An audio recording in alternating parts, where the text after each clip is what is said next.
So Snail chosen at random and Love Crimson.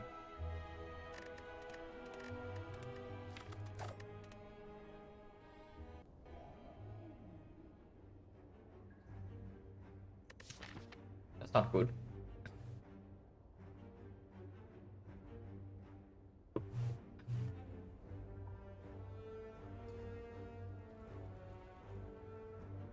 So slime boss, yeah.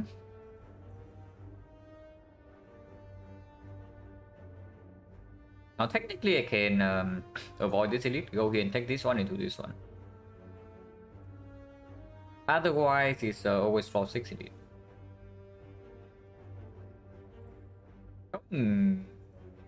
Middle or right side doesn't make a lot of sense. I mean the second half of this is slightly better on this side. But maximum we can only get 2 elites and it has to be floor 6 elite.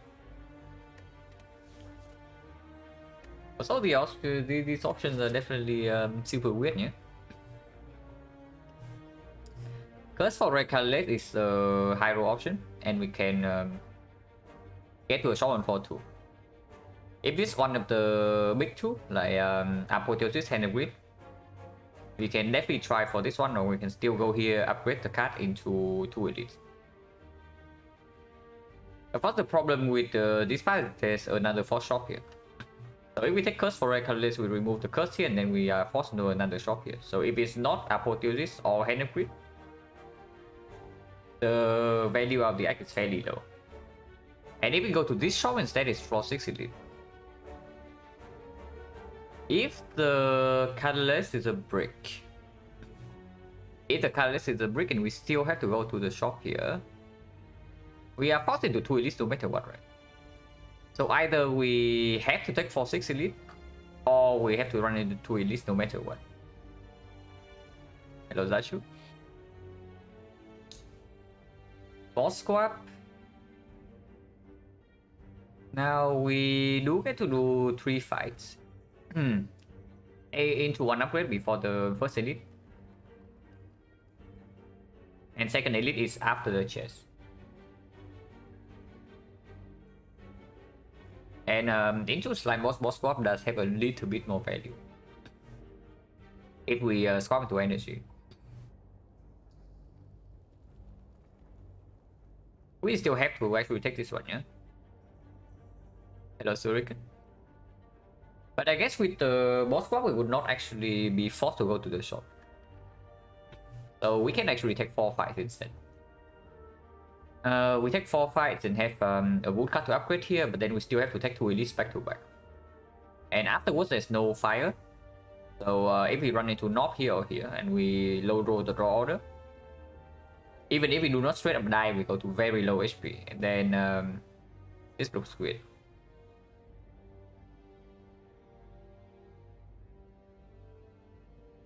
Yeah, this is extremely strange.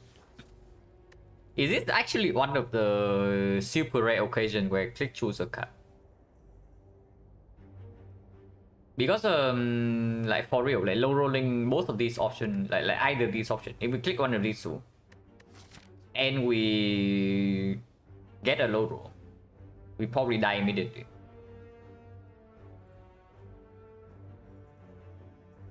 And yeah, I don't really want to do that. I mean, I guess with red colorless we don't die immediately. We are just going to be very behind if the red colorless breaks. His name was what? I'm considering it, but we are forced into this elite even if we boss swap, or we have to take it for 6 elite. And usually with boss swap, I want 2 things. First of all, I want late elites, and secondly, I want an option to bail out. But here we cannot bail. The moment we click boss swap, we actually have to take the elite no matter what. So even if we low roll the boss swap, and if the first elite is not, we still have to take it. Hello Prisbert, and for 1 form. Man, choose a card is so awful though. Like, it's still better than this, but this is like basically nothing, you know. And there's no fire in this path, so we cannot even actually use a quote-unquote front load power with to take 3 elites. I guess what it can do with that though is that we... Okay, what about this fire? This elite into this elite into potentially this shop. This shop is here to help us prepare for slime boss, yeah. If we still do not have an answer by this point. And before that, I can see taking choose a card into here. Because after this elite, this one is optional. And we do get a fire for healing immediately if we need it.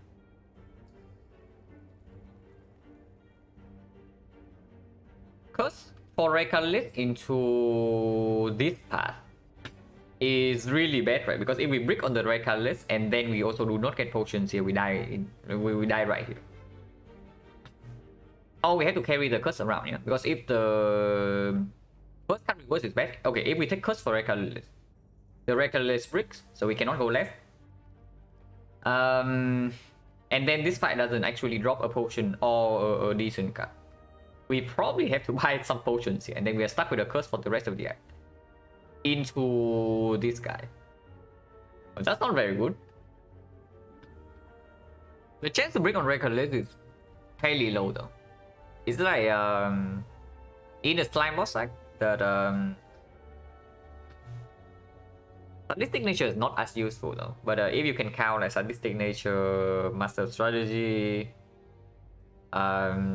maybe even thinking ahead as not a break, but thinking ahead for a curse is definitely not worth. So the number of hits would be the two, yeah, Apotheosis, Hand of Grit, and then Panache the bomb. And then I guess Master Strategy is okay. These are the 5 I would be somewhat okay to trade for the curse. So the chance to see one of those, they are 15.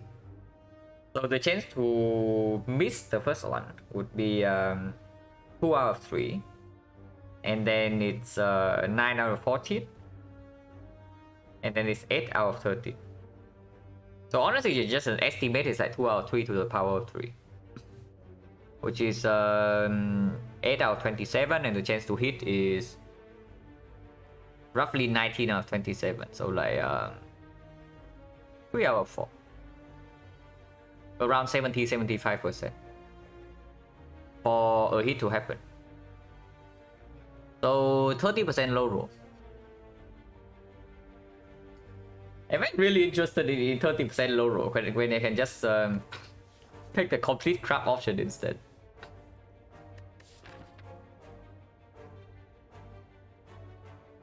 Yeah, the low roll is really bad, right? And the chance to get basically a harmful cast is roughly 6%, maybe 7. Honestly, choose a card might as well not be an option. Like what the hell do we do if we choose a card? I have tried this thing a couple of times, you know, when I play off stream. It's basically as bad as expected. Because there are some common attacks you don't even want to copy. So, like for example, you see the Neo Reverse has like a quick slash. That is the best out of 3. And then see another quick slash in the first card reward. That's basically the skip, so then you get nothing. It advances the red chains just a little bit, but yeah, it stopped there. It's a non-option.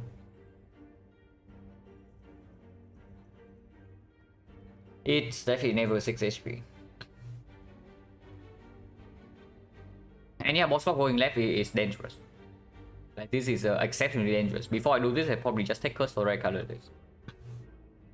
Unfortunately, the shop is on like there's no option for floor 3 shop. They are both on floor 2. And that is exceptionally bad if the curse is something we have to remove. Because it means that we cannot buy the potion here. And we also don't have information whether we can get away with our potions or not. But okay, we have to... So first of all, we have to low roll the red colorless, yeah? Which is roughly 30%. And then we need to get a curse that needs to be removed. There are 10 curses. Clumsy does not need to be removed.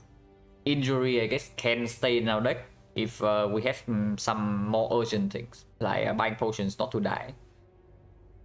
I guess Shame can stay in our deck. And Drive can also stay in our deck. Normality, no. Normality is basically a non-curse. Normality is injury. Normality will get worse way later on, but early Act 1 it's nothing. The absolute worst curse is the doubt.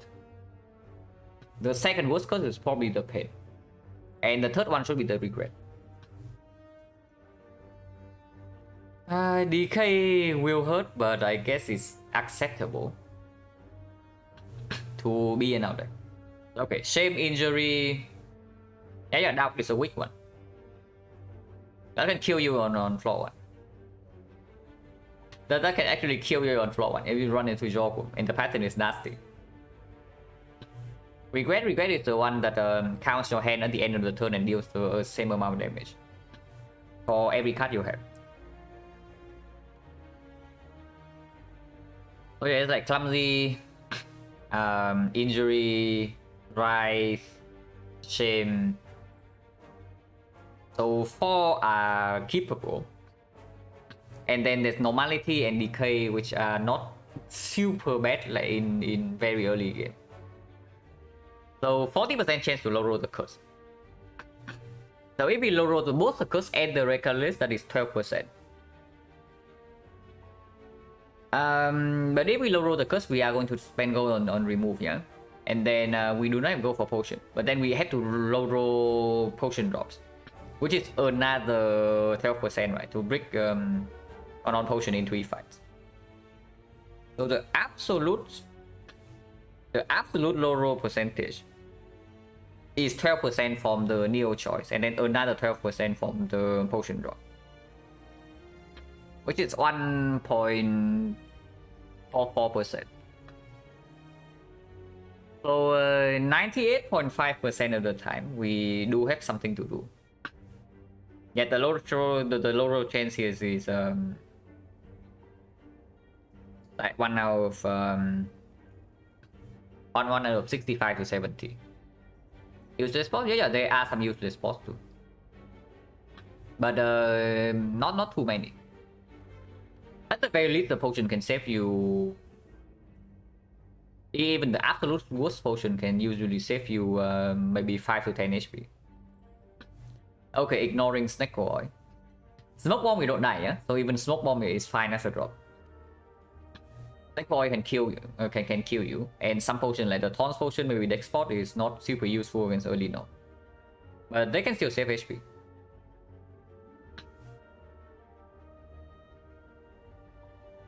So yeah, the absolute roll percentage, if we click Curse for regular list right here, is probably roughly 1 out of 60. If you also count as some potions cannot do anything. Do I want to start the run with like 1.5% risk of death? Because if I click the third option, that is what's happening here.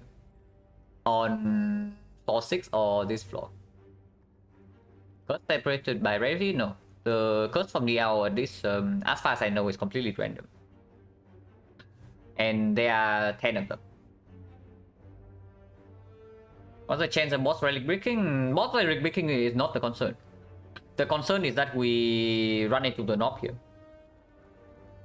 It doesn't matter what you swap into, yeah? If you do not swap into the super ultra high roll, the knob here will be an issue. It doesn't matter what you swap into, if we roll badly. So the chance of boss swapping killing us is actually just this thing here. I don't really care about the low roll chance of boss swap, because every swap is playable. Yeah, even the crowd. That definitely comes down to higher than 1.5.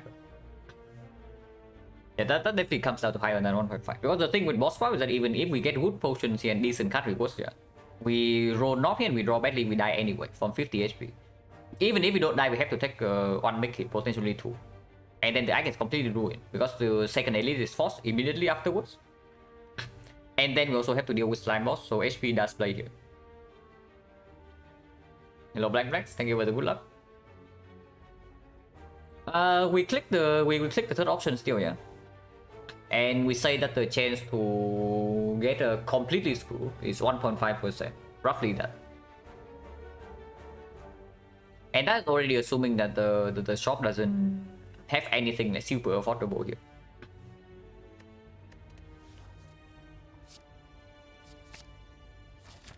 Okay, regret is bad, but hand of greed is very good.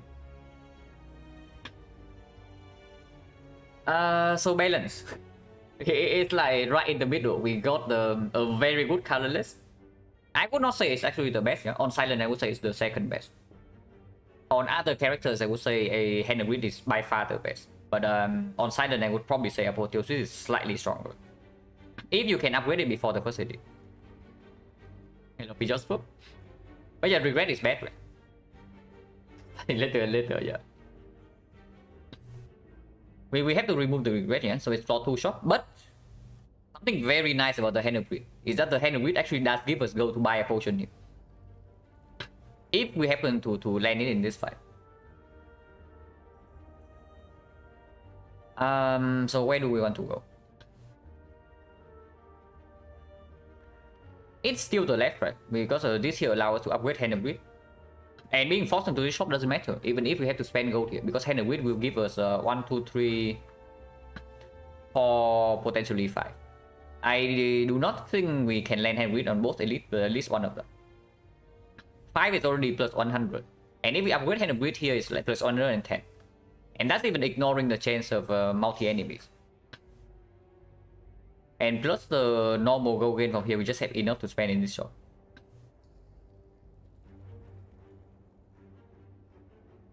Yeah, so we start left. I do not think there's any way we actually go for this elite though, but I don't know. We'll see. Maybe this is a fight. Starting here doesn't make sense, yeah. Starting here into here doesn't make a lot of sense. It does make a little bit of sense. It does give us one more fire in the eye. The first elite is earlier. The second elite is also earlier, but it does give us one more fire. But not really still, right? Yeah, not really.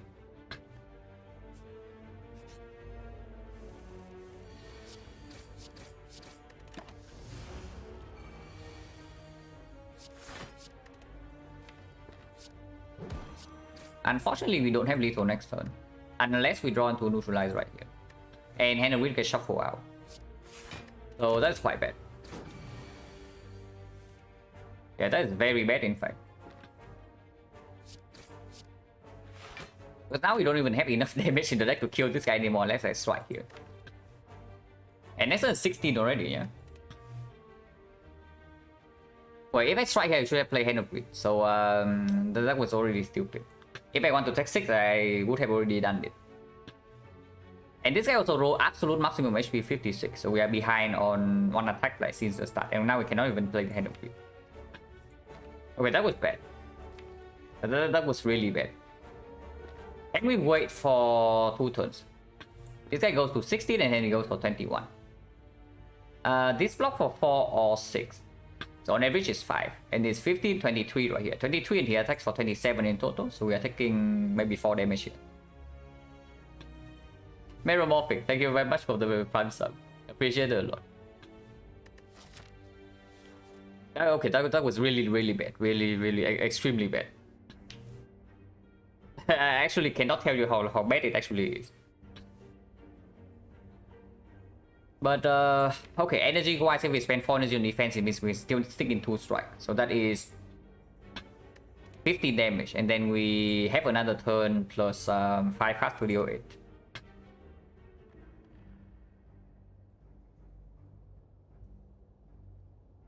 Yeah, we can do it. So I defend you.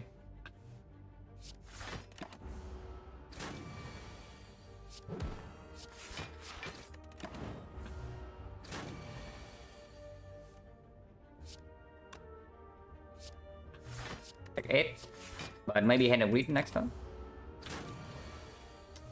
Not even hand of greed, like. That is exceptionally bad. This is very good, but that is still exceptionally bad.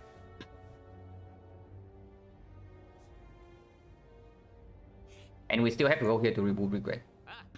There's absolutely no way we don't remove regret.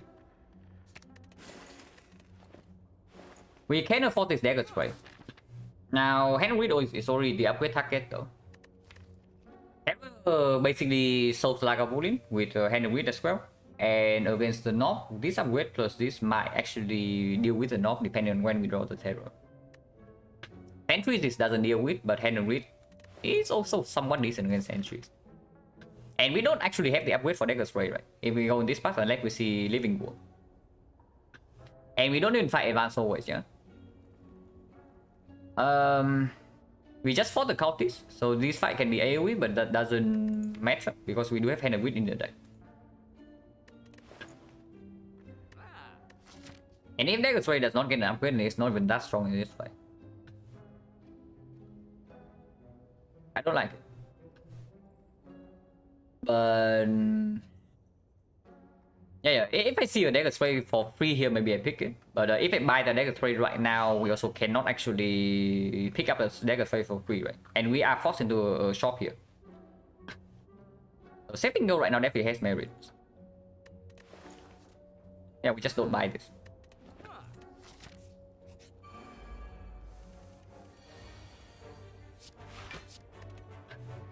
Guy always attack next turn.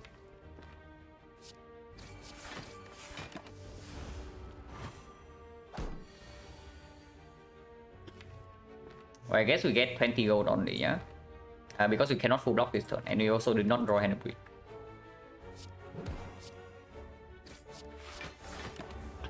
I could have taken 3 for 20 gold, but if we lost so much HP on floor 1 already, and we still have no potion yet, and now this is advanced always, I do not actually want to throw away HP when we are still facing 2 elites. Back to back. Before we get to the shop. Our potion, so 40%. Our dagger throw, of course, better than nothing. Even with Hand of Wit in the deck. And yeah, we're losing so much HP here already, and having only power potion, I do not actually want to take the 3 elite path. Because we might actually need to rest in the fire. With Hand of Wit in the deck, we can we can defend him for sure.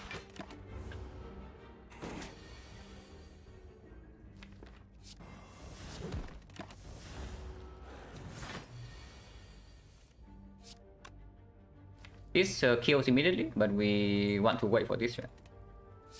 And there's no risk.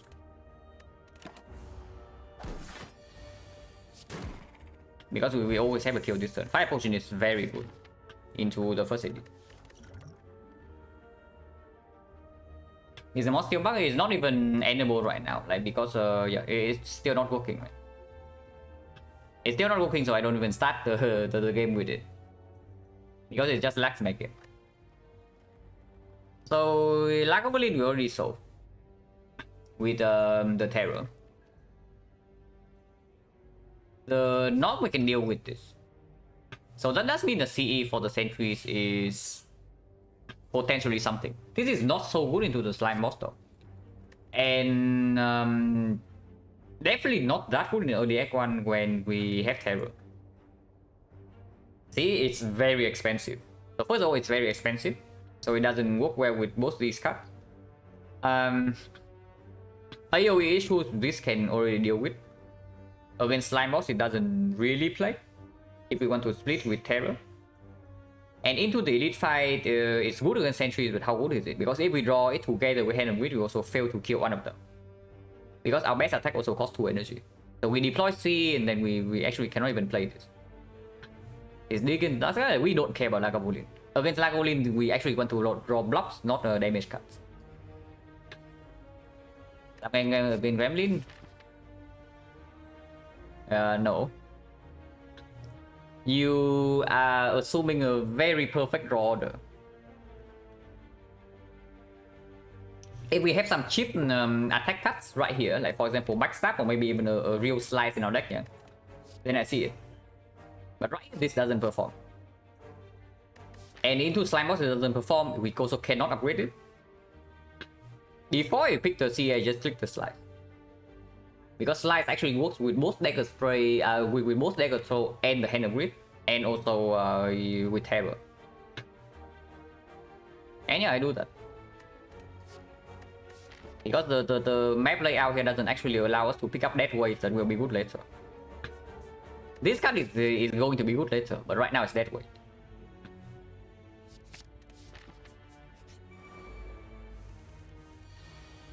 Apple buff, huh? So we do have a kill here. Next time we need to draw Hand and Grip Neutralize Strike to kill though, otherwise we are facing 16. We can still Dagger Throw this guy first for more information, and then we can Terror something here. The other line is just we just do 21 here, and then we Terror this guy. And next turn we draw to Hand and Grip plus Strike, Hand and Grip single-handedly kill this, and then the Strike kill this from 6.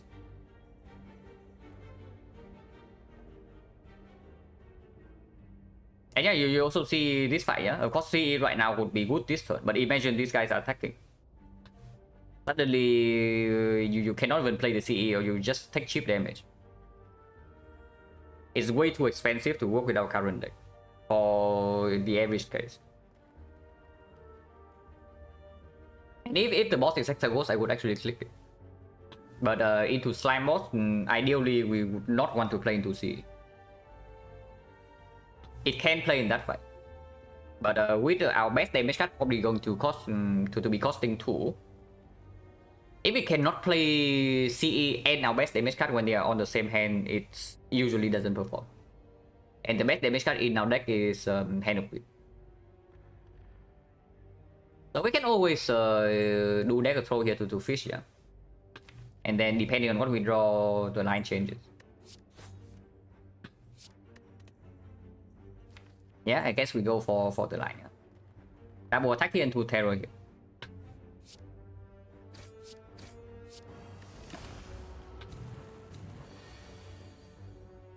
Yeah, if this is the case, we just take 3 and then we kill next turn.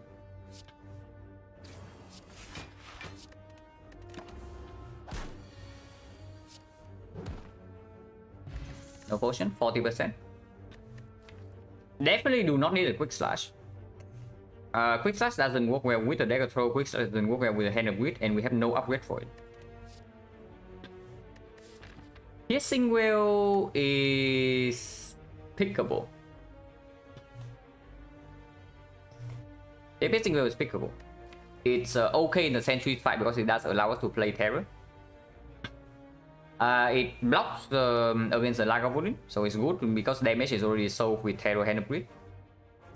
And against the Knob we have 5 potions, so even if we bottom deck the Terror, we still have this to deal with the Knob.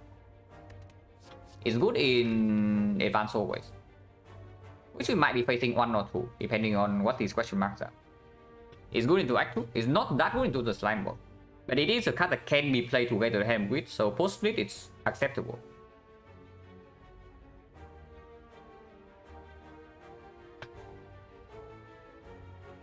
And yeah, it is pickable. And if it's pickable, we should pick it. Because if we also want to play expensive damage like this, having an efficient block card into early Act 2 also very much performs. And eventually we want at least 1 copy of this card in our deck anyway. If it's not Piercing Well, then it's skip. But Well is probably very slightly stronger than skip. And read upgrade first. Best upgrade against Lagavulin, best upgrade against Sentries, and against the Knob potentially also the best upgrade.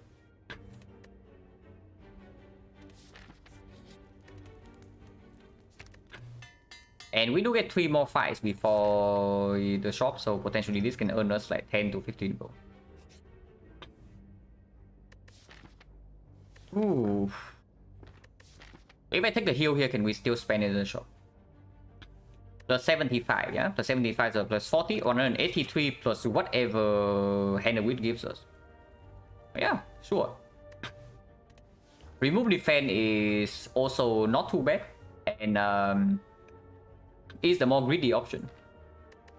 But I want to be able to upgrade Terror here. Like, this file I actually want to be able to upgrade Terror. And if that, I value terror upgrade way more than a defense remove in this spot. And if that is so, then we just take the heal here. Because it's not like right now we are doing these fights with no risk. Now, if we are getting through this fight very cleanly, we can even run into here. If we can still preserve as a strong potion. And then we get like one extra upgrade.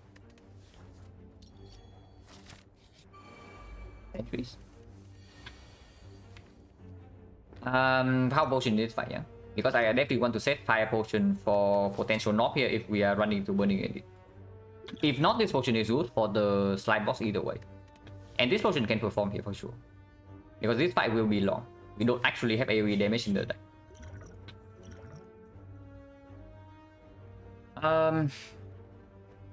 Fumes is AoE damage. To the trade, it's raw consistency. Violet Plant is very good in this fight. Also, 300 width, no. We probably get like maybe at most 50 go in this fight, unless you want to take 10 or 15 damage extra. These things do different things, but Violet Plant is probably strictly better than To the Trade. Films can help with hero, yeah, Films can help with hero and also doesn't force me to play the whale right now. So I'm thinking of getting the Films. It is 44 there, 44 HP, so that means the terror plus Henry is 37. That's not quite a kill. But it does give me one more block card in the redraw and slow AoE damage as well. Hello, Beard and Bacon. Well, that plan is very good after we kill one of them, but before then, not really. But it's strong.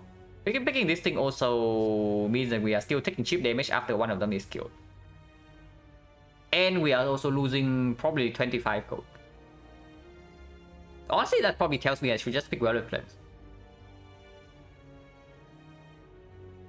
Yeah, I should probably just pick Violet Plants in this spot. And we do... we take some damage this turn. And I play some strikes.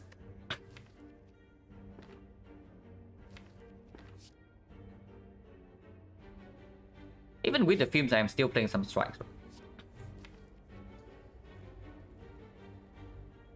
I don't know, because the block density nowadays is also not that high. Even with the Violet Plants, maybe it saves like 10 chip damage, like 2 times of 5. But now just seems probably accelerate the fight by 1 or 2 turns. So it's roughly the same. And for the very first deck cycle, the Fumes is slightly better. Yeah, for the very first deck cycle, the Fumes is slightly better. And yeah, like we talked about it before, having to being able to keep the wheel in the deck for the second cycle block is also... So basically we draw less consistently, but we also have one more block card in the deck while also deploying passive damage. This thing is good. Yeah, just because they both roll 44 HP, Violet Plants it actually doesn't give us a clean kill next turn regardless. But the Fumes can give us a clean kill. It's like 37 here though. It means I actually still have to double strike. But we can do that.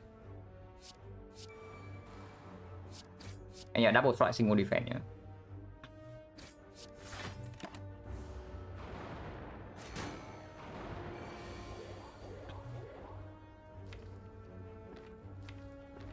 And they control first here. If we draw exactly into hand of wheat, it blocks for 10.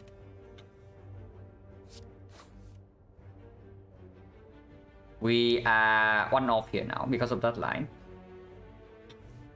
So that is very bad. Next turn we are massively overblocking. So we can take 17 right now. We can use this to block for 10.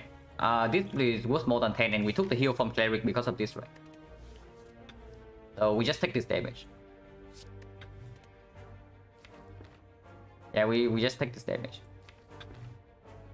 And if that's the case, then Terror goes here because that means we have 37 damage guarantee here next turn. And then we Terror slide here into maybe neutralize strike this.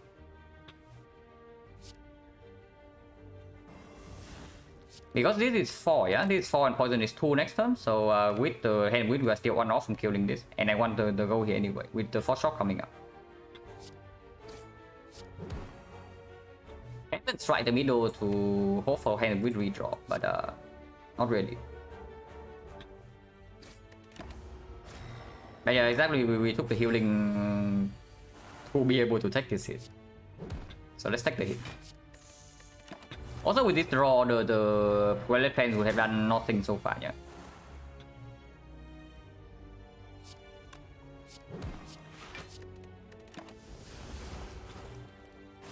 This guy is already dead to poison.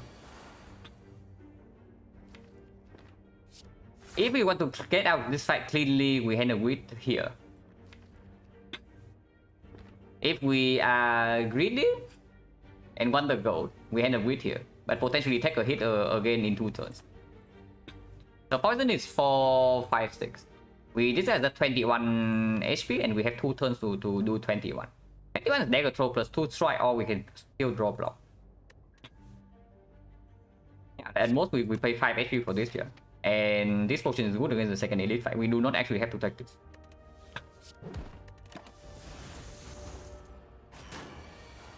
Yeah, we have a kill.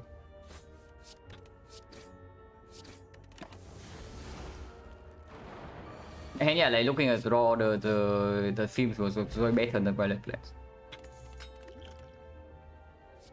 Catalyst with our poison potion, or attack with slime boss with the entries just being fought.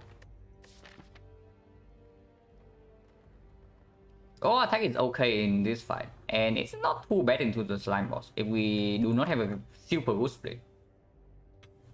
We'll go 7 to advance forward, yeah? We'll go 7 to advance forward, we'll go 7 to this. If we run to Living War here or here, it's also another upgrade target. And we upgrade Terror and then we upgrade our attack, and that does cover AoE and single target. It's okay.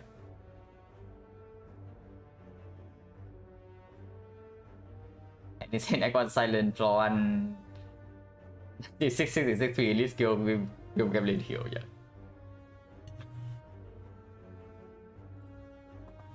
The wheel never gives you what you want. The wheel just never gives you what you want. Lots of attack still in the deck, yeah, but what does that even mean? It probably doesn't mean anything. But... because you say lots of attack, what do we actually have exactly? Hand of Wheat, okay, very good. Size and Dagger Throw, mediocre. Every very good, but this exhaust, and then we have base strike. I would agree with Laga Torian. We are fine. Because this fight we should not actually lose HP, and even and with the terror, if we don't draw into enough block, we can just rush to kill with this potion. And this fight we should not have any problems in. And then we go here, get a big shot. We are not going here, yeah? We are probably just not going here. Are we? Wait. Okay, so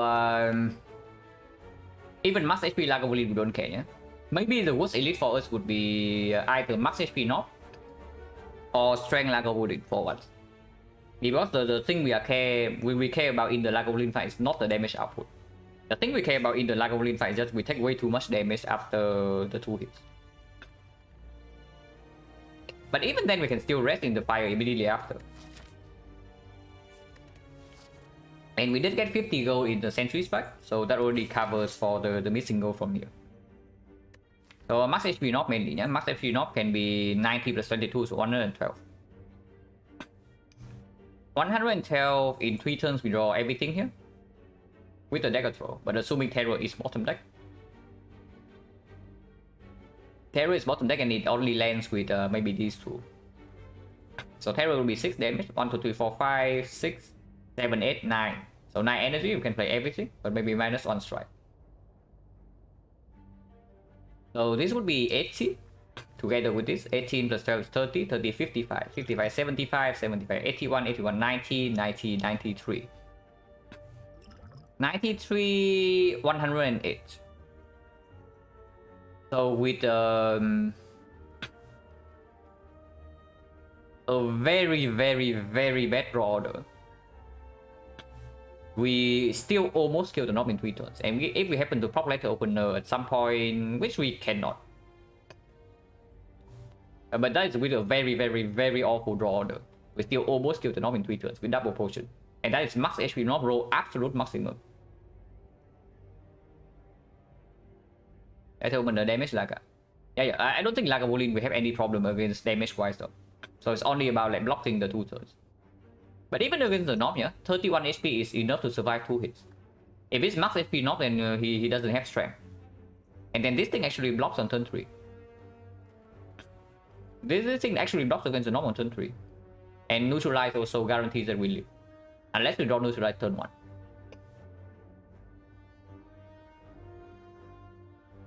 And that is already ignoring the potential power boost from this relic. Going this way also help us avoid this advanced hallway completely, yeah? So it cannot screw us over. And if this fight is a free knob, suddenly we get the key out of the way, we take the elite with very high HP, we get 1 more extra upgrade, because now we are still, yeah, like 25 something. 23, 25 HP after this fight. And maybe this can be healing, and then we can decide again here. After a big shot. So, strength like a bullet.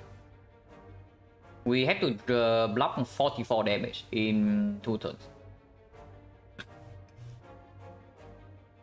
Technically speaking, okay, whenever we draw to hand of wheat, we have to play it though. So let's say we draw to hand of wheat and then we spend the rest of energy on defense, which would be 4 energy. So this block for 5, this also block for 5 with neutralize, yeah? Otherwise it's block for 6, but we can count it as 5. So all these are 5, this is 5, this is 5, this is 8. And we spend 4 energy on defense, it means that it's 20... 23. Potentially 23 to 28 block. So at most we take like 19. No, yeah, not yet. At most we take like 19 damage, right? Even against...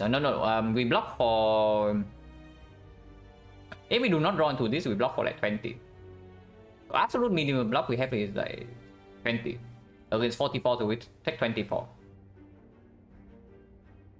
Yeah, so we go to 7. And that is already assuming we don't have a kill with potions.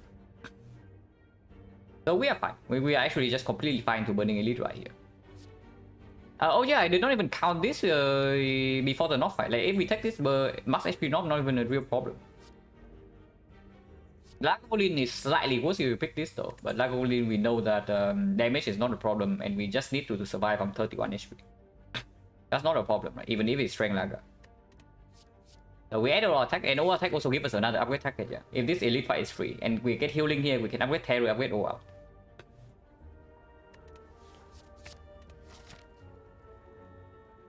Kill myself, yeah. I sure hope I'm not like killing myself on this floor.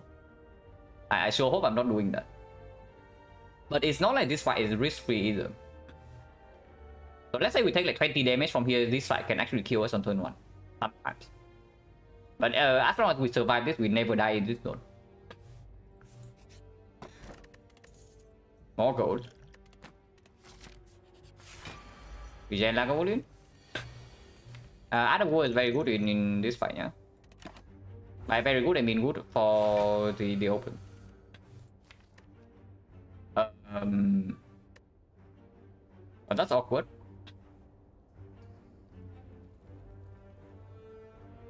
Okay, so I can see poison potion.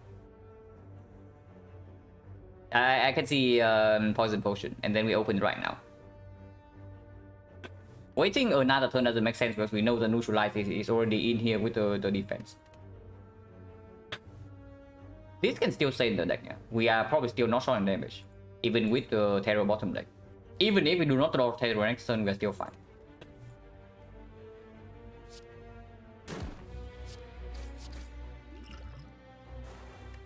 This can stay in the deck.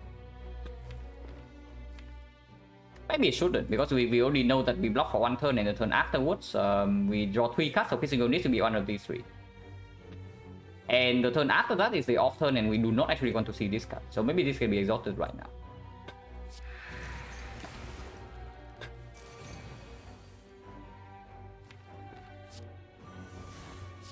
Let's open it. And I guess we don't want underworld energy.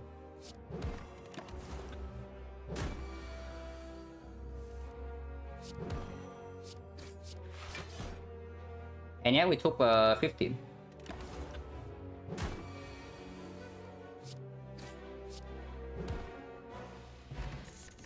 Wow.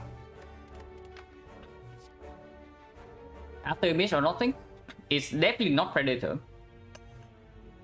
Yeah, burning Lagavulin poison potion 15 HP loss is completely reasonable. And even you can see, yeah, even with the strength Lagavulin there, we would still only take is that 22 weakened to 16, right? So we take 2 more. We take 17 if it's strength Lagavulin. So I'd say that maximum HP loss in that fight is like only 24. So yeah, the fact that we took 15 is completely as expected. Yeah, it's after image over nothing. After image or nothing, I mean. And after image is 9 gold, and that pushes it over the edge. Okay, not really. It's just that after image is a good cut. Especially when we only added attacks, and then we also just want to play attacks, right, with the terror. 16 HP, but these can still be healing event. They can also be whole wave fights, but even then we still have 5 potion, yeah. And if this is the whole wave fight, a mushroom dead adventurer. If we run into dead adventurer knob here, we can still absolutely take that fight for free. Dead adventurer Lagavulin cannot be taken. Dead adventurer sentries probably also cannot be taken. The upgrade that we absolutely want to have before slime boss is probably terror overall attack into IQ as well, yeah. Because right now this deck is not gearing up to pick Snackle, so this upgrade will play. And it can still be stuck on 3 energy. Our best attack, our best damage card is still Hand with. Upgrading Terror does prevent the absolute worst case of Terror Dagger Throw into Hand with. So it's fine. Also, Terror upgrade helps with Letter Opener. We upgrade Terror first, and depending on what happens in this node, we might rest here. If we see healing like the banana, we get to upgrade again. Do we rest or upgrade or attack? We upgrade Terror here and then decide afterwards. Because a lot of things can change in these floors.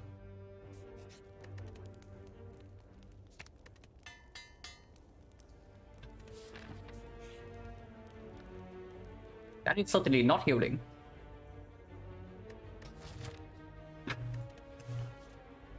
Okay, how much damage is the Wheel Gremlin?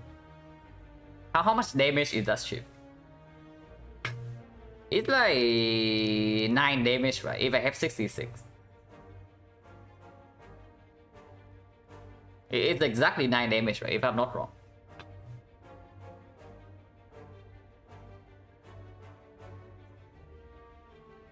Okay, I actually need to look the percentage up. I don't remember what it is. Go meet any we are right in front of the shop, so of course it does. Say the spire. Feel.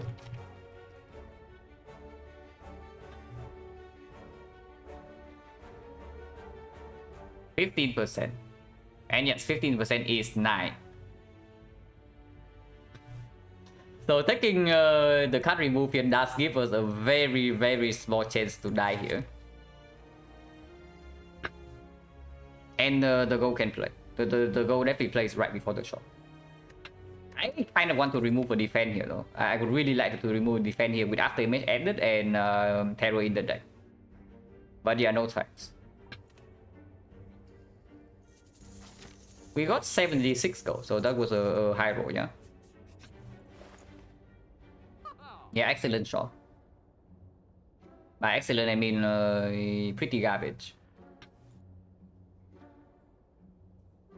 By the big old pillow, but the rest we are doing here.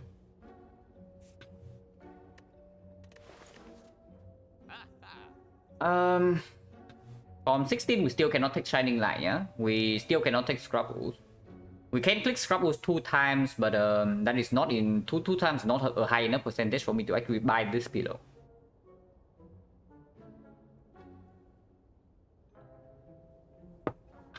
I can see... Not a very good of taking Scrubbles, yeah. Potions are good, yeah, potions are okay. Liquid Memories basically solves the slime boss, but we already have 5 potions for that. But we also have Hand of Grid, so spending a lot of gold here still gives us an Act 2 shot. Hello, Kevin Show. Potion 1 remove. I'm looking at this Master Strategy. Master Strategy is good with Letter Opener, and it's very good with Terror Plus. Suppose 100 gold, I sure hope it's 25 gold, and by 25 gold I mean that I kill him before the split. Because anytime we actually have to play... Okay. So if we do Master Strategy plus a potion here, ignoring the card remove, we can actually upgrade before slime boss.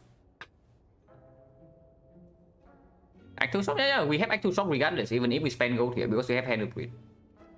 And the fish. And the like trip with Terror also in the deck, not good enough. Maybe I can pick a trip for free, but I absolutely do not spend gold on it. But usually I do not actually like the second vulnerable source that much.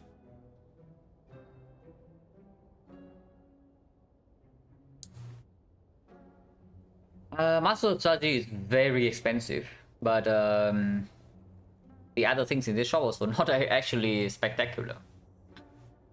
Unfortunately, yeah, absolutely. Which is why I'm saying I'm thinking of just doing Master plus maybe Liquid Memories.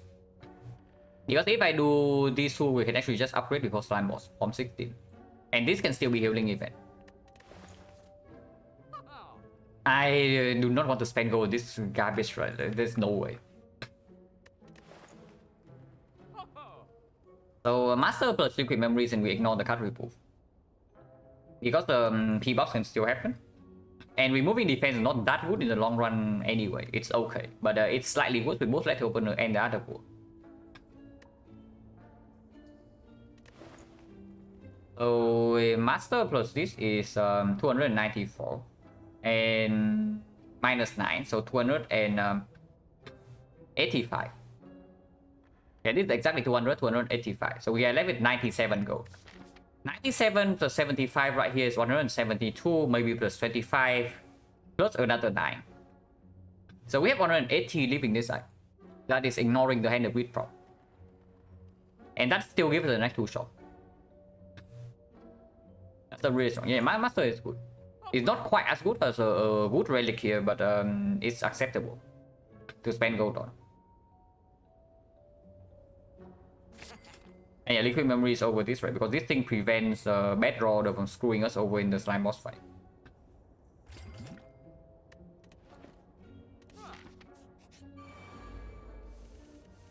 It's not quite a healing event. And here you see what I mean by when I say that there are some fights that can kill us turn 1. This is not the fight. Because we kill one of them on turn 1. We Terror Defense Survivor here, Letter Opener, Strike Kill this into neutralize one of these two, and that is full block while killing this. 75, no, we have to kill one right away. There's no such thing as 75 here, but 50 maybe. And it has to be this one, yeah, because Letter Opener deals 5 and then this deals 9, so that's only 14, so we cannot kill this.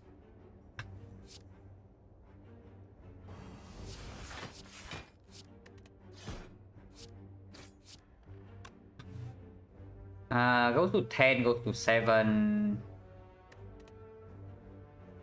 Honestly, I want to at least have with one of them. So I can see neutralizing this one to still have lethal chance next turn. If I do not draw the hand with and we are forced to kill. While also meaning that our attack doesn't kill both of them. And we can leave the last one for the hand of grid. Yeah, if I neutralize here, the our attack will just kill both of them. And I don't want that. Because these guys are stoleable. Yeah, that's awkward.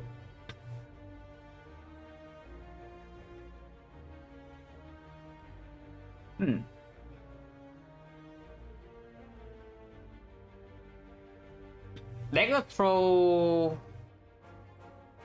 By the way, if you have not realized this is exceptionally bad yet. The problem with dagger throwing here is that we are 6 damage short from killing this. The all attack doesn't even kill. We need to draw into one this here, or one of the defense. It's fairly likely.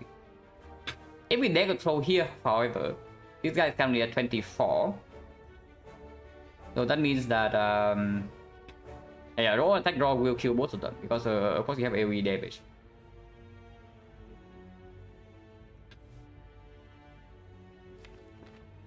I guess it's fine because even if we draw into a block, we can still play double attack kill this into block.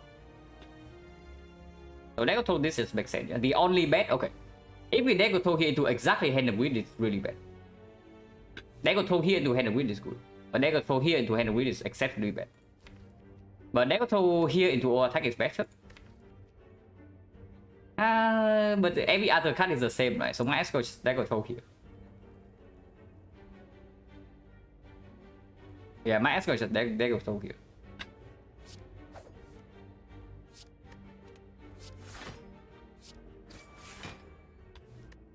Three. Ancient Potion, definitely not as good as this. Leg Sweep, Wallet Plans. Wallet Plans with the Hand of Wind is something. Wallet Plans with the Liquid Memories basically solves the slime boss if we draw the Wallet Plans early enough. So if we top deck Wallet Plans and the Hand of Wind, the Liquid Memories solves the slime boss. Even if we bottom deck the Wallet Plans, the Liquid Memories can still do it with the Wallet Plan. Leg Sweep is decent, but it's not good, super good against slime boss. And if we want to upgrade before slime boss, which I want to do, I waited the all attack for Act 2 and even for the slime boss fight itself, then Wallet Plan is way better. And if we can get an excuse to pick Wallet Plans, we just do it. And even on 13 with these two potions, absolutely we upgrade. And upgrade goes on this incentives. Because the Liquid Memories on no attack is a potential solve if we happen to be forced into a bad split.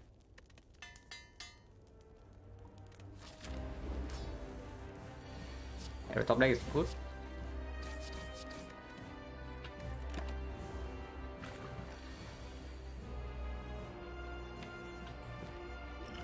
So this is 37, 37, 46. 46 this guy is currently down to... minus 46 is 77, right? Yeah, 77. So that's very good. Double check. 9 plus 37, 46. So 77. And next time we can Liquid Memories off higher pot.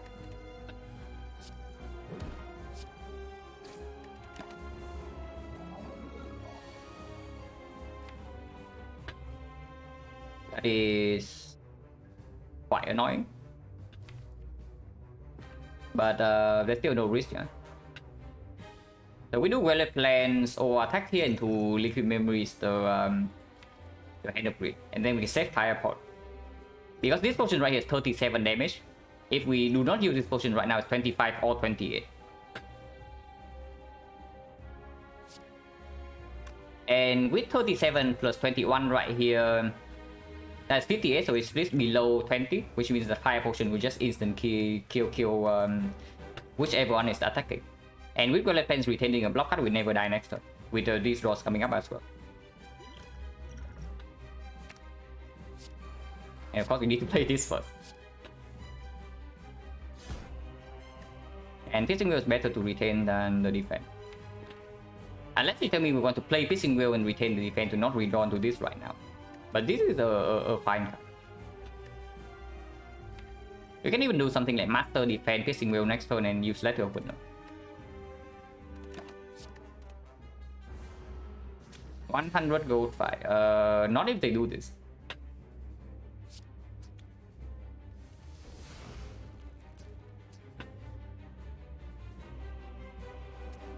This actually does not block for enough, yeah.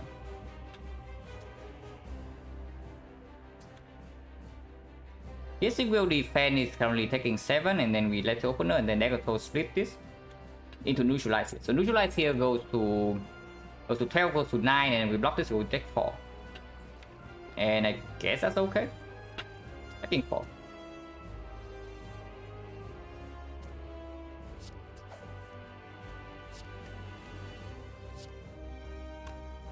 to just double defend and hold the piercing bill instead. Yeah, that's better, right? This takes 3. It takes 3 and keep the better block card.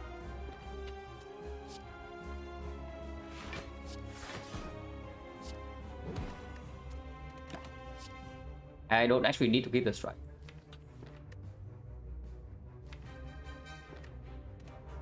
Because this thing can still kill this at any point in time.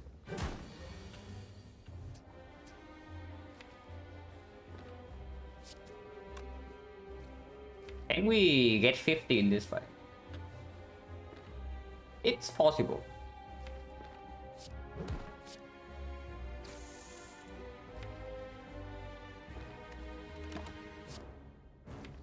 We might have to take 1 hit.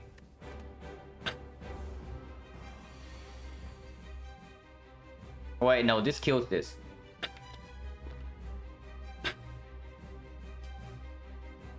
Okay, is this real HP? We are currently missing 56. Missing 56 means that we heal for... we are going to miss 14.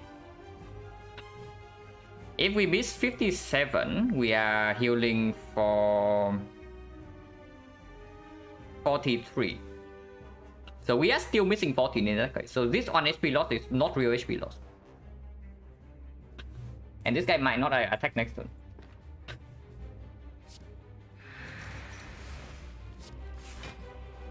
If he attacks next turn, we can still kill. And then this is not real HP loss here.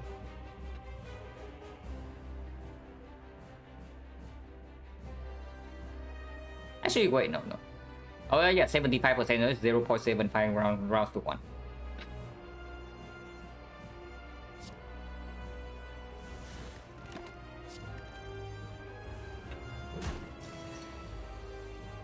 Yeah, he doesn't attack. So we can even keep this defense and take... I can take 1 more HP. By 1 more HP, I mean 1 HP in the next act. So even if I have to take like... this block of 4, yeah? So if I draw double defense next time, we take 2. And that is going to be 1 real HP. But I definitely take 1 HP loss for 25 bro. And there's still no risk because even if we absolutely break with after image in this thing, we never die to this, the next hit.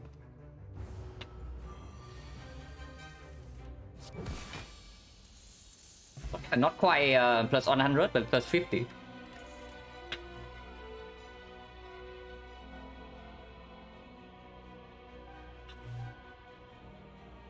Bullet time PK doppelganger with letter opener at the world that speaks for doppelganger, but Violet Fence and Terror speaks for PK. It's just PK, right? Like PK Terror only means that we have mostly our damage sold for the whole fight, for the whole run. Maybe this is not quite enough for the heart, but for basically every other fight, that's enough.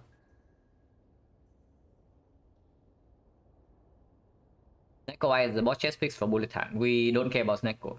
If there's another pickable option. With all 10 base cards and no sustain, I am not too interested in Snecko. Like no sustain, 10 base cards, no both relics, and not even that many expensive cards. And the card that we also need to play early, that is the Terror Plus. All of those pick against the Snecko. Even if we're stuck on 3 energy, the PK is still very strong. Right? And we just upgrade the PK and then we play with 0 energy damage amplifiers. And we already have an efficient block card, and we have other war for some turns. Well, yeah, we say goodbye to the Weathered Plans.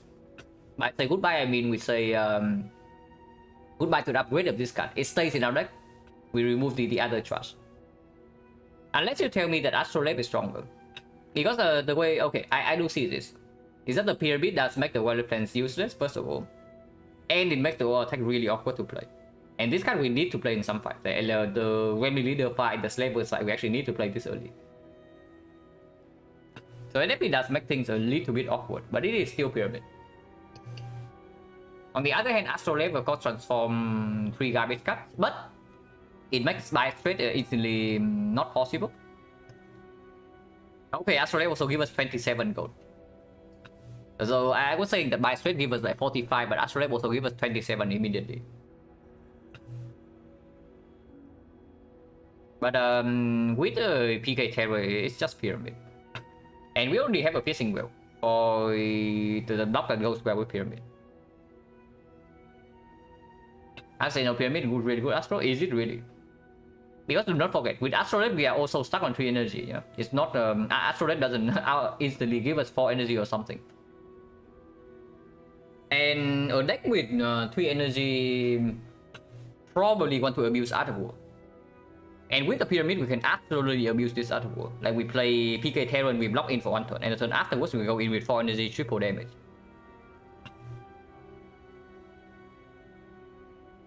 So Otherworld speaks for the Pyramid. PK speaks for the Pyramid. 3 energy speaks for the Pyramid. Piercing Will Hand speaks for the Pyramid. The only thing that speaks for the Astrolabe is the fact that first of all we have 5 strikes, and secondly we have the fish. They have all attack, and another one is that we do have all attack plus. The Pyramid hates this card. But it is still Pyramid. Right? And honestly, if I do not even pick Pyramid here, I might pick Joker. This is completely fine Joker deck. Yeah, this is completely fine Joker deck. But it's Pyramid.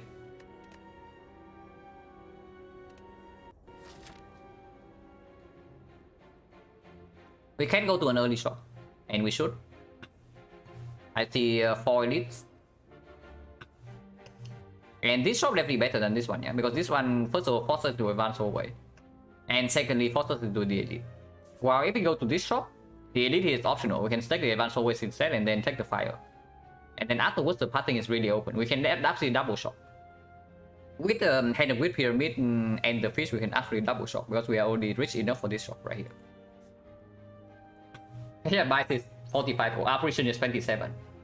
And with the Pyramid, we click operation. And yeah, it's just here into this shop.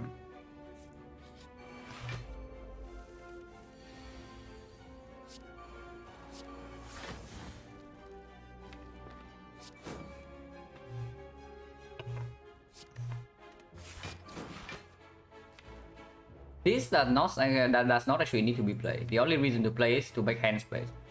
Because if we wait for the PK, it's also stronger then. Can we even ever ship enough artifact layers to deploy terror? No, right? Because we have exactly 3. This is more block, but we also maybe want to take Otherworld next turn. And if we need the block for after image from this is on turn 3. It can probably stay enough.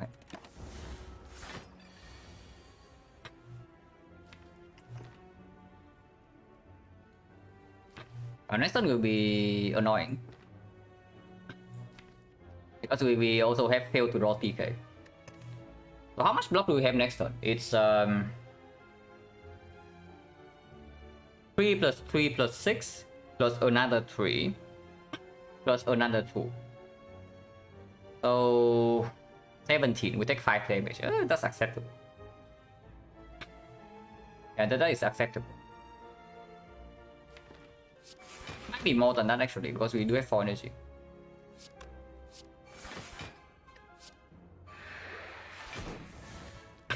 And yeah, 1 out, yeah.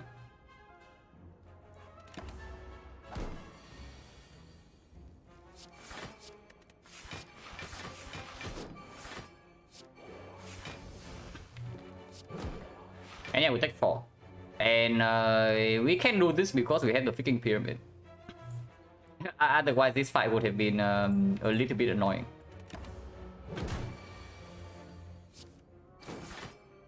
It's 50.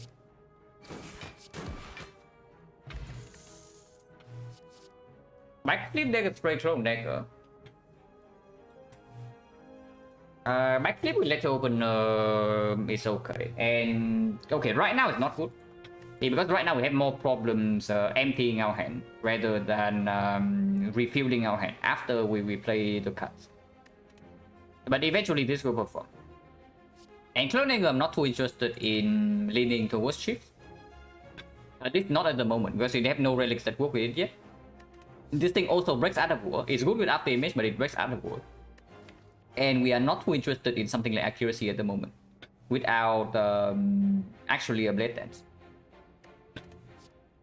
Negative spray breaks out the wall is minor, is also negative spray minus, and we already have the letter opener, piercing wheel, and OR attack plus. So this is backflip or nothing, and it's probably backflip. This is also 9 gold before the shot, and it's good later on.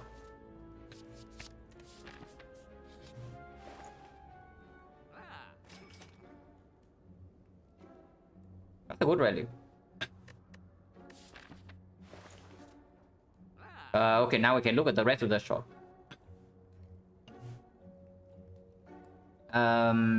Finesse. Finesse with letter opener, finesse with after image. Finesse with 80 gold cost.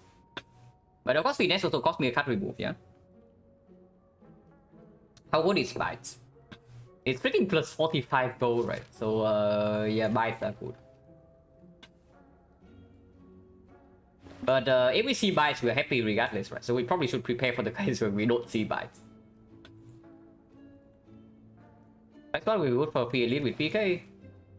Yeah, but then we spend all our gold. Like, do we really want to spend every single gold here when there's another shop here?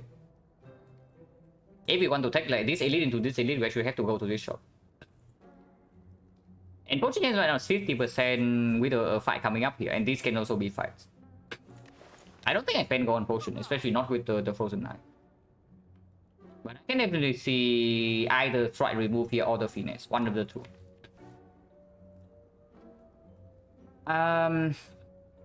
Probably strike remove, right? It's probably still strike remove. And yeah, if we see bites, we're happy regardless. We prepare for the phase where we don't see bites. Because this thing is not super strong. Like if this thing is a dark shackle, you can you can bet that I'm buying it. But instead it's just a finesse. And yeah, I don't really want to waste gold on the potion when another shop is right here. And this thing is 50% potion chance. 75 gold. And we do a bit single for this fight, yeah.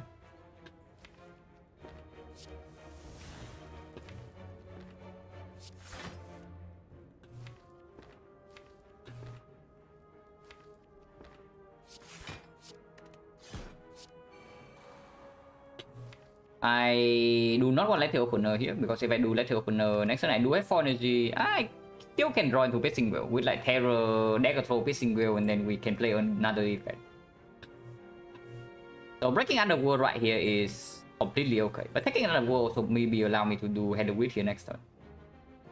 And with this is going to be 37, which goes down to 18. 18, this is 4. This is going to be 6. Yeah, we'll let the opener, this thing dies next turn. And then we cannot let the opener and hand a grid though. But playing this right now also doesn't make a lot of sense. But this thing is probably better than finesse. It's roughly the same. For right now, I would say it's true. But later on in the run, the finesse better for sure. With the frozen eye and the skills better with dexterity. Because yeah, it does cycle itself. But of course, if it does the dark cycle, then buy it on the spot. Also allows me to down one bird next turn if I need to. Yeah, like this one.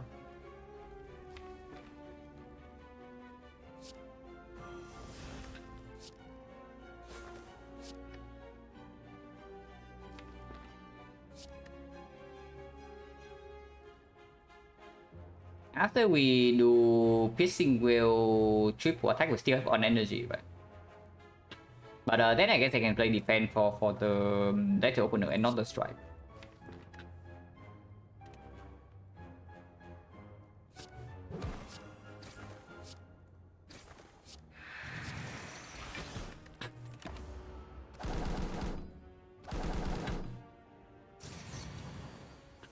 Man, they are just freaking swooping.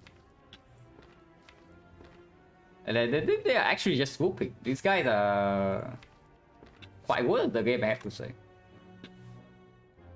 But this is just after image double defense and take 5, right?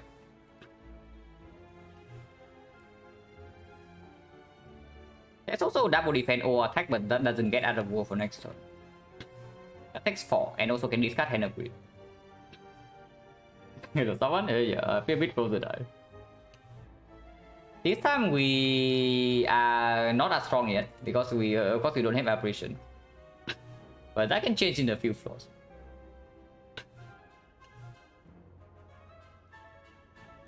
Yeah, this line takes 5, the other one takes 4, but can discard hand of greed. And also doesn't have a that doesn't let us have the other pool.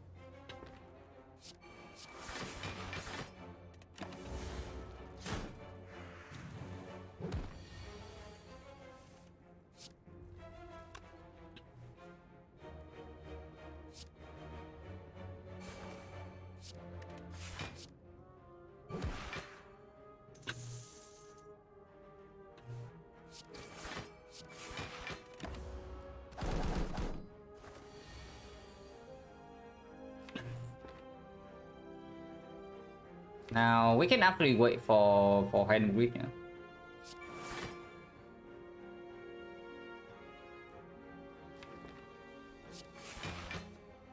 Hand down this next turn. And we can kill this at any point. And we only need 3 energy to do down this. So the 4th energy can always be full block.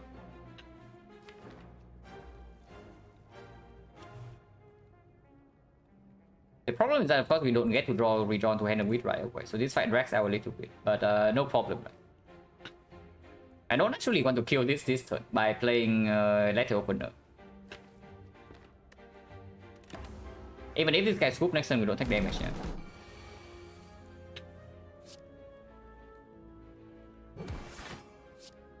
Wait. I PK so this guy is dead. And maybe not if I redrawn to neutralize, but I did not. I guess he's dead then. Wait, you can kill with this. Ah, everything's fine. And now we just told this guy for another hand of greed. Oh yeah, I should have looked at the freaking other thing. Next time neutralize still doesn't kill this, yeah, but then we cannot play PK.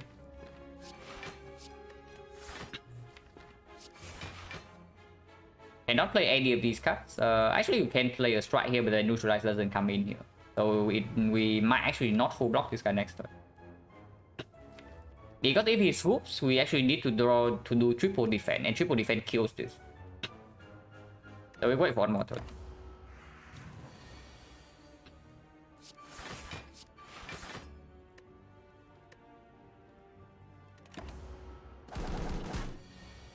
Yeah, he does swoop, but we know that. And this thing is at the exact bottom. So it's not easy to deal with this guy now.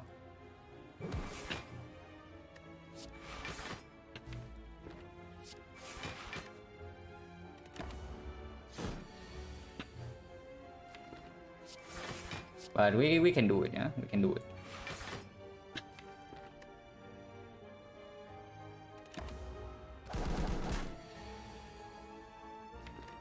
We definitely can do it.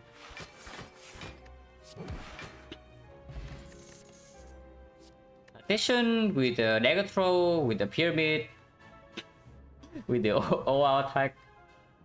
Okay, not with the OR attack, but addition with pyramid is good. Do we have the upgrade for it? At the moment, most important upgrade is PK. And then I guess we can upgrade addition. Or the neutralize. The neutralize upgrade is also not super urgent. So this is fine. And we can decide whether we want to take the elite or not after here. And potion chase right now is 60, yeah? 2 fights, no potion.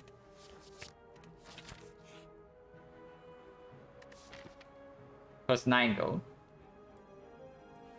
And the relic. We are behind on removes, but we also have the pyramid. And a fire potion to deal with a very short term. And this elite is optional. After taking this elite, we can just go here into this shop. Yeah, there's no reason not to click this. Plus 9 go as well. Okay. Well, I guess I want Blade Dances now. we do have after image, so I guess now I got Blade Dances. I did not want Blade Dance before, yeah, but now there's a reason.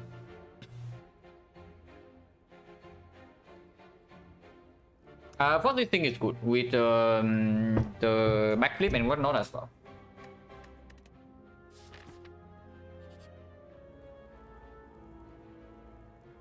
This, however, is not good. Okay, how many curses do we want to carry around?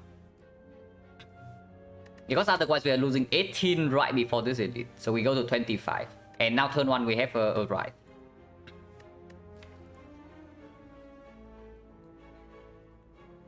Levels 25 with fire potion only. Most of the time we are still fine. Because Nigo here is actually really bad by the way, yeah? Because we already have a curse to remove. And with the pyramid, you want to be ahead on removes, not super behind. But kind of, because it's a slide. This thing doesn't need to go away. But yeah, of course it's pretty useless right now. And then the sacrifice, yeah, I also want to just click the HP loss. I'm just scared of dying to slavers like by turn 2. But we do have a fire potion with other war turn 1 with letter opener as well. This can also just not be slavers. The book we do have Piercing Will to block even on turn 4. In the first 3 turns we have after image, we have some defense, we have other war. And then we can just set up a 1 turn kill into the book with triple damage. And Tactician Energy. It's probably okay to take this HP loss.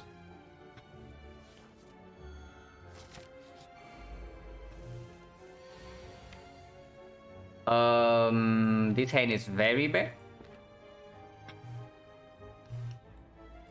Actually, it's not that bad. It's not that bad. It's not that bad. But only if I play the neutralize this turn. Like the line here is like after image, they go throw slice neutralize defense, yeah. And this block for 6, we are facing 10, and this block for 4. So we actually have a full block this turn. The problem with that line is, of course, next turn we have this crap.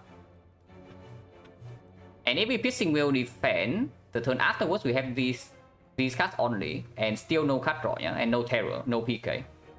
And then turn 4 we cannot block. So if we take the damage,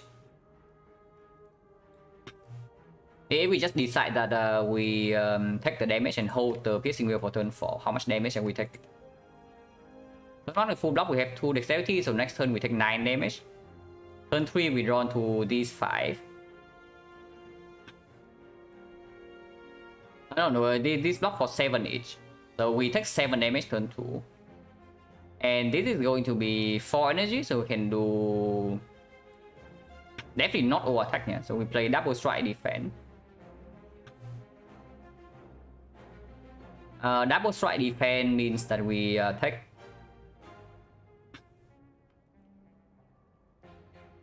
This block for 7, block for 9, so we take 15. We take 7 into 15, that's 22. And the turn afterwards, we draw to these 5. And we have Piercing Will, PK, Master Terror deals letter opener damage. And the turn afterwards, we have 4 energy plus Hand with or attack strike. That would be 75 here, 42 here, 18 here. That is 60, 60 plus this is 100 and 35. 135, this turn we are already dealing 18. So 153. 153 per 5 potion is a kill. So that line kills by turn 4. No, not turn 4, but turn 5.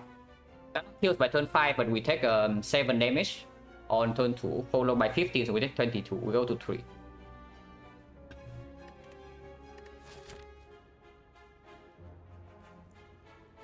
Yeah, that line goes to 3 HP.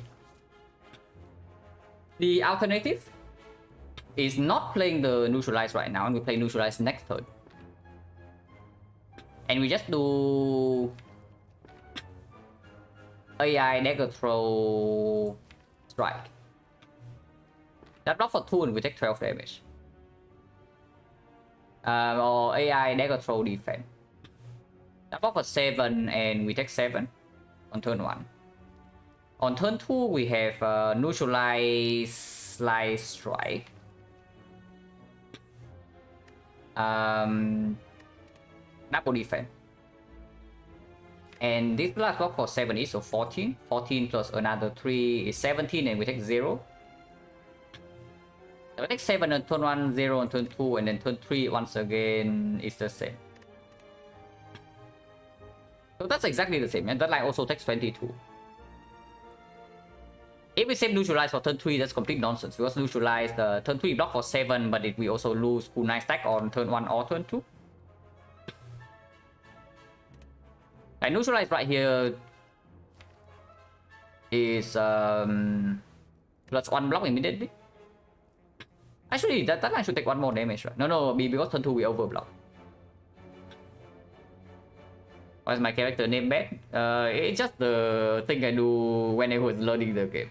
Like whenever I was blaming ING, I just look at the name and see that I'm bad at not the game. I laugh off my losses.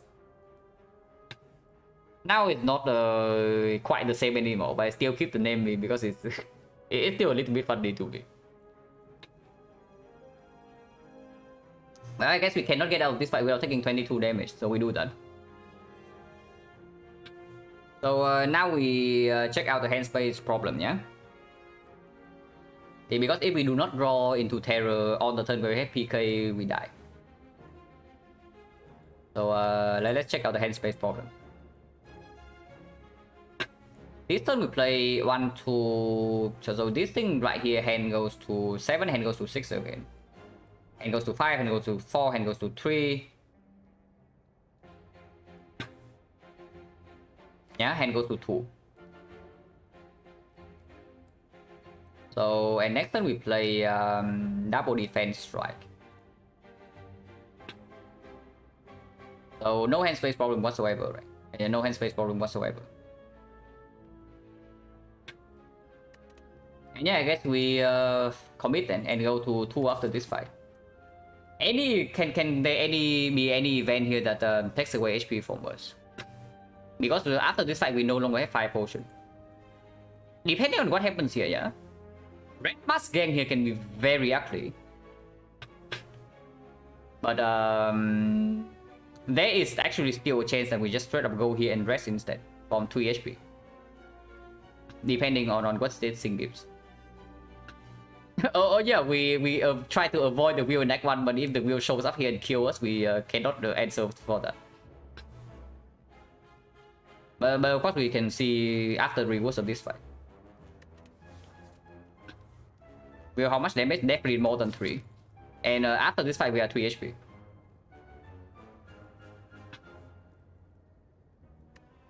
But if this fight doesn't draw a potion, I absolutely do not feel comfortable going here before we go into the shop. But I guess we do the line because both lines take 3 damage and the damage is both lines go to 3 HP and the damage is exactly unchanged. It's very bad. Yeah. This draw is quite bad as well. I mean that this is not slavers. We run into slavers with this draw and we are dead. I'm just saying, like we run into slavers with this draw and we are straight up dead.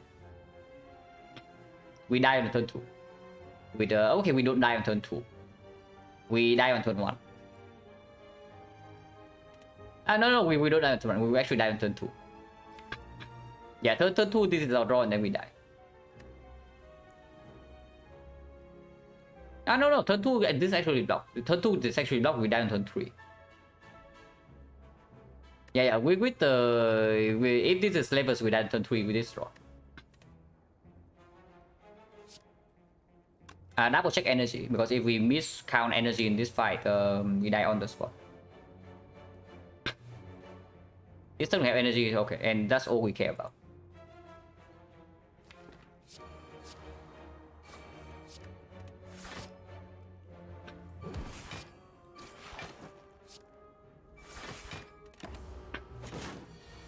And then we cannot piercing wheel here, yeah? We piercing wheel this turn, we die on turn 4.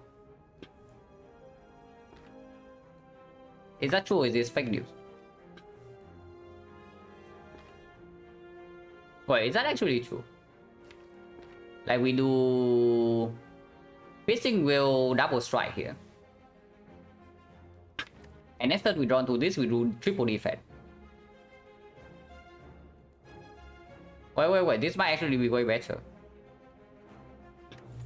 Because the piercing will right now double strike is full block, yeah. Next turn we have 3 energy and we have exactly 3 blocks, so we just play that.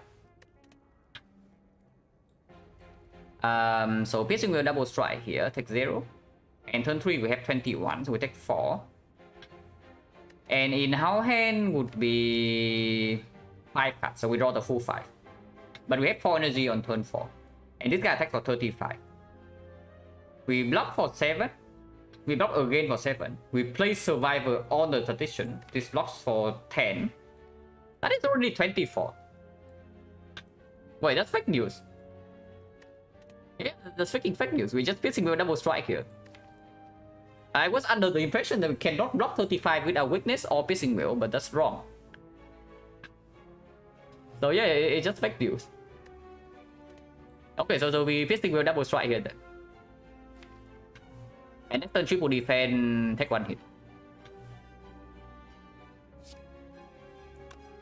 Okay, now double check damage, yeah? Because turn 4 we can block, but then turn 5 we still need to kill, or we die turn 5.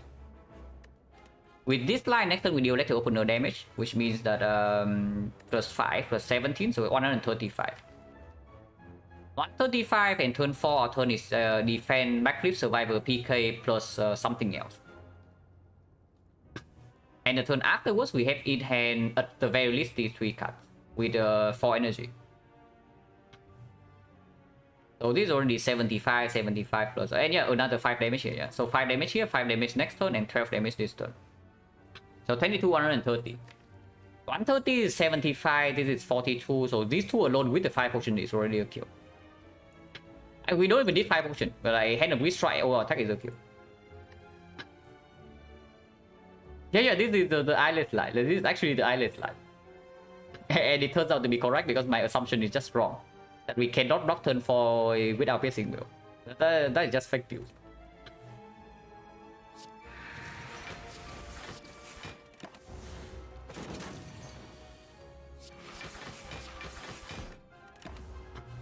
And Underworld is delivering.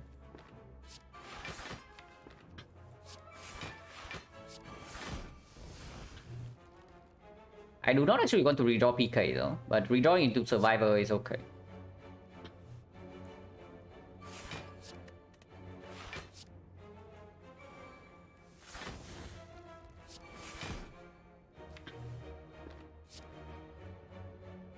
Yeah, we actually take 1 damage here.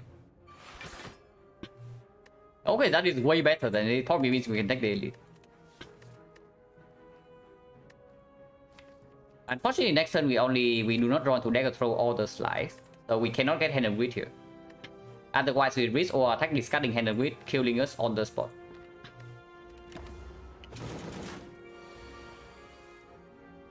So we actually have to start with hand and wheat. Okay, what's the risk here? Is there actually a risk? Because this is 42 and these are 18 each. So 42, 96. Okay, we are 10 off. Okay. There's no way I agreed for 25 go with 1 out of 9 chance to to die here.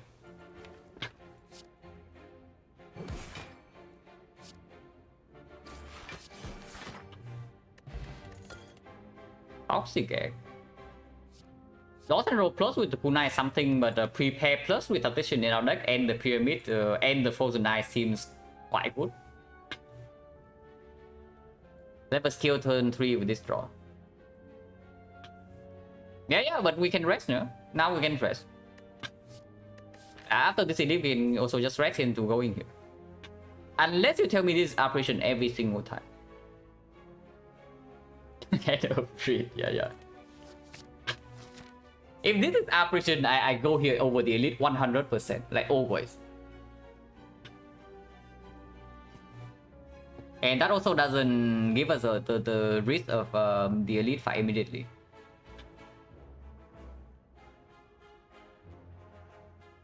for the basic cast skill, yeah.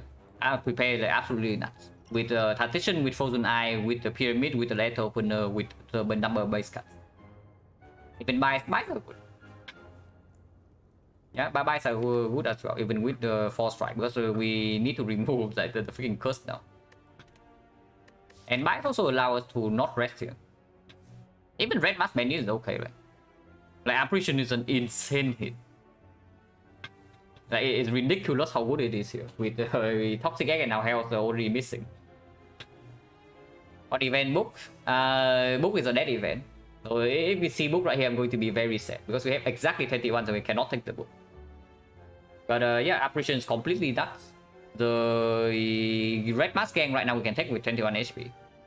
Also another no potion, yeah. So potion change right now is 70%. Library with the Toxic Egg right now is also excellent. And we already have the late game like, almost cover if we survive for long enough with these relics. So running here does give us potentially an unnecessary risk. Ritual Dagger, yeah, Ritual Dagger is very good. With Pyramid and triple damage and the Frozen Eye. We probably cannot upgrade it though, because if we take Ritual Dagger right here, most likely I'm resting here. But that is still very strong into this mode.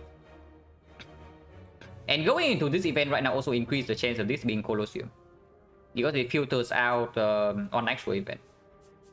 And if it's Shrine event, then regardless it's still Shrine, right? And Shrine events means that even if this is a 5, we don't really care. Like 5 with Toxic Egg is good anyway.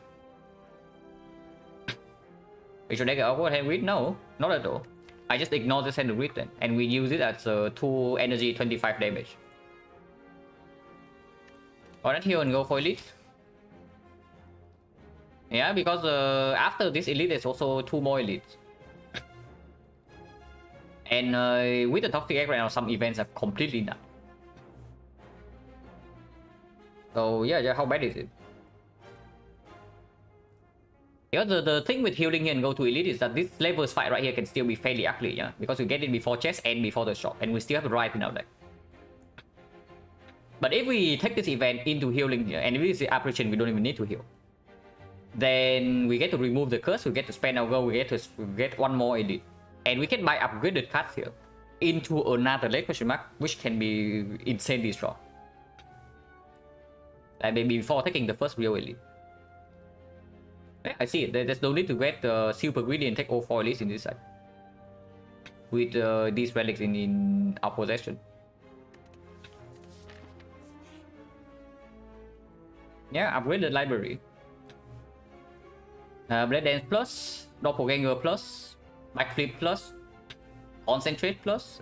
With Prepare Tactician already, I don't think I care about this too much. Doppelganger definitely gets worse with the Pyramid. And we are not in Catalyst business here.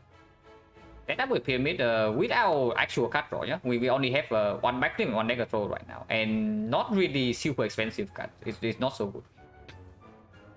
We do have Prepare to draw as well, but with our real thing to use the setup on, it's definitely not as good. And here's a Blade Dance with Kunai. Blur worth considering, not before we have a copy to scale dexterity. Before I click this blur, I just click the backflip. Because right now, at this moment, we are not overblocking yet. We can be overblocking fairly soon, but not yet. And then plus works well with triple damage to the other war as well. Yeah, this is just Blade Dance. It's actually just a Blade Dance plus. Concentrate removes card. We only have Prepare for that, and we have Tradition as well. And the other war. Prepare Tradition, other war, and do not forget that in this fight we do not have Rise anymore. What's the boss? Automaton. So in this fight, Terror doesn't work, yeah. And mainly, and then we have we have Kunai.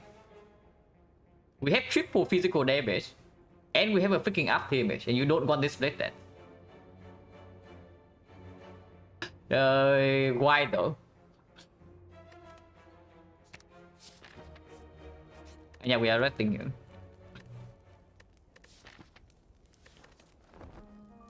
The rest will get a little bit wasted if this operation, but we don't care. Ah, who says the Queller plan is useless?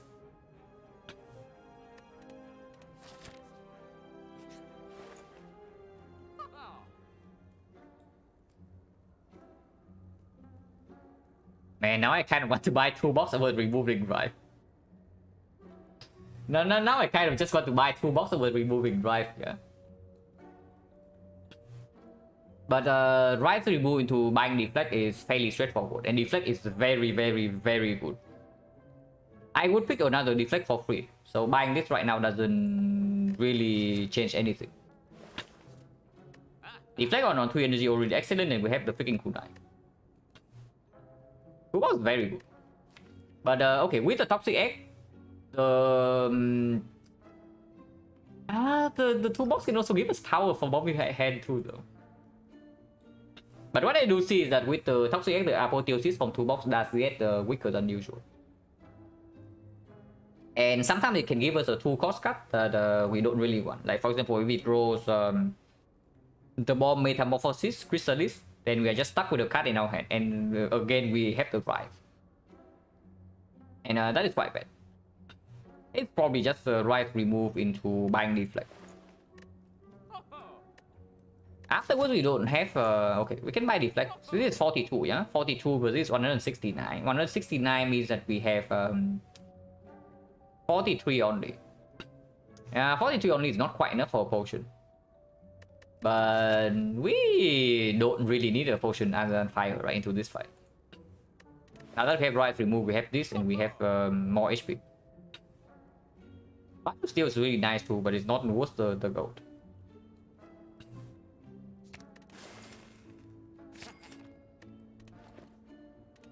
And of course now we take 2 elites, yeah? Late question mark as well, apparition still in here, Colosseum still in here.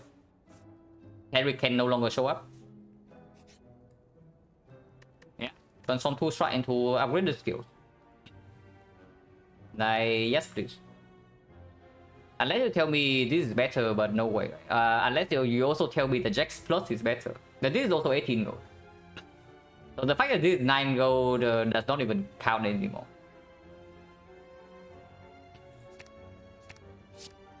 And it's not upgraded skills. Yeah, those are certainly not skills as far as I can see. I mean, technically they are better than strike, so that is something. But maybe I would like my mutation. Okay, this quick slash can do something. Bane is absolute trash, but it's still better than the strike. But this quick slash can do something with Frozen Eye. And yeah, we take elite.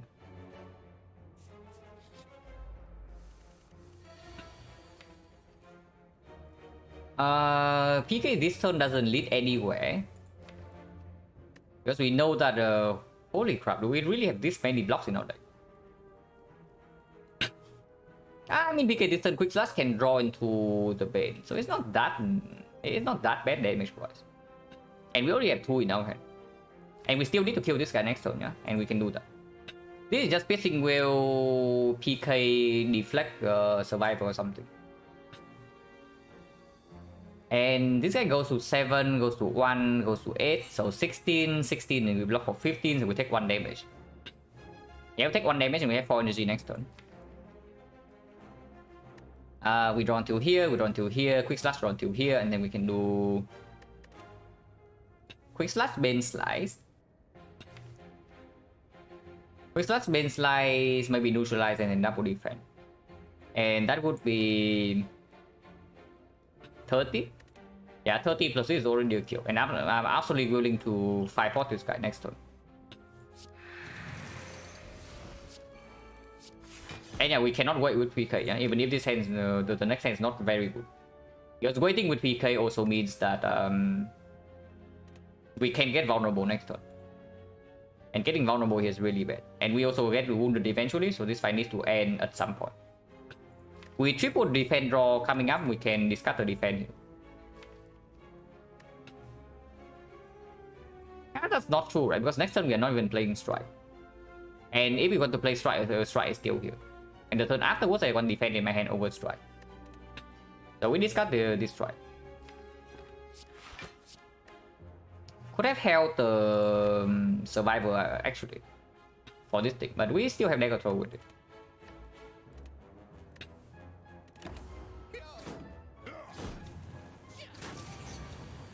And it's unstoppable, so of course we need to kill. And we do not double defend before the kunai prop. We know that we have get letter opener. So 16. So this is 14 plus 30. 30 plus another 12 here is 42. 42 plus 5 is already dead without 5 pot, and then we can neutralize this.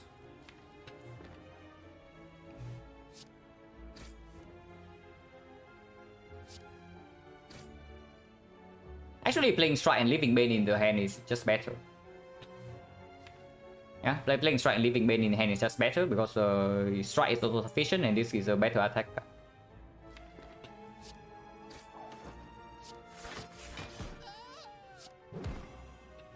Tiger number 5.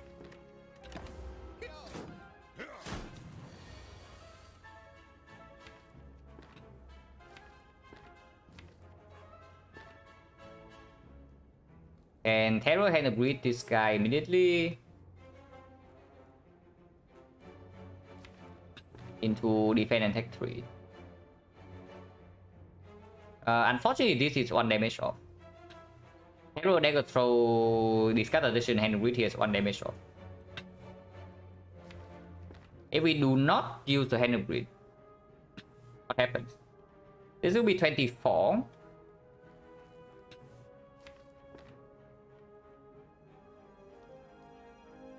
It's 21, 24, 45, 45.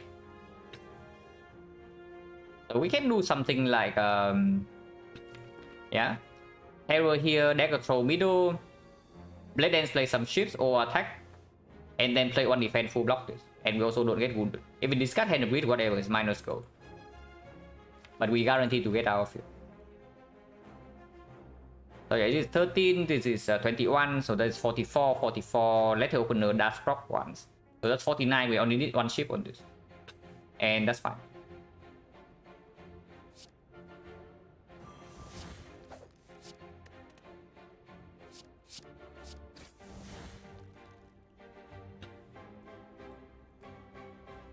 Wait, no, 21, 26, we need another one.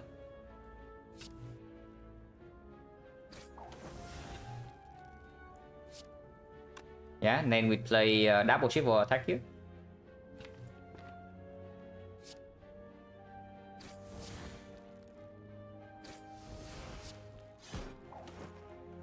Cool block. And the next turn hand we kill this.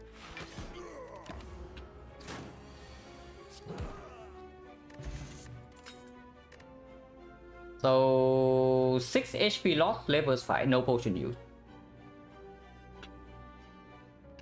And potion change right now is 60.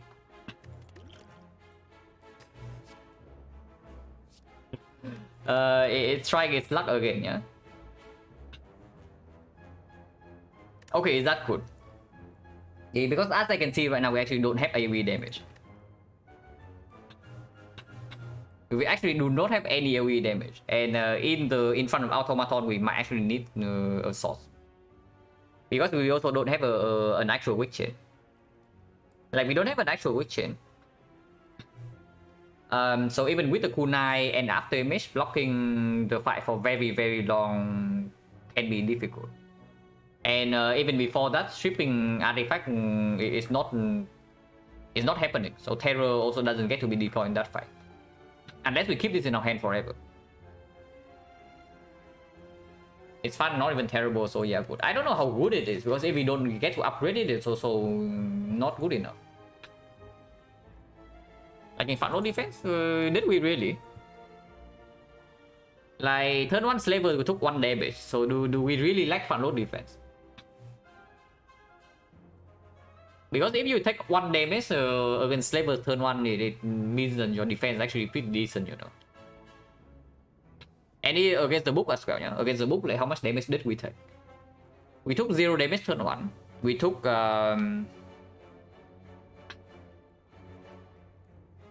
We took like 0 damage turn 2. And we took 4 damage turn 3. We took 1 damage turn 4.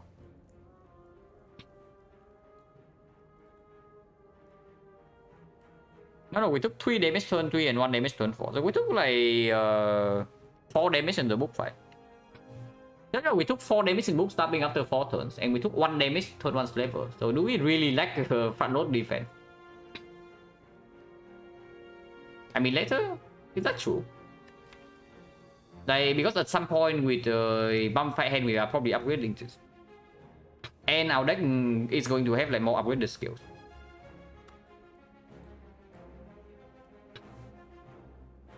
On damage, no, we took 3 damage that turn, and we took 1 damage on the 35. Because I remember we went into the fight with 25, and we left the fight with 21, so we definitely took 4 damage.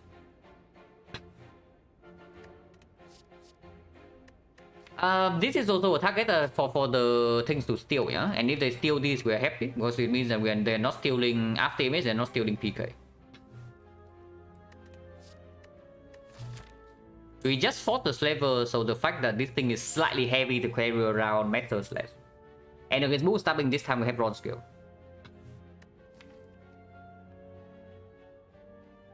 And of course we have 36 HP. It's okay, right? It's actually just okay. And doesn't even need to be upgraded, yeah? Upgraded it would be nice, but it doesn't need to be upgraded to be useful. And we can already refund the cost with Mummified Hand. Poison Fever, we could have had 2 Catalysts plus, that's true. If we took Catalyst in the library, we would have had 2 Catalyst plus right now. Yeah, Mummified Hand definitely makes this thing like way better than usual. And we have a lot of small cheap AoE damage, yeah? We let it open with this thing. No real AoE damage because we don't actually want to play this most of the time. But small chips can go a long way. Of course, I would like a freaking Panache instead of this. Like Panache would be so sick in this deck. But this is not Panache. It's probably still takeable. Like normally it tries to advertise itself when it's really never needed. But in our case, it might actually be necessary, and it's not even that bad. It's okay, and we just fought the slaver also. And then for one fight, you can also use energy pot. So it's okay.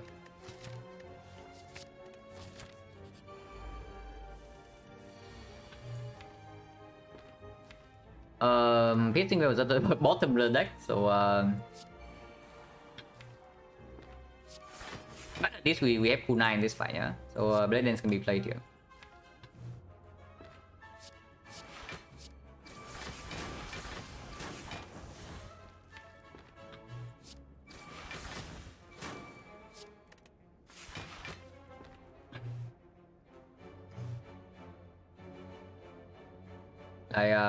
Quick slash or bait? It's probably just quick slash, yeah.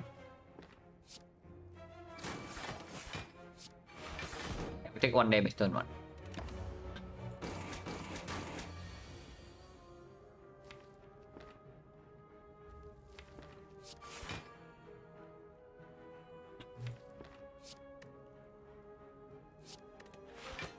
Yeah, it's also a discard target. I don't know whether that's good or bad. It's probably very bad, but doesn't matter too much. We don't need other war next turn, yeah? So I just want to make hand sprays.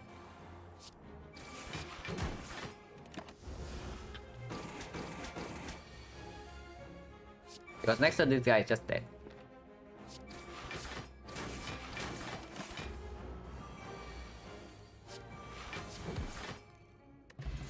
Potion. 60% chance now. Piercing Wheel plus, yes please. Second Piercing Wheel is still very takeable with the pyramid, like even more takeable than usual. It's plus 9 gold. And it's artifact strip in front of the automaton or the Doneka. So this is already front load block for turn 2 against the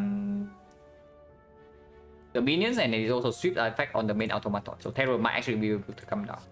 And it's very good into whatever this fight is. That's also finisher, but finisher minus, not really, right? In case of Gwen Leader, I still want 5 pot over this Sentinel still.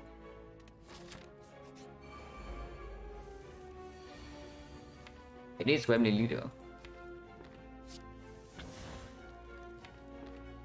But we also get to kill them.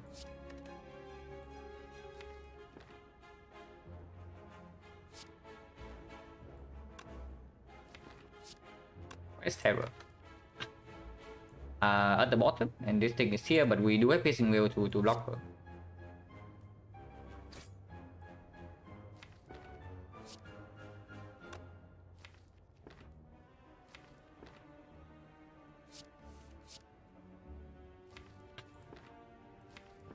Also discard this.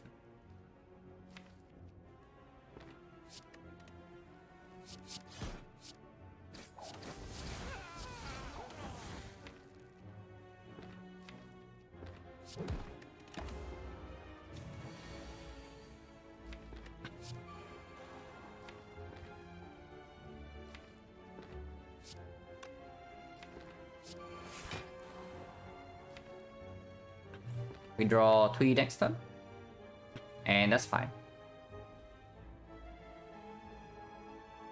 I want the energy from Underworld, yeah. So drawing 3 is fine. And yeah, she attacks, but we don't care.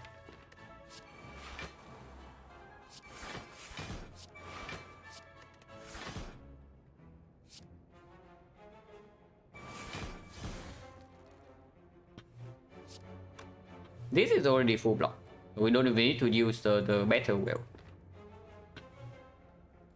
This is taking 1. Taking 1, but we also get to kill the minions. And we get to keep the wheels as well. I'll probably take 1 back.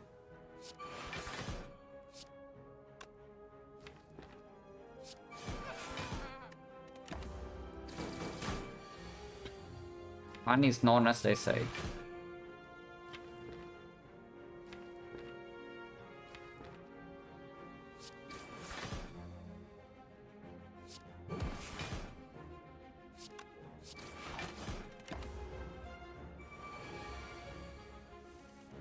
Right hand of wheat. Right here.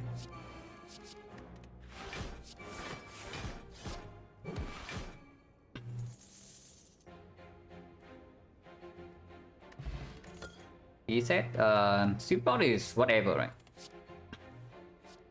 Yeah, if we only pick the first copy from the library, of course we pick the second one. And we still have after image 1000 cuts, kunai, letter opener, triple damage, and then whatever crap. There's also the bouncing plus for our 2 catalysts that we skip. But support is definitely not better than this, yeah. 34 we can upgrade. And if we can upgrade, we should make one of these 2 upgrades. If I see Fusion Hammer, what do I prefer to have? Is it PK or is it 1000 cuts?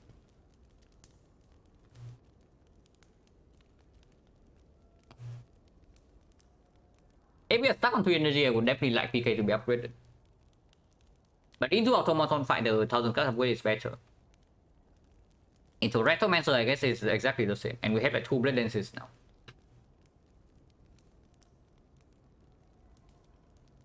Yeah, I guess we always have the letter open, the other wall for the PK turn. So energy, we can have some ways to get energy. Like Tactician, and if we see a second Tactician, we can still pick with Pyramid and this Tactician plus. So energy can be solved. But this damage is always going to be relevant. Yeah, we can just upgrade 1000 cut. Eventually we want to upgrade this as well. I would say eventually we want to upgrade this. So Fusion Hammer would absolutely be picked with the Toxic Egg, but we are going to miss out on a decently strong upgrade. But this upgrade is still very good, yeah. If we cannot kill the minions quickly here, the fight does go a little bit weird. It is drawn fairly early on. And we do get to get we do get a kunai stack this turn.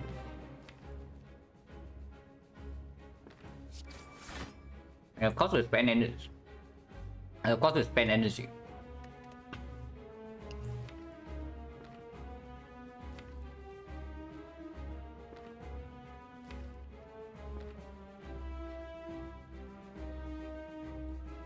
Dagger throw into the strike, discard the strike, play hand of grid, and then end turn or what? That's probably fine.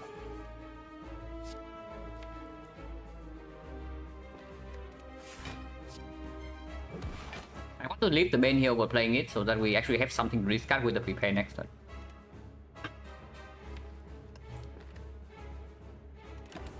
And we get a cool nice stack already.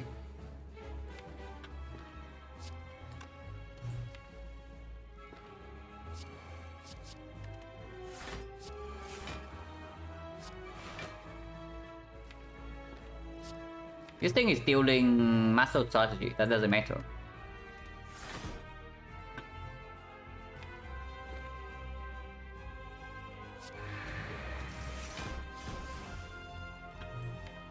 And take 2 right here to have PK on double Blade Dance next turn.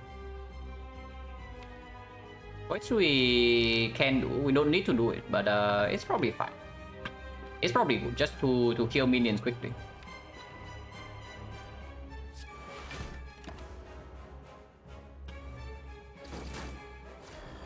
After we kill the minions, this fight is no problem whatsoever. This also allows us to play terror on this guy, yeah.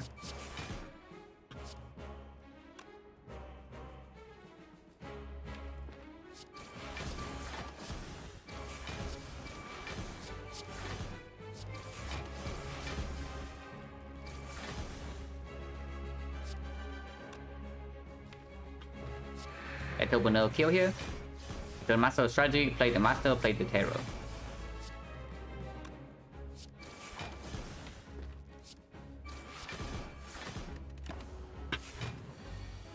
We are pretty strong. And you can also see like how much damage the 1000 cards actually did to the minions. And now this fight is like completely under control. PK is fairly far down, but we don't care. Hyper Beam is coming up next, but we have Deflect in hand, yeah. And the Neutralize as well. We still have 4 energy for another cool nice stack.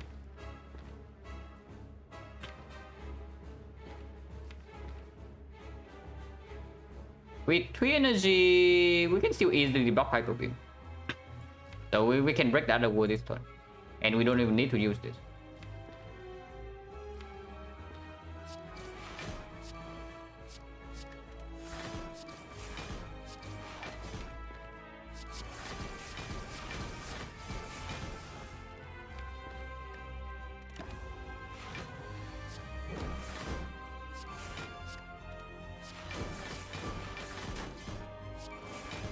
And yeah, we are even floating 1 energy, and we just hand grid kill next turn. Already have Bane in the deck, we transform into it. Like any energy relic, not any, but most energy relics, yes.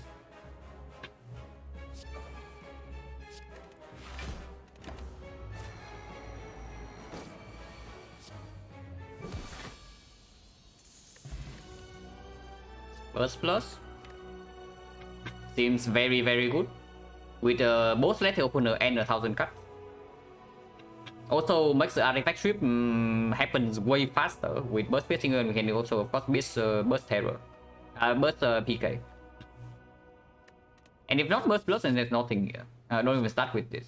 And this is not good with Pyramid. It's okay with the T set, but not that good.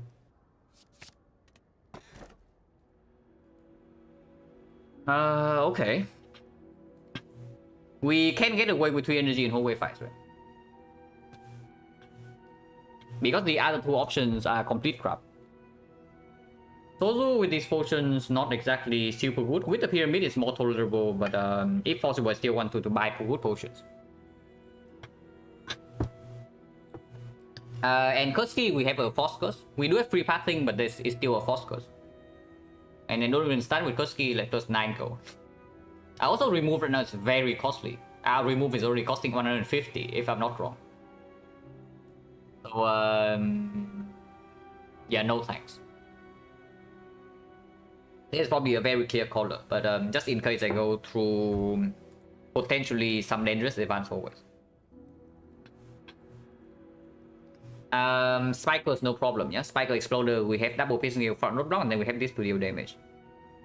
The Maw, yeah, no problem. Triple damage with after damage to mitigate initial frail, and then afterwards we scale with kunai.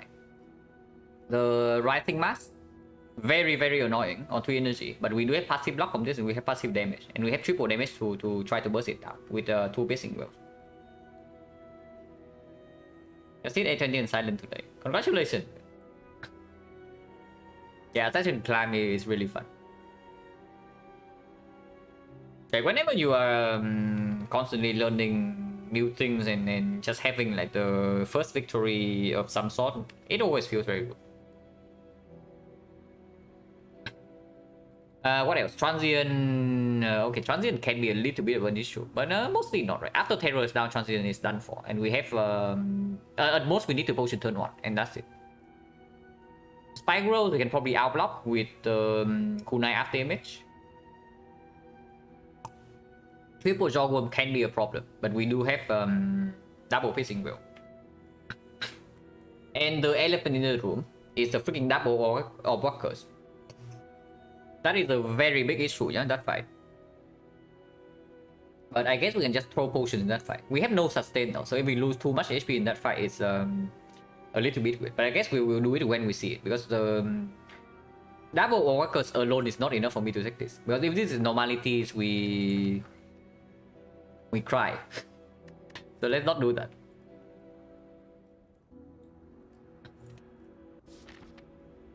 Awaken 1, we have the kunai, we have strength reset. Should not be a huge problem. And take triple edit. If possible, I don't want too many advanced always. But I guess it's okay with toxic air. We can go to early shop as well, so we absolutely go here, yeah.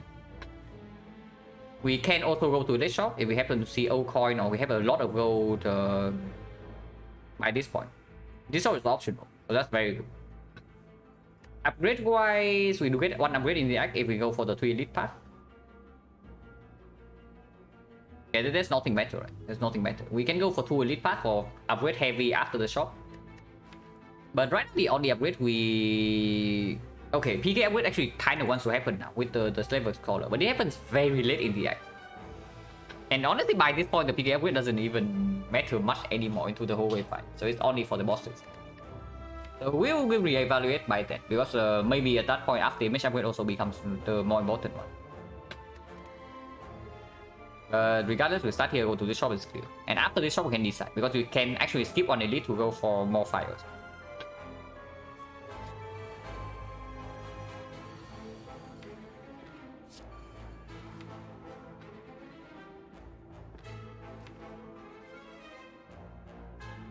Next turn we have a double piercing wheel, so they cannot hurt us, yeah.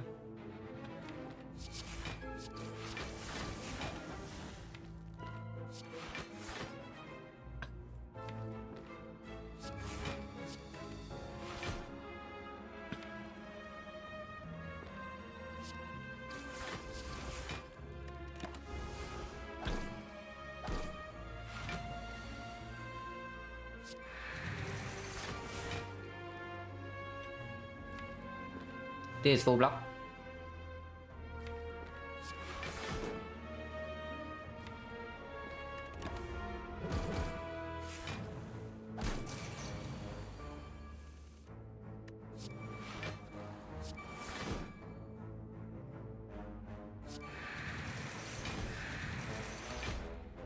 They 10 agreed, but we don't actually kill this turn, so there's no problem here.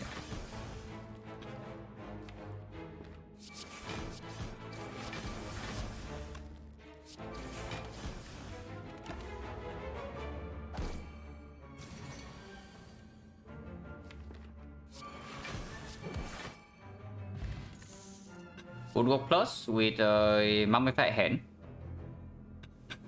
And it is front load scaling in case we run into a fight where kunai scaling cannot happen early on, like the Heart or the Time Eater. So that's very good. Of course, there's also escape plan with Frozen Eye, but it's not even close to this.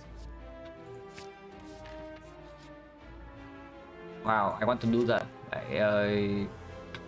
Much appreciated, yeah. Exactly what we need. So if you ask how to lose a run in one floor, that is how. We click the option and we lose the run instantly.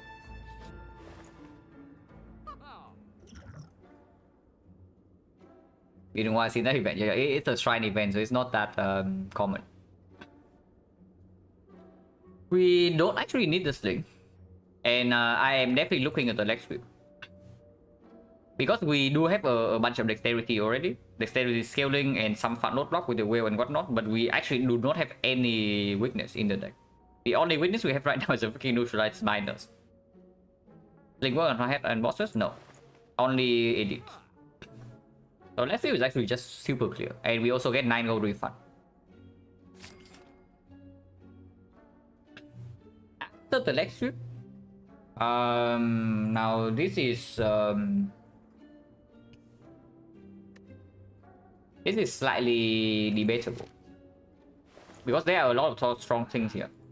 There's a panic button with the pyramid and piercing wheel and after image. So if you pick panic button, basically that is the first cycle of the hard soul. We block multi-hit with piercing wheel, we block the big hit with panic button, and then afterwards we scale up with kunai after image, and to hard dice to bronze scale as well. And even other than that, it's still very good block in a lot of fights.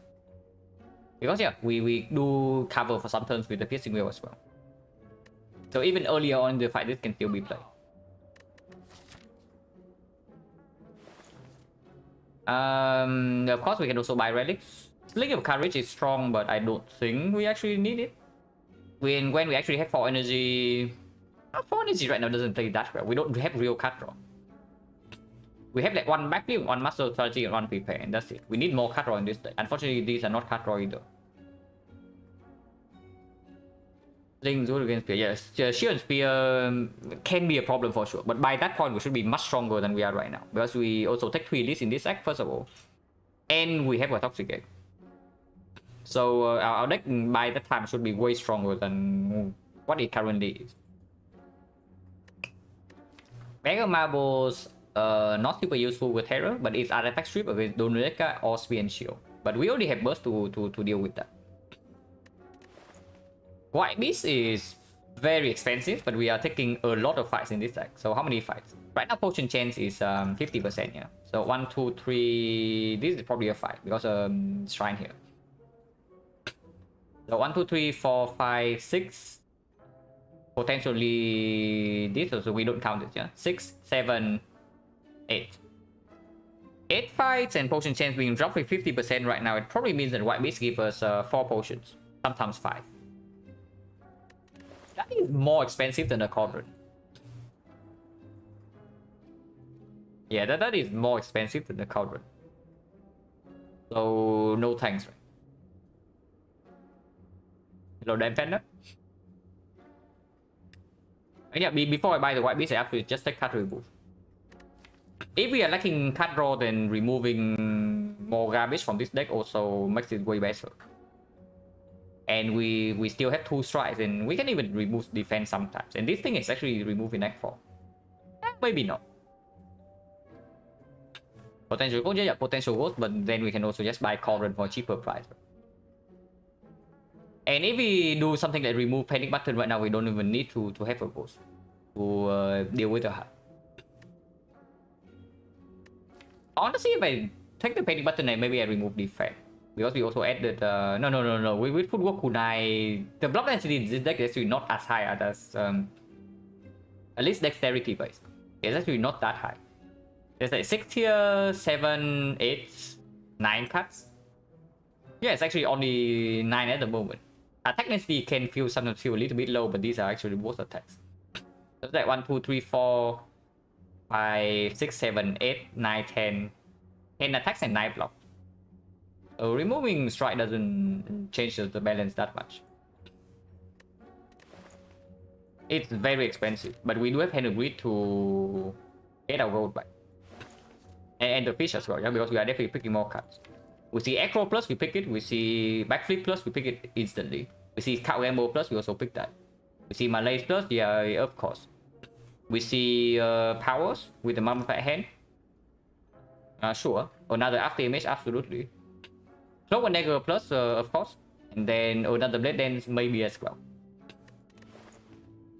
So I can see just doing panic button remove.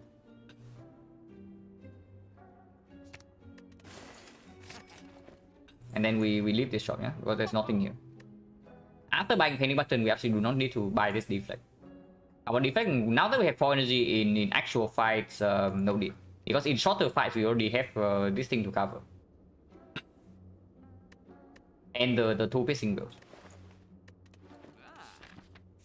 Because we might still go to this shop, I kind of want to save a little bit to go. And the deflect right now is not even that strong in our deck because we don't actually have card draw.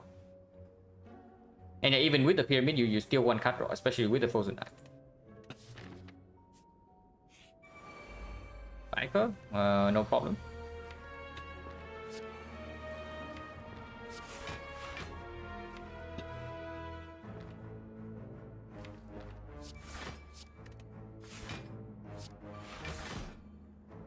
So I can take 1 here, we can break the other board to take 0. We don't need another board, yeah.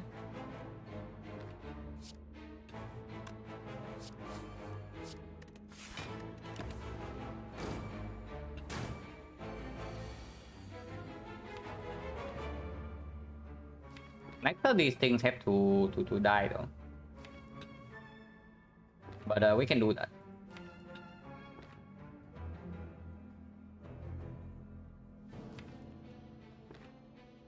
Burst Piercing Wheel right here is full block while dealing 5 damage, and then we can burst. We can terror this guy as well. And also just do Piercing Wheel, double defense, and turn. And then next time we draw to this, and then we do terror into. Cannot actually burst Blade Dance. We can just single Blade Dance and just still kill. Yeah, that's fine.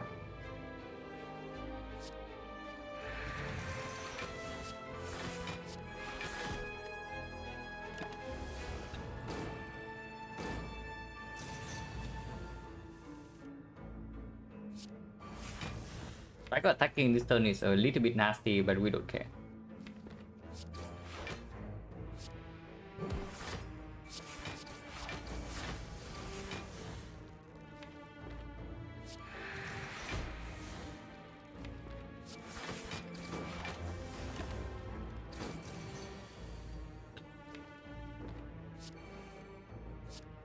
Yeah, I know. Minus 50 go. But Exploder we cannot stop. But this guy, of course, you can do panic button into Hand of Greed.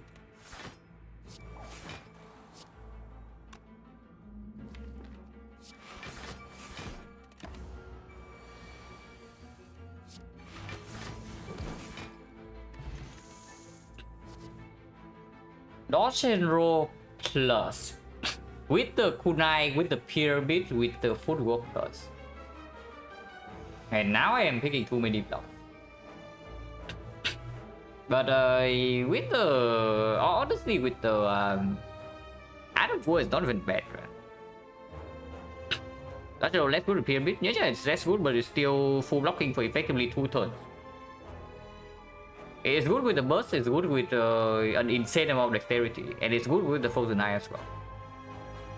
It's less good with pyramid, but it's better with the frozen eye, and we have an insane amount of dexterity. So like, how bad is it really? Because if our damage doesn't accelerate super high, yeah, we might need to play the hard fight into beat the death tree. And when that is the case, the single after image doesn't cut it anymore to play the blade dances. And we also need to block for way more than the usual amount. With my blur here, if I have a count game more plus, no. Because we do have the burst. So we can burst blur into count game more into cycling back into the blur, and we can just move on. We can blur forever basically. But before I have real deck cycle, I would not take both blur and dodge and roll. It's one or the other. And dodge and roll is stronger. One copy is fine. I do not take a second copy, but one copy is okay.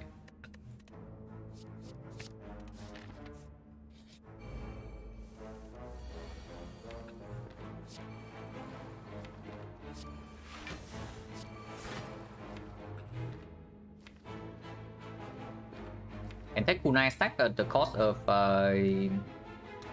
neutralize not being here, but it also allows us to draw into another defense next turn.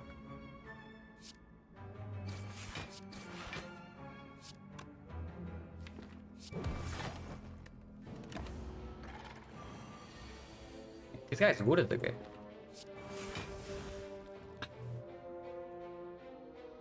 Actually so good. Unless we do this right now, we're taking damage, yeah. Otherwise, well, last time we pick it the end of deck 1.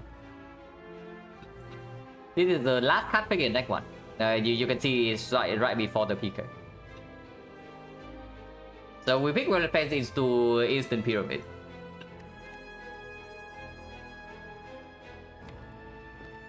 How much are we blocking here? I don't mind energy pot, right? Because the potion change right now is also... Wait, did we get a potion? Maybe we did, maybe we didn't. But this potion is not that strong to the elite anyway, because we do have 4 energy here. Otherwise, you're taking a lot of damage and there's also no sustain.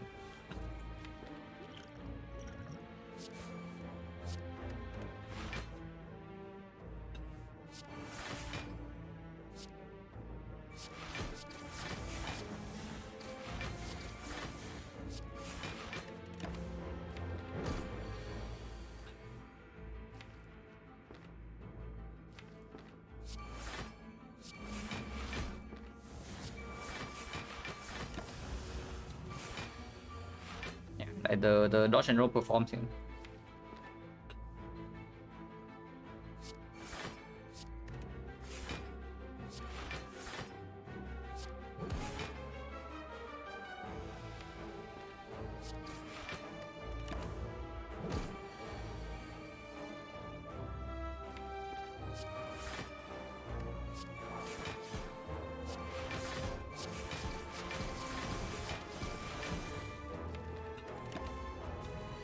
Oh yeah, even with the leg sweep plus, we are still not having an actual witch yet, which is slightly concerning.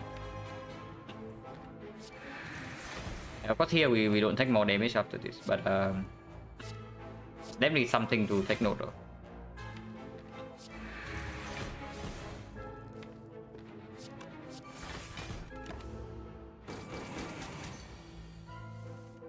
And the wait is 2 turns from now.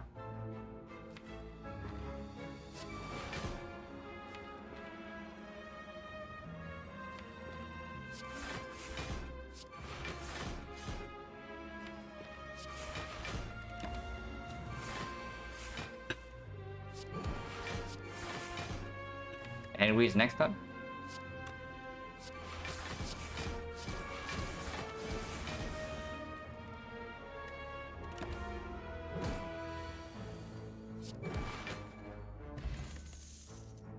Outmaneuver plus if we need help in the hallway fights. This guy's very good in hallway fights, but it's probably useless in elite fights, yeah? And boss fights. Because what we are lacking right now is card draw, deck cycle, not energy, when we actually have 4 energy. So there's no way this is actually good. Because we only had to get through maybe 2 more fights. Okay, this is probably a fight as well, so maybe 3 more advanced hallway fights. Also no potion, so potion change right now, I don't remember, this probably drop a potion. So it's like 40% 50 now, yeah? But none of these are good.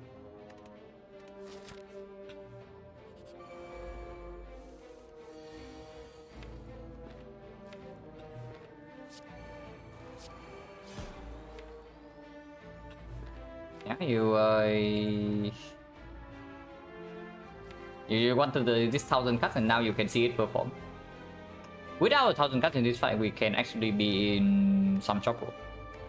With 1000 cuts, we are probably fine.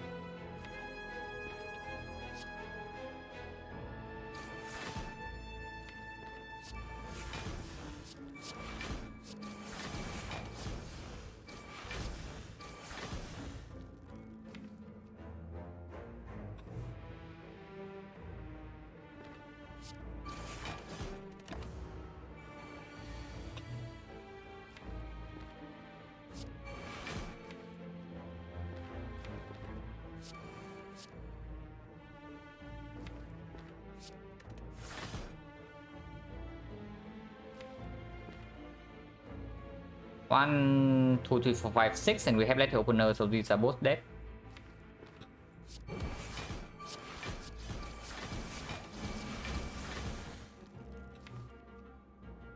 PK turn next turn does mean that we can leg sweep into our attack, so it kills both the resummon.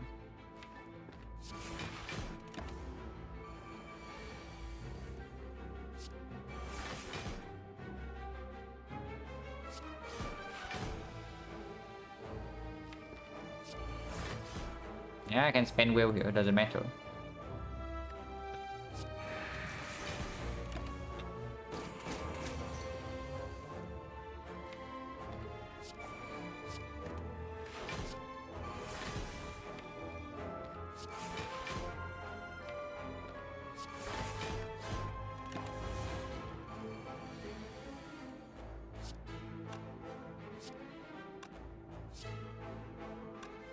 Uh, 1937 is a kill with the 1000 cuts.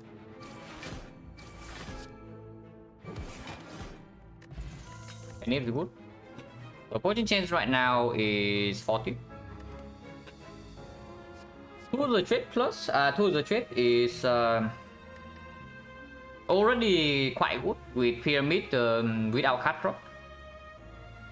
It's good with addition in the deck, and it is power with mummified hand. Awaken one we don't care about, yeah. Because the only damage. We have triple damage. We do have triple damage, but our attacks are fairly mediocre. So 1000 cut is quite a lot of our damage, I have to say. But right now we even have triple damage plus panic, so this thing can be 150. This thing can be 150 if we line this up. Creeping Cloud is a card that we can burst, so it opens up potential Catalyst Pivot, and also Weakness Chain if we say the Left Flip Plus is not enough. But to the trade is just way better, right? Yeah, to the trade is just way better.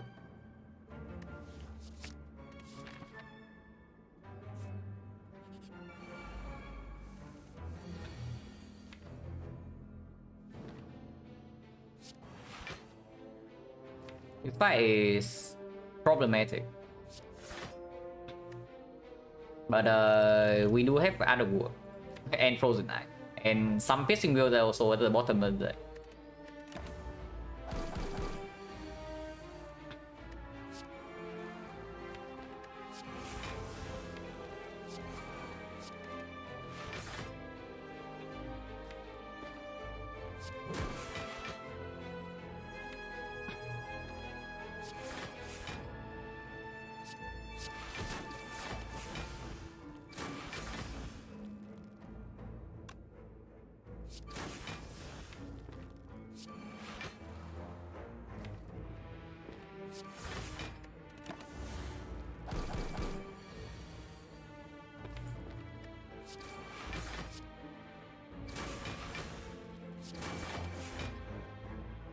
Debuff, I guess that kind of sucks, but we live with that.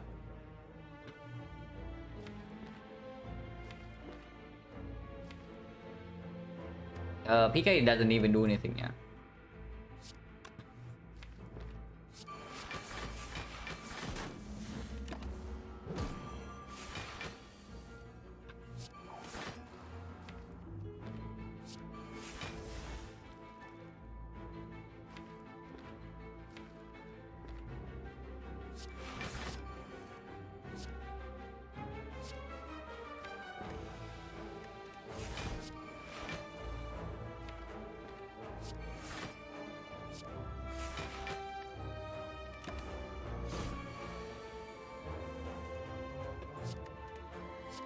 Yeah, this thing is one-shotting with panic, so how bad is our damage?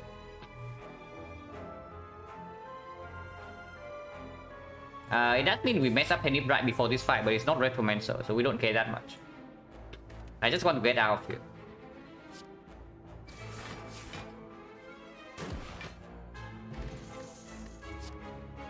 Yeah, backflip does, absolutely.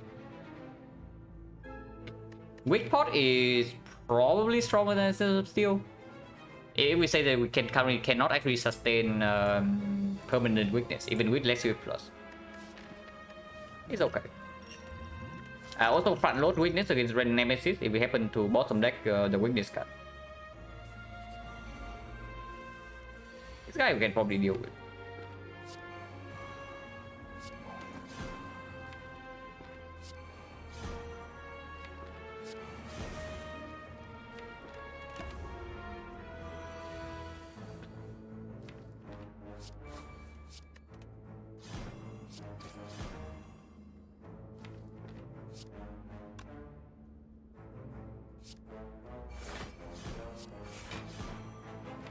I'm doing it, guys. I'm definitely doing it. If you don't know what I'm doing, you know right now.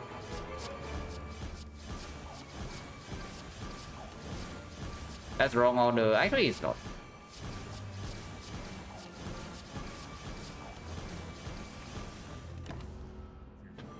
Omniver Plus? No. I just turned down Omniver Plus. Like, we don't have enough card draw yet. Right now, the bottleneck is not energy in the elite fights. It's still card draw. If we have more card draw, I can consider energy.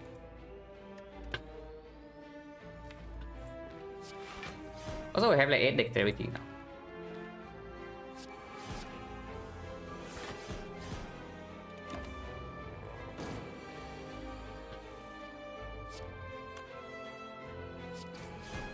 Next side is 4-5. Phantom does matter there a little bit, but how much do I care? Not enough, right? Yeah, not enough.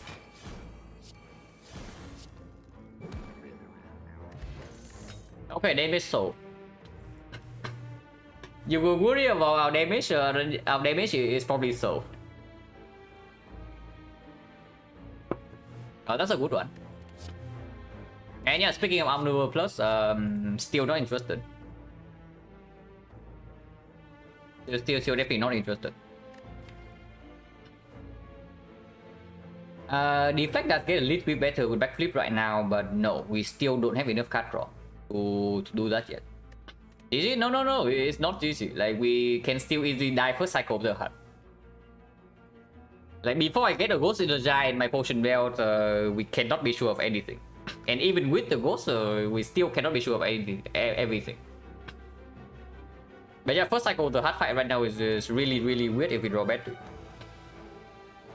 The only answer we have currently is the panic button. Yeah? So if we fail to draw into this and we also fail to draw into weakness, 67, how do you block that? Blocking 67 when fail is not an easy thing. And right now we don't have enough deck manipulation yet. Of course, with this thing, potential output is through the roof. But the concern is dying immediately. Anytime where a fight can go long, we win. But yeah, which is even more reason for me not to pick this card. I'm saying 60 event to high deal. Yeah, exactly. Which is why I bought this card. Like, I do not waste gold on this card without a reason. But I bought this for 100 because this thing can be our block solution for the first cycle. And we panic button one turn, we pissing wheel the other turn, and the debuff from this doesn't matter because we do have A20H. Oh my god. How can we recover from this? How will we ever be able to recover from this, guys? But what are we doing here?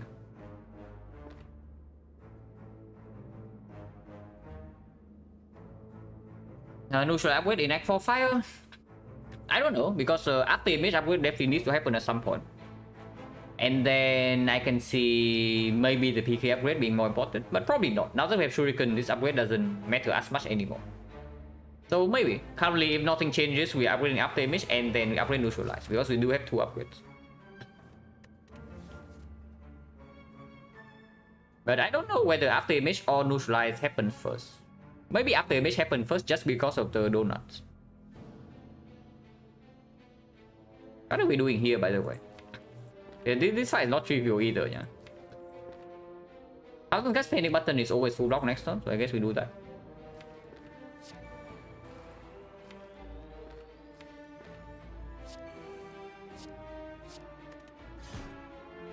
And next time we burst the piercing wheel is always full block.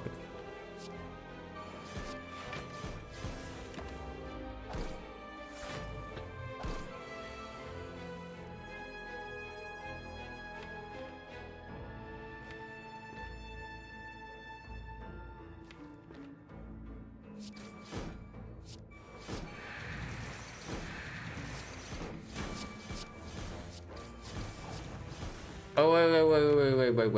Almost solved. Like we are right before a shop, so better get the gold. Oh my god, I have too many ships already. Okay, how do I do this without killing them? Because the 1000 cuts also dealing a lot of damage, and this guy taking 6 from Thorn. Stopping right now... We still need to get this out of our head somehow. Okay, that was bad. I'll probably play one more, right? This guy is still alive, yeah.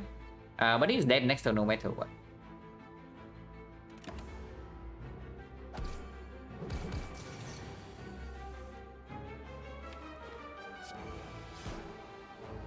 Okay, wait, this guy is alive, okay. So we can deal with that. Then this turn we make hand space, but without letter opener, without damage.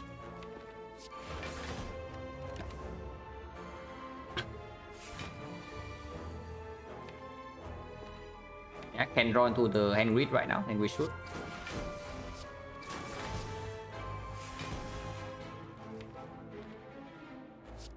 Also, this thing leads penny to 9.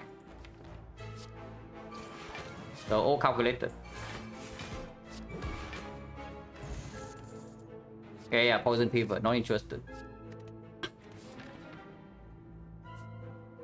And yeah, shop, yeah. I'm willing to double shop.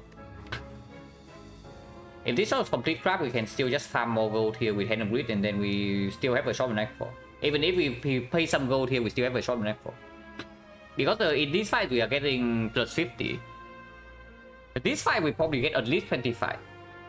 Getting more than 25 requires what's time meter solution? We easily outscale him. Like we have strength reset and we easily outscale in both directions. If you have strength reset and one of these relics, you're already good. And we have both of them.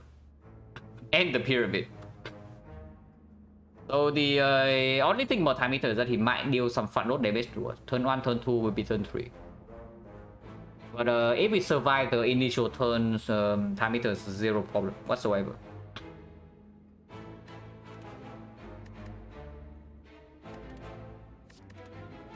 Okay, how much gold do we get here? Like this fight is probably, we count 25, yeah? It might be 50, but 50 requires to kill a cultist in early turns with the hand of grid, which doesn't always happen.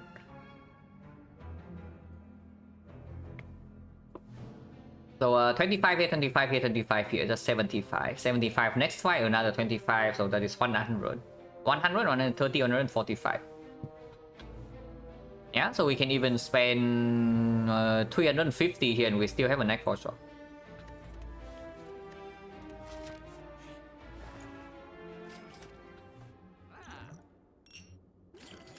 Okay, now that's over with. We can look at the rest of the shop.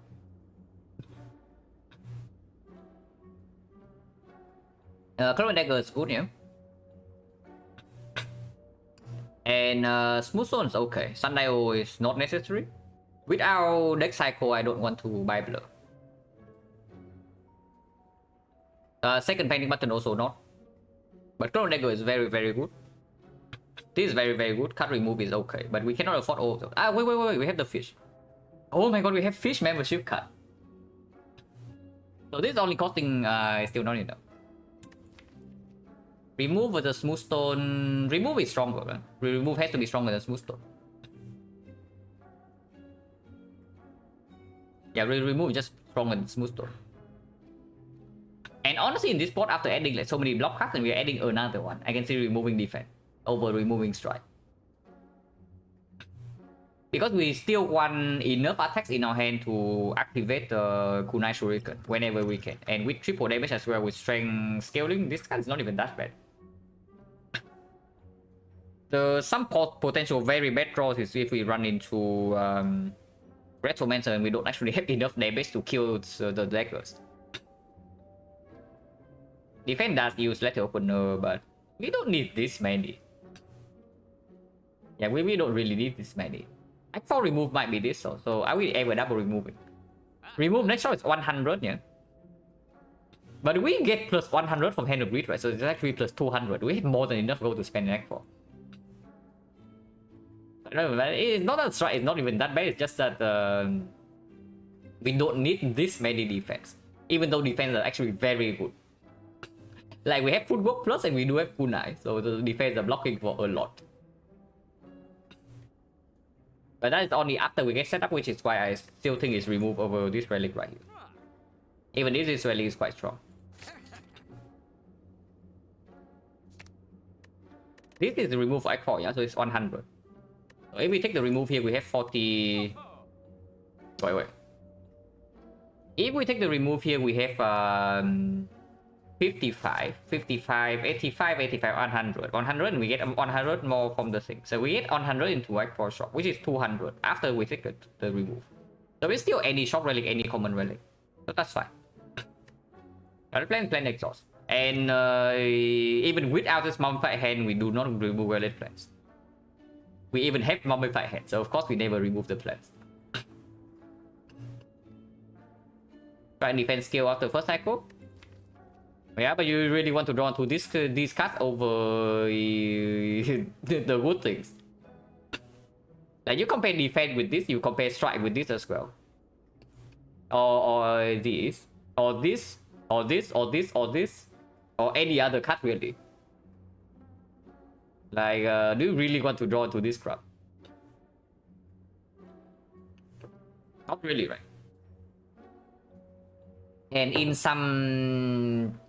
Okay, the thing I can see about removing strike over defense is that like this does allow us to empty our hand while keeping underpool. But yeah, not really.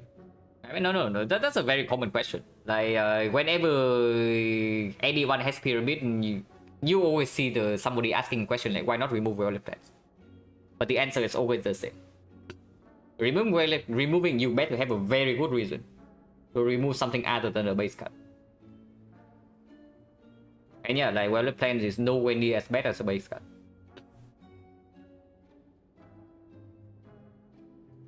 But I mean, am I just fucking myself into nonsense here by removing defense instead of strike?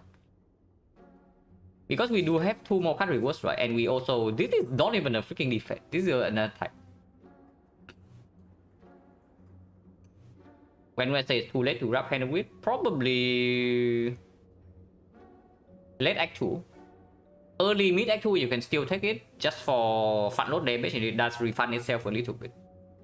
Act 1 shop, you can... If you can afford it and there's no like premium relic or whatever, it's very good. Of course, from Neo is insane. But the early Act 2, mid Act 2, maybe you can take it if you are really desperate for damage. Because at that point, the gold effect doesn't make it a benefit anymore. You are still paying real gold for it.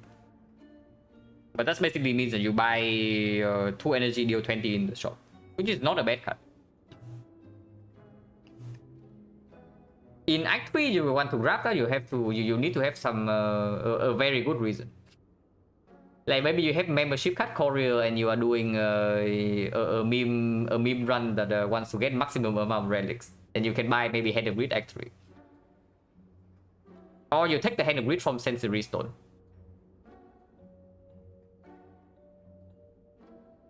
Yeah, definitely do not need to apologize for when asking a question. Oh yeah, like some exception might be when you have Necronomicon. If you have Necronomicon, maybe Hand of Greed can be an actual damage card. So even in late Act 3 or maybe sometimes even Act 4, you can actually buy that. But that is a very rare case. Yeah, like I added... Okay, well, what did I add since the start of this deck? This is not even from the boss, yeah? It's from... Burst from me from the boss. Trigger go effect twice kill on first hit? No. The second hit just doesn't happen with Necro, if that's the case. I don't know whether it use up the Necro still. I know that Echo Form doesn't get used up sometimes with Yeah, Echo Form doesn't get used up on the kill. But Necro, I actually don't know. It probably still use up the Necro, but you don't get double gold. Okay, Caesar starts this like, what did I do? I added footwork, I added leg sweep, I added panic button, I added dodge and roll, I added tools of trade, and I added back flip. So I added 6 quote-unquote non-attack cards. And now I added a clone dagger. Okay, block density. 1, 2, 3, 4, 5, 6, 7, 8, 9, 10, 11, 12. 12 out of 37. Of course, after we exhaust down, then everything's fine. Like, after we exhaust down, damage block distribution doesn't matter that much. But in the very first cycle, our distribution is currently 1 out of 3. Would be block cuts. So that's not too high. Okay, that's definitely not too high. And we have these things to prop the ninja relics already, so we don't actually need the strike. Right? Yeah, we don't need it. Like, keeping this is just nonsense. Because we can still pick up... Wait, okay, here's the thing. If we do not pick up any common attack here, and we don't, then keeping the strike here is just complete nonsense. Because before we remove defense, we just remove a freaking strike and then pick up a common attack here. And we are not even doing that. Yeah, so just that is just like complete garbage, right? Keeping the strike over defense.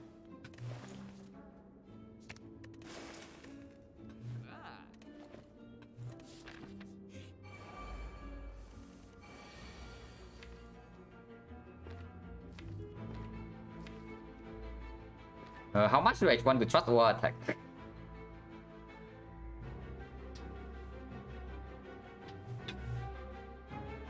Yeah, how much do I want to trust or attack?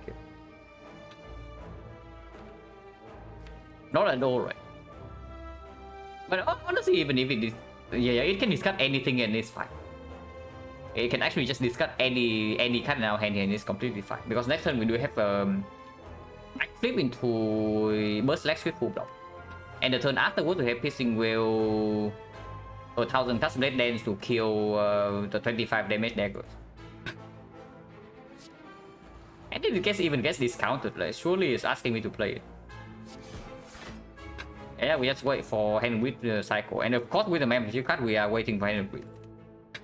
And we have a lot, we have enough control in this fight. So there's no need to panic.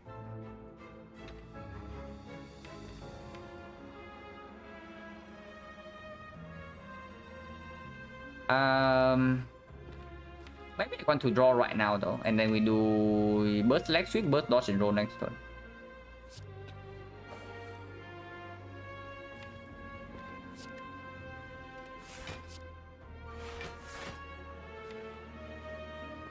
Or we can even burst flow negger. I play dodge and roll right now and just block next turn. That's fine too. That's fine too.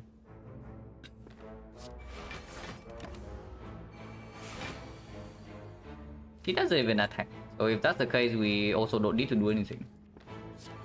And can just play this.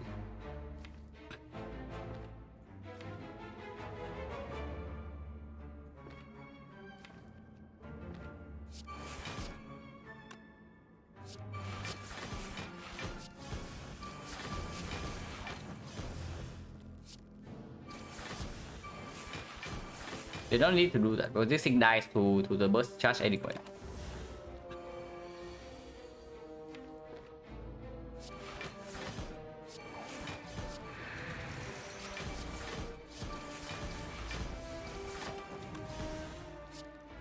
We cannot loop Penny back though, but it's still whole fight here.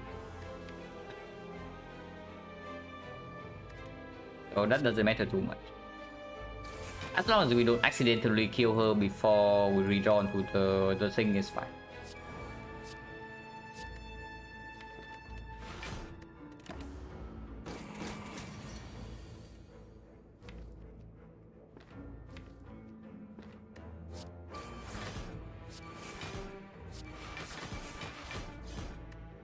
Hopefully we don't accidentally kill her because 1000 cuts and taunt is and letter opener is also a lot of damage. Please don't. Stop using multi-hit. Multi-hit hurts you. So please stop doing that.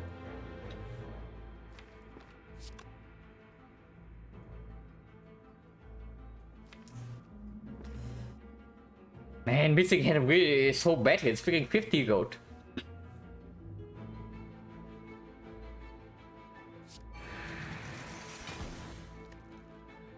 But we have to let the opener here, yeah? Otherwise, he cannot even full block. To draw to this thing, it's 50 gold. And of course, we shuffle out every single one of these, yeah? Okay, where is it? 2 turns for now, so it's not that bad.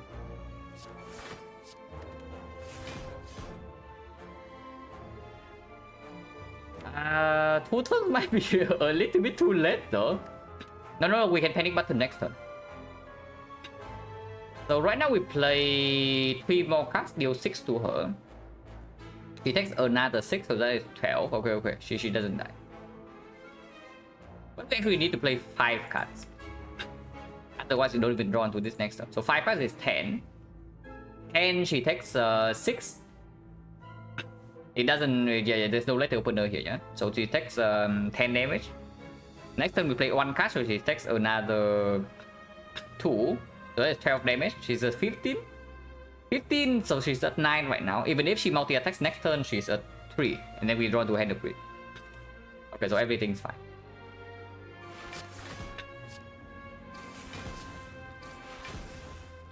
Oh, yeah, we need to make hand space, yeah?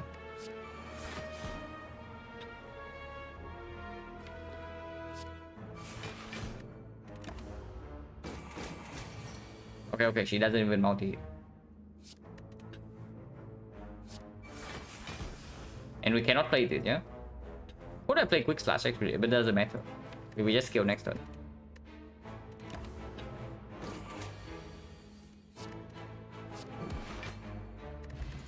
Okay, it's fine. It comes back again before the Act 3 boss. So this thing shows up before the Act 2 boss. And then once again it comes back right before the Act 3 boss. Like it says that it's here to carry us through. But no, definitely not. With the XecnaR Shuriken right now, this is just a brick. And of course we don't pick the other 2. Could I have had 3 Bouncing Flash plus with Burst plus and 2 Catalyst plus with Pyramid Frozen Eye. Just saying. And the Poison Potion. But Weak Potion is way better than Poison, yeah? So we keep this. And right now we do have 2 upgrades. We have After Image and we have Neutralize. So I can definitely see going here and recalling first. We go here, recall, and then we see whether we get a card to upgrade here or not. And if we see Malaise or Leg Sweep Plus, from here we no longer need to upgrade the Neutralize. And then we can do something else in Act 4.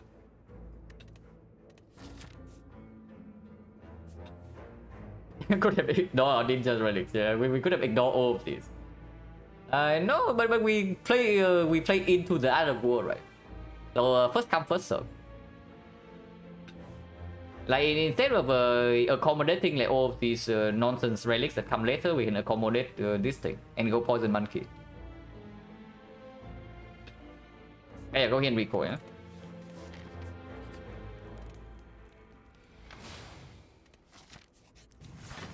Oh my god, 75 or 150. Where is it? Okay, so something very important is that we cannot play 1000 cards in this fight. If we want to at least handle with 2 of them. Because this guy will die fairly quickly if we play 1000 cards. So we still need to make sure that we don't actually take damage. Because blocking this fight is not that easy. But we cannot play 1000 cards, yeah, so let's not.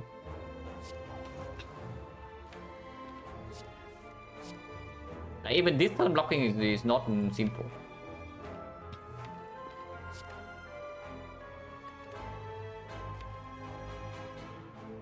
After Image really wants the upgrade.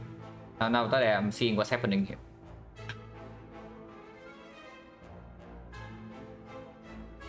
$75 or 150. No, it's 50 into 100. I don't think we can actually handle with all 3. because we turn bottom deck after image, so blocking front load block in this fight is not super easy. Even this turn, if we want to preserve a block card for next turn, we also need to take one.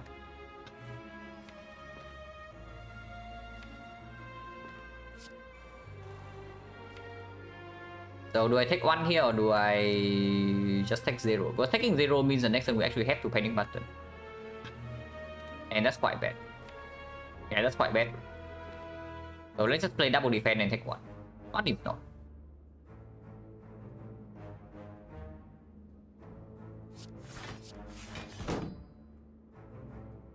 And Other War doesn't exactly matter because we are playing quick slash next turn either way.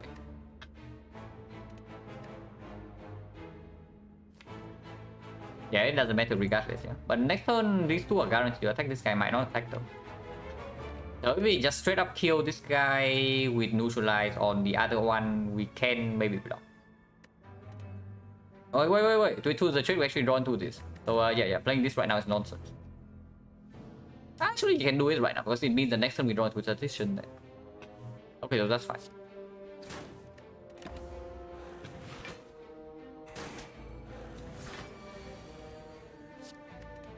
But yeah, this turn we can burst Guessing Well.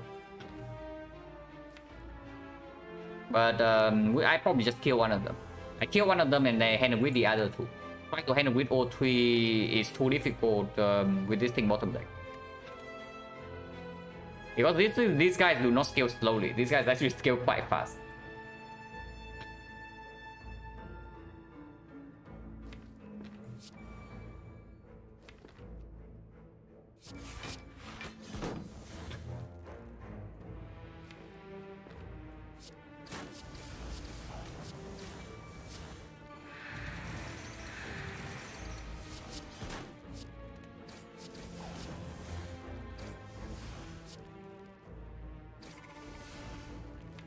So minus 50 gold, yeah.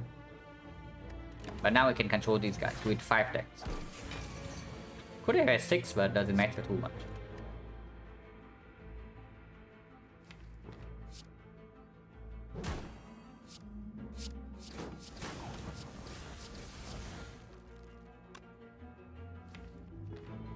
Wait. Okay, I haven't made a terrible mistake. I actually forgot that we had 3 energy in this fight. I actually completely forgot that we only have 3 energy. That's quite bad.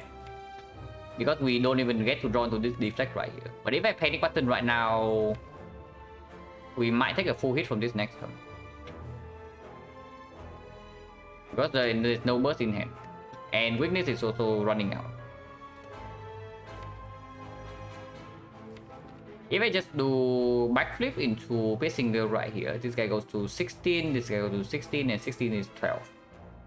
So this is currently 12 here into... Yeah, that is quite a lot of damage. We have 6 decks, right? So this is currently 12 block. If I weak pot this guy, we're only taking 1.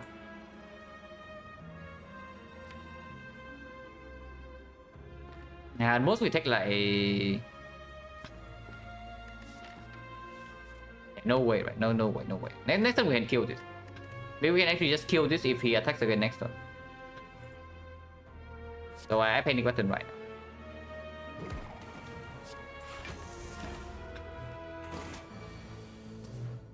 It's only 12 though. It's even less than 12. No, it's actually 12 because we do not have energy to backflip into leg sweep. Go to the charger, yeah.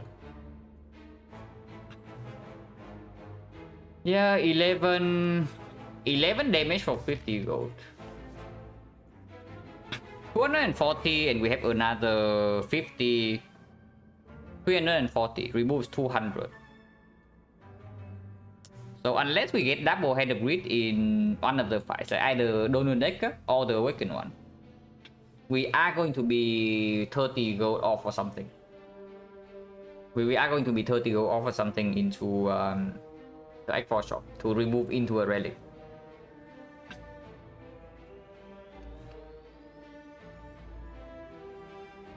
We can run 150 gold. We can run it at least 50. That fight can definitely be controlled, but the double cultist still needs to die fairly quickly, so I don't know how much we can do there. Because first cycle I also want to push damage fairly fast with Vinya, so the minion needs to die super fast. Because we also need to play some powers as well, so he is going to have a lot of strength. And if we don't push to the strength reset quickly, that fight can hurt. Yeah, Donut is 100 gold, which is why I'm hoping for the donuts over Time Eater. Of course, Time Eater is more also a little bit annoying, but the fight is probably easy. It's just that it's minus 50 gold. Taking damage right here is bad, right? Can I even kill? If I cannot even kill, then this talk is for nothing. 4 strength right now, so 13, 36, 36 into... 36 into this 10. No, like 26, yeah. 26, 10 is 33. 33 and letter opener does kill. So yes, we do have a kill in hand. Instead, I can take... weakness goes down to 12, yeah. And piercing will goes to 11. So we take 11 damage for 50 gold, go to 59. 11 damage is actually 3 HP into the next side. Whatever, we don't need the gold. We don't need the gold, just get out of here. Yeah, we can also just pick a card for 18 gold. We can pick a card for 18 gold, we can get ahead with twice in this fight, we can roll Donut, a lot of things can happen. And then this is also with the assumption that Act 4 has already Ghost Bite. And if it actually is true, we can also just not take card remove.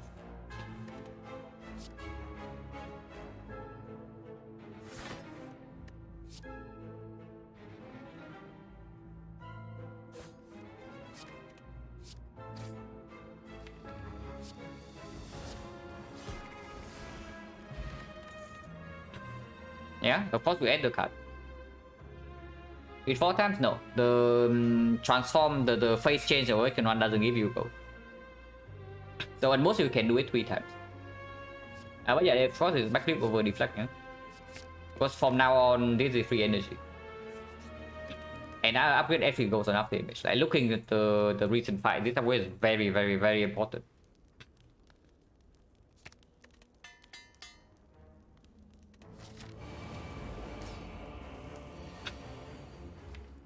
How many powers are we playing in first place? At least 2, yeah? We play this and footwork maybe. But this thing can be helped.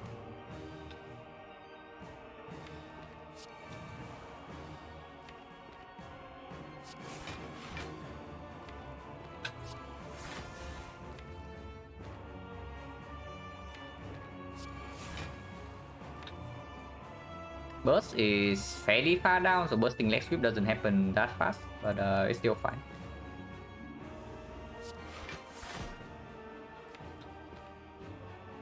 It still happens here, yeah, because we do need to rush this guy when he has 6 strength.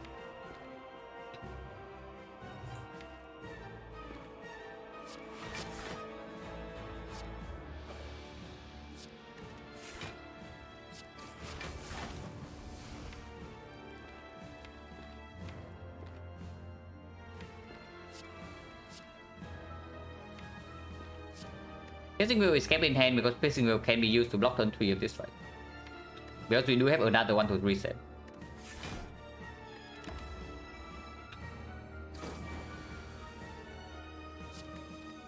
He starts with multi-hit.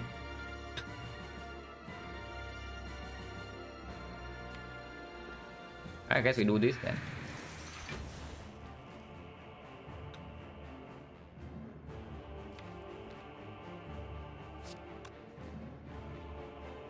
For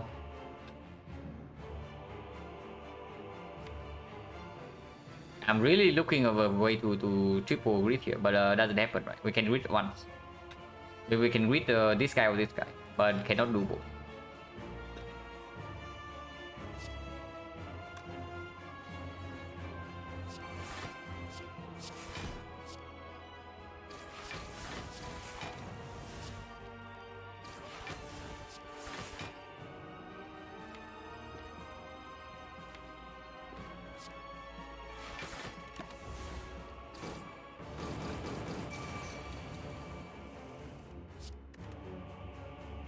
Yeah, now we are fine. Yeah, now we are fine.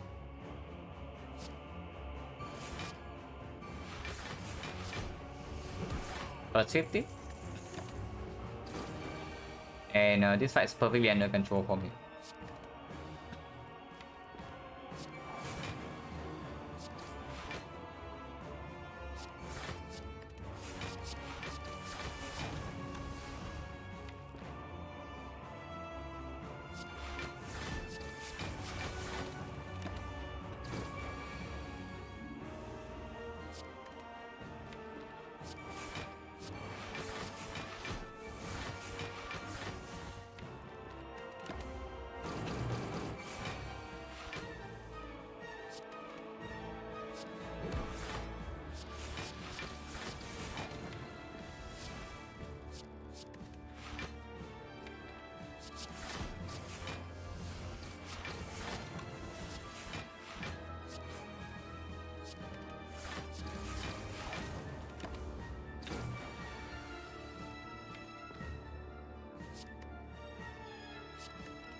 Is the defect streak still going from yesterday?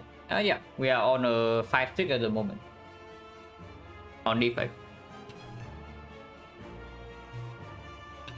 If you're asking if we are doing a defect run later today, probably yes.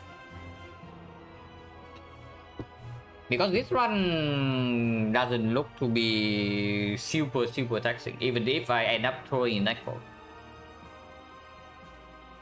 Hopefully I don't, because we supposedly very strong.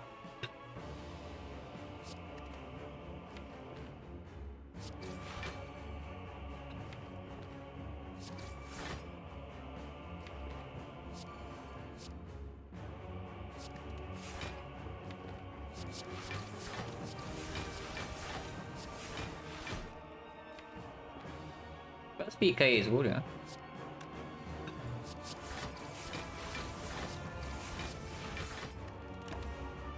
I don't really care about passive setup here. Not even into the spin shield. We don't have preserve insect, we don't have actual front load damage. Our damage is slow and gradual.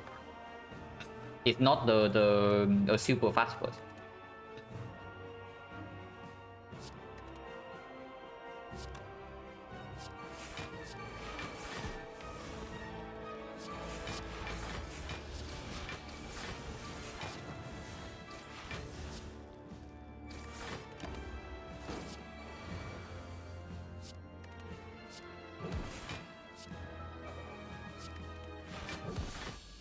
So plus 100 go. Yeah, nice. Plus another 100, yeah?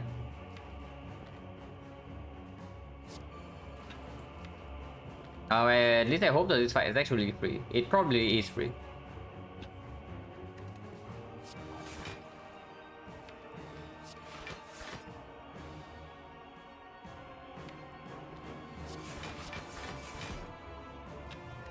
Artifact strip can happen.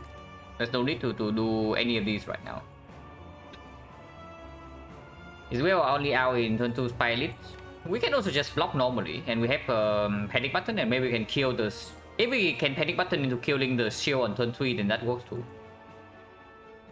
But burst fitting will, and we can just block normally if we get to scale Kunai turn 1. And with after image, we block for quite a lot as well. If the attack pattern is bad, we can also just take other war turn 1 and have 5 energy turn 2 with Pyramid Frozen Eye. So there are a lot about. And that's already assuming that the shop doesn't actually make us overpowered.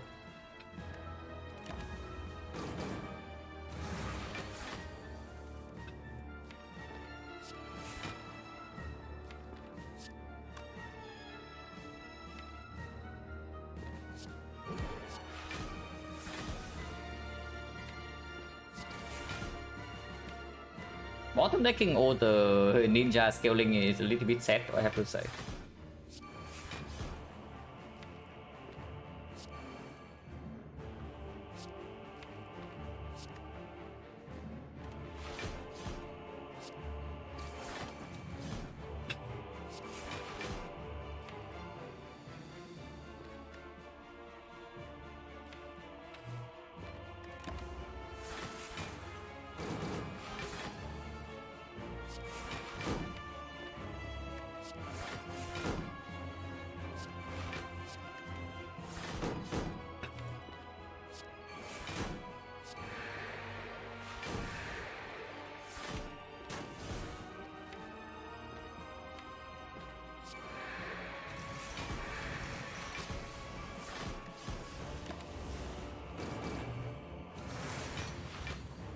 And yeah, we probably easily outscale these guys, yeah?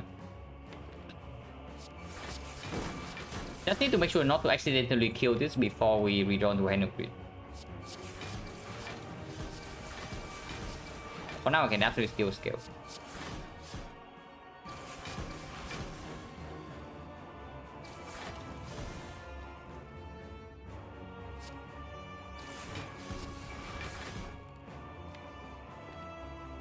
We don't actually care about PK, right? So let's not play it yet, because I might still want to play attacks next turn to scale. 1000 Fox, I don't know about 1000 Fox, because the 1000 cut might actually ruin our hand of grid attempts, but here it is. So we are fine.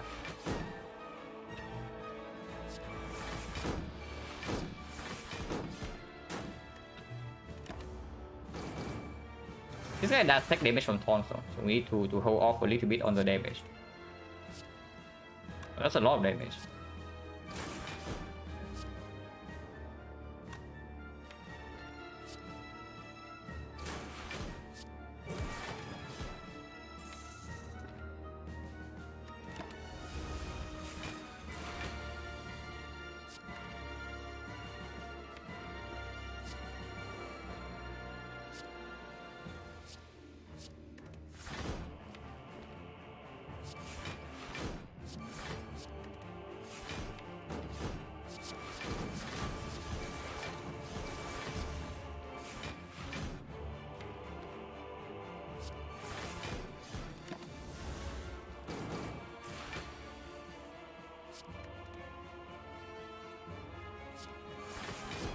Pour everything out to read on to grid faster. It's quite far down, but this guy's no way near death yet, so no problem.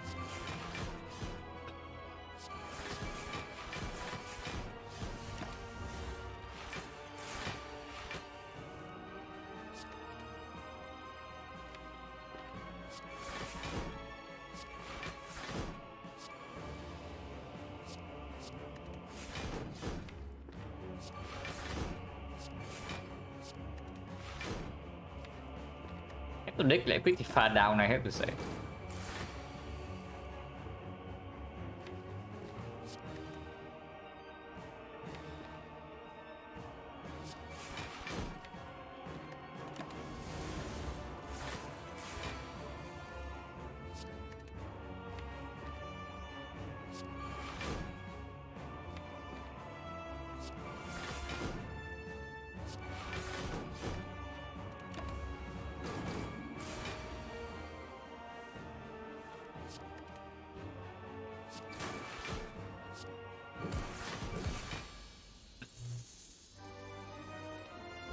We are rich.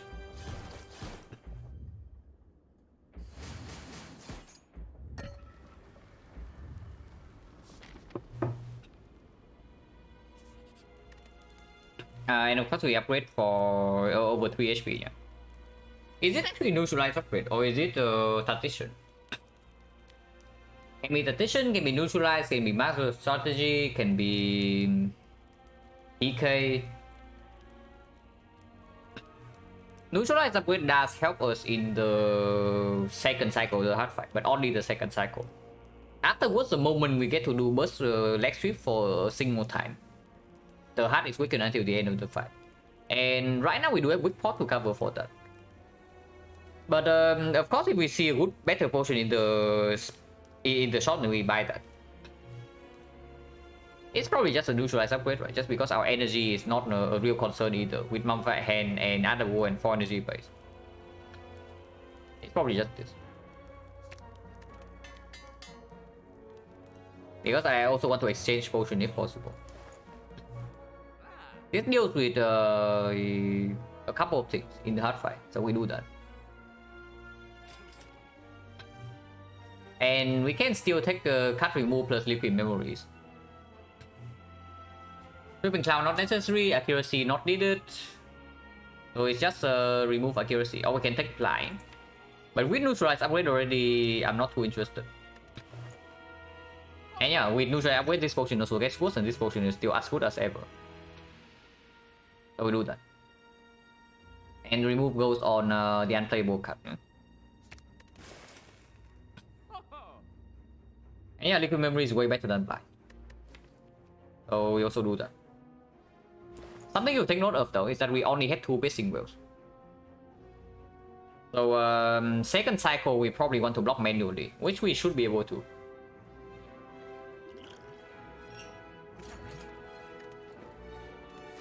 So the gold actually matters. If we are left with 15 gold, then every single hand of it matters. We have panic button for next turn and panic button with the souvenir as well, yeah? So there's no problem here. There is a slight problem here. The problem is that after image is not in the block, so we are taking some damage. It's like blocking for 1, 2, 3, 4, 5, 6, 7, and then we take 5 damage. But we also happen to and we can play Piercing Will. Yeah, we play Piercing Will. 1, 2, 3, 4, 5, 6, 7. That's already counted. Next time we draw until these 3, but then we can have Dexterity already. We can do another Blade Dance after image with Panic Button and Survivor. Discard the neutralize. Discard the burn. And the turn afterwards we draw until this, and that's fine. Yeah, I guess we take 5 damage. What can you do? Sometimes you don't draw a single block. And that is with our block density, by the way, yeah? Sometimes you actually don't draw a single block card on turn 1. With Dexterity. That is not Panic Button, because Panic Button needs to come next turn. Without the Panic Button for next turn, we actually have to Ghost, by the way, yeah? So this Panic Button buy in Act 3 definitely pays off. Don't Legend, thank you very much for the raid. I appreciate it a lot, and I hope your stream went really nicely. And hello, Etiosin. We still kill this guy first, right? Because we don't actually have a Malaise. And this guy is easily outscalable.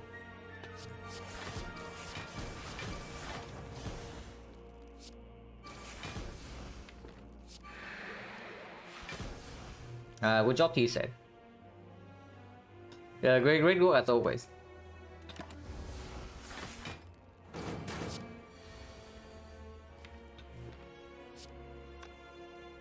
And yeah, do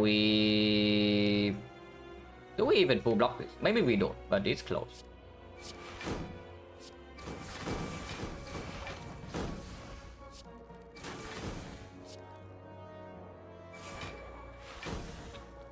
Yeah, we do full block.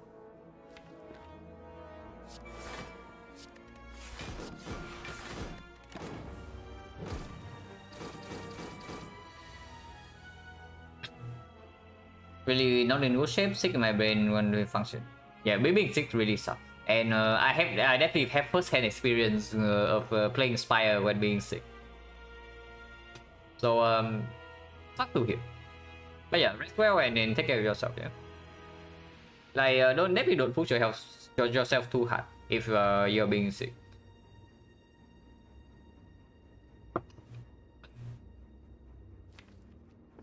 $57, no problem. Yeah, 57, no problem whatsoever. We don't even need to actually weaken this guy. We can, but we don't even need to.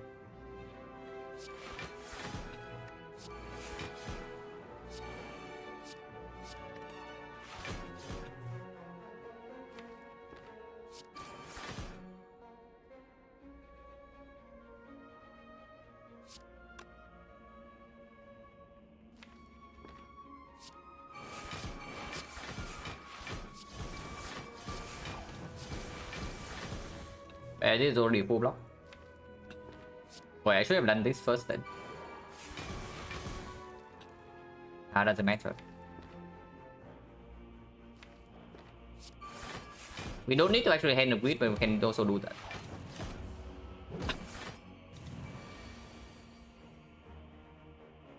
And our chat need saying, yeah, $0 and rest belt. We don't need to actually do technical, but why not, right? Like, why turn down free goal even when he doesn't do anything? Pendim does not actually matter for the hard fight, so nothing actually matters from here. Because we cannot take damage.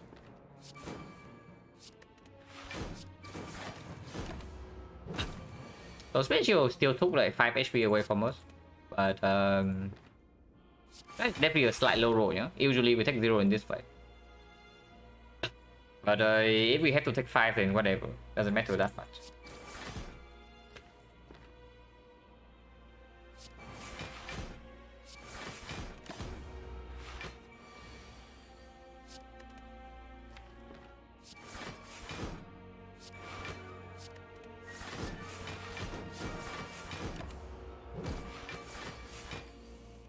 Okay, great enemy. Yes, there's no reason to actually kill with hand and wheat, but we can still do so.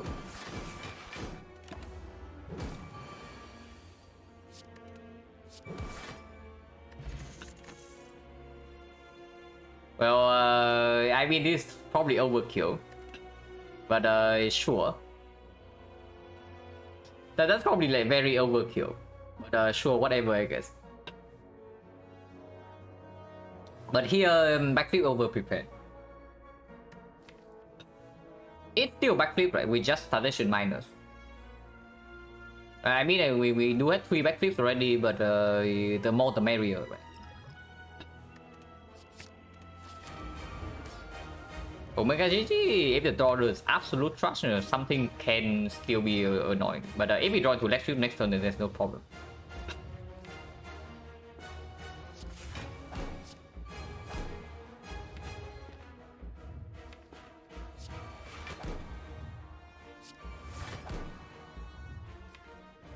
We get a stack immediately, right? Yeah, we definitely get a stack immediately.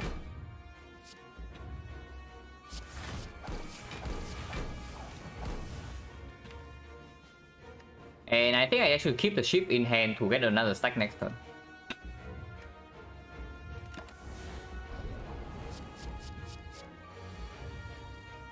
With on 15, it actually goes down to 1.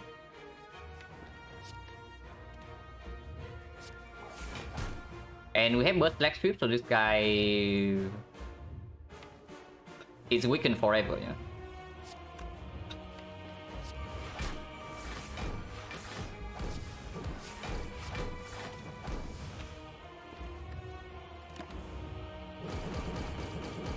And we probably don't need a single potion in this fight from here.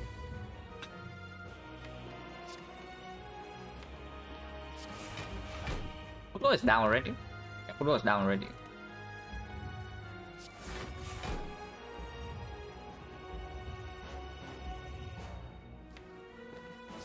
This can be out of good one.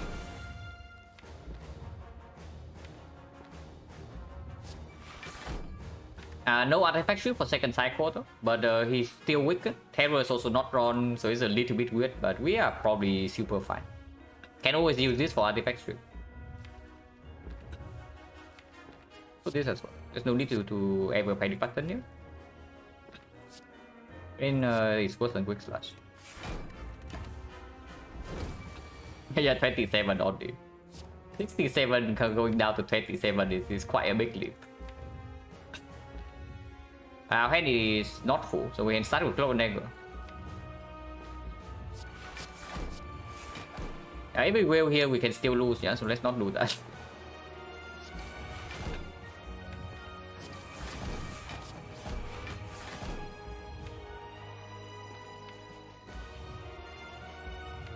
Next turn is a little bit annoying, I have to say, because we do only have 3 energy, but liquid memories can always come down.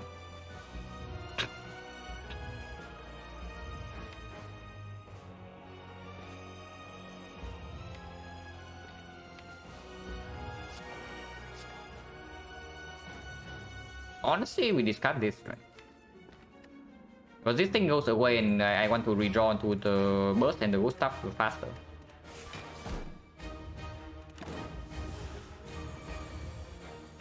Put on 15. What about getting bursts right now? Getting burst right now for burst dodge and roll to burst piercing wheel, and burst piercing wheel is not to block this hit but to trip artifact. And then we can deploy terror. I just do that.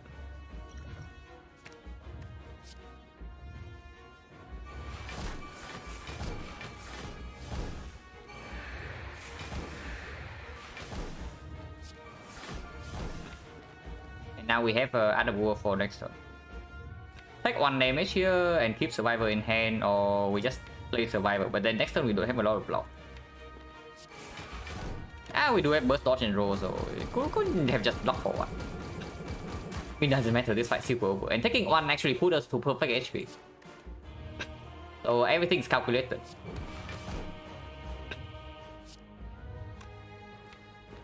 Yeah, everything just calculated. Because we should not actually lose HP from here, yeah?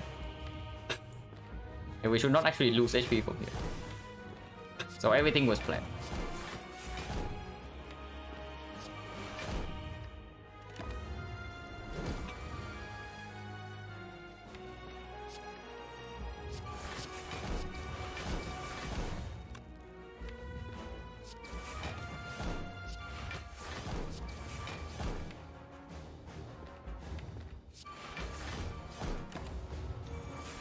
I deny first, so next turn the multi-hit. We did 3, but we don't care.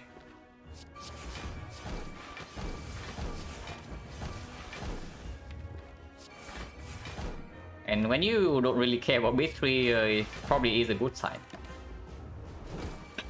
And winning a hunt, we can try to do that. We have plenty of time here. We don't even need to do well this hit. Where's Hand of Greed? Quite far down, but yeah, we have plenty of time.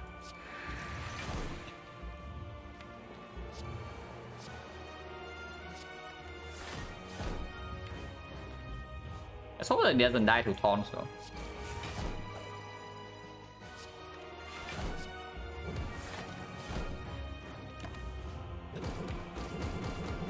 But yeah, we are going to make it. Like, we draw into Hand of Greed 2 turns from now.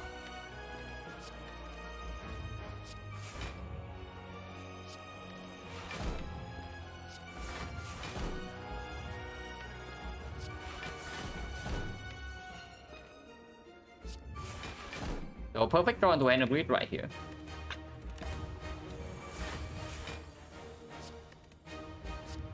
Even set up Hand Dip as well, yeah.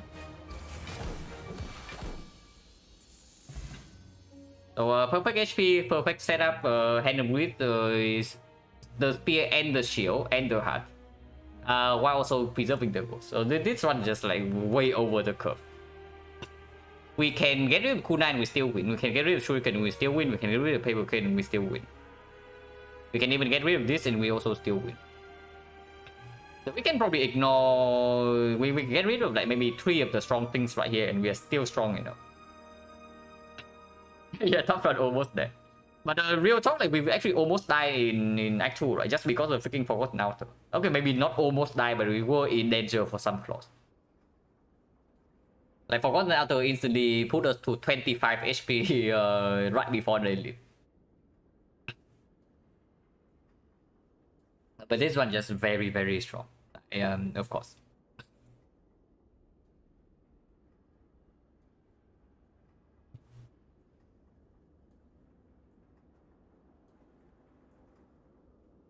Forgotten Outer every run, yeah. I mean, Outer with Pyramid is not that bad, because usually it does mean 5 free max HP. But Outer with Ripper is a very different story. Ghost wasn't fit? No, fake news. The ghost is always fit after we escape the spire, like not before. Like we always free the ghost on this screen.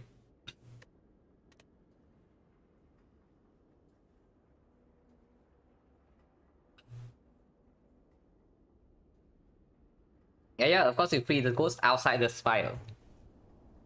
Otherwise, it's just going to be captured again by the shopkeeper, you know. Like, you wonder why shopkeeper has an infinite source of ghost energy. Like, if you have the courier, you can just buy an infinite amount of ghost energy, you know. So the shopkeeper is definitely doing something shady behind the scene.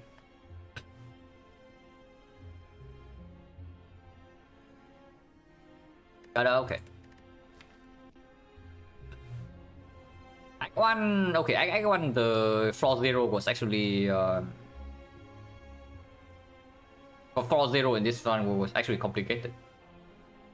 And then of course some decision here, like the running into Burning Elite here was also talk about like somewhere here. But afterwards we see Pyramid, and then yeah, of course the freaking forgot the outer here. Made this fight a lot more complicated than it should be. But basically after we survive this fight, we are very ahead. And of course the entire Act 3, how much damage did we take? Did we take even a single point of damage in Act 3? Oh my god. Okay, this is confirmed the strongest encounter in the Spire, yeah? In Act 3 at least. I'm giving defect boss relic advice will map defect relic, yeah. That's sure thing. Blacksa, Philostone, Calling Bell. With the insect, and the Zuzu, okay. Zuzu, insect, and the Golden Idol probably means you can get away with Blackstar. But you still need to make sure that you actually have enough to kill the elites. But you do have a lot of gold to go to early shop and buy potions. So looking okay, because levels already have insect hourglass and the sweeping beam. The same goes for leader. And I guess the book you had to deal with potions. But yeah, if Backstar is takeable over the bell, then you probably just pick Backstar. And you have like the perfect setup for it. Am I doing another run? Yeah, we do a defect. One silent run per day, and then we do defect. So it's defect time. But yeah, change the title first.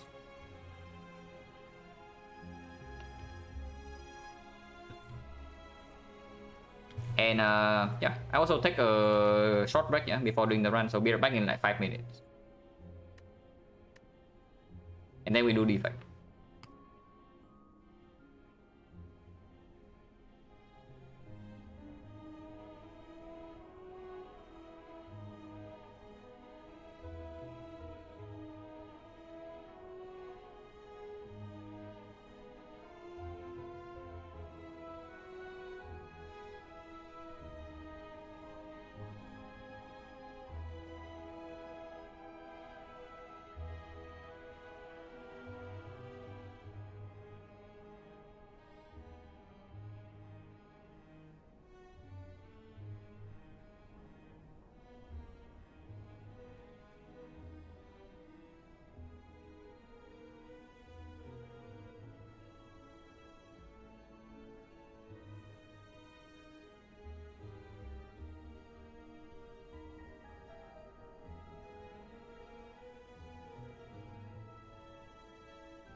Never Bell. When okay, you pick Bell over Black Star when you think that with our current power boost you die immediately. But in that situation, probably that's not the case. And if you don't die immediately, then Star is almost always better than Bell.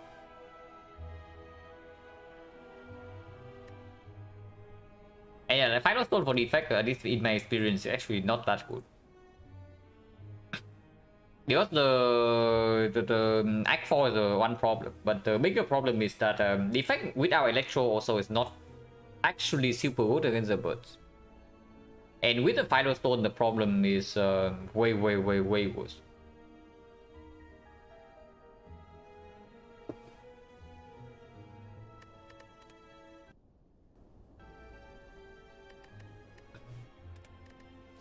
Stone energy, yeah, but the deck is also not that expensive. If I can play fine on 3 energy.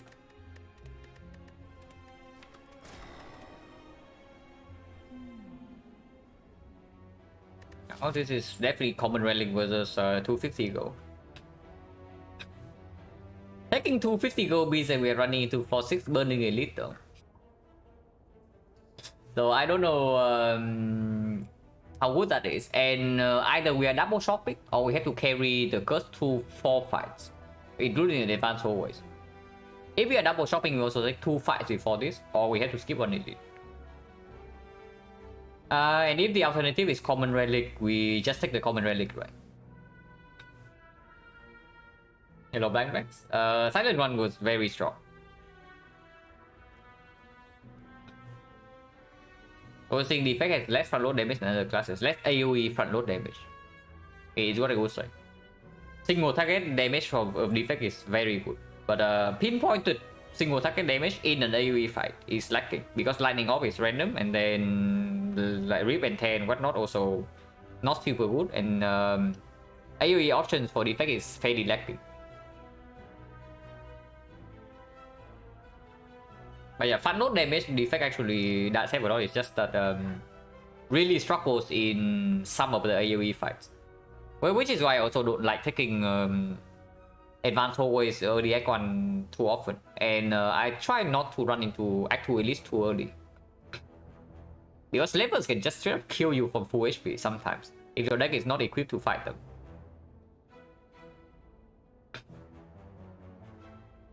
So this is probably just Common Relic, and then we go left here into Fire Elite here into Elite here.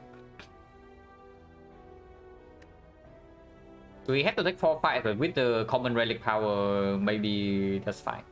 Running into Advanced always. And another Advanced over here, another Advanced always here, but we get 2 fires along the way. And it's Hexaghost regardless.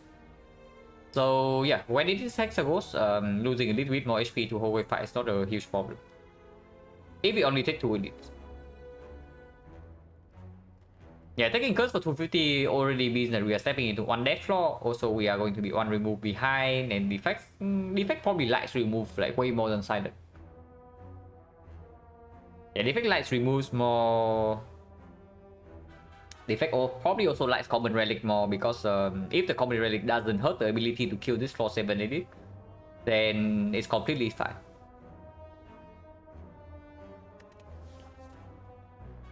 Chaco. That one is mediocre, but it does something. Nothing here is always better than here. Yeah? We are never taking 5 fights.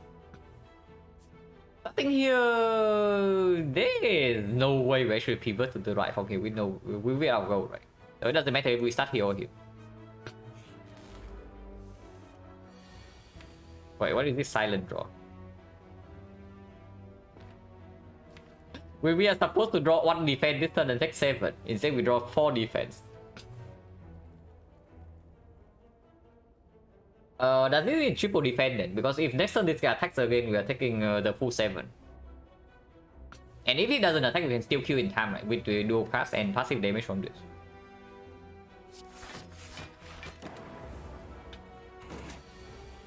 Yeah, I guess we take 7 then. Hooray to us.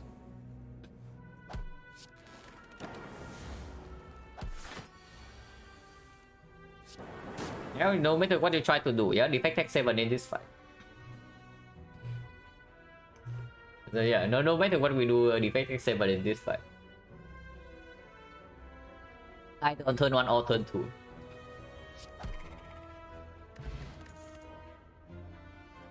Maybe we could play strike over zap to advance Nunchaku. This is just barrier, yeah. Barrier performs in this fight. Barrier performs in the advanced hallway. Barrier is a better complement to the deck compared to this garbage, and this is really bad. The thing that trick against the barrier a little bit is, of course, we want the card that needs to be upgraded here, but we still have like 3 more fights to do that.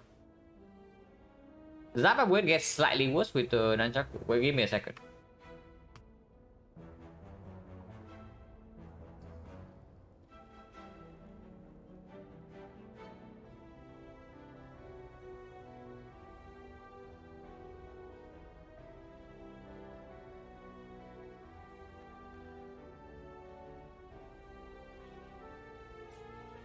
And yeah, this is just barrier, yeah.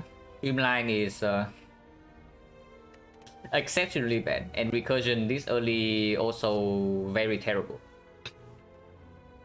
I really should do more damage. Yeah, either that or actually just more damage will do. Like if it deals like maybe even 2 more damage, it would actually be a lot more pickable. Himself really strong on the X1. Even without Nunchaku is already good enough if we have an upgrade for it.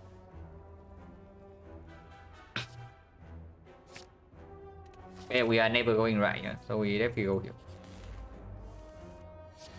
Wait, are we the silent or what? Like what the hell are these draws? But no, seriously. Are we playing defense or are we playing silent here? This fight is a 0 damage fight, yeah? Like the cultist against defense is 0 damage fight. We even added steam barrier and we have no block this turn. So this is actually just a silent moment, like right here.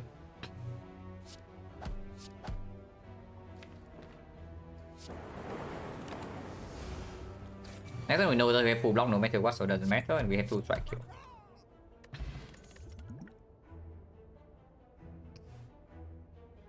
Should have not gone to pyramid, yeah. Barat with no off channel yet, no thanks. Chill versus go for DI. Chill is very good, especially into advanced forwards. Also into 2 of the 3 edits. Into the norm is quite bad, but against the norm we also have focus potion. Go for the eyes work with Nunchaku, but not really, right? Because right now we don't even use energy that well, especially with 0 cost added already. The only thing you can say about Go for the Eye is that maybe it's our upgrade, but not really, right? Before I would Go for the Eye, I just upgrade the Zap. And with the Zap upgrade, playing into this Nunchaku gets even less relevant.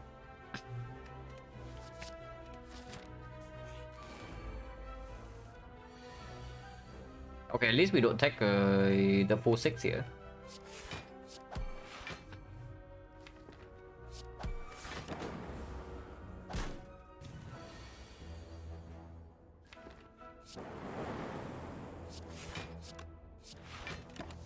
I want to preserve Nunchaku, so redraw to Zap at some point.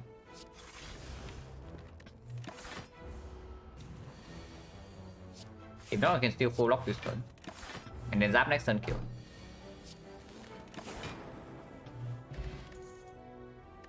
So 50% potion chance.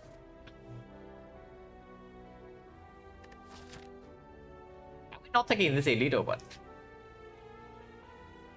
Because maybe we are just taking this fire into this fire and we build out of this. Yeah, this is just scheme, yeah? With the Nunchaku. We only take second scheme, yeah, we don't take second scheme. But with Nunchaku set into 9, first scheme can be picked as well. Especially with the steam barrier added, with the chill added, and if we do not have any upgrade target other than Zap at the moment. It's good. Okay, here's our attacks. So here comes our attacks, yeah? This seems to be a very clear transform defense.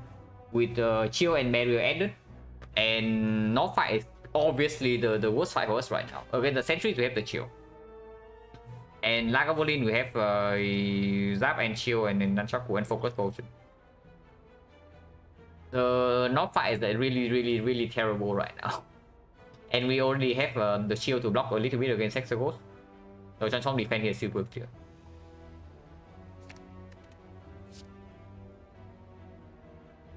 Okay, we have quite a problem. We have a little bit of a problem with this deck. The problem is that our deck right now doesn't do anything, yeah? So maybe Floor 7 they did is kind of our bridge. Yeah, Lagavulin is dead, but we are also dead against Dog. Even with focus potion, this deck doesn't cut it against the Dog. And this is already advanced forward. This chill plays here.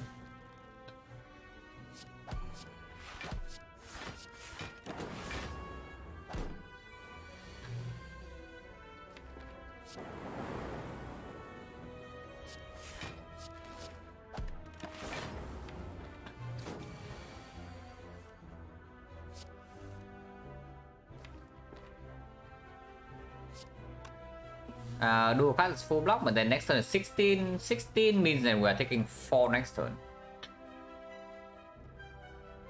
Dual cast right here is 25 and 25, 22, 22. We still cannot kill, right? So we are taking 4 next turn if we play dual cast right now. If we just play defense right now into strike, this turn we take 2. And then next turn we have Zap to evoke this, so it's 5 block, 7 block. 7 block plus this is full block. And then we do a strike and we kill over 2. So it's just better to strike defense here and keep this frost off.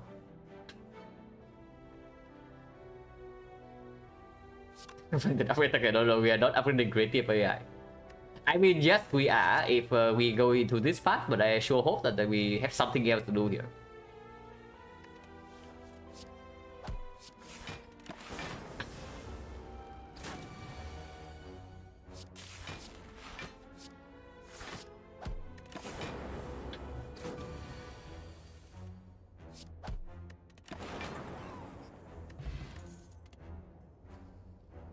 Alright, I guess we take rebound. What is this deck? Yeah, you tell me. I also want to know what the hell we are doing with this deck.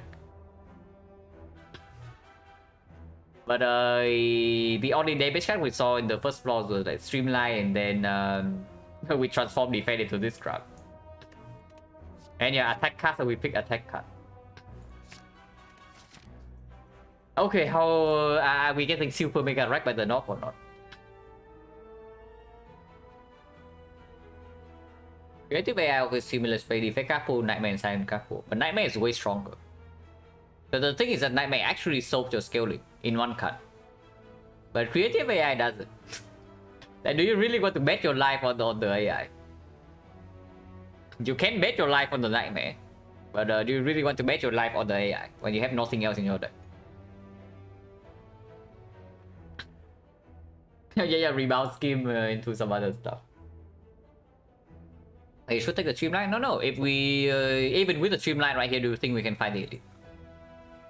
Because if we cannot fight this either way, then not taking Streamline and then just upgrading what we have right now and making it stronger after we leave this stack is just a better play.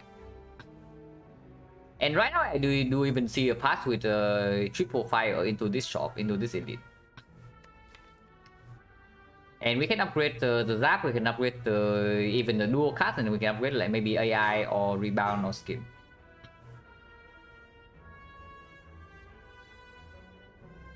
Streamline require upgrade? Yeah, kind of. You take Streamline, you upgrade it, otherwise it's worthless. Give them a Rebound Streamline, yeah, sure. That doesn't, that's not enough for the North though, unfortunately. If that is it, okay, if the Streamline and into Streamline upgrade performs against the North, then I would actually pick it more often. But unfortunately it doesn't. Hello Banshee.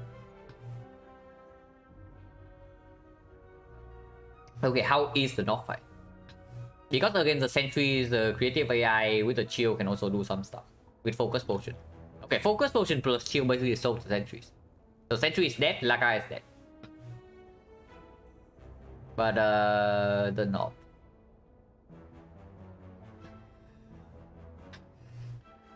We just died to the knob, right? With even with focus potion forward turn 1. If we do not draw into the dark quickly, yeah, how much damage do we have? Let's even assume that we draw dual cast turn 3. Can we take 2 out of 3? No. Why do we want to? Why do we need to take 2 out of 3? It's not like we have nothing for later, you know. Hexagon's problem play passively. You think the elite will solve Hexagons? If you only want to not die to Hexagons, you go here. And if you want to go here, you don't take the elite. Left on elite only. But it's still on elite engage to go to a shop. Yeah, this is silently all over again. Like, no kidding.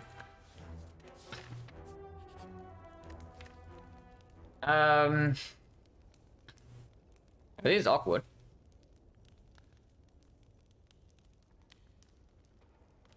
Not very good shop, yeah, but we can go here as well.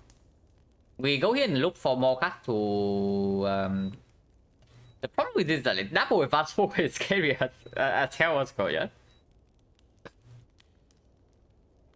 Yeah, so basically the question is just whether this elite increase our win rate by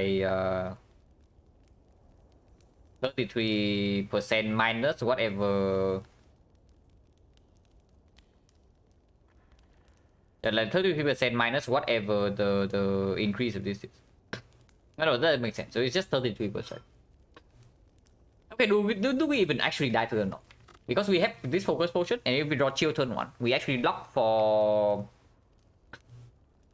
4 damage passive. So we block for 12. We block for 12 and the knob hits us for 8 into 24 into 24. So it's 56. And we block for 12. So we take 44 damage, and that's assuming chill is drawn on turn 1. So yeah, even then we don't die, right? After the elite, like, where's the fire? Okay, not here. So we have to fight 1 advanced hallways into 2 advanced hallways. Okay, so if we lose too much AP in the knob fight here, we are dead, yeah? So we probably need to kill before the second hit. So can we do that? Okay, give me a second.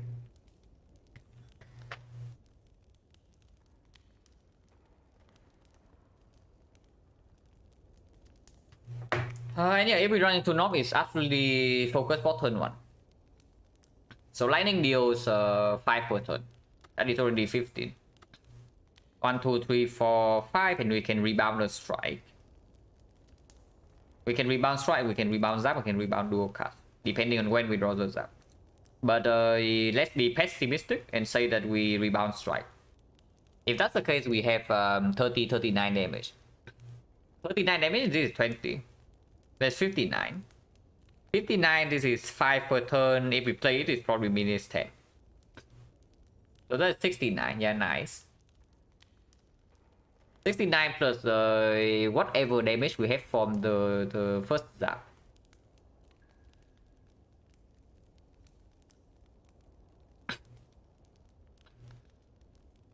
Achieve creative air only knob rebound. No.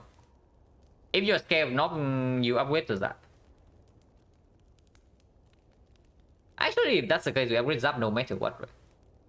Because the thing with the zap upgrade, it allows you to do rebound zap, scheme zap immediately on turn 1. And that solves the knob with focus potion.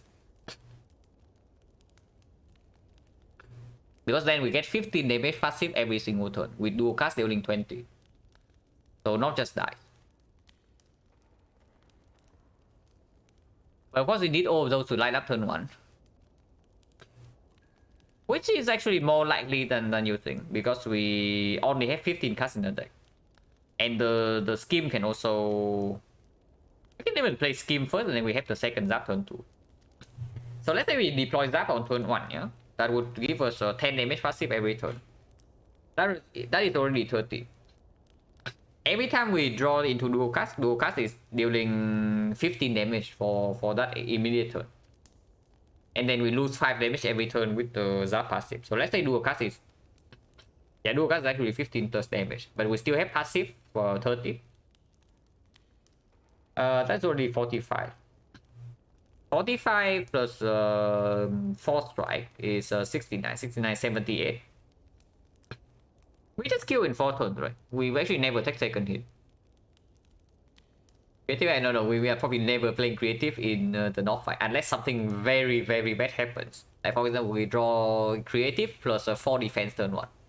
Then we will play creative. But yeah, chill can also block. If we draw chill turn 1, it also blocks for 8 damage. And if we always kill the knob in 4 turns, then even the knob is not a real problem, right? Yeah, so we upgrade Zap and we run into Elite. Not killing rest level 14. Yeah, that is why I'm saying if we take 2 hits for the knob, we are probably dead. But taking 1 hit, we are still should be fine. If we take 1 big hit from the knob, it's like 8 plus 24. But we do block for at least 8 damage. So we take 24, we go to 24. And do you really think we die from 24 to these 2 hallway fights? Because if we do, we cannot even go here, you know. If we actually die from 24, then going here is impossible. And then we actually have to go for triple fire. So I just see us upgrade Zap into running into Elite here. And if we die, we die.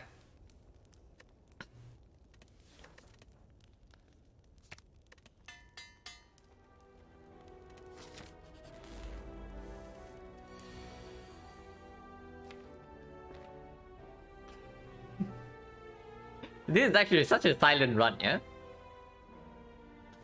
This is actually such a silent run. Like, we break our draws in easy hallway fights, and then we run into the worst Elite. So this is the classic Act 1 silent. And yeah, like, we don't have anything to do here, so we focus on the double strike. 1 out 3 knob, it's not even 1 out 3 knob, also we don't even draw into our attacks or the chill on turn 1. Not even creative AI, you know. So what's the line here? Because we still cannot take the 4th hit. It was always not, yeah, it was always not.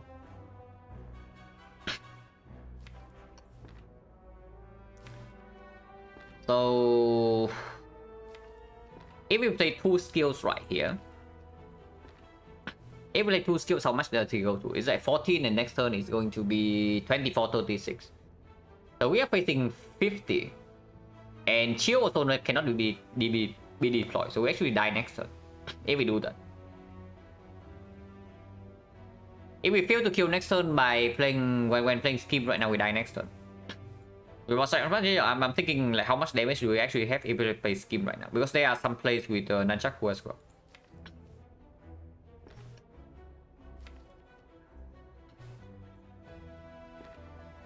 If we draw to Zap this turn, yeah, that is 20 damage, but then dual cast is another 15, that's 35.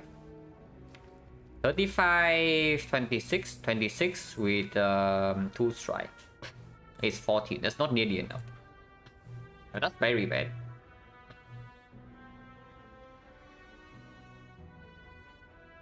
If we rebound strike and end turn, we deal another 5. But basically, if we rebound strike right here, we are commit to... I don't even know. Like, we are taking more than 32 here. Yeah, we are taking more than 32 here with that line. Because next turn, you cannot actually pass these cards. If you don't play Zap dual cast, you are dead. So it means that we take 8 this turn. And then next turn, we take another... 36. So we go to 4 HP. But that's not good.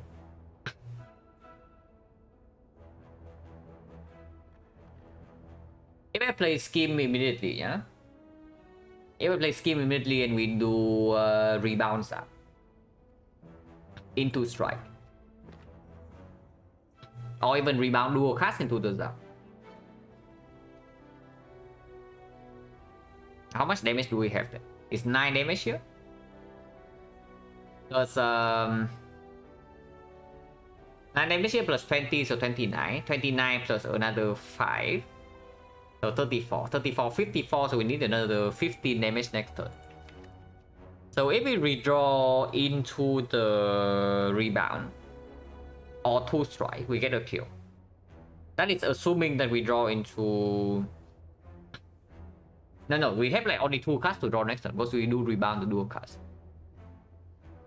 And that's already assuming that we draw the perfect hand with Zap dual cast. If we draw only into Zap, and we do rebound Zap strike. No, Zap is not good next turn, right? If we don't want to take the next hit. Rebound strike is just better than rebound Zap. So it's either rebound dual cast or rebound strike.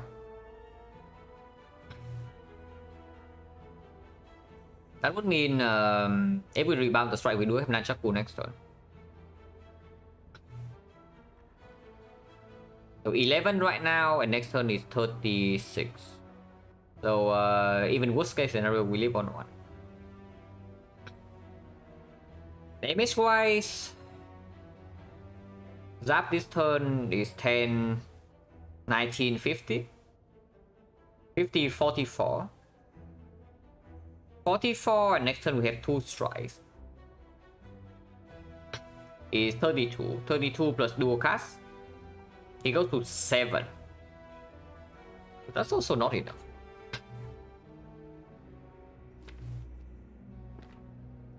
This is actually such a silent moment, you know. You run into Nom and you draw insanely badly. Like already the bad elite, and then you also bottom deck all your good cards.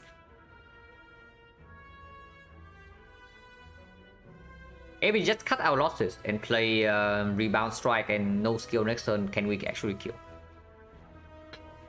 Rebound strike into double strike is 15, 15 into double strike next turn. No, it never works, right? Into double strike next turn, 27, 27, this 37, we are 32 damage shot and we die on turn 4. So skip always needs to happen here, and then we can change our line accordingly. The high roll line, however, is playing creative AI here, and it regenerates buffer for 2 turns in a row. Yeah, we play creative AI and we get 2 buffers, and then life is good.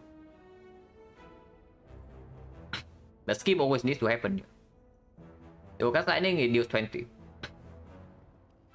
If it does something, I love the ticket, yeah.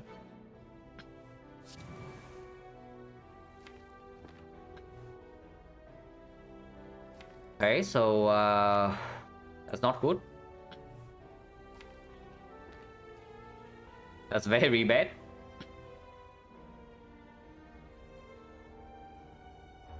I'm thinking about it right now, but it is very bad. Because next turn we don't even have guaranteed damage anymore. With the rebound dual cast right now we deal 29, yeah, so we go to 40. And 40 next turn, this is actually only 20 damage. So we have 2 card draws to deal another 20, so it doesn't even work. Because Nunchaku doesn't go up, we have no strike next turn. Because that's not even close. It's the main problem. Currently, this guy is dealing 11 into 28, so we are taking 39 right now. If we are cutting our losses. The chill gives 3 damage this turn, gives him 4 to 5 damage next turn, with loss of 8. So the frost orb actually is positive, yeah.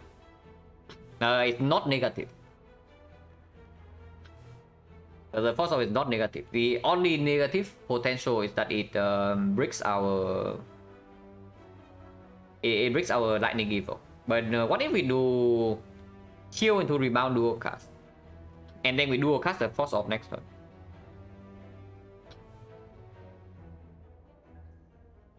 Dual cast after, yeah. Which is why I'm thinking I play chill right now and we rebound dual cast anyway. And we dual cast the frost orb next turn, and we kill on turn 4. How much damage is that? That is 29. 29, this thing's on 8. And next turn we dual cast the frost orb. This guy's still at 40. But we can play the zap afterwards. Dual cast is shuffle out though. Unless we draw into rebound again, and then we can rebound again to dual cast this zap. If not, the lightning orb is not going to be evoked, yeah? So it's only dealing 10. So we need 30 damage in 5 cards draw. Which is actually 4 strike plus a rebound, and we have the energy to play that. Because otherwise, this also gets killed out of the deck. Otherwise, I don't actually see a line here.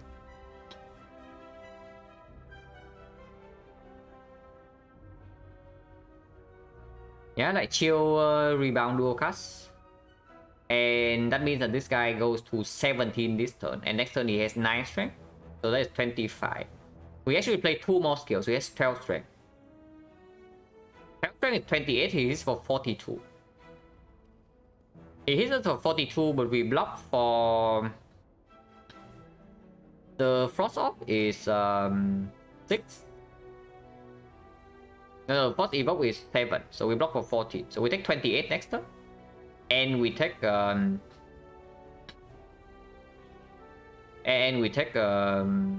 this turn.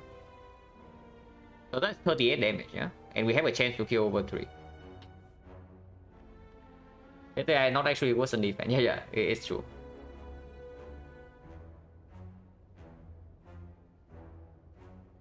Otherwise, like, this fight doesn't get anywhere, right? Okay, here, chill being played is super clear then.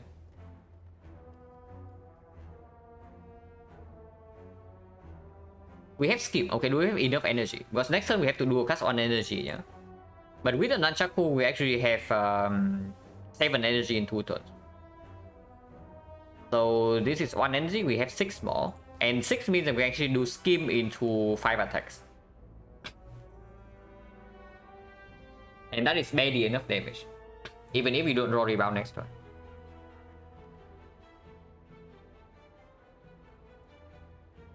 The chance of breaking is fairly high. But not like we have anything else to do here. Okay, that line takes 38. And we get away with another line. If we do not even rebound the dual cast here, yeah? And we just do chill rebound strike, for example. Chill rebound strike means this guy goes to 14 right now, and we are blocking for 4. So we take 10 this turn. No, the other line doesn't take 38. It takes 41 because it takes 13 right now. It takes 13 right now, and it takes 28 next turn. It's not even true. He has 12 strength, right? It's 28, yeah, 28, 42. 42, and we block for 14, so we take 28 next turn. So that line takes 41. The chill into rebound dual cast. And 41 is also not guaranteeing a kill, yeah? So it's 41 with a chance to die still. If we just do chill rebound strike, we are taking 10 damage this turn. And next turn, we still have to play the zap, absolutely. We still have to play the zap, which means that this guy goes to +9. +9, 25, 37. 37, and we block for 4. So we take 33. It means that we are taking 10 this turn into 33 next turn. That is 42. That is 43. We go to 5. So that takes 2 more damage, but does it increase the chance to kill?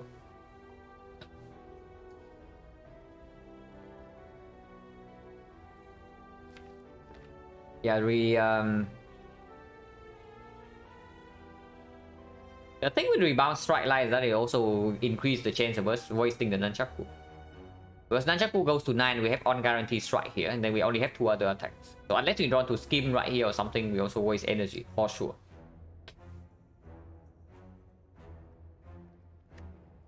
Does it not increase the chance to kill? I don't know.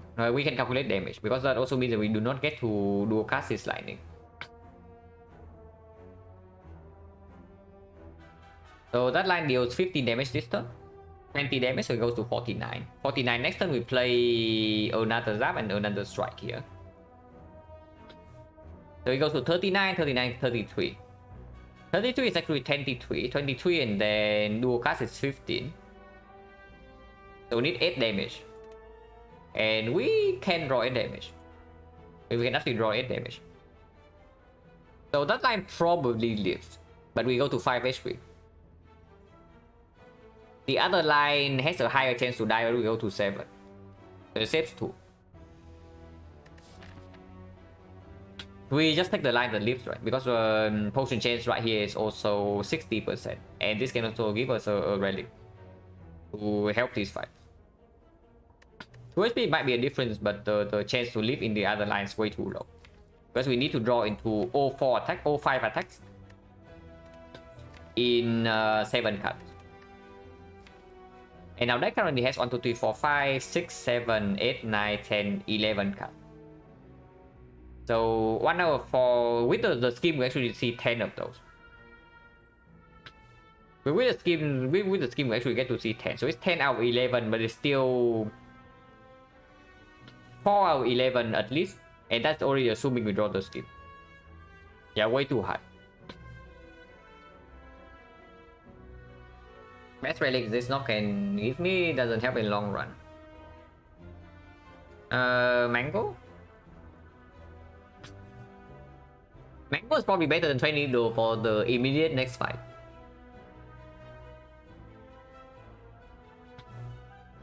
But yeah, I guess we do chill rebound strike then. And not dual cast. If we dual cast right now, we die this turn. If we do not rebound the dual cast, we die next turn.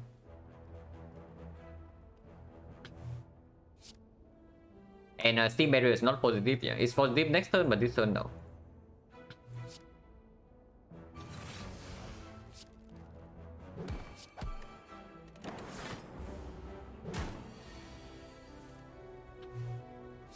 And yeah, this is what I'm talking about, yeah. We are wasting Nunchaku energy.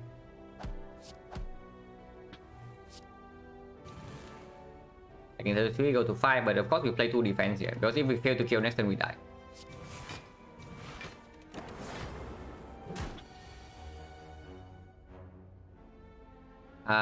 Currently dying. Actually, no, we live because Scheme is guaranteed to draw into dual cast. So yeah, Scheme dual cast, rebound, and we leave this fight.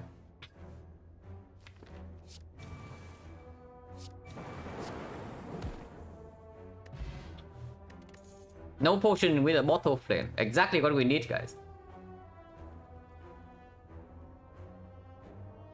So 70% potion chance. It's 4-1, yeah? It's 4-1, so 70%. Cold Snap. Yeah, we take the Cold Snap. It's Depth Turbo with the skin. Auto Flame looks like a potion. This thing is... do you actually think this thing is positive? But we probably Bottle Cold Snap. But Bottle Cold Snap does increase the chance of us actually winning these fights.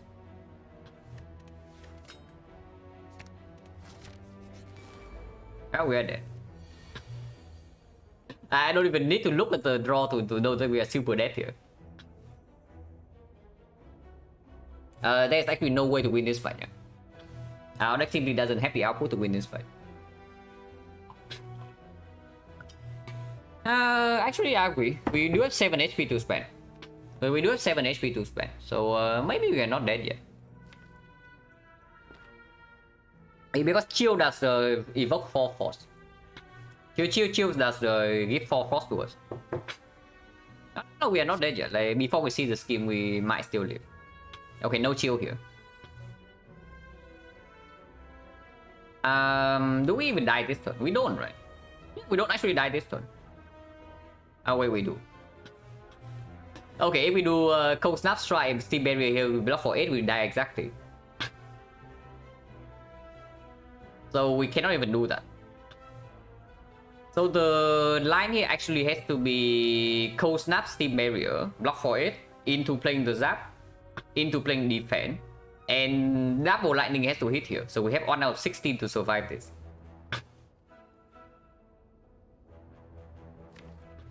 And yeah, Chill would actually make us live here. Next turn? No, there's no next turn. There is no next turn. Like, we have to hit 1 out of 16 here, we die this turn, exactly.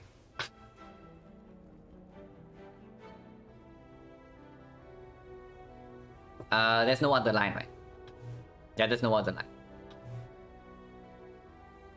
Yeah, a very slight chance, 1 out of 16, and we need to hit that. This one is actually super mega curse, yeah? We draw insanely badly in the first 2 floors. Our card rewards is nothing. We run into a terrible elite fight with insanely bad draw order, with no potion. Okay, one potion, but no potion drop from this. We get useless relic. And now we run into this crowd, we don't even draw a chill. With the scheme turn 1. So this run is a super mega curse. The line's not going to elite. Yeah, but you also see that we even survived the knock, right? Even with that draw order. And the other two are free. And the deck is also complete crap, so I don't really know whether taking this is any better.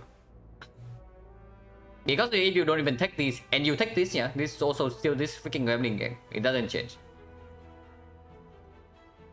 Survive the knock, yeah, but you also see like how bad the draw in the knock fight was, right? If we draw slightly better, we actually leave this fight with 20 plus HP. And that's even if after we lose the 1 out of 3. I have died enough with Silent-2 one that I know that this is just correct. Yeah, I have died enough with Silent-2 one. I have killed enough elites with Silent-2 one that I know this is absolutely correct. Is there a line that makes or no for? No, because we need to play 2 energy on defense or we die. If we do not play 2 energy on defense, we are dead this turn, no matter what. So if we triple block here, there's it still doesn't live, yeah. The only question is whether we want lightning first or frost first, but that doesn't change anything, right? Because if we draw to chill, we are playing it, and if not the chill, then we cannot evoke the second one anyway. So 1 out of 60.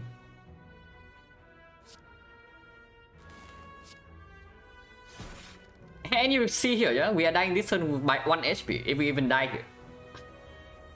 So you realize like, how ridiculous it is for us to actually even freaking die this turn, right? Like every single thing had to go wrong, even on floor 0. On the never streamline, yeah, but even without the streamline, we would still get away with this like 90+% of the time. It even starts, you see right here, we are dying by 1 HP. So what does this mean? It means that any single hallway fight here we draw slightly better, we are okay. You see that we lose 6 HP against the cultists for no reason. Like cannot be prevented, otherwise it's a 0 damage fight. We do 7 damage against Rogue, I guess that's average. But could have been better, and that is even really greeting 2 HP turn 1. What was this fight? I don't actually remember what this fight was. So probably, oh yeah, it's the cultist plus the Laos. Is it leave to the pick streamline for 1? You pick streamline for 1 in this spot, you're just hindsighting. You're just talking with hindsight. If you say that you pick streamline here over steep barrier, there's no way. On downside we go curse. And curse into this is complete nonsense, yeah. So curse you have to double shot into burning indeed. And yeah, defense is forced here, and then 1 out of 16. And yeah, 1 out of 16 happened, but on the wrong guy.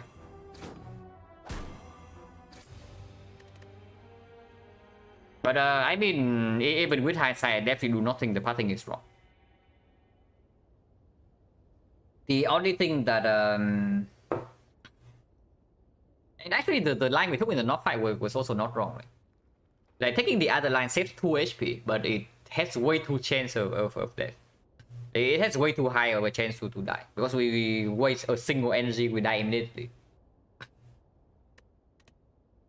But this is definitely one of the garbage ones. But yeah, so 1-7. There is no way you can tell me that a good player would pick a streamline over barrier here. Like 0 chance. I have watched enough good players play defect that I know that there's a 0 chance that you ever pick streamline over barrier here. Especially with like 2-3 more fights coming up and advance always right here. Maybe here you can say go for the eye instead of the chill, but if we actually draw the chill, it will actually live here, and go for the eyes doesn't even help in this fight unless we draw it on the correct turn. Baylor, I think like streamline quite a bit. Yeah, I know Baylor picks streamline fairly often, but not over barrier on 4-1. Yeah, so in this spot, like if streamline shows up here, I would pick it. If Streamline shows up here, I would pick it. But Streamline on floor 1 over barrier, no way. Because honestly, the way you actually take more damage in the whole wave fight is that you add more attacks instead of the defense.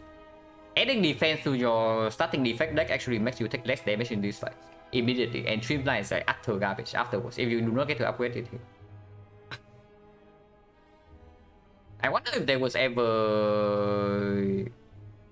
Terrence likes Streamline. No, Terrence doesn't like Streamline. Terrence doesn't hate Streamline as much as Life Coach.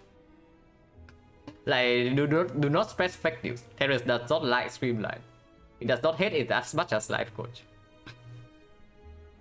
But the card is utter garbage.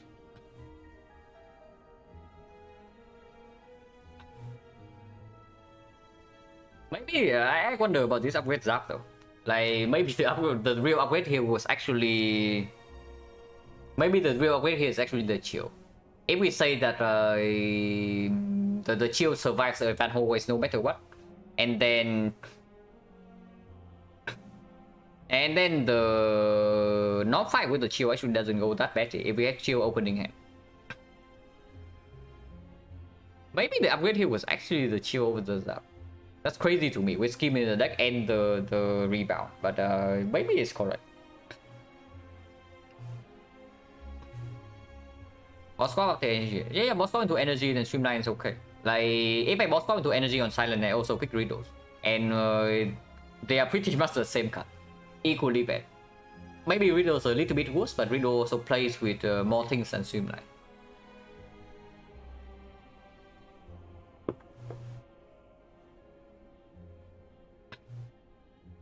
But yeah, chill pick is probably okay. Maybe the scheme is slightly questionable if we don't see any damage yet.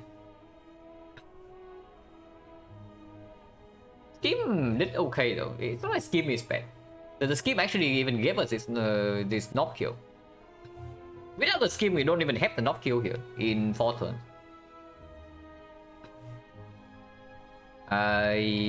Yeah, rebound is clear, transform is clear.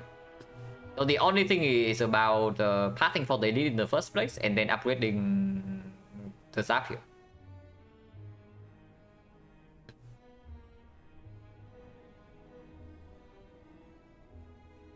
But yeah, there's no way you can tell me going to the elite is wrong. I have done enough like risk reward analysis on Silent to know that this elite is definitely not wrong. I pick Thunder. Yeah, absolutely. Thunder is very good card. I picked Thunder even in Act 2. Like last one I bought Thunder in the Act 2 shop. Unupgraded. And then I upgraded it. So Thunder is a very good card. At least I think so. But yeah, whatever. We now we test whether the defect actually has 100% win rate with Neo's Lemon. Does it even appreciate the snipe? Probably does.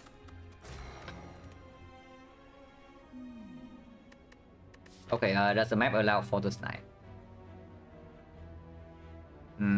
Technically yes, but usually no.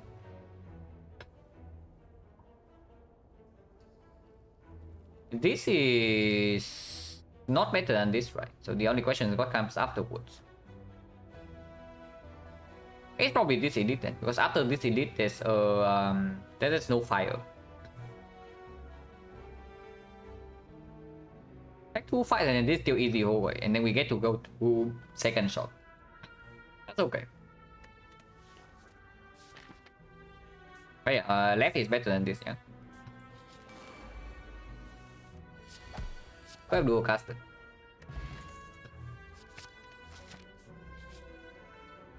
Yeah, shrine garbage, so we do not get to snipe. Actually, if this is a shop, so 20% of the time, it will transform into a real event. So there's a 20% chance that here that we actually get a snipe. 73 go right before the shop or the bow lightning. I mean, I would buy bow lightning in the shop. That will cost less than 73, but it doesn't always show up. Okay, very good timing, but not really. Nothing here. Can I even afford potion?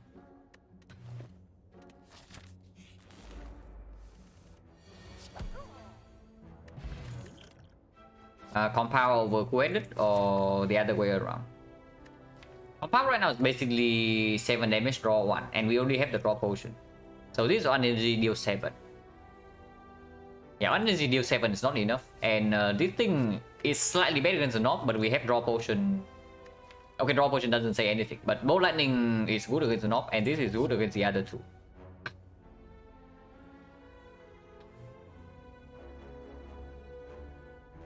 Situation, keep extra elite failure potion. The problem with taking Neo Slayman to quote unquote snipe the elite on the silent is that you fail to snipe, you die on the spot.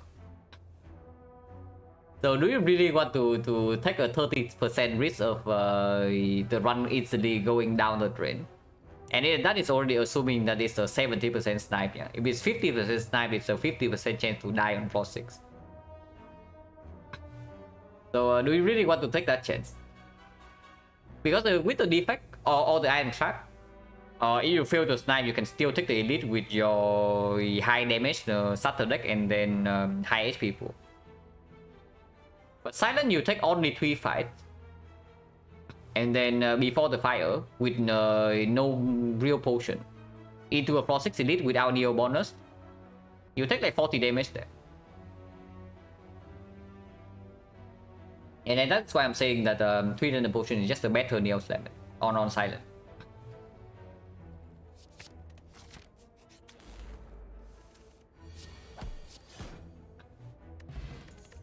Okay, not solved, yeah. We have solved the knock fight. Now that we have a full-headed, we do not want a second one. The lower code event re-rolling shop after shop. You get a real event. I saw that once on Mer's stream. You actually get a real event. If you happen to roll the shop right after the shop. But yeah, a second co-headed makes no sense, right? The knock threat is still here. And we already have 2 off times to pick the compound. We just pick compound. 90 HP knock. We do have bow lightning, and this time we can use energy. And we have 71 HP, so of course we take this fight, yeah. Of course we take this fight and trade our HP. Do we ever... No, we draw potion next turn, right? Because we draw potion whenever we cannot spend our energy. And not now.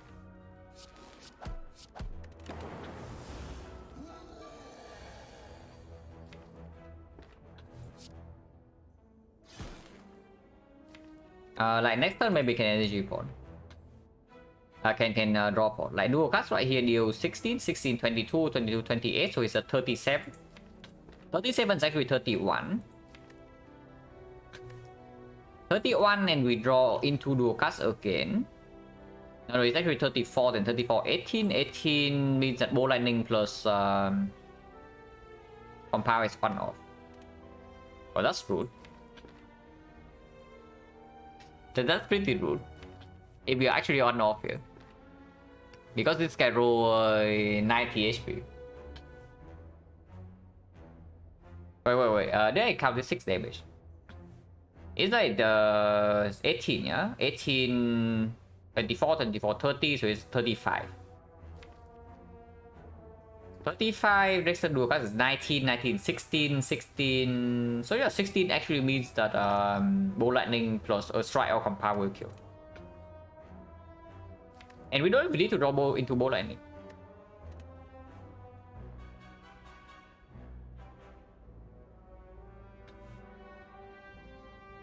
Or like dual cast or bow lightning evox anyway. But what if we redraw to dual cast?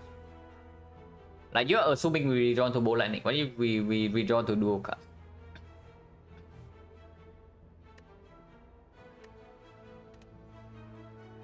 If honestly, if the draw potion shuffled right now, it would actually do it, but it doesn't. And you realize that you do not, if you do not play the bow lightning, if you do not play dual cast right here, you are floating energy, right? But no, I'm assuming that we might draw into the bow lightning here. And floating energy in this fight is really bad.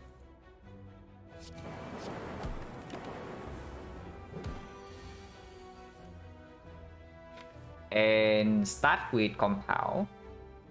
This is 16, yeah? 16, 21, 21, 14, 14, 11, 11, yeah. Wait, no. We are actually on off. We are actually on off here with like dual cast and whatnot. This 7 bowling is 10. So 17, 17, 20, 20, 36. Okay, we are actually on off. But we can take this in. We can actually take this in. Always have to tank. No, you don't always have to tank 2 hits. Like, please. You see that we are 1 damage off here potentially, yeah? So any damage potion can also do it. And this is maximum HP now. And this guy can also roll less than 90. We have killed plenty of knobs early X1 with no damage taken before, so do not like believe that defect is actually better against X1 elites. Because that's not true. You avoid elite in X1 as defect, you just lose the run. Because in X2 you fall off a cliff, but X1 you are so freaking strong. If you actually run off here, then there's no reason to play this potion and just take the hit. We never fail to draw into this next turn, yeah? So double defense can be played here.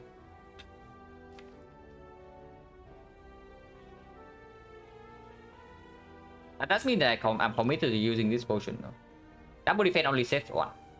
And this potion is worthless, right?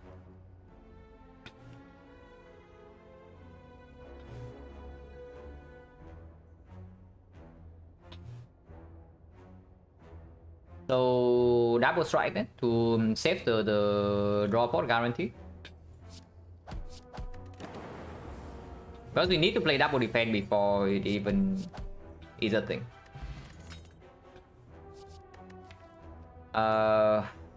Vasra Melter is not a very good card. It only performs against Lagavulin mainly. But against Lagavulin, we already have a Kueda to set up when we have 2 lightning. Against Sentry, single target damage is not even good. It's like 11 damage on energy. It's like okay, but whatever.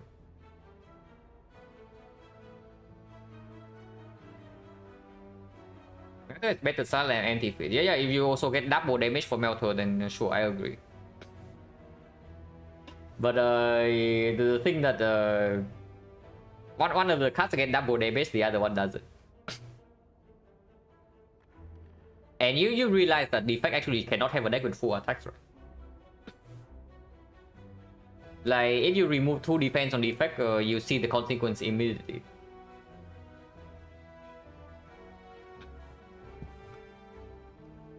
I don't know, Melter is probably still better than Skip, but is it better than Reinforced Body here? Because Reinforced Body will perform in whatever fight this is. And if we have a not rematch right here, we still have a Smoke Bomb, we have a Vasra, and we have 2 more relics and 2 upgrades.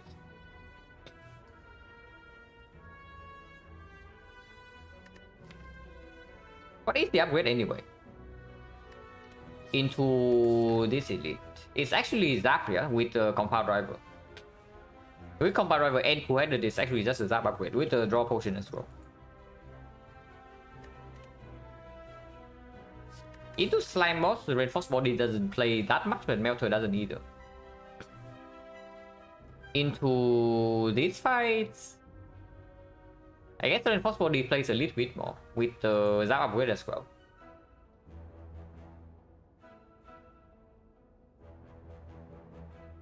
Very few cuts. But yeah, they also, the cuts that do not deal that much damage also have other effects. And then that's what I'm saying about the Melter, like this doesn't really have an effect. And if a cut only deals damage with no other effect, I expect it to be 11 or 12 before it's good. 10 is okay, 10 is acceptable. And then that's why I'm saying this card is probably better than Skip, but is it better than this? Like, would you rather draw into this thing or this thing into Sentry's fight?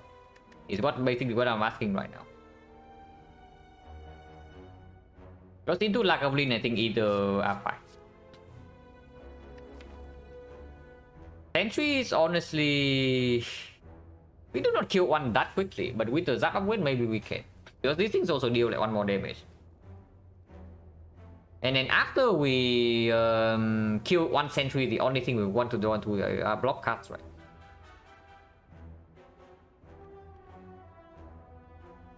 Like we set maybe double frost on lightning and then we just draw one block card every turn.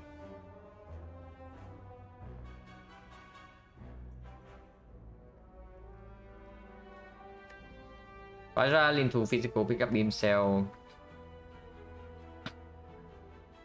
I mean, I don't know. Vajra is not enough of an indicator, right? It's an early game relic. This thing is not strong enough for you to actually play physical defense and ignore the ops that we already picked. If we have Algeria, then I would maybe agree. But Vajra is not nearly strong enough. It's like saying that you have Vajra as a starter on side and you ignore poison cast, you know. That doesn't make sense. Of course, if you pick, if you see terror and whatnot, then you can play towards physical. But poison pivot is always there. And if it's Hexaghost or the Guardian, then sometimes you actually have to pick the card that give like that makes you survive. This is not a Giria. I do not overestimate this. It's good, but it's not worth like wrapping your whole run around it.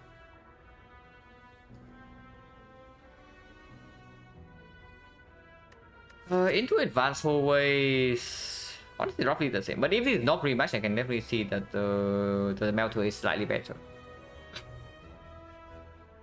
It's probably okay, because Reinforced Body is good, but not yet, yeah.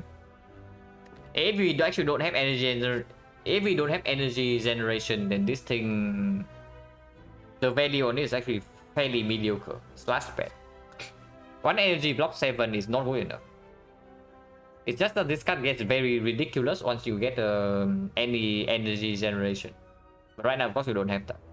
We do want to pick them eventually, though, I would say. Because we do have Cutro in the deck already. But of course, we don't have them yet, and picking Turbo in this spot is also really weird. So probably can pick Melter in this spot, just because of that. And yeah, of course, we go left, yeah. With the even with the Melter, the upgrade is still on Zap, right? With these two Cutro. But I don't know. Zap upgrade performs in Sentry's fight, but into Lagavulin it doesn't matter that much. And it's not like this performs either. It's +4 damage. It's okay. But it's just okay, you know. 1 energy is worth more than 4 damage. 1 energy is definitely worth more than 4 damage. And if we can make sure that we don't float energy with this upgrade, then it's just good.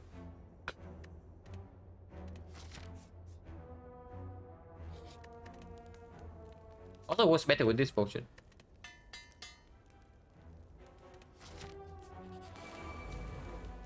Entries.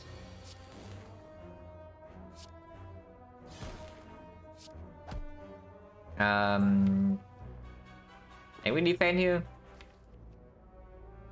11, 8, 19. So we need lightning to hit here twice.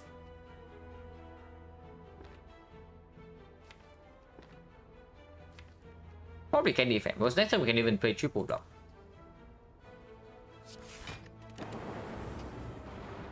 Yeah, okay. That is, what's the chance of that? 2 out of 3, 2 out of 3. So that's 8 out of 27. That O3 lightning missed this.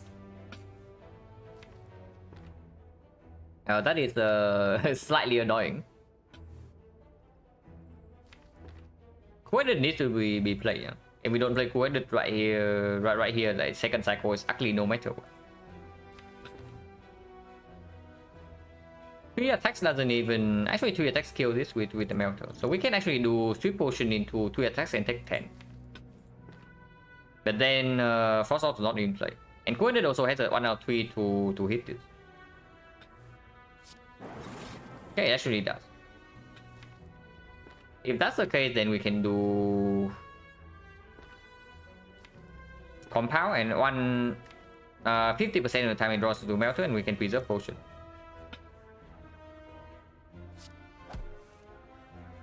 Right, I guess we shuffle out 3 defense over. That is very bad. We don't even draw to dual cast, you know, because drawing into dual cast also allows us to roll for this.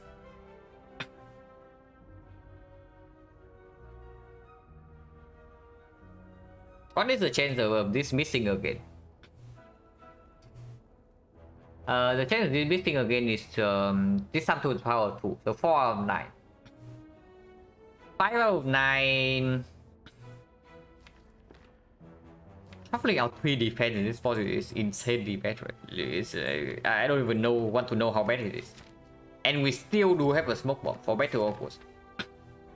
So even if we take damage in this fight, we can smoke bomb away from this into resting here. So we take the roll, yeah? We take the roll. We strike here and take the 5 out of 9 that lightning hit this.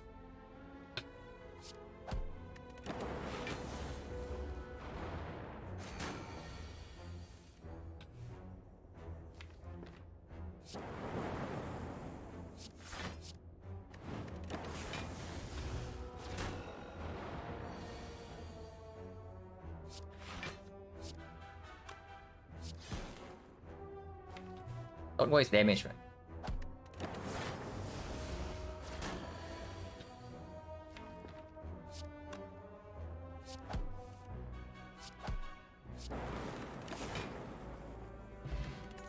Airframe is good.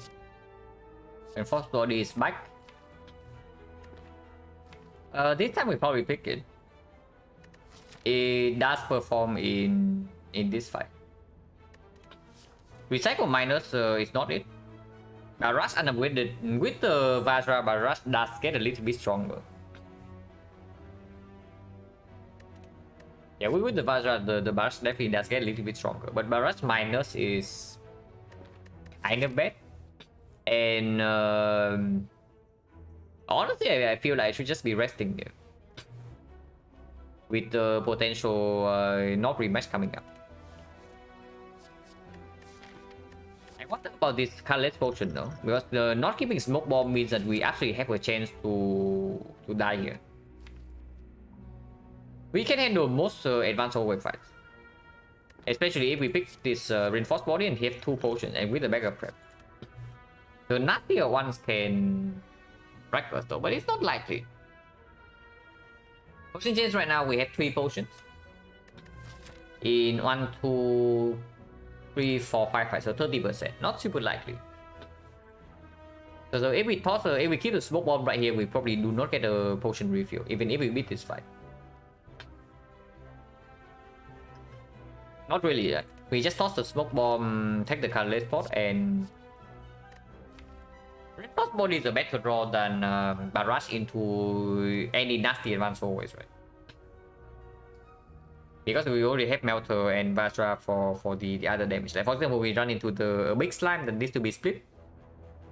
Then damage from Vajra and Dual Cast and Bow Lightning Melter Zap Plus is already enough. But sometimes we actually need to block turn 1 to not die to form 30. And Reinforced Body definitely helps that. It's okay. And it is Lagavulin, the Reinforced Body also delivers. Against the Knob we have potions plus Vajra plus Bow Lightning plus attack.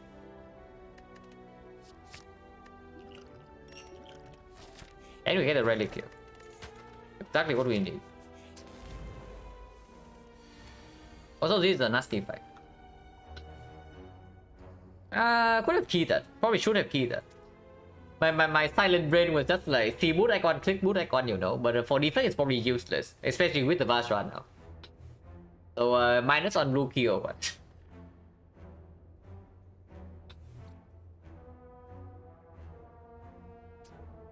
It would be in the text law. It gets nullified after 1 play, unfortunately. But yeah, this is definitely the key. Like, Silent takes this always, even with the Vajra, but the effect doesn't.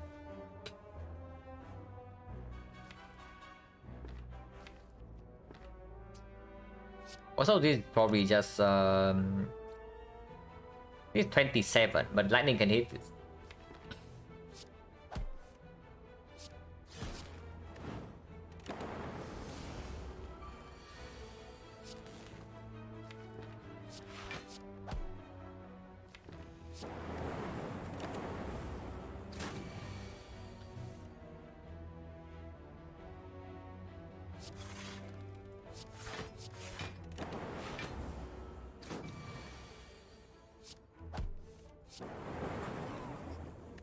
No potion, so 40%. Second one actually not a Chemex deck. Chemex right here. But yeah, second one absolutely not, and Tempest also trash without energy stuff, and Recursion exactly the same. There is no actual upgrade here, yeah, over resting.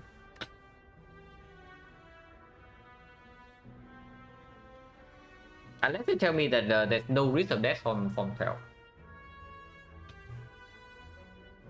Which honestly might be true, because the deck side is either Nob or Laga, right? And we draw 7 turn 1 with 1 strength. Lagavulin, we have Reinforced Body and Cool-Handed, and the Melter to open. So damage-wise, we are fine, and we can focus energy on block, and then we even have potions. The Nob, we have draw potion, so we do not take two hits.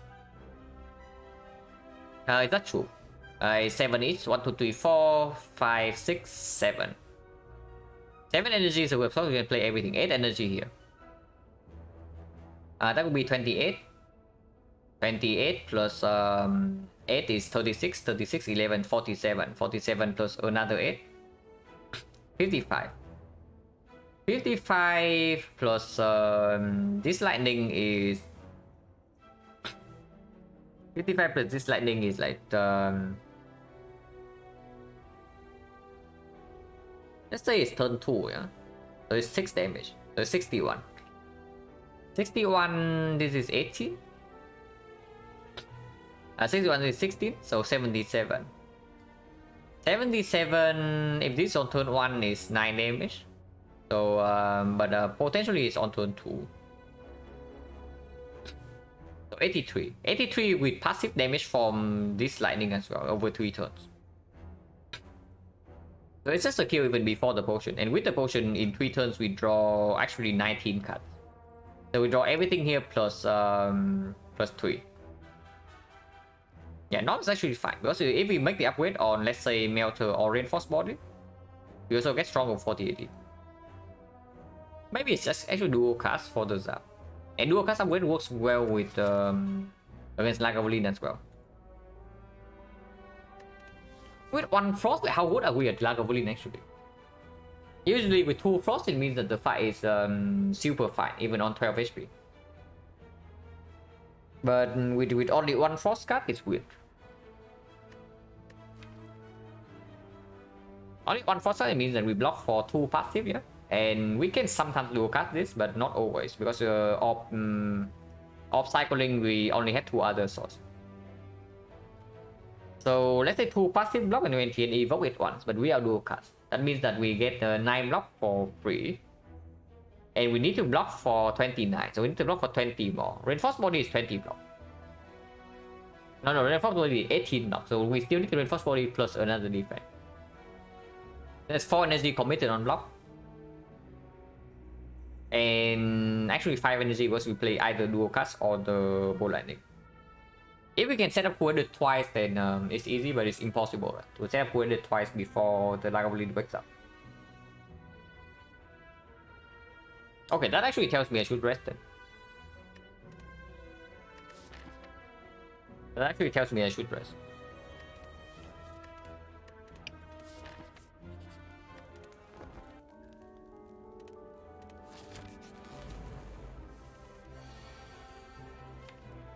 This is complete trash, yeah? So maybe we draw. Unless you tell me 21 here is enough. 21 here, we don't draw into any of these right now. We play skills next turn. 24, 24, so we are 62. 62, 8, 8, 11, 7. So 34.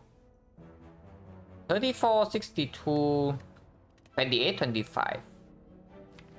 Okay, that's not good enough.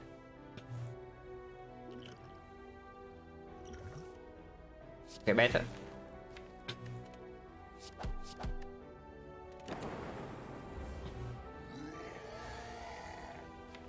Not drawing into compound is annoying. So is this actually a kill next turn? Because otherwise I can also see colorless. Melter Zap dual cast right here is 16. 16 plus 6 is 22, 22, 33. 33 plus 6 is 39. So we need 90 damage next turn, and with compound drawing 1, yeah, we are fine.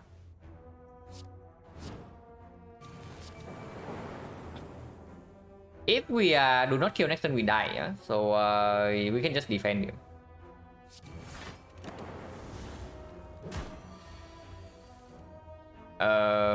This is a slight problem. Just saying. This is a very slight problem.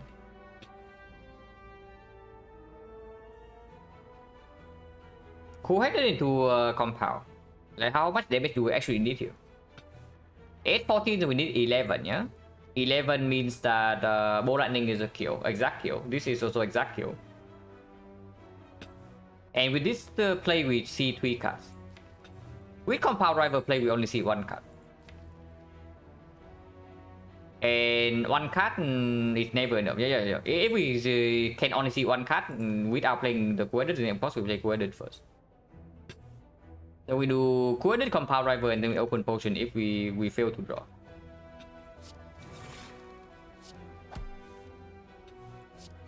Yeah, fine. Exactly what we need, guys.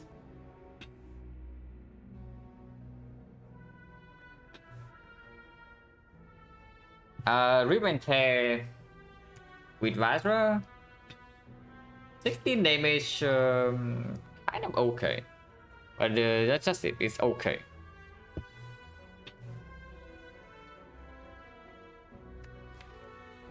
But of course we don't have focus yet, and right now this deck is also, if you can see that we sometimes fail to kill the knock in 3 turns, then this deck is also not good against Slime Boss.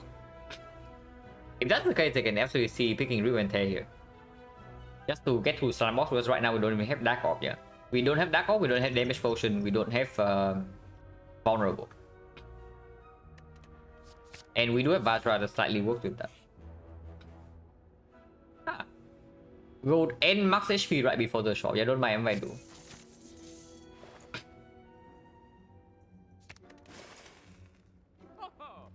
Take on sale. Now these relics in Kata are very good. Unfortunately, they also don't help against Slime Boss. So there's a Preserve Insect into Sick into whatever we have left over, but that doesn't kill the Slime Boss. Potion Hell Collar. Before I do that, I just buy the insect. And we take 1 more potion. Because we do have 42 HP. Like we have 42 HP right now. So Slime Boss is like annoying, but it's not that annoying, you know.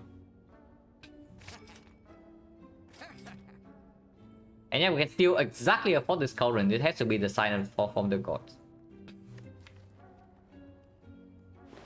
But I can see just buying something here, but I don't know what. Bow Lightning is okay, but I don't really want a second Bow Lightning in my deck in Act 2. Especially with Zap upgraded already. With this guy upgraded already as the compile kill. Is still Chaos then?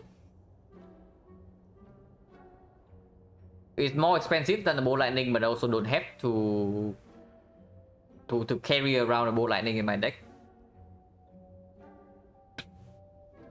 Yeah, and this still is better than this, right? Just for a better split. Yeah, Conrad's perfect, but it has to be a side. But not really.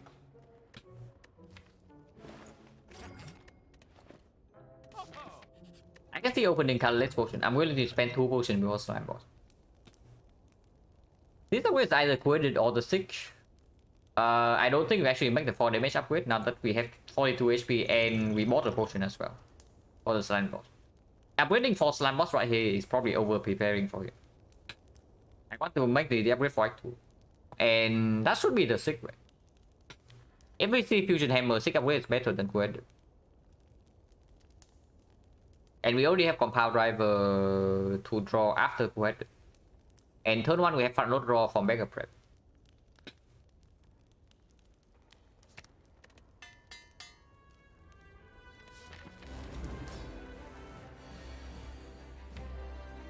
Sick can stay in our deck, or we can just Sick for Zap right now or end the defense, for example. Yeah, I'm going to open this potion immediately. Discovery versus Henry. Henry is 23 damage. And gold after we actually get a kill. It also works better with this thing. Discovery, how often does it actually give us more than 20 damage? Not that often, right? I don't know, 80 at boss. 80 at boss. It's just Henry.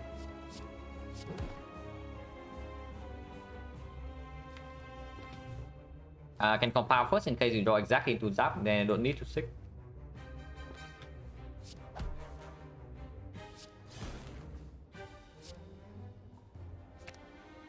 And we get a card that we don't want to draw into, so I send this way.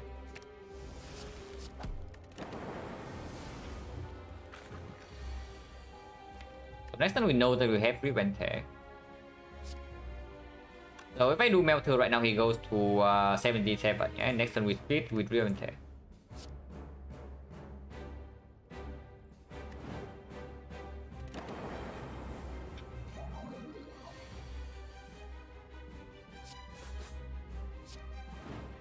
Coordinate or strike? Strike right here deals 10, coordinate deals 8, but give us a force off.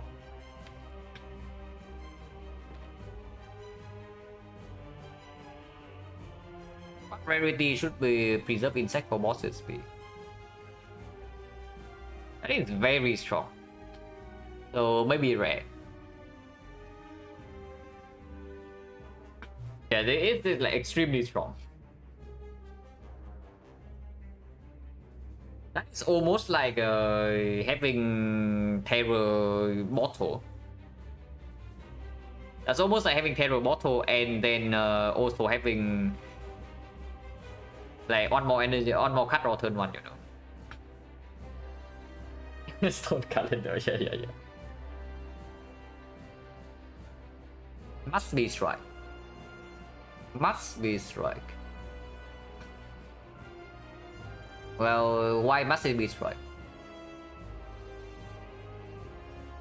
Because right now we are already splitting on yeah, right now we are already splitting on, even if we play coordinate, yeah, it's 14 here. So that is already 36, and then we get forced off. And you realize the goal in this fight, right? Keeping record, not super formally, but I know that we are 5-on right now. With the loss coming right before this.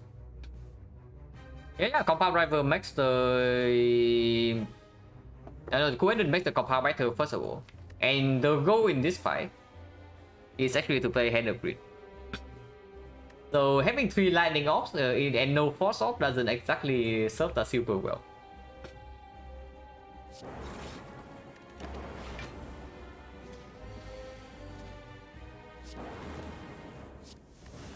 This hand like after garbage, by the way, yeah.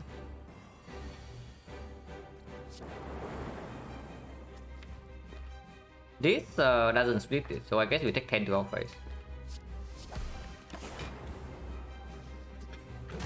If that one lost, no, we died to knock Act 1. It was still a fairly long run because the decision to take the fight in the first place into the fight itself, into the floor afterwards was fairly long.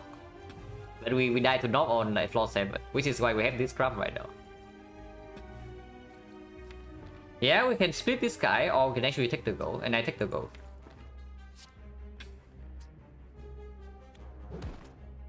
I want to draw ball line next turn to guarantee a kill on this, yeah. So defend here.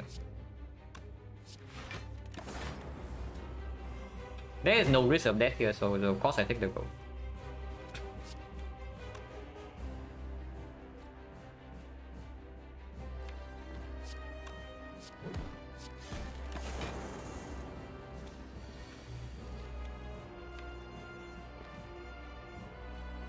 Can we cycle back to it again? It's fairly difficult, but if we can kill one of these guys, then it's okay.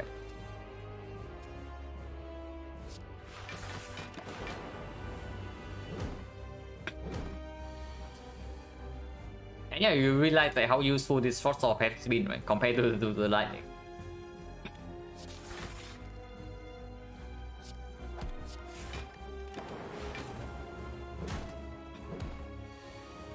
Okay, whatever. I guess they both die this turn. So plus 50, plus 40. Bias Core versus Electro. As nice as the Electro is with like the sick and the ball lightning and whatnot, it's just Bias Core, right? Because Bias Core with 6 plus means that we are on course away from solving our focus for the rest of the run. And into the list, we already have Preserve Insect. So having Electro just for slavers or leader in Act 2 doesn't... It's not even necessary anymore. Of course, Retromancer can still be a pain, but with 6 plus, we can mitigate that like quite a lot. And it's not like Bios Core is low damage or anything. It does offer like a lot of damage still. Or you can pick Thunder Strike with the Vajra and Bull Lightning at it, but yeah, let's not do that. Ew. I mean, battery is fine. Battery is good. Yeah, okay, battery is good. With Compound Rival already in the deck. We do have like a decent amount of cycle right now. We would like to pick more with the Bias Core though. So the Plasma goes away fairly quickly. But its fun load energy is good. And of course the other two are complete trash. Reserve Insect. We can only take 2 elites though. And I do want to go to the shop. So I guess Burning Elite is not on the table. Unfortunately, if I go to the shop, I'm forced to Darko shop. It's fairly annoying, but windmill ticket is not that bad, right? It's probably not that bad. But yeah, I need a short toilet break, so we'll be back in like 3 minutes.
Okay, so how much gold do we have?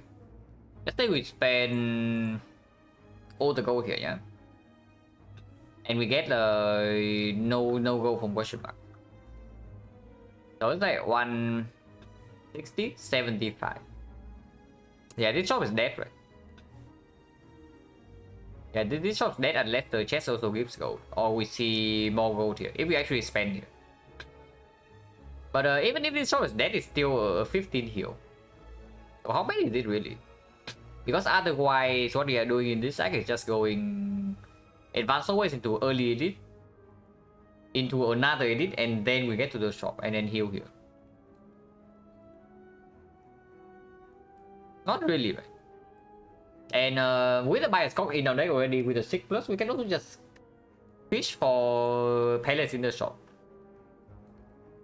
And like we just go to one shop. If there's a pellets, we buy the pellets. If not, we go to the next shop.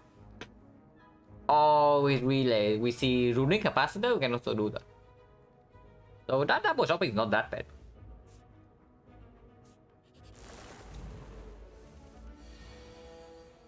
Electro would be good here.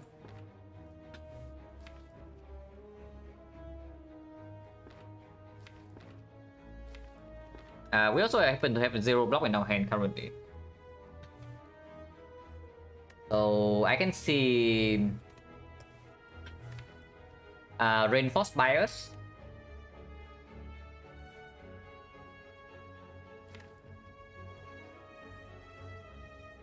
Like reinforced body bias call into playing bias, bow lightning, reinforced body full block, and next turn we have this with bias in play.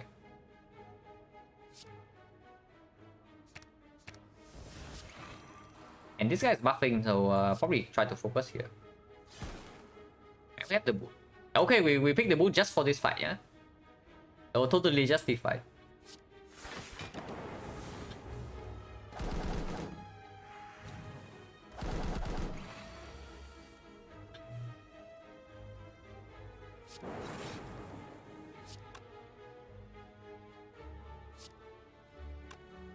He's just killing.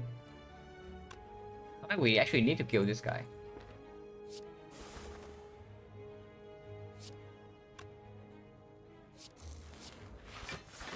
Yeah, taking like 3 damage here. It's not even that much.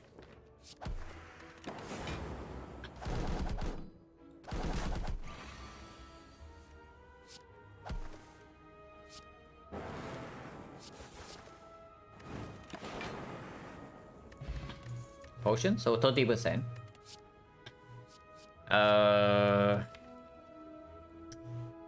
I mean, we do have freaking bias cock in the deck already, so that does make this a little bit tempting.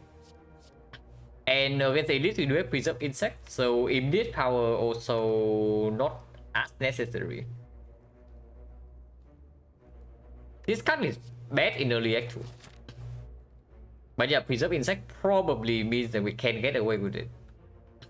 Yeah, the capacity also gets slightly better with nuclear battery. It's true. On the other hand, there's aggregate, but aggregate minus also not what we need because the amount of card draw we have in this deck is still not enough to use this. It's okay. And taunts cannot be better than this, yeah. Oh yeah, capacitor also works well with this.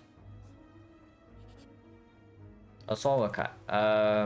Strike or defense. Strike gets buffed by Vastra, potential by straight, but with double shopping this act and healing 30 by straight already gets worse than usual. Defense is also like complete crap, but we only have one frost at the moment with the bias score. It's probably still strike. It's probably still strike. If we don't trade for bias, then it's still strike.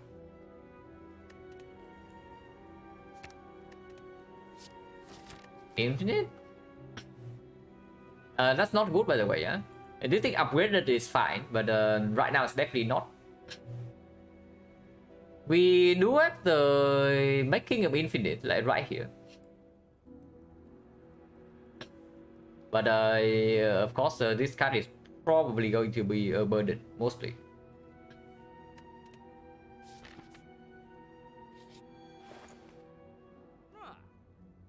Man, this is strong. I want to be able to save for potential palace in the next shot, but this is so strong, guys. Can I really turn this down? No, seriously, this relic is completely insane. It does also tell us what we need to seek for. Yeah, it gets better with the seek. And of course, it makes the blind compound cool-headed play way better. It's just really good. Recursion with the plasma, maybe, but not if we have to pay gold for it. So now, if this shop has a palace, we are very sad.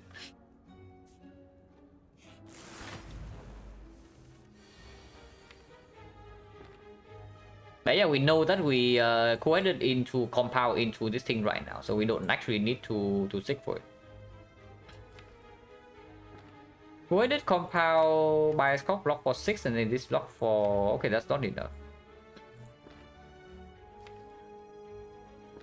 Seeking for recycle. So we need a... Okay, the what I'm seeing here is that we need one more frost orb. At least one. Potentially more than that. Oh yeah, we also have Fortune Steel Chaos. I can also just do cool-headed reinforced body full block this turn, and next turn we have these 5, and then we do Bioscope defense. Then afterwards we have Melter Zap. That's not very good.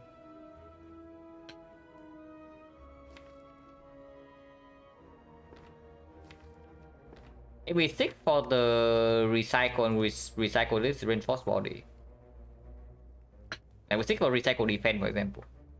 This block for 5, we block for another, so 16, so we take 5 in that case. That's also not very good. But it does allow us to put a lot of damage in this turn.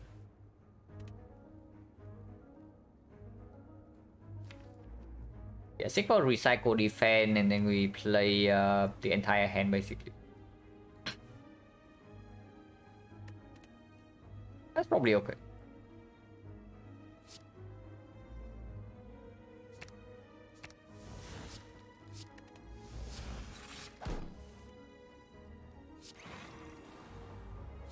The boot.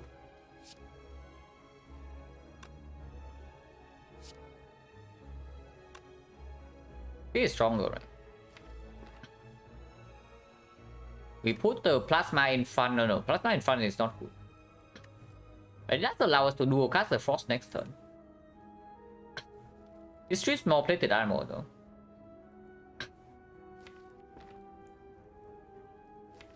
Otherwise, next turn this dual cast doesn't do anything, and we actually cannot block the hit. Let's probably steal this.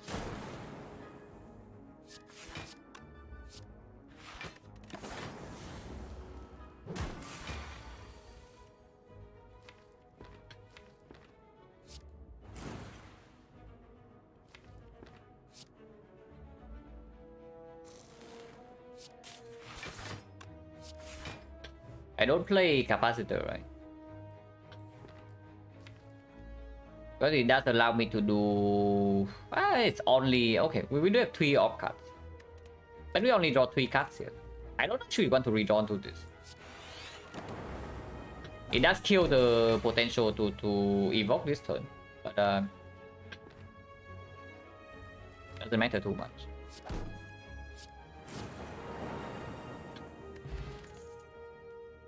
Yeah, I say that we need another frost, and here's another frost to go with our bias cock. Because otherwise, even when we slam bias early, we still don't have passive block. Could minus a little bit sad, but it's okay.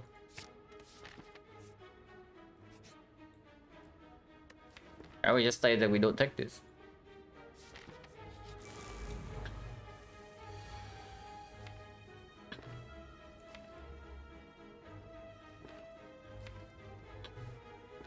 This hand looks kind of bad if you ask me.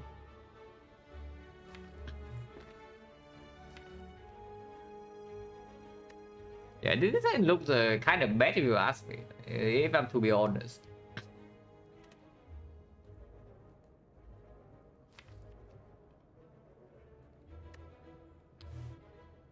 We have 4 energy per turn now, so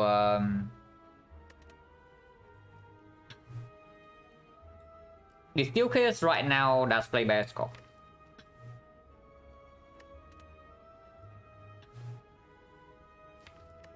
The Steel Case right now play bias defense, right? Yeah.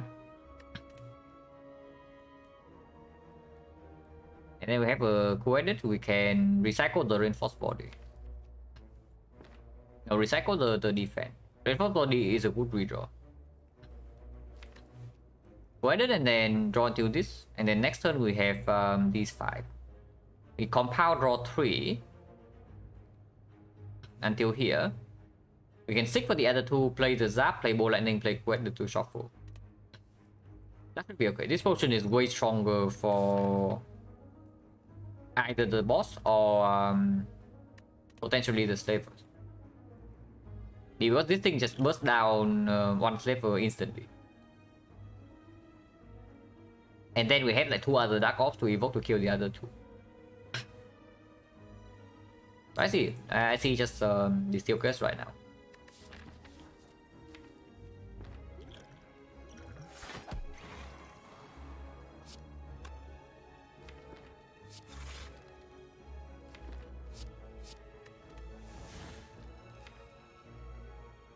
Yeah, this is fine, yeah.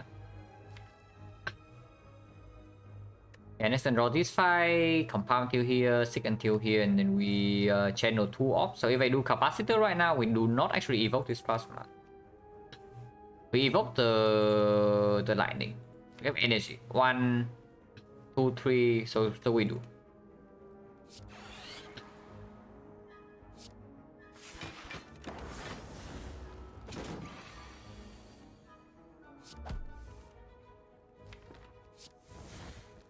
And yeah, we definitely want to evoke this lightning earlier.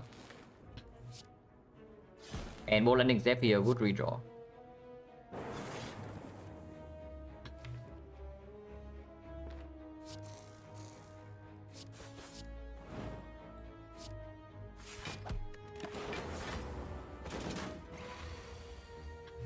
Yeah, this seems fine.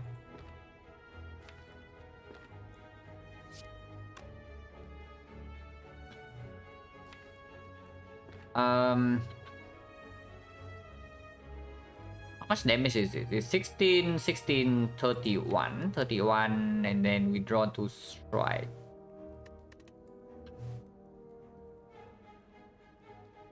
$36. We are 4 damage off, but we get to evoke this.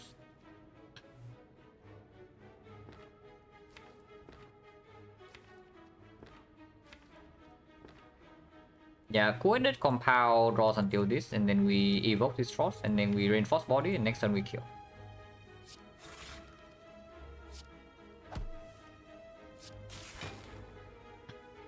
$15 right here. If I play Ball Lightning right now, it's 18. Actually, it's 32, so it's exactly 2. Yeah, okay. So we actually have a kill here. Yeah, 15 here, 15 plus 8 plus another 10.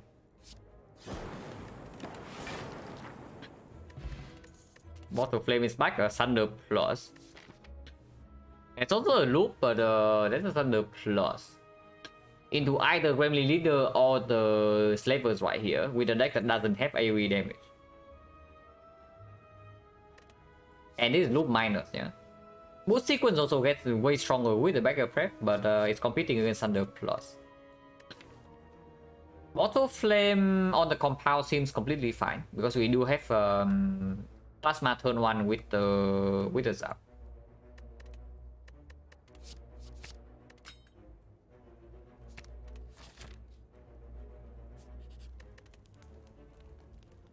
Recycle upgrade is fine, but not for now, yeah. Bioscope upgrade is just strong.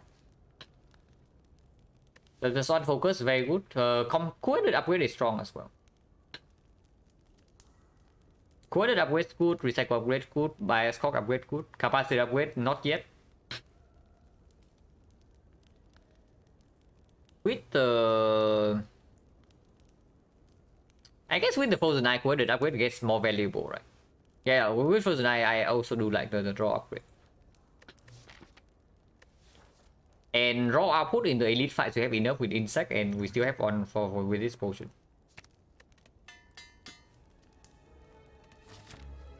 Elite before or after? This time is actually easier than this, right? Advanced always no joke, and then if we take this later, we actually get to have 2 relics before this. And I'm willing to use Essence Darkness in this fight. Yeah, the Elite is just easier than the Advanced always. So if we want to make any fight easier, it's this one instead of this one.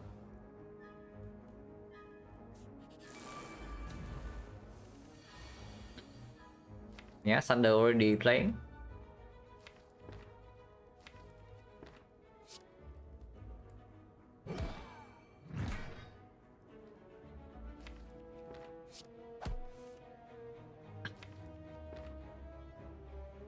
So we can evoke the Plasma right now.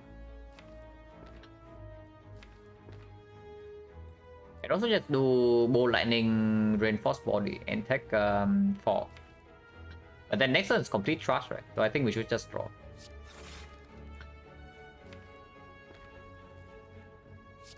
Bolt Lightning kill this into dual cast the thing.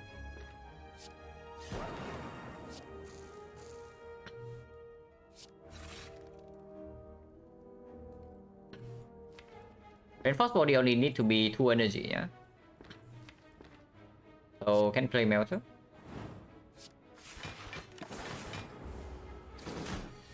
We summons.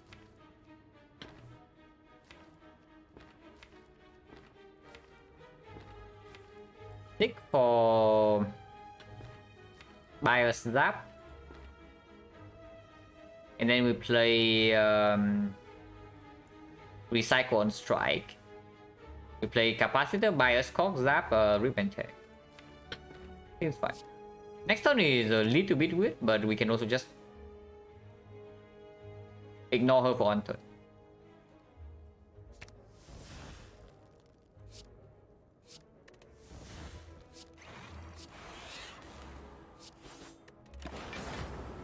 And I still want double force in case she attacks this turn, and she does. Double Fat Gremlin and Thunder bottom deck is a little bit nasty. We are being attacked for 28, yeah. So triple defense here means we take 3. 3 is fine.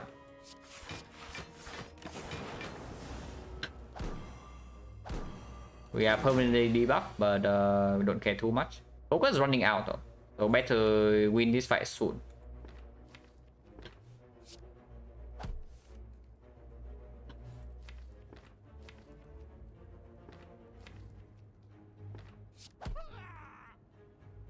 That will be good next turn, not this turn. And there's no way to draw to Thunder next turn, so hopefully she doesn't attack. Otherwise would be quite nasty. And we are still weakened, yeah, so this is only dealing 24.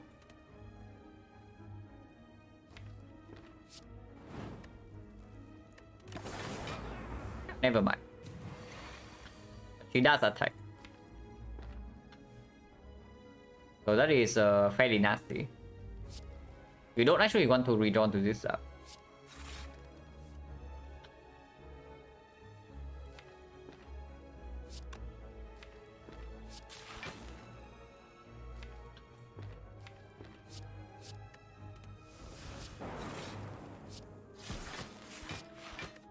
Like 9 damage.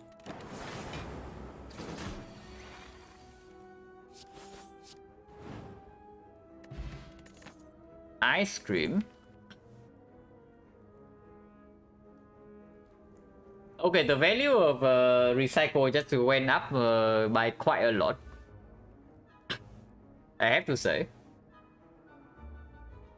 And aggregate right now is also very powerful. Cold Snap is fine. Another frost with Bias Cock. We still only have 2 frost swords. Sometimes a little bit weird considering we will probably pick another cool-headed with ice cream, at least one more, and glacier of course we pick. And in the very short term we also don't need it, yeah, because no more elites. And yeah, with ice cream we want to have either draw or energy or like an overwhelming amount of block. And cool-headed and the cold snap is not any of that. Probably not, right? If we want more force, it's either the chill, the cool-headed, or the glacier, not this thing. And we also absolutely do not have upgrades to spend on like darkness or beam cell. So probably a skip.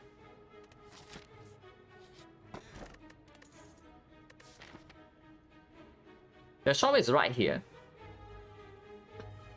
But if we take the more bank right now, we have enough gold to buy the pellets if it's in this shop.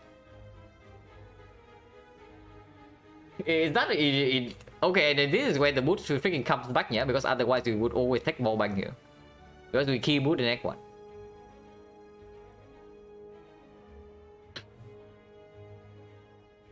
But yeah, the Mobank actually does meet the threshold, because otherwise we do not have enough gold to buy a shop relic. So runic capacitor or the pellets we absolutely would buy instantly. And those are already 2 hits. And this is the... Let me go to the shop next one. Actually cannot remember. We did, right? Yeah, we need to go to a shop in the next one. So this second shop is only the 3rd shop. There are 17 shop relics, maybe 16. So ignoring, let's say there's 17 and we miss out on we see 2 shots already. So 15 left and 2 of them are mega hits. Even the Clockwork Souvenir is a big hit. So 3 of them actually. Yeah, like 3 shop relics out of 15, 1 out of 5, 20%. That is probably good enough for me to take this small bite. Yeah, that's probably just enough for me to take this small bite. Even with the shop here, I'm willing to make this 24 gold.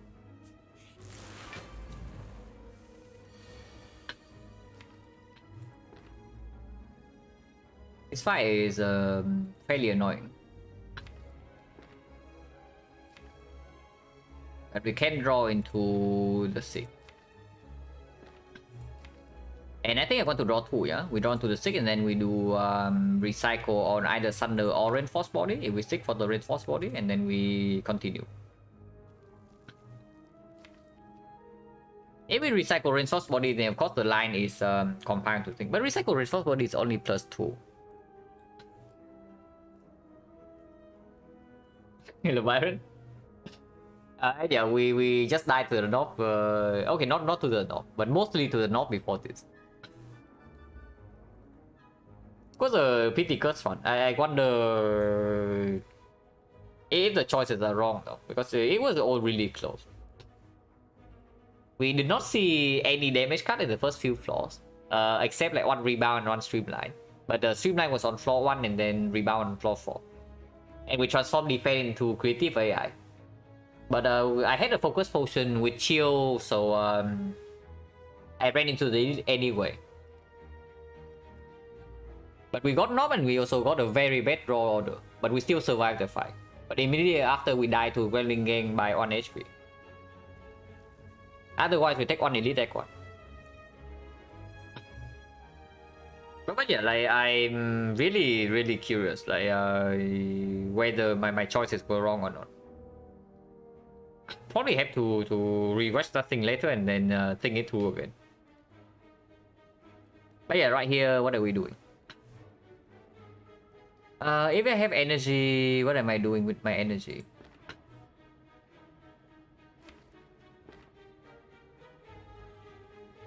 If we do recycle Reinforced Body, that's only +2. So effectively you have 6 energy this turn. And 1 goes here, 1 goes here, 1 goes here. So 1, 2, 3. And then we have to seek for Reinforced Body, yeah? Otherwise we cannot recycle it. And then it's probably cool-headed. So we draw 2 until here. And then we cool-headed until here, cool-headed again until here. 1, 2, 3, 4. We do not get a second defense. Actually, we do. So 5, 6. So that would mean double defense with 2 frost and bias scope, which is 22 block, and we take 9 damage. If I also sunder this guy.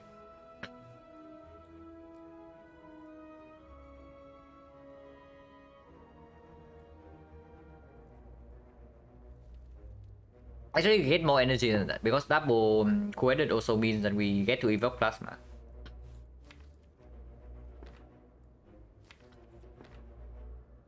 That is probably. Does that mean I don't need to recycle reinforced body then?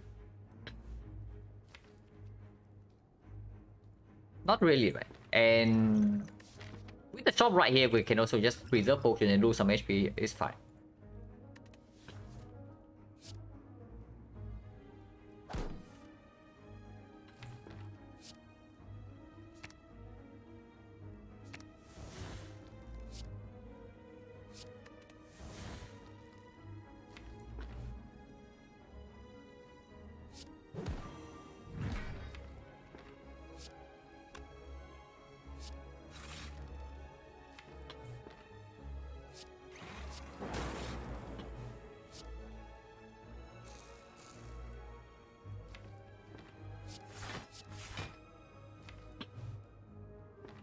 The problem with this line is, of course, bias cock is already played.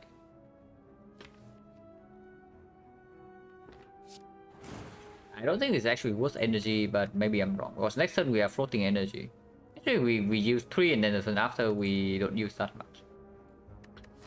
This fight can also drop potion.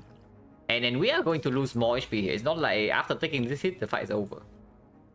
It's probably fine. One thing can play.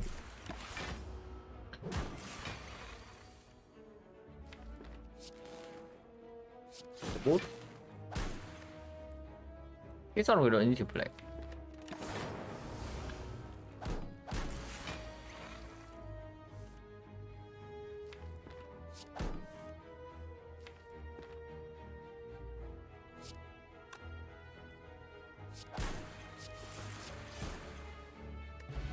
Yeah, all the potion anyway. Turbo with ice cream, but turbo minus or rebound plus. Rebound recycle. It's just bad hologram, yeah. It's turbo minus to be added. Yeah, it's turbo minus even good enough to be added to a deck. Honestly, I don't know. And with the ice cream right now, upgrade probably actually goes on recycle now instead of coordinate or the bias scope, depending on what we see in the shop. But we can do better than turbo minus, yeah. Aggregate minus is way better than this with the ice cream. And we can also just see turbo plus after this. Rebound plus is not good enough. Okay, not rewarded. We were not rewarded with pellets or runic capacitor or the Stockholm souvenir here. Instead, we missed mummified head. And mummified head is gone with the ice cream. There is nothing in here worth breaking my mobile bank for, right? So we just leave the shop. Yeah, we just leave this shop.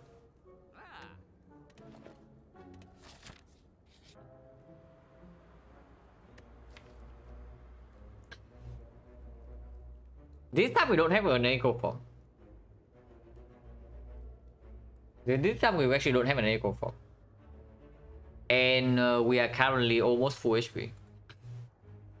We also do not get to upgrade them, right? Before this fight. What is our plan against freaking automaton? Okay, that's a very good question. What is our plan against automaton? If we even have one.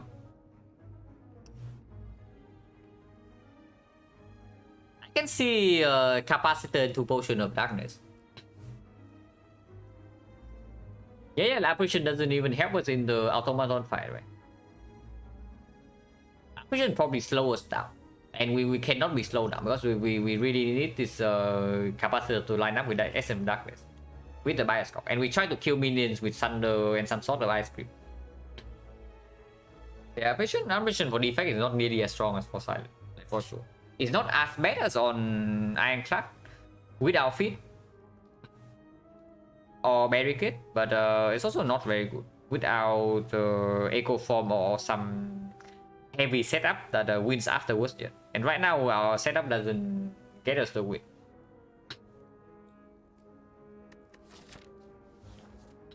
There's no way this is good, right? We also lose 25 current HP.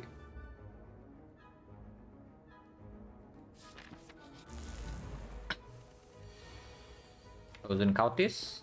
Next turn we have Thunder. So I do not actually want to compound here. And I also do not want to quit it. And we want this guy in Thunder range. Unless you tell me that the line here is actually 5-potting this right now. So that we can actually do sick.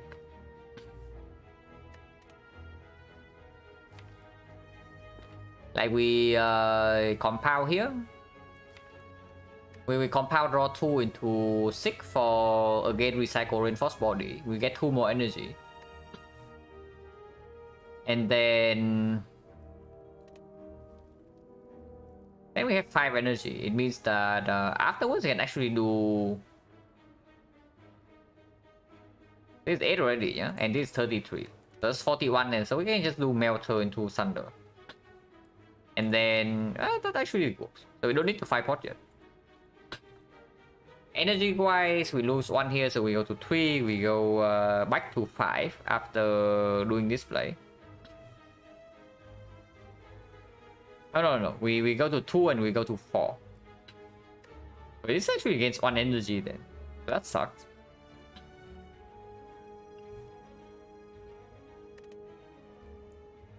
Okay, recycle really needs to be upgraded then.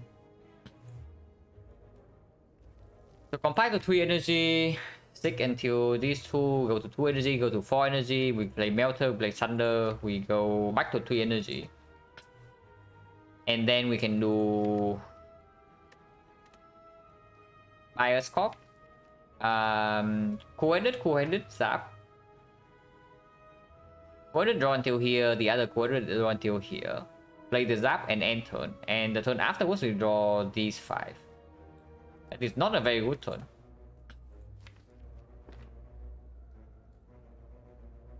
Five-pot does mean that we get to not play the Melter, but that is only plus 5 damage. Actually, it's not plus 5 damage, it's plus we get to deal 24 here. So that's mostly plus 4 damage if you still have to 5-pot this thing later. Oh wait, no. If we coordinate into coordinate, we actually get to evoke the plasma. So we get more energy than that. And then we can play these attacks. That's probably fine. Yeah, that's probably actually fine.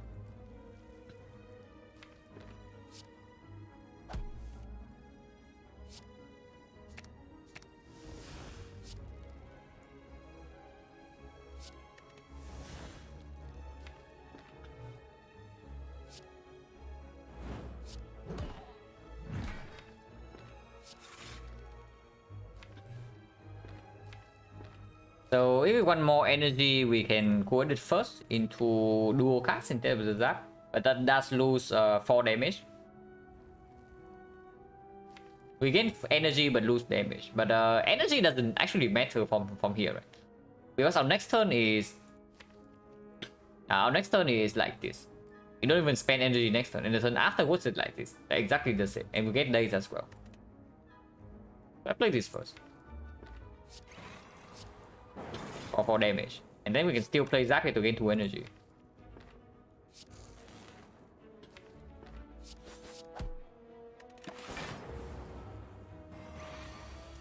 Vulnerable turn 2.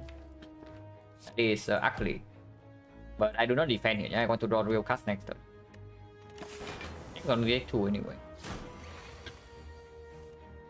Okay, at least this hit is good, and we get a kill here. Speed pod. Definitely not what we want. Speed pod is not it, right?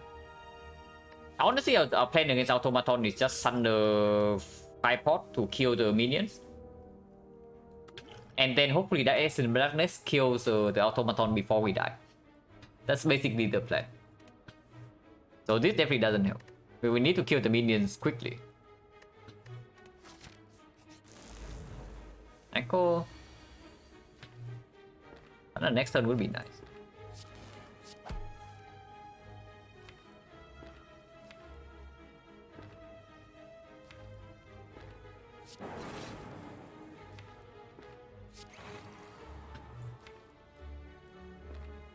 Probably the leaf energy then.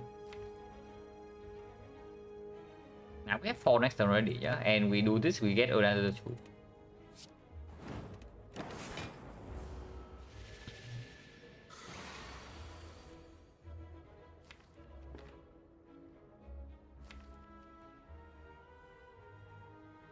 Unfortunately, we can never use the 6 next turn.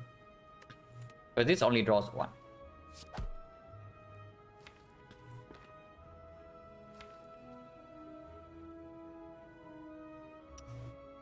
We get to recycle next turn though.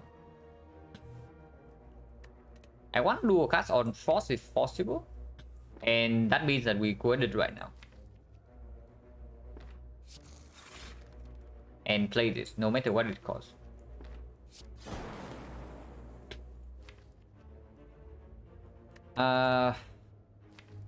With recycle next turn in hand, we can probably play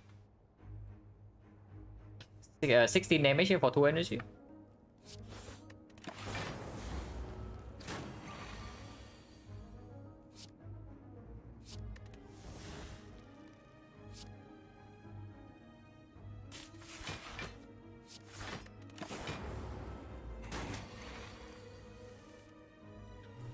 Okay, we are fine. Hologram plus.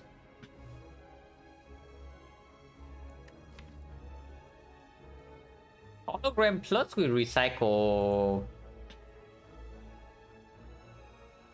We are upgrading recycle, right? Yeah, we were actually just upgrading recycle and picking this hologram plus. The other line is picking the loop and try to loop Essence of Darkness to victory. But there's no way. Yeah, there's no way. We just recycle hologram and then we have card draw with Ice Cream.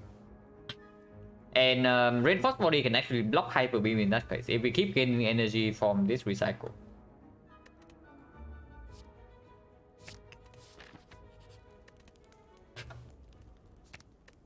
Recycle upgrade is absolutely necessary, yeah.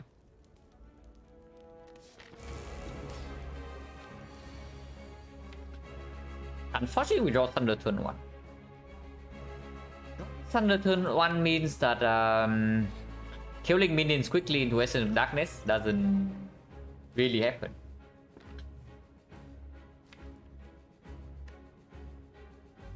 But we can also hold on to the Bias Cock for a while.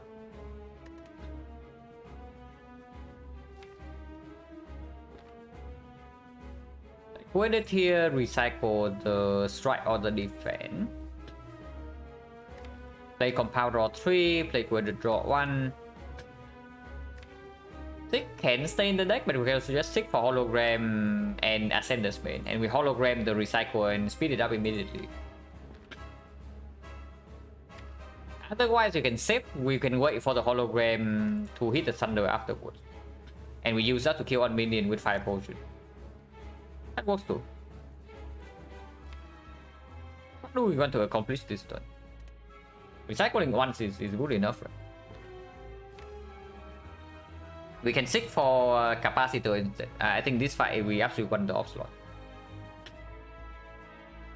And the second card is just Ascender's Bane.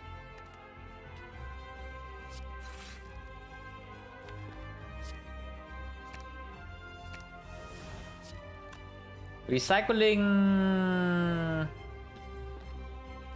probably strikes a worse than defense.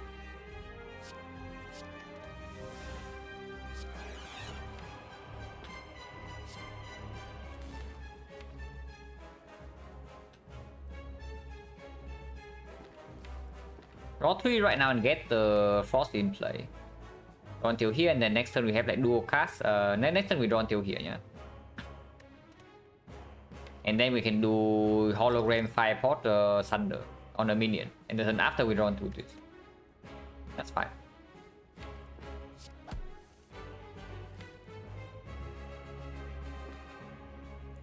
I do one frost off, man. I do one frost off here.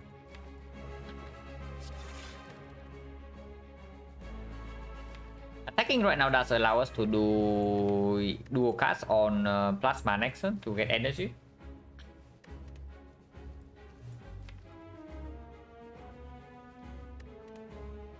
It's okay. It's okay because it does put some damage here as well. This potion can definitely come down after the minions are dead. And after we get rid of this plasma. Because we can save our energy and block with reinforced body. The hyper beam. And then we just wait for the Dark Ops to build up and then we do a cast one shot kill.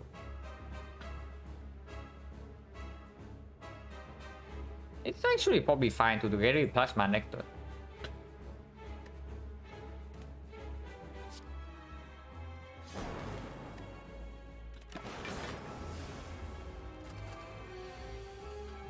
They are both stealing.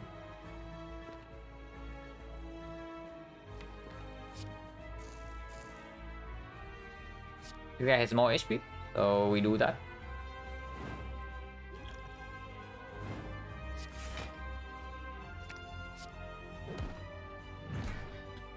One defense enough, yeah, because we save up for energy, but now we don't have plasma anymore.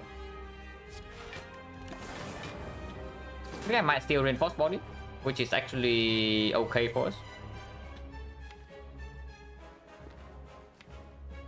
Unfortunately, we draw hologram not during hyper beam. So getting the reinforced body back right now is also not exactly a super good plan. It's okay. It's okay. We definitely want to draw still to keep recycling.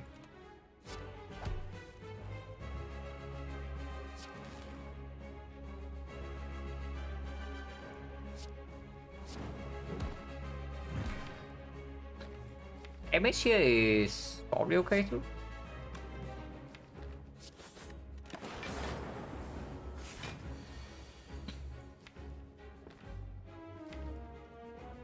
Double cool-headed into Bioscope into Essence of Darkness is okay.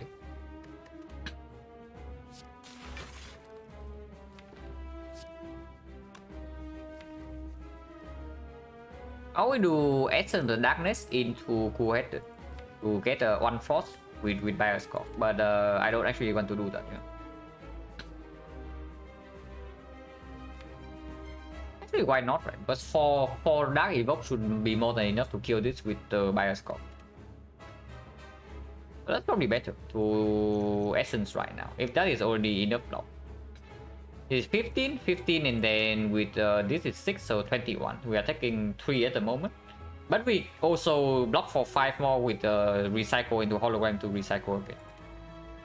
So this line is full block.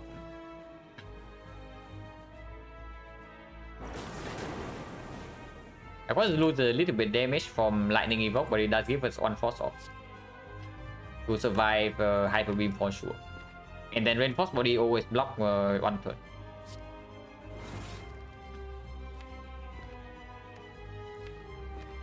I do not actually have recycle in my hand.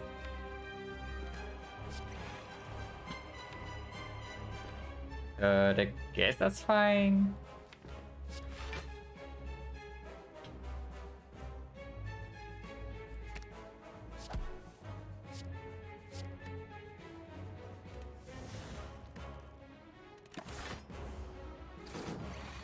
And we never die to hyper beam, yeah? Even if we had to take the full hit.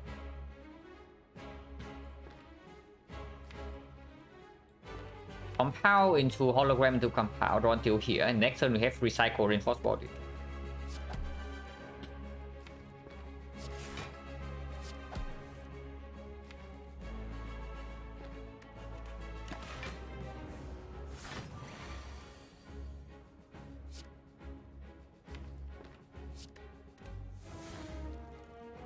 Yeah, this is basically full block.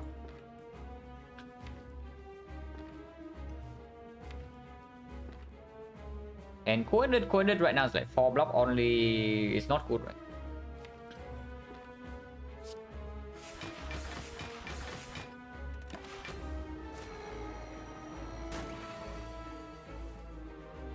Next turn is 40 only, yeah, so we still don't die.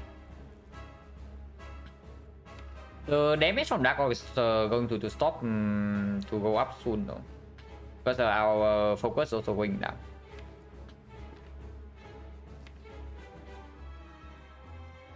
And next turn we actually have to face tank the hit, which is not exactly super nice.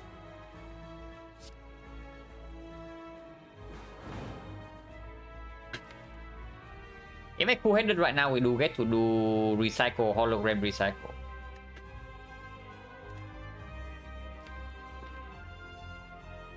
Or hologram dual cast. That is still not a kill next turn. We just wait 2 turns to hologram dual cast here.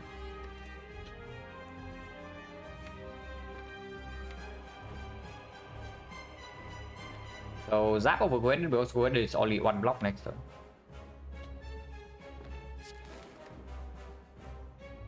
We don't actually need energy from here, right? Because the reinforced body also doesn't line up for the next attack. So now we go in with damage. And next time we can even play Melter.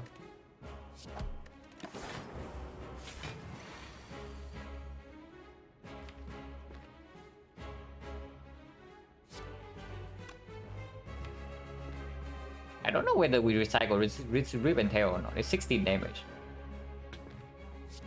No way, right? Yeah, next time we just do evoke 1 and then we hologram the dual cast. But if that's the case, we need 4 energy. Okay, we need 4 energy next turn. So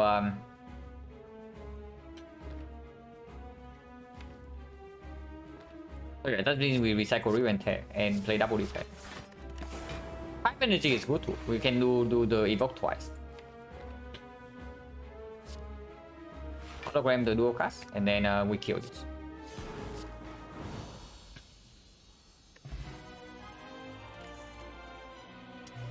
These are not echo form or core search or what else do we want besides echo form and core search? Maybe meteor strike with ice cream. Yeah, meteor strike with ice cream would also be good.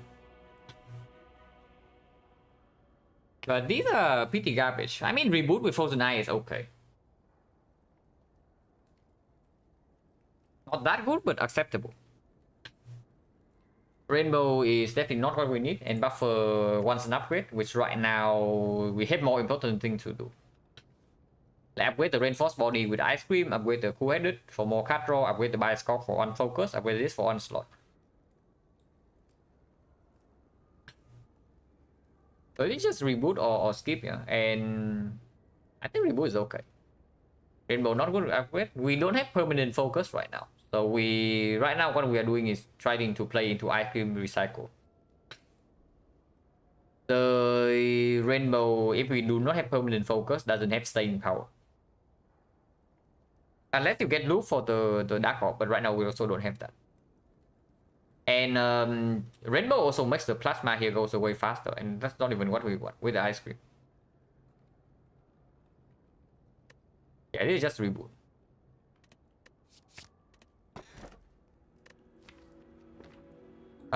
With ice cream we want energy, but Astrolabe is very good. But it's kind of complete garbage, especially when we have ice cream into card draw cycle.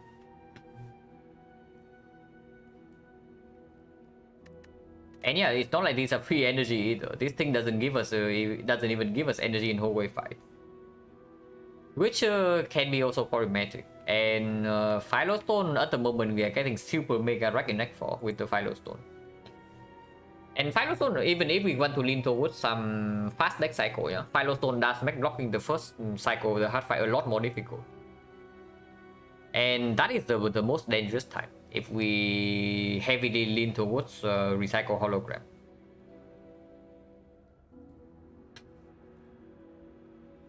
So this is just Astrolabe. And yeah, it's left 3 strikes. Yeah, defense are still somewhat okay, because if we lean towards the reinforced body as our block condition, maybe we can pick up potential reprogram or potential deck spot. Even if we pick up reprogram, these are never going to be our real damage.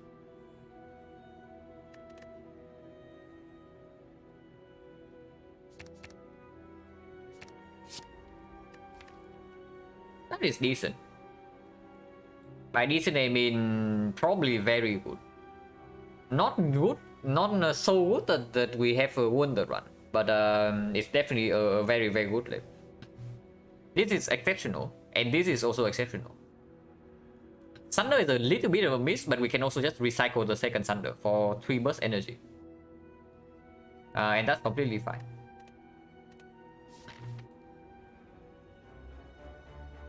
We have to take Burning Elite, yeah.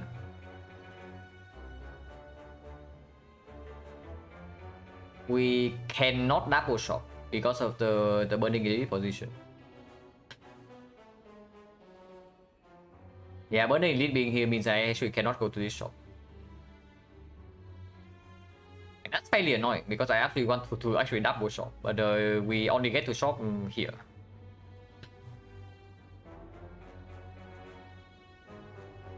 And we even have like Dark Soul period as well for the 1000 gold. But anything that's big for question mark. Yeah, maybe question mark shop, which is also what I'm thinking. Maybe we go to double question mark. Let's pick for question mark. Let's pick against. We have we don't have red mask. Yeah, we don't have red mask. Let's pick against. We are very bad against double walkers. Let's pick against. We do not pick madness. Let's pick against. Let's pick for the fights. Empty potion slots picks for the fight. With double hologram plus, we also want to see. Yeah, we want to see more card draw. Just pick for the fights. Yeah, more card draw with double hologram recycle can lead to some good stuff. Also, yeah, like man, double shopping would have been so good. Because the initial outs are still there. The pellets for the bioscope, the global souvenir for the bioscope, or the runic capacitor for the bioscope. They are still there. I mean, runic capacitor does get a little bit worse with this, but they are still there. And now we even have one more out, which is the abacus. This deck can definitely play towards the abacus as our block solution. So double shot already been pretty sick. It's like 36% here, but otherwise we won't fight. We can also technically see Rare Relic into Wing Boots, but we have only seen one relic. There's only one relic in this bar, which is the ice cream. So Wing Boots is at 1 out of 27. That's basically a mega stretch. How are we against double Orc Walkers? Pretty bad. Yeah, with no potion, we probably just die in that fight. Yeah, my bloom's very good, but that's one event. You see that you have one good event, and then how many misses are there? Holding right now power, we actually don't give up, yeah. And then attacks, I guess Thunder can be given away, but we are not happy. Compile Driver, we absolutely do not want to give up. And skill, there are a lot of misses as well. So holding is not even good. The double or workers is death. The madness is complete garbage. The red mass is untakeable. And then what do we have left? There's Mind Bloom that is good, and then there's a Sensory Stone that is good. Only 2.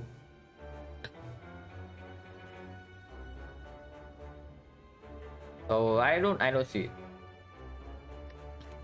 I actually don't see double question mark here. I think we just take the fights.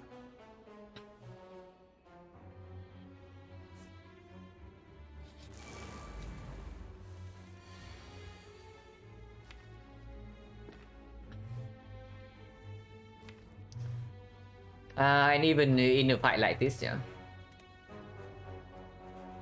Honestly, I would pick Beam Cell Plus right now. Like, I would actually just pick Beam Cell Plus.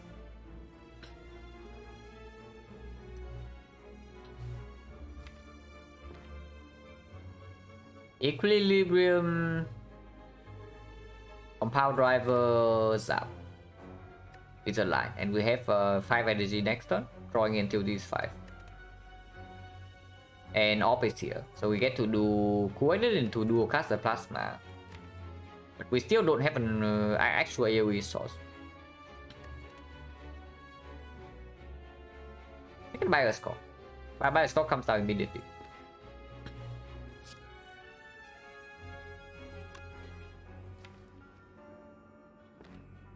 Can actually block next turn though. Actually, we can Six into Recycle Thunder. This prismatic shot by 8 star Wishman, yeah. If we hit this guy and we take a Melter, we will Six for Melter next turn instead to Thunder this guy. Because this guy is always attacking, but this guy might not attack. Probably okay. 8 here into 33, 41. 41 with 11 is 52. So we need 1 lightning to hit this, and we have 2 of those. Not always happening. And if the Thunder miss, we do not actually have any other pinpointed attack to kill this. But the same goes for this, right? Lightning still need to hit whichever one we are targeting here.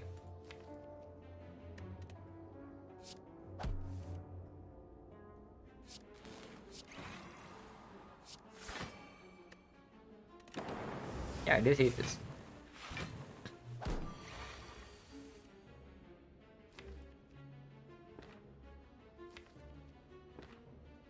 And 6 for Melter Recycle.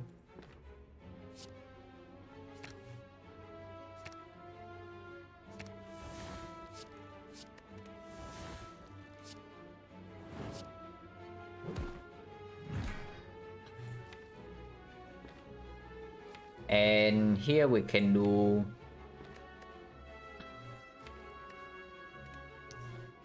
Hologram into Equilibrium.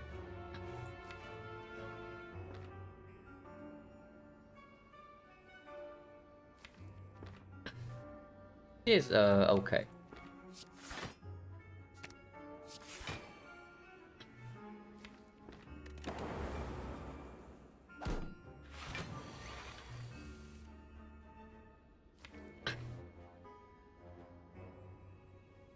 Hollow for Melter, and we melted this, co-headed into the Thunder this, and then continue.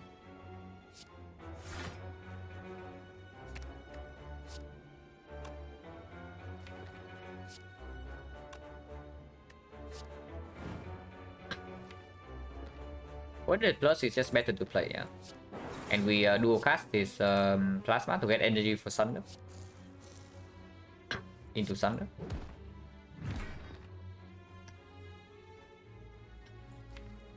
Into Ball Lightning.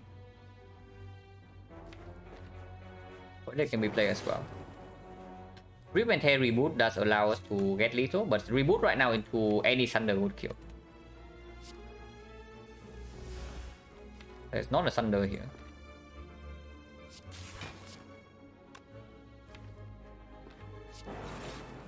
Not exactly super good.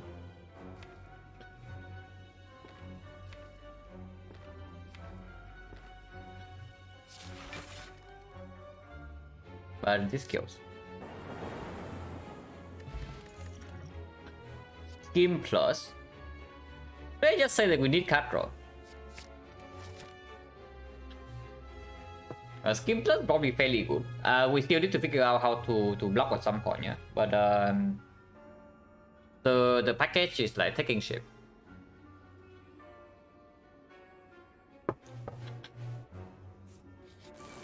And also right now we also need a freaking Retromancer solution, because Retromancer is murdering us right now. Like, it's not even funny how bad the fight is.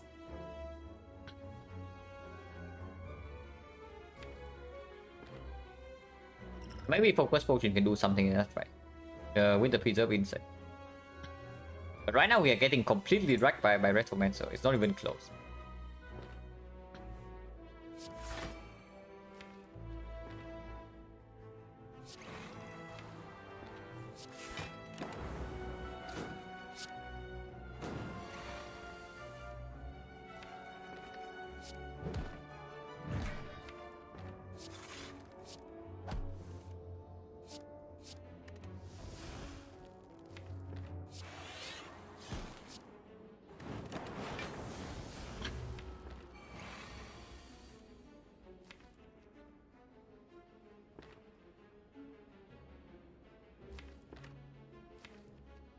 Follow the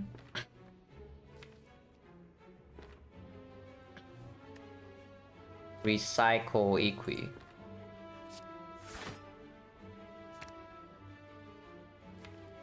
Wait. Okay, never mind. The hologram poo is only one cut. Like that is not a freaking meditate, like, of course.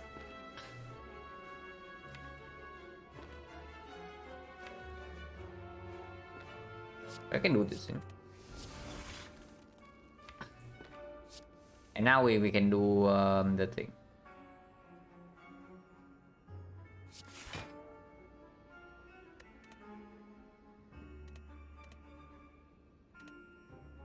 Yeah, we don't actually need to do anything else here. It dies in 2 turns. It dies in 1 turn. Not what we need.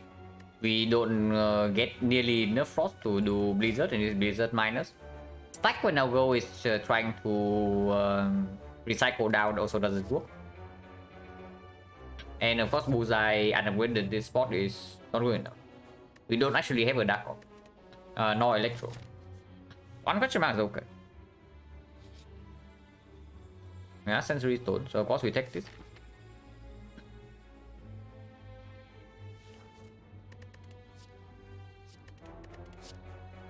Dark Shackle is good, Panic Button is good, Master Strategy is excellent. Deep Breath is okay too, but Deep Breath minus cannot be better than this. Dark Shackles is probably better than Panic Button. Not that good in the heart, but if we have the enough card draw, this also solves multi-hit first cycle. After first cycle, it doesn't do anything, yeah, because we don't have a real artifact strip. And into Spear and Shield doesn't play, but we can do something in Time Eater fight. And we don't actually have Calipers for this. No artifact.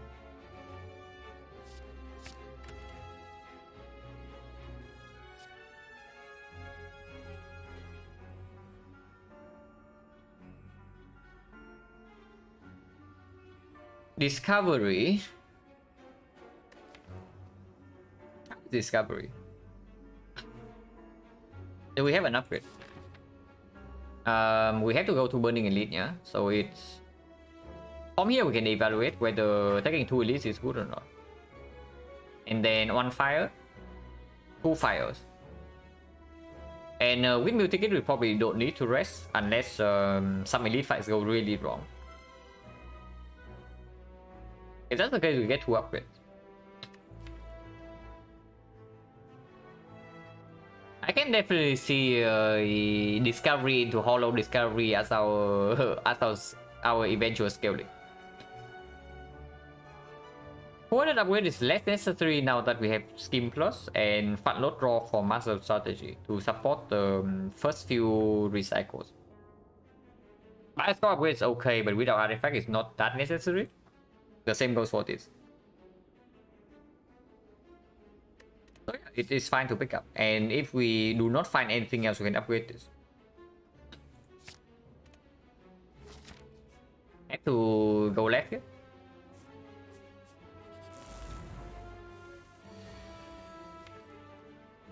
This fight is potentially a problem because it asks us to block for quite a lot every single turn. And at the moment we cannot exactly do that.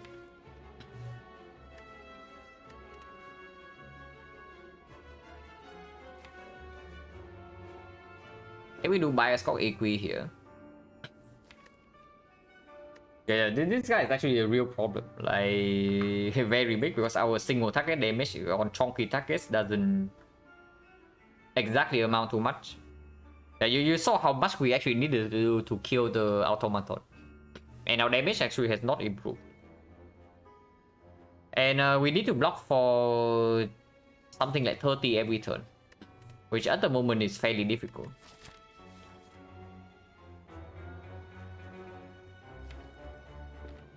Yeah, Equi... Bios Equi give us 5 energy next turn and we draw until these 5. And then we can do...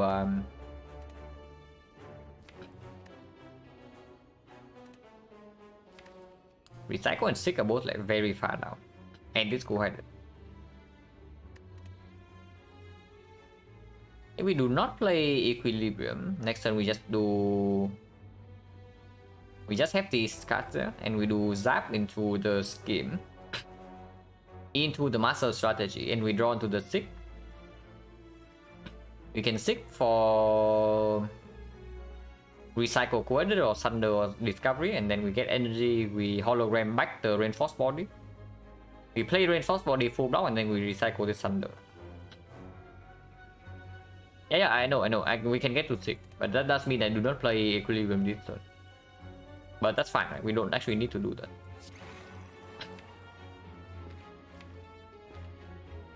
Full energy here. If I play another card here, we go to 2 energy, and next time we go to 6. Going to 6, it goes to 5. Goes to 5, and we go up to 8. 5 with Reinforced Body is already enough with a hologram, and then we go up to 3. And 3 goes back up to 7, and the turn afterwards we draw into this. Which is okay, and we do have passive damage a little bit from this. Not getting to deal any damage whatsoever is a little bit weird though, but if we can get to recycle chain by discovery, give us something.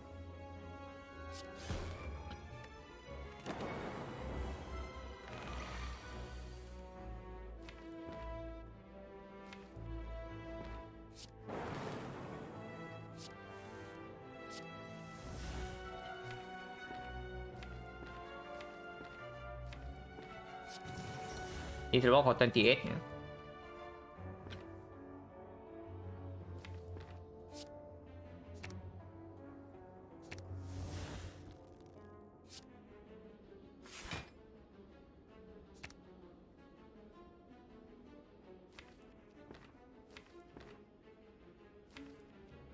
Yeah, next turn we draw until these 5 actually. That is not good enough, so Coordinate needs to be played. And before I play Coordinate to evoke this, I just play dual cast to evoke it instead.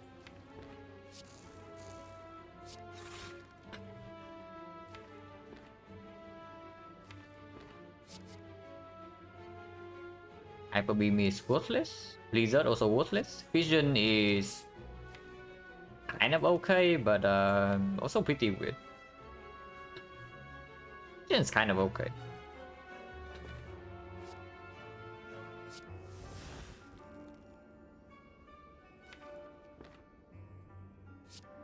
So we can play Melter into Reinforced Body for... Can we Thunder into Reinforced Body? Thunder into Reinforced Body means we're taking 2 this turn, yeah? But that's completely fine. By taking 2, I mean if we do not play any more blocks. Actually, we take more than that, because we are going Fission, so we remove this thing. But that doesn't matter, because we are going to play Hologram afterwards.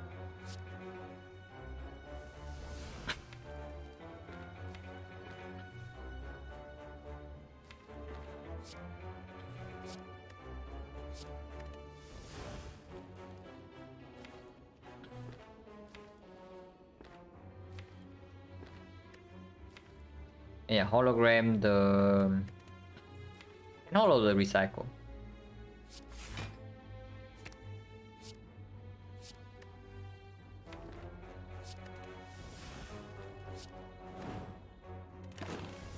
Wait, we still take 4. Okay, I actually just completely forgot about that. And that's not good.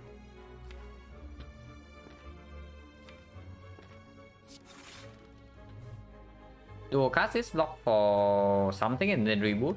Unfortunately, this shortfall is not good enough here. I was counting on recycling to give us access to card draw this turn. But this doesn't work. Playing Reboot immediately is also really weird. Is this actually focus potion? Because otherwise it's looking like we're getting super wrecked here. If the Reboot fails to draw anything meaningful, we take a billion here. And we cannot actually get more energy from now. Unless we draw into Recycle Thunder. Yeah, dual card into Reboot is blocking for like 14, but we need to block for 37. So which is why I'm also considering the focus potion. This fight can absolutely kill us. This fight can absolutely kill us on here.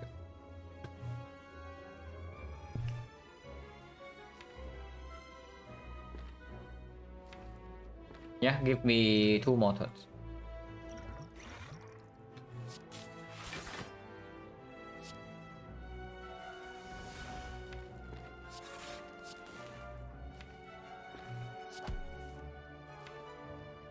And so we do get to recycle Thunder though, so that's something.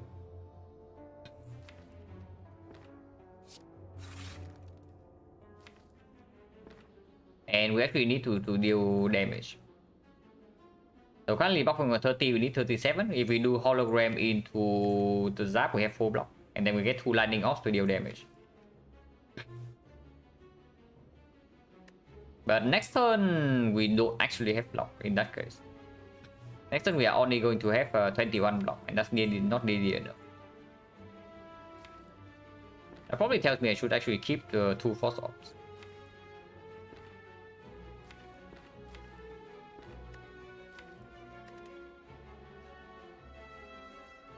Currently taking 7, so reinforced body is perfect block. And then next turn is block for 10, we block for 26, and we take whatever damage this guy's dealing. But the turn afterwards, we do get to hologram Thunder.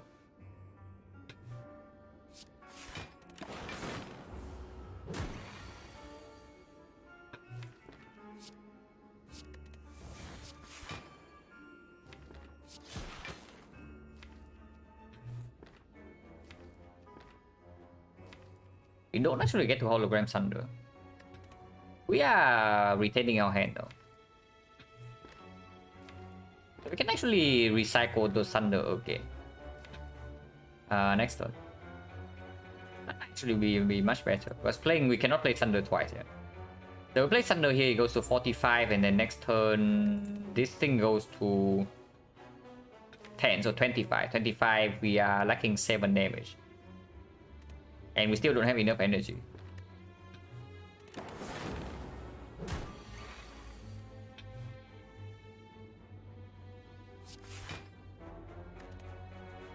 I can actually hollow the Equi again.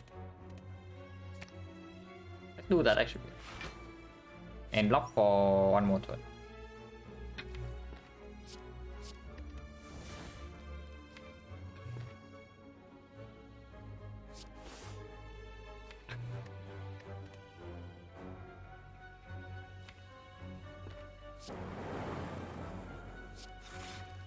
This can only take 1.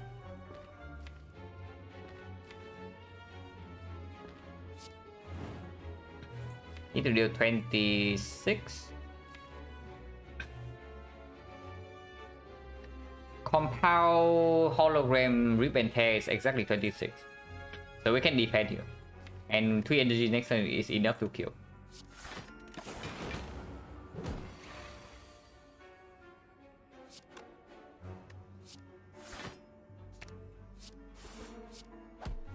Wait. Okay, we don't even take damage. Oh, everything's fine. And lightning goes before that anyway, so no potion, yeah. He fights no po... He fights on potion, so 50%. Well, I did say I would take Beam Cell. I also did say that I would take Reprogram, but they are both not upgraded. Unupgraded is simply just not good enough. And we need to take like at least 1 more advanced always before we can get to make the upgrade. But it's time to pivot, right? We pick Reprogram here.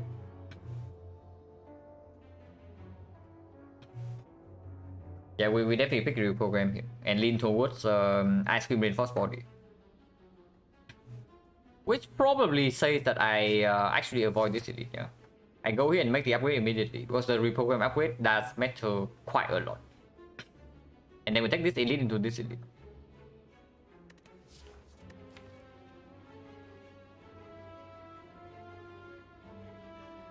Let's make these things a little bit safe, but let's get from card.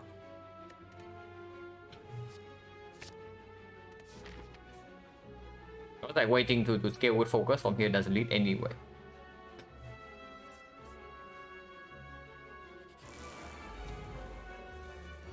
This fight is manageable.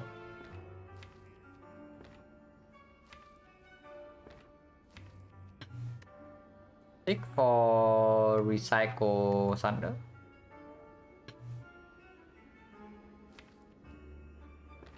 No, seek for recycle reinforced body, right?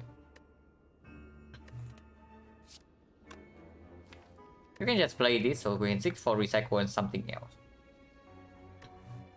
Equilibrium.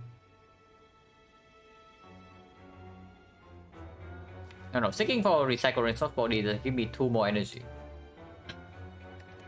And the 2 of them, Thunder is 33 damage. So we are lacking energy unless we create more. We cannot hologram the Thunder into Thunder. Which is why I'm thinking of seeking the recycle to create more energy.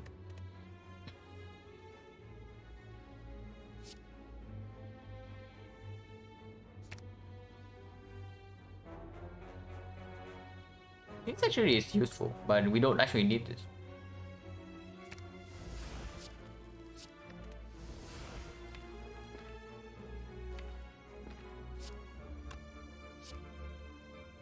Do I want to draw 2 or draw 3?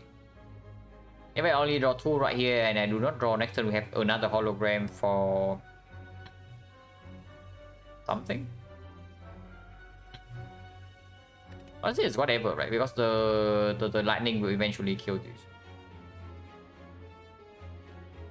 We still need to have 9 block this turn, so Quinn is okay.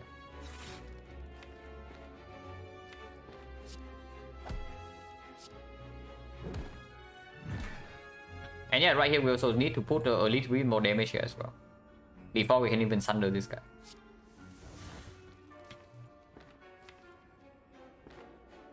Maybe that was bad. That was bad. Because now the dual cast missed this, you cannot sunder this. That was really bad then.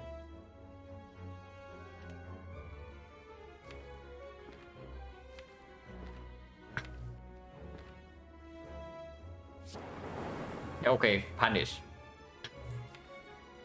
And that's really extremely bad, yeah.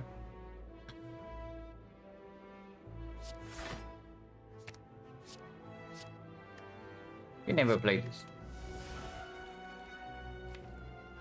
I guess we still have to waste 3 energy on Thunder because this guy needs to die in 3 turns and we don't actually have damage anymore.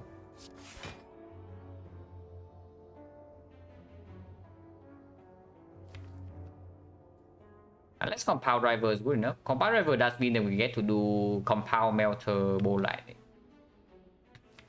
But it's not a guaranteed kill. Thunder here guarantees a kill at the cost of some energy.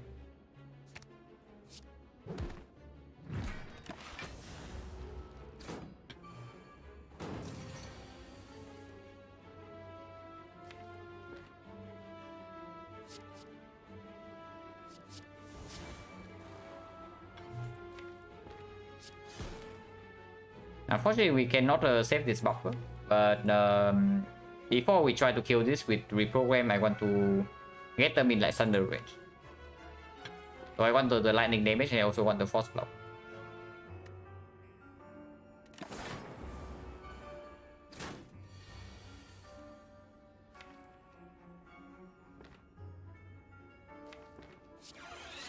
That's fine.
Yeah, we are fine.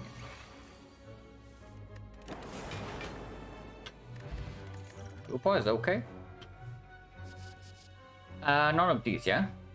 Good sequence is okay with the backup prep, but it's not what we need right now. Because we need to get into this loop like fairly fast. We are not actually infinite, but we need to yeah, get to recycle quickly into reprogram repeatedly. Otherwise, we can never scale for the faster fight. I mean, most sequence does mean that we need to spend less energy on block on turn 1 though. So how bad is it really? With bottle, yeah, with bottle compound driver and the backup prep, it's actually okay. Who's the boss? He plays against all 3 bosses, you know. And why not way too much? I wasn't so bad, yeah. In our case right now, it's definitely not the white noise. Because all the powers relating to focus, off slot, and whatnot are fairly dead. So we are only looking for maybe the heatsink and most of the echo for. Sometimes the buffer.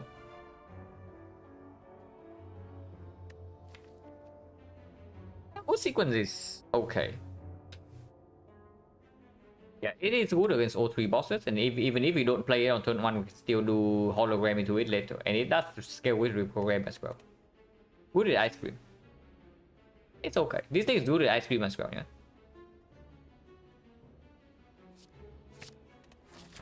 But yeah, we go here, upgrade reprogram instead of taking the edits. Because right now we're running into Retroman, so I don't even know what our plan is. But with the upgraded reprogram, we can actually scale up in that fight. Giant head exactly the same actually.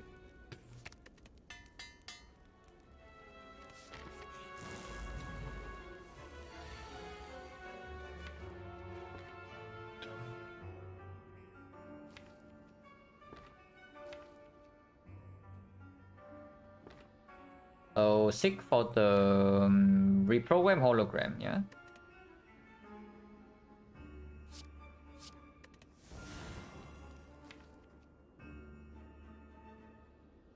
And next turn we draw until these cards.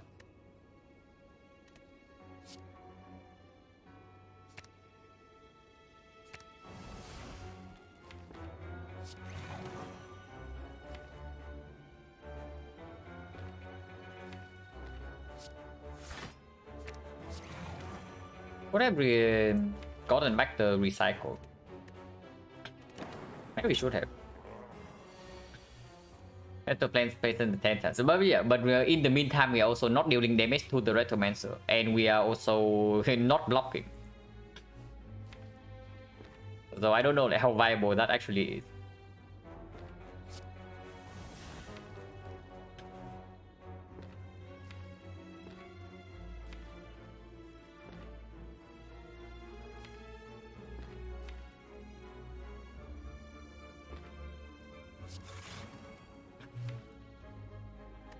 This, and we draw until this, we draw until this. We don't get to reboot.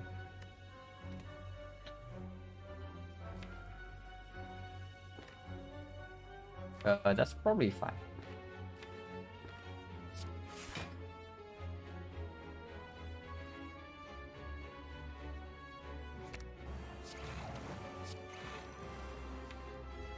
I wonder if we are fast enough though, because it doesn't look like we are, but maybe, hopefully we are.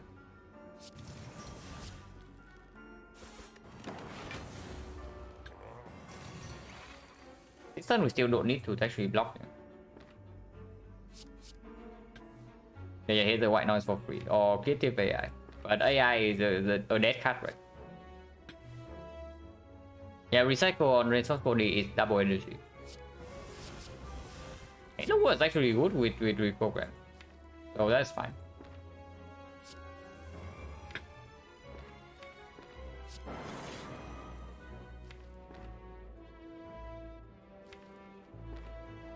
Plasma can go away now, but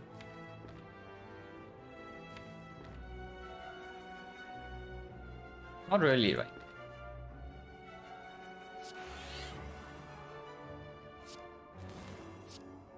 take 2 damage. But still have this in play. The barrier is very good with reprogram.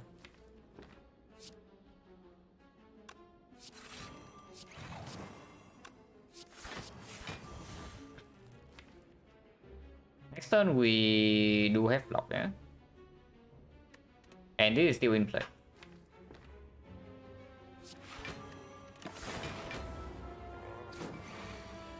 Beam Cell is very good with the reprogram. I've done this first.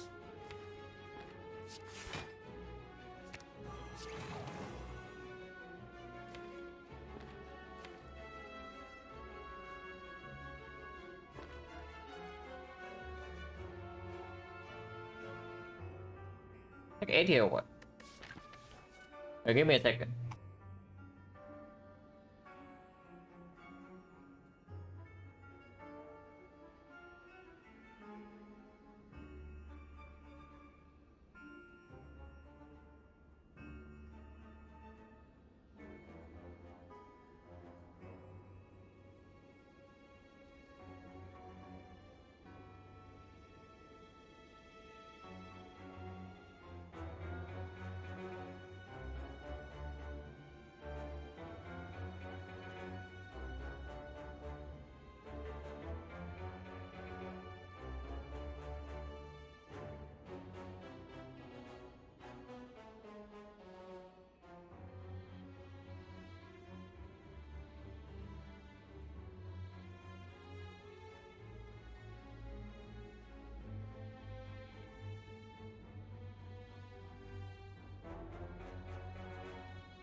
Okay, so we are retaining our hand.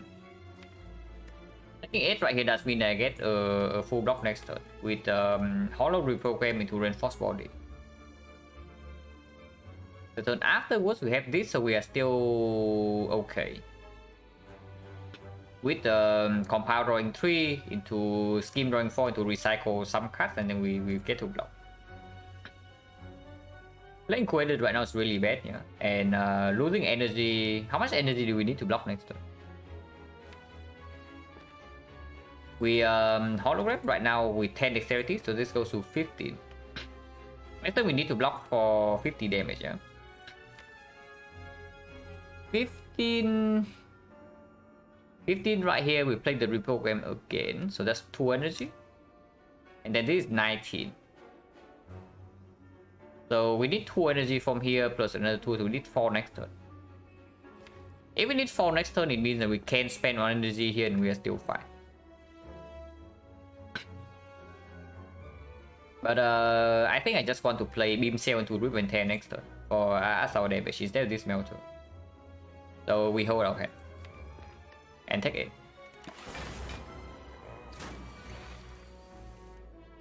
Barrage is better than Rip and Tear.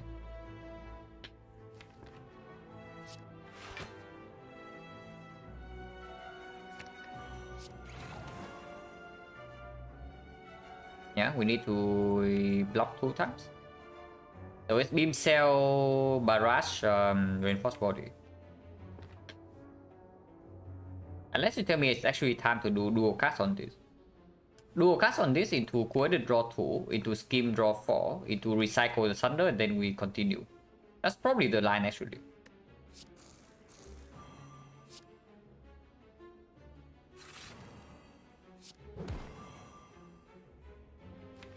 Play 1 card first.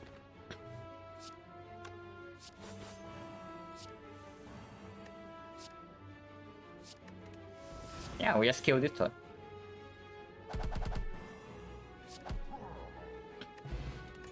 Okay, Incense Burner is very good. Hitting minus is not it. Turbo minus with recycle already not too interested. Turbo plus I would take. Turbo minus we can actually upgrade the turbo though. Not until here though. But we do have a heal from this, but we still need to recall. It's okay. The turbo is like very fine. The turbo plus is way better. Aggregate is still way better. Will I take fusion? Fusion minus? No. Fusion plus maybe. But aggregate I will take minus. Even if it becomes a dead card when we recycle now. Because when it happens we can just recycle the aggregate. Turbo doesn't give me enough energy. And any one double energy we see then it's already enough. I mean the cost of time is fairly limited as well, but I don't even think this thing actually makes us faster. I don't actually think this thing makes us faster. With minus. We don't have that much cut draw yet. Like we have a decent amount, but this is not enough cut draw to support turbo minus.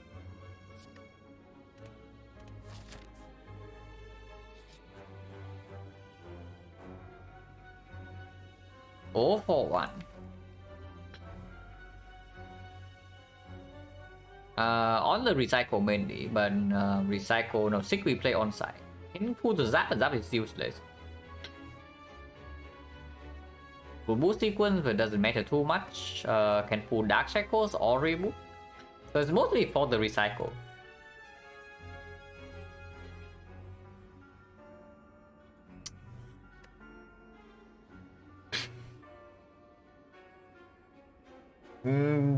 This is not good, right? There is no way this is actually good because we don't have we don't have frost channel. We don't have either frost channel. And our whole deck right now is actually gearing towards the ice cream.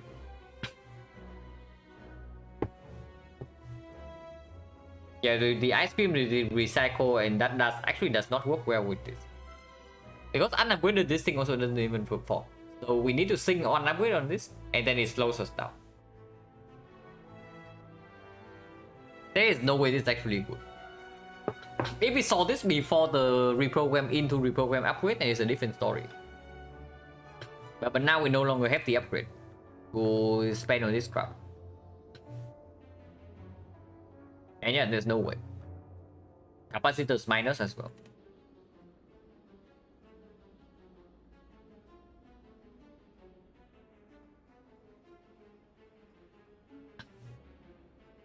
Okay, so I don't even get to think about whether I want 0 for 1 or not.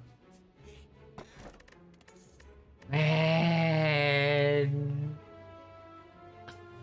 we lost the Kudai for this crap. I mean, Kudai is not that strong, but it is a relic that actually plays. It's a relic that actually plays down deck. Instead, we have the pool. Because I just monkey brain C boot in that one tech boot. The silent brain, you know. But of course, with the Vajra, the effect doesn't take boot in that one. How much damage has it done? Okay, 14.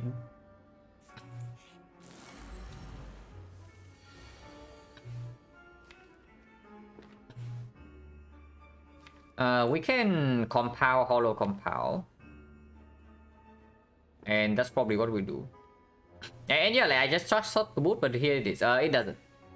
It doesn't perform in this fight because this guy also roll metallicize. Like metallicize nemesis is the hard counter to the boot. Unfortunately. Because we cannot get through this plated armor for the boot to work. Not plated armor, but the 8 block person here.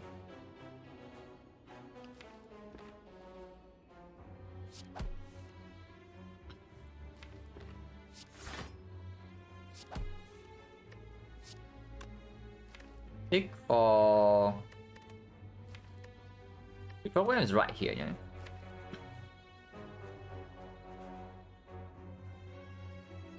Tick for what? This is super clear.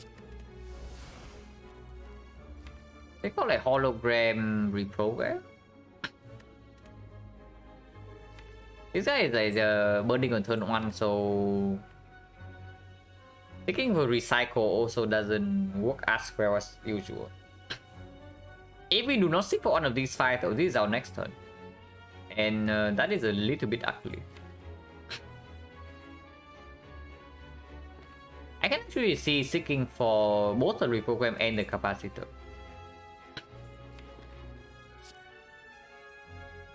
Because I also want this to get out of the way and I want to preserve this plasma. And next turn is this and we have energy.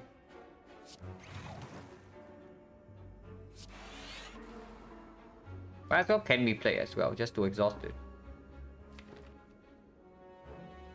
But this is also 20 damage. We can deal damage later, yeah. Don't need to do it yet. And of course we don't waste any energy on this crowd or this crowd.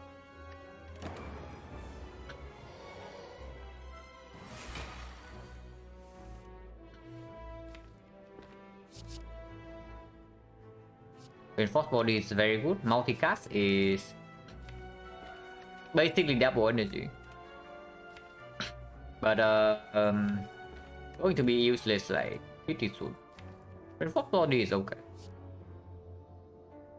Honestly, multicast is probably just better. Right? Yeah, multicast is just better. Because the moment we use one reinforced body, the second one becomes useless. But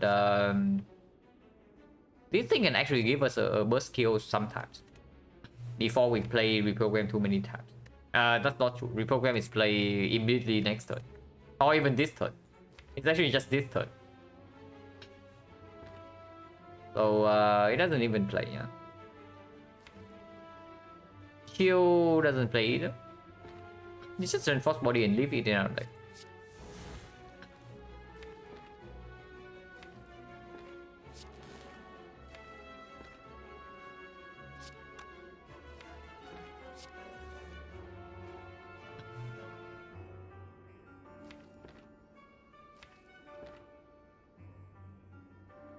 Actually, you can hologram the recycle and recycle this reinforced body like right now.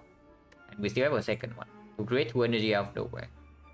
And then we can equilibrium, but then we don't get to hologram the reprogram. And that's quite bad as well.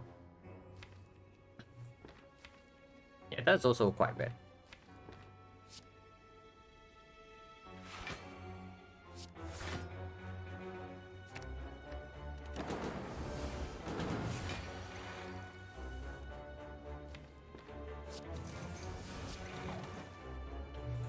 At least Melter can do something here.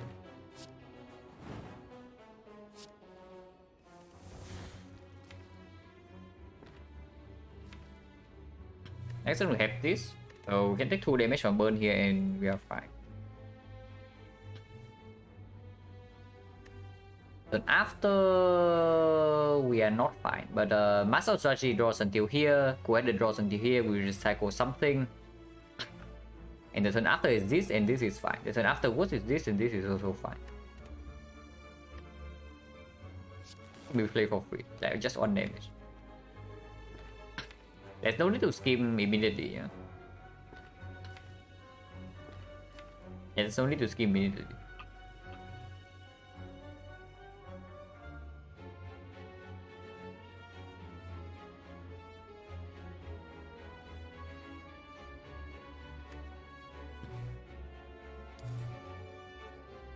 However, next turn is this. We have 6 energy. 6 energy, play until here, 5 energy, and reinforced body is 55 block. So even if recycle doesn't give energy, we are still fine. So we can recycle the bird. I just take 2 here.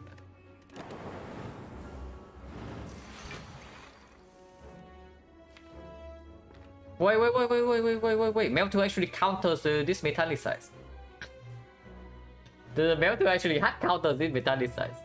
And we get to do boot value if we choose to do so. So this guy thinks he's countering us, but we are also countering him. Okay, we spend energy first, yeah. Before reinforced body, we only need 4. Let's recycle some birds. And I definitely take 1 damage here. To deal 5 damage? That's not exactly a fair trade, but I guess it's okay. It's not a fair trade. Yeah, it's not a fair trade.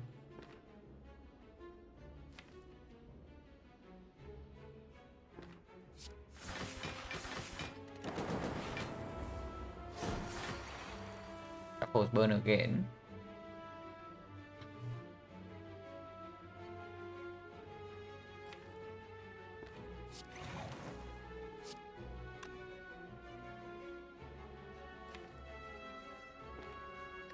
Attack potion can be used. Maybe use it right now. Pick barrage? Maybe.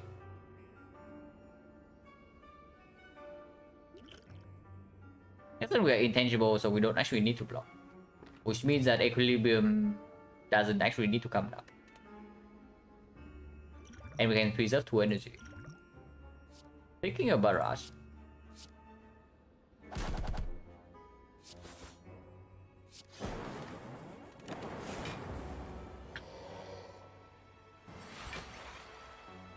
Yeah, incense burner. And thunder next turn kill, yeah. Burner is not set up in that case, but we don't care. Right? Like with 9 burns in the deck, I don't think we should actually fool around here.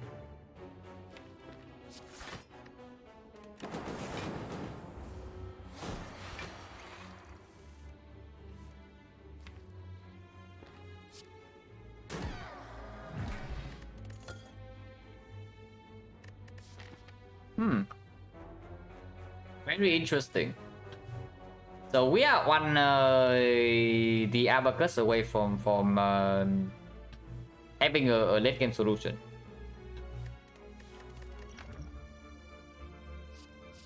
Skip's better than reprogram, like for sure. This is way stronger than this.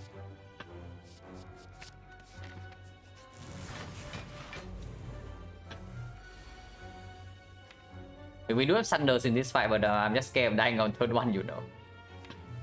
Because this fight is known to be very rude.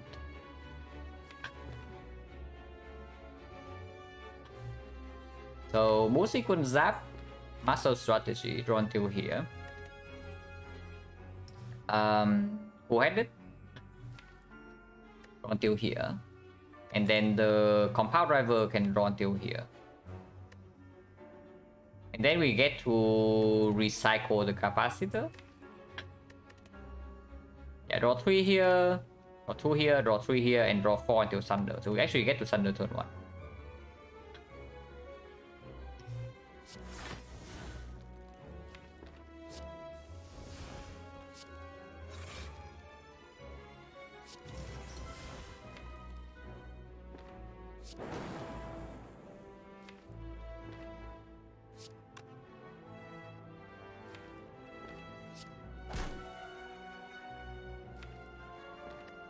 We don't actually get to Thunder turn 1. Unless I also evoke this plasma. I guess that's fine.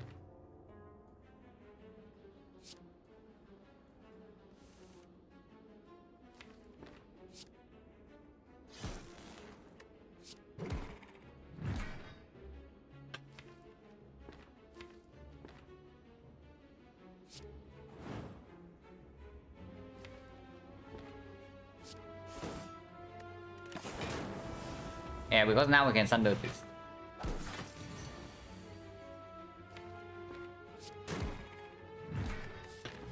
We might not fight the fight before this, so boot sequence turn 1. The boot sequence turn 1, I think we want burner on 4. Yeah, I think we do actually want burner on 4 if possible, so we try to kill next turn. Which currently is not possible unless he's give us something. That is certainly something. So we seek for Equi hologram then.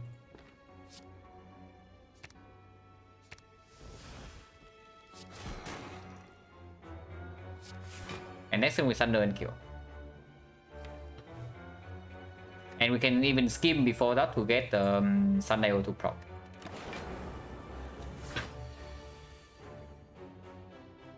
Wait, no, we cannot. We have to hologram Thunder right now. And no energy. But whatever, Sunday can do it later. Another hologram is okay. It does get out of the way and it's still good for first cycle with recycle reprogram it. It's fine.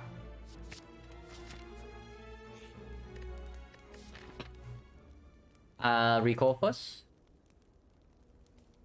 What can this be? And what is the upgrade right now? I can see scheme upgrade. I can see cool-headed upgrade. And with the Sun Arrow right now, we don't actually need to upgrade Discovery. I can see reboot upgrade as well. The reason to recall immediately, the reason to upgrade immediately over recalling is that if this is something like double or workers, and we want to take the fight, which maybe we can with fear potion, and duplication can also be used, yeah, because duplication is not that strong with a deck like this, and we can just dupe on Thunder to kill one of them instantly. Into the shop, which we can refill potion. Then the upgrade here might actually play. We can reprogram.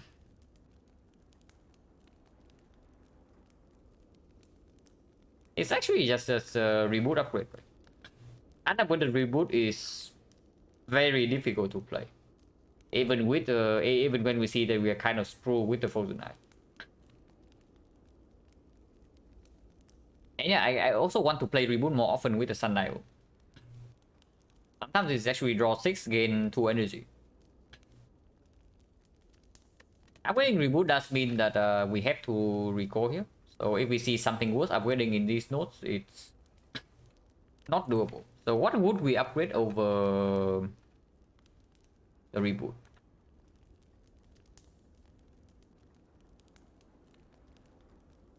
Yeah, what would we upgrade over the reboot? Recursion?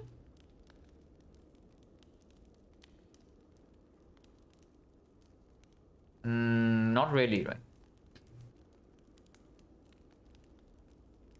Maybe, but with Sundial, we also don't need that as our energy source.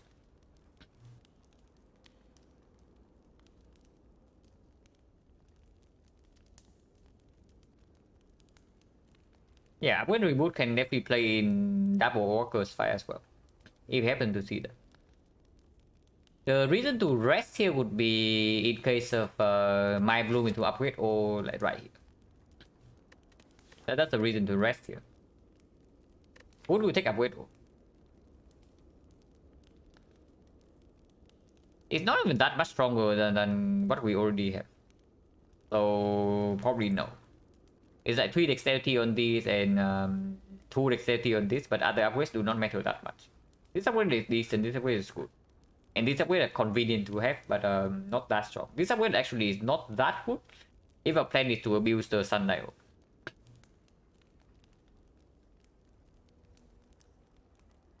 So yeah, we don't even take upgrade all, right? And if that's the case, then yeah, if that's the case, then we just upgrade the reboot then.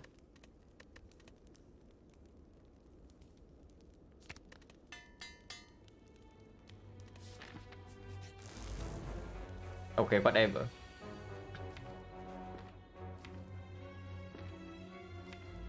Actually, it's not whatever, because this is not a fight where we can easily control the burner. And that is actually quite bad. Because now our burner might be messed up for this fight. And I was not accounting for the HP loss in this fight, yeah? I was thinking that we go into boss gauntlet with 52 HP. So, but if this fight deals any amount of damage to us, we go into this fight with less than that. And that's a lot of problems. Wait, give me a second. My cat just made a mess in on my bed, so I need to clean that up.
Okay, so better not lose HP here, yeah?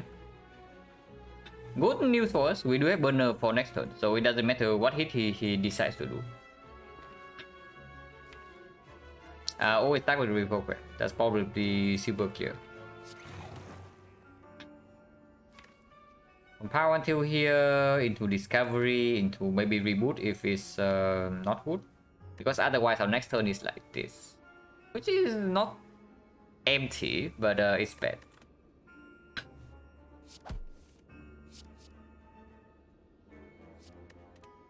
Multicast basically a recycle target. Capacitor is empty card and algorithm exhaust. So before I pick algorithm, I pick the capacitor, yeah, because having more slots also allow me to keep this thing longer. If I also have to play cool-handed sometimes. But multicast is okay.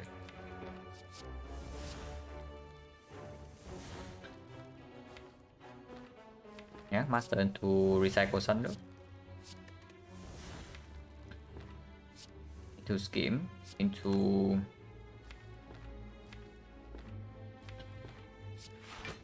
hologram the recycle the multicast.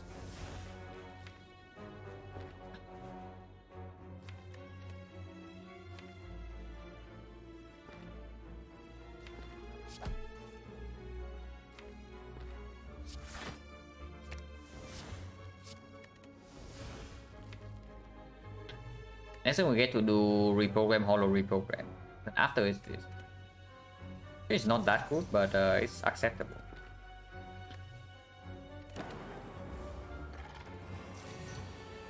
It was 5. So next turn he's buffing.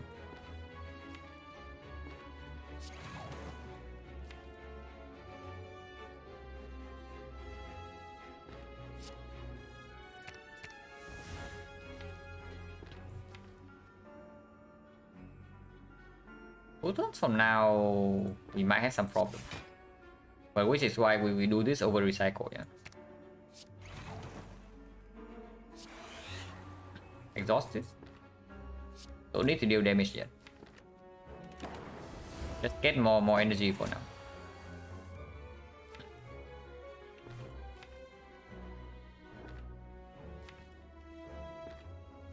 I do not want this to be shuffled in, so I don't play it. 35.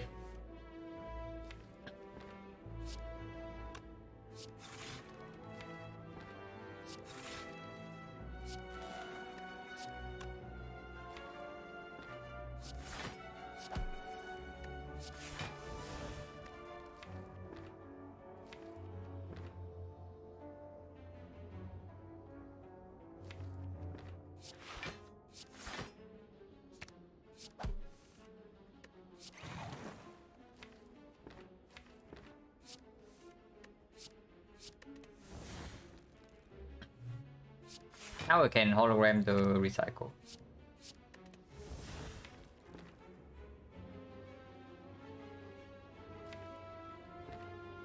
Can actually use Sunday right away. And shuffle out these cards as well.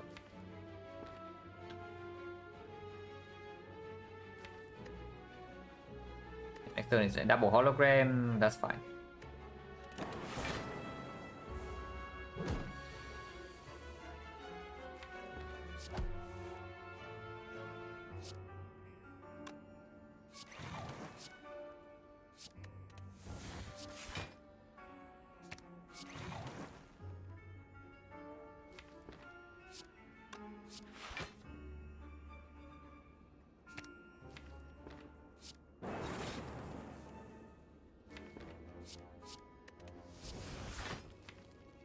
Is always buff, and we can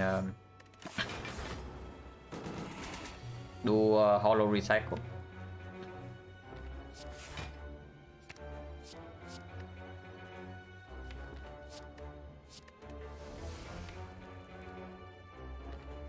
We don't actually need to do anything this turn, yeah. Oh, we don't.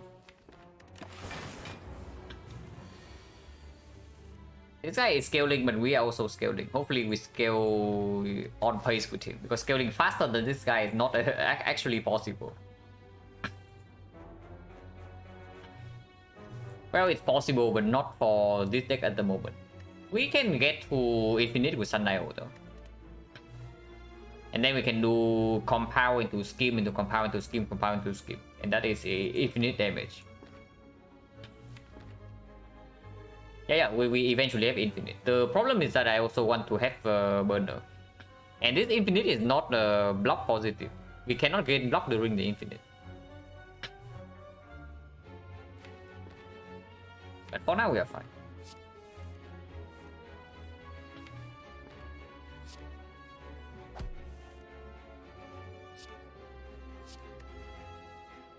Honestly, it's this, yeah. And then we keep going this turn.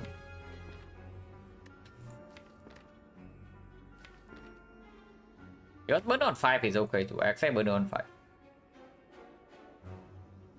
So indefinitely, yeah.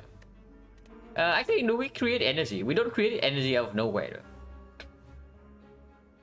Yeah, our loop is like, is it positive or is it neutral?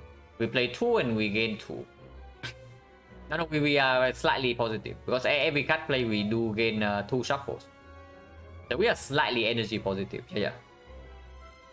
Okay, so we are fine here. But I just exhausted reinforce body. It doesn't matter. We are probably infinite this turn. At least I hope so.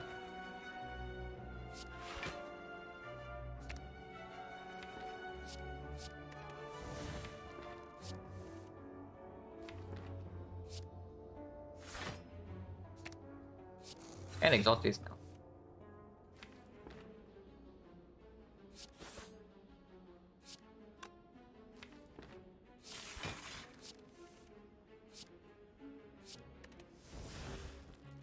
Yeah, we are just infinite this turn.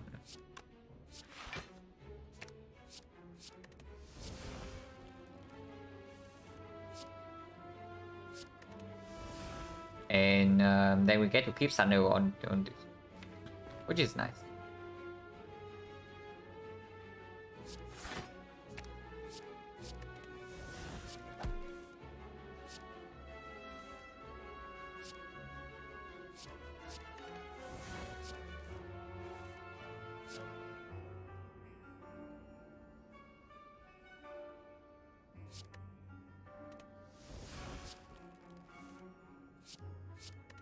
Okay, we are fine.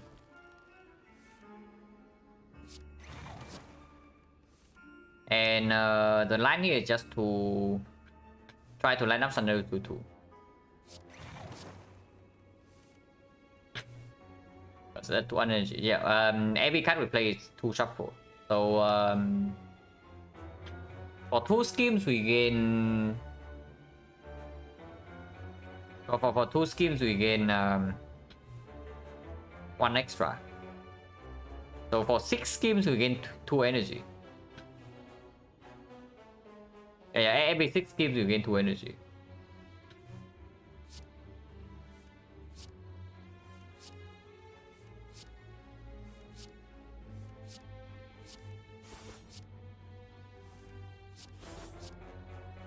And okay, 1 more Raven Tail will kill, yeah. So we try to Sundial to 2.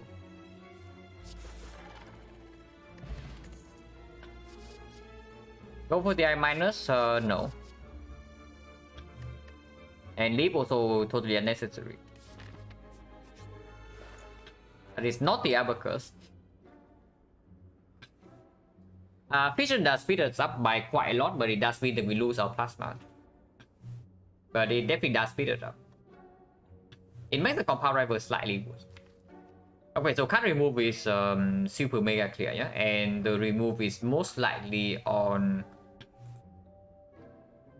Is it on Bow Lightning or is it on Melter? It's definitely one of those two. Because the Bioscope capacitor do exhaust. This thing scales double its strength. This thing...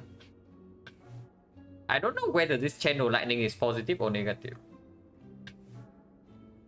And the Thunders are recycled targets, so of course we don't get rid of them.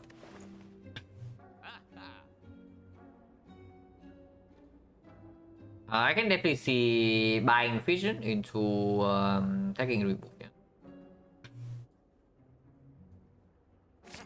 Vision does make us a lot faster. And if we lose the plasma either way, whenever we play Vision, then I can see removing Ball Lightning. Actually, not really, right? It's not true. It's actually just not true. They just remove Melter, unless you say the Melter sometimes give us a kill on Spear and Shield turn 2. But not really, because Spear and Shield, we also want to set up burner. So it's actually about Time Eater. Okay. Time Eater is actually something that speaks for the Melter. Because it does allow us to kill through the... Let's say we want to line up burner on 4 perfectly, yeah? But then Time Eater debuffs us on turn 3. And turn 4 we are weakened and he gains a bunch of block. Melter can absolutely be the thing that kills him from there. But Ball Lightning will not. And the Lightning Channel most of the time does not actually matter. Because we don't even want to evoke the Plasma. The only reason to keep this is if we say that we need the Thunder Strike as our scaling damage. But by the time Thunder Strike is strong, Rip and Tear has already scaled enough. Or we are infinite and then we don't care.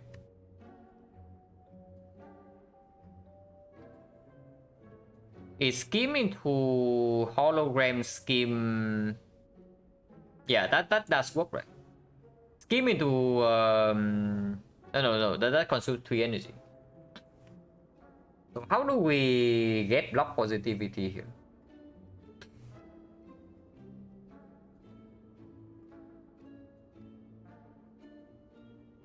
I mean, I guess we can just start with a block card. Yeah, we start with a block card and then we do some loops, because by the time we are infinite, we should have some stack of reprogram. So block positivity is not a problem once we get to exhaust now.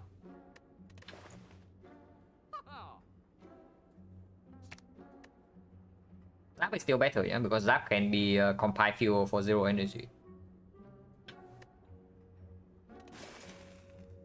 And that's all, right? We do not buy anything else in this shop. Unless you tell me we buy the virus just to make the compound slightly better. That costs 270 gold. Which is extremely expensive. Underworld with ice cream does give us something. For the burner turn if we decide to do nothing. Or sometimes when we play Reinforced Body and then next turn we get refuel, we will refund it with like 5 energy. Remove anything pushes plasma. Yeah, absolutely. But it's like double X, right? Because sometimes you need to evoke the plasma to get energy and then Ball Lightning gains 1 energy. But the Melter cannot do anything. But I believe in our deck. I believe that our deck can do better than that. In form of energy generation. Remove is costing... What else do I buy in the X4 shop? If because it's just like remove and then maybe 1 card here on potion here. I guess the Fear Potion is very replaceable. And yeah, shop railing in X4 we are still doing it. Yeah, the Abacus we absolutely need to buy if we see it. And Bioscope and honestly the Palace is still completely fine. We do not actually have to lean towards reprogram. Because Coed scheme is also a block positive loop. Coed scheme is block positive loop if we have focus. And if we have the Palace, we can remove turn 2 debuff with burner block turn 2 and remove debuff with block turn 3. And then we go infinite with focus and then that is still full block positive. So even Palace is not so bad. And Palace also opens up potential speed pot or something in Act 4. Underworld rarely plays. It does play sometimes, but rarely. And we only have Sundial Reboot and Thunder Recycle for that. For the burst energy at the start. So not really, yeah.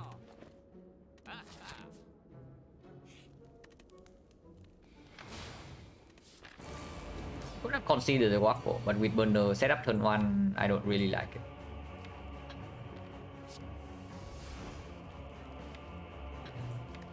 Seek for Thunder as energy boost.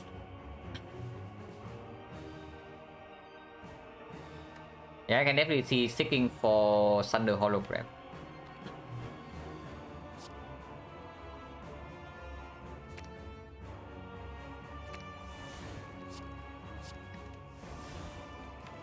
And before we move back to the recycle Thunder, we do need to reprogram a few times to actually gain block while we exhaust down.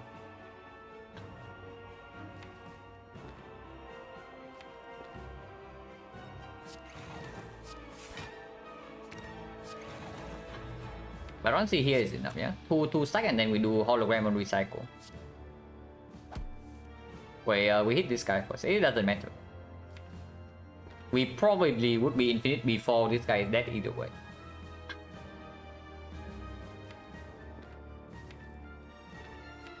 And next we have this full block.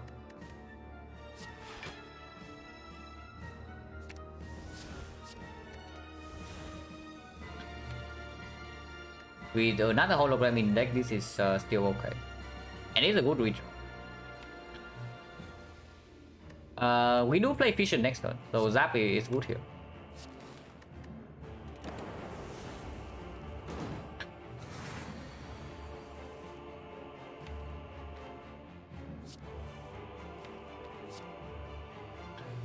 Halo War is definitely not what we want, yeah?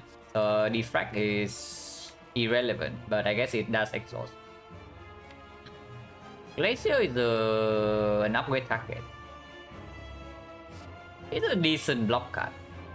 Not really, right? It's barely better than a defense and cost 2, and the Frost does nothing.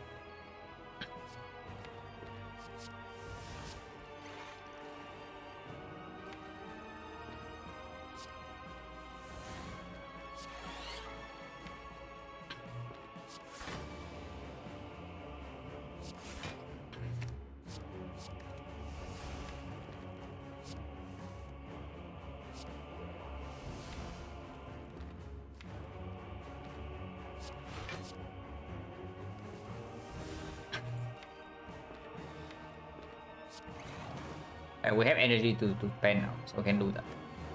So now I just spend holograms on the recycle, yeah, because I do think 6 dexterity front load is okay.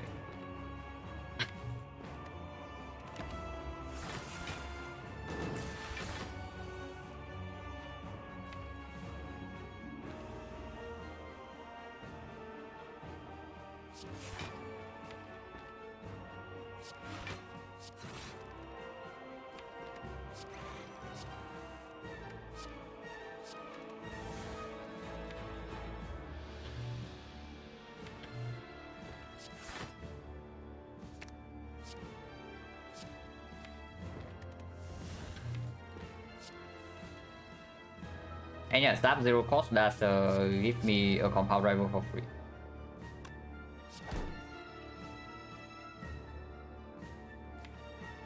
We still have compound rival as a loop, so we can exhaust this Riven Tech.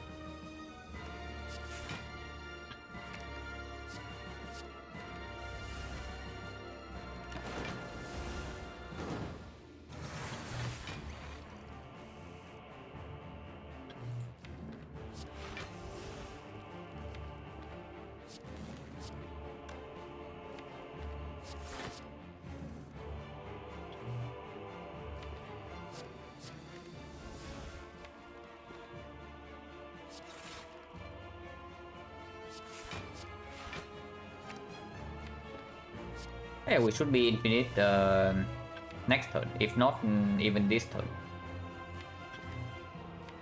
But let's also no need to rush. Burner wants to be on all again because of boost sequence, I guess.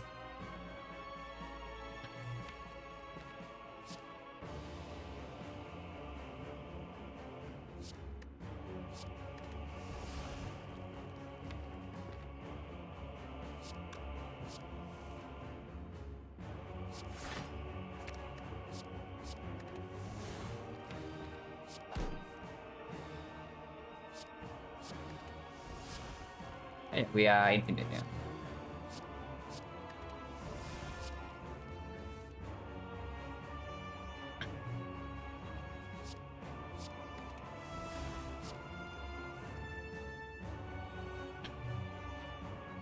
Then now we can, I guess we can kill this. And we have a bunch of energy, so we can keep doing this loop for a while. To make the compound rival hit faster. And we actually cannot kill all here because I want Burner to be on... I guess Burner on 4 is okay. What if we play this out? It's not that long.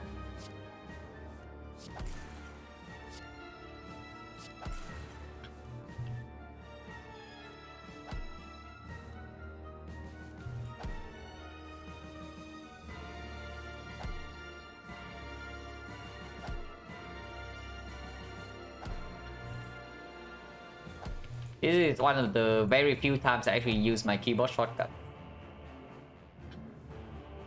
But Sandro wants to be on 2 and Burner on 4, yeah?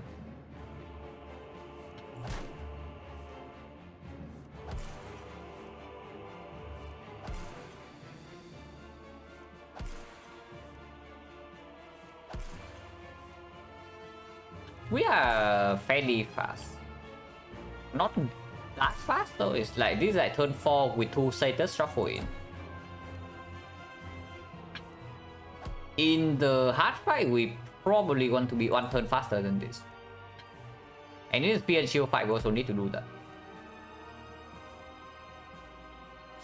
Wait, how does this work when it's the kill? I actually don't know. Man, should have kept the freaking grip and tag. Because I actually have no idea like how this actually works. That's the killing blow. How does it work?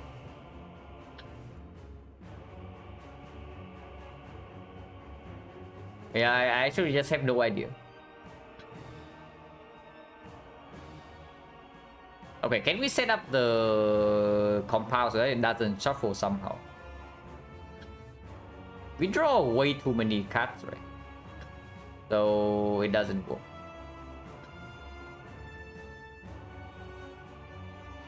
Should it happen when I kill? I don't know. Sandro is super weird.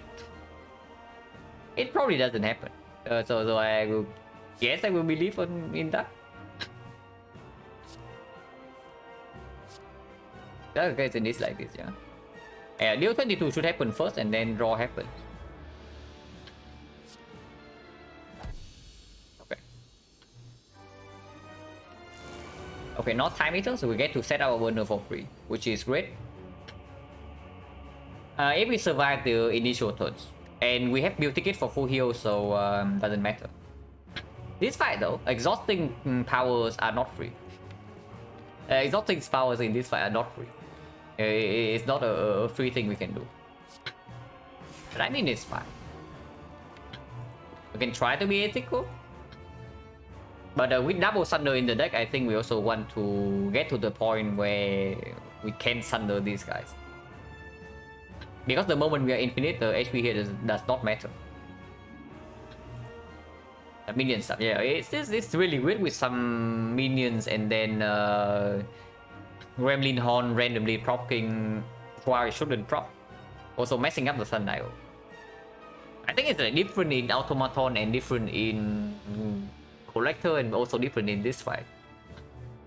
It's really weird. This thing is just... This thing is just strange. But yeah, compound... Opening with scheme probably. Not think the capacitor does slow us down by 1 card exhauster. Playing capacitor gives this guy strength. And on turn 3 we actually need to block for real. But we do have Dark Shackles for that. Yeah, maybe it's okay.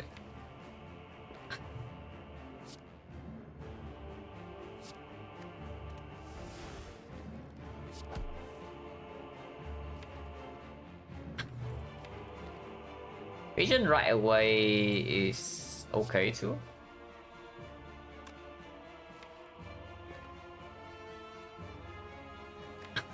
Take for Thunder Equip.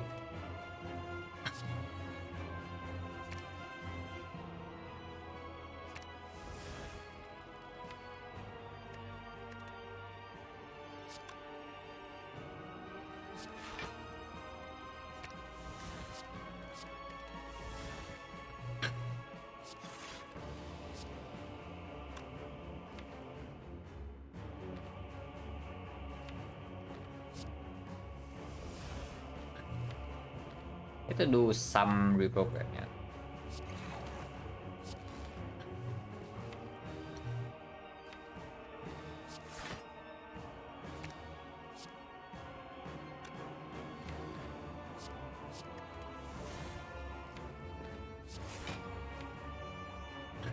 And next time we do Hollow into Equi, and then Equi Dark Shackles on turn 3. And we can Dark Shackles to do reboot, so that's fine.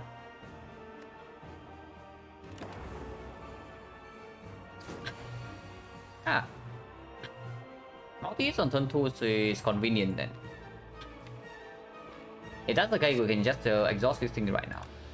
And we don't even need to waste energy on the Equi anymore.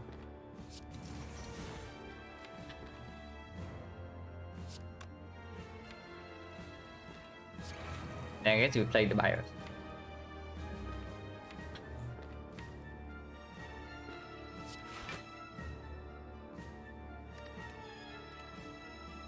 With 2 strength only is a little bit dangerous, but we are protected and we have energy, massive energy right now with the reboot.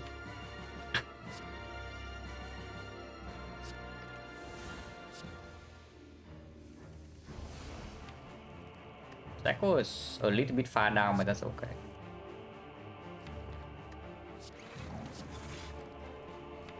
Another Thunder is still here, yeah. Equi is not in play.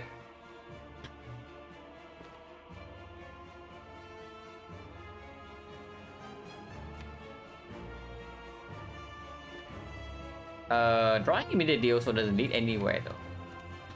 Maybe we just hollow the... Yeah, maybe just follow the reprogram and go over there. And next turn we can just do recycle and thunder.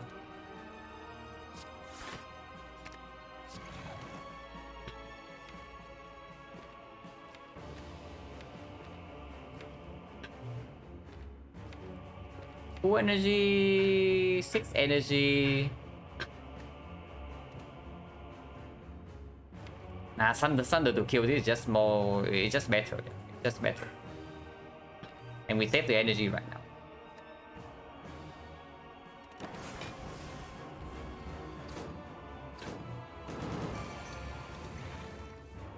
Because we were still not here yet. So give me a second. My cat is crying.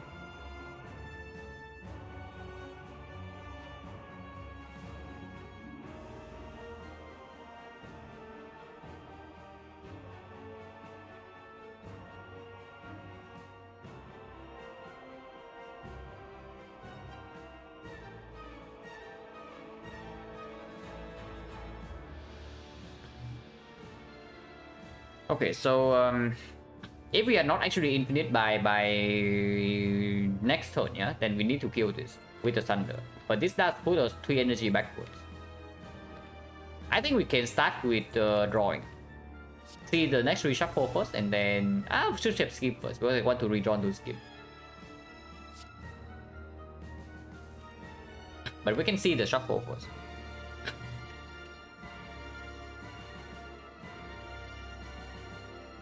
It seems okay actually to do something like this.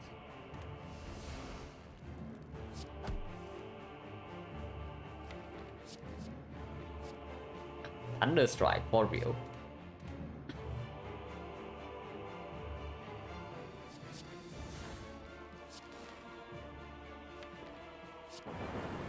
Okay, that's not actually hit here, but it is another recycle target. Yeah, 3 energy.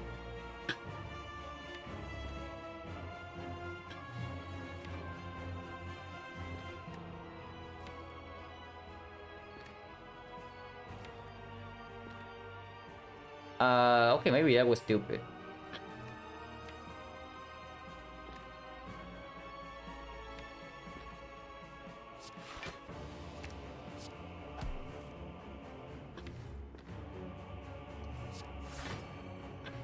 We need to block for a little bit more, or we can also just take this hit.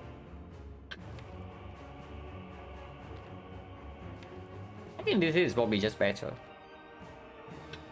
And next time we can do hologram into compound.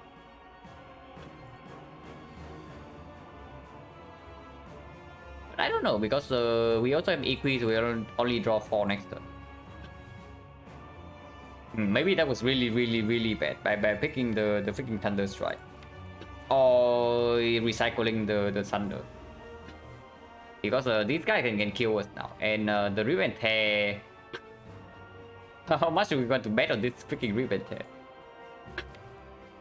I mean, we can always duplicate on the hologram next turn to get energy. But I would prefer not to having to do that. I'm really facing 46, yeah. So this is full block.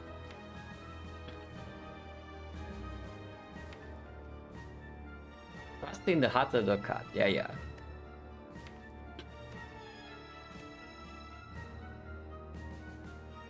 What's the chance to miss? 2 out of 3 to the power of 2 would be 4 of 9, so 5 out of 9 is a hit. That is not trustworthy.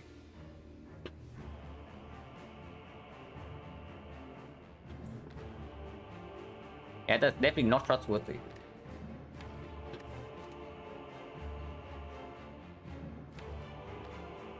We might actually just die next turn if I do not duplicate the hologram.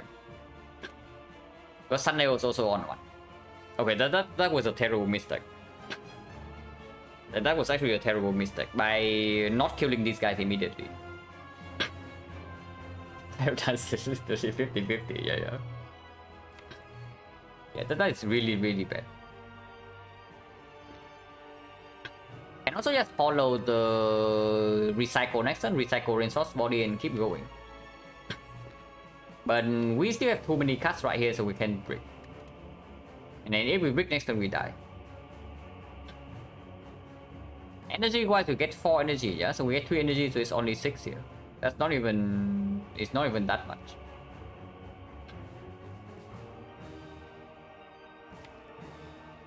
Yeah, it's not even that much.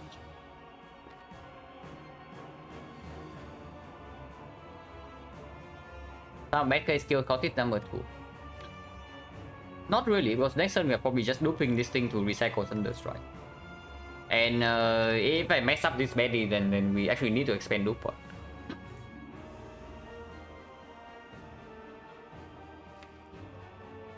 Yeah, I do not actually trust this thing right now. And we keep this in hand, next turn we draw 4 until here, yeah? And then I do reprogram into looping hologram, and we get back recycle, get back the Thunder Strike, and we get rid of the Thunder Strike, and then we keep drawing. And afterwards, Compound Driver can kill this, Dream Tank can kill this, and Reinforced Body is going to be full block.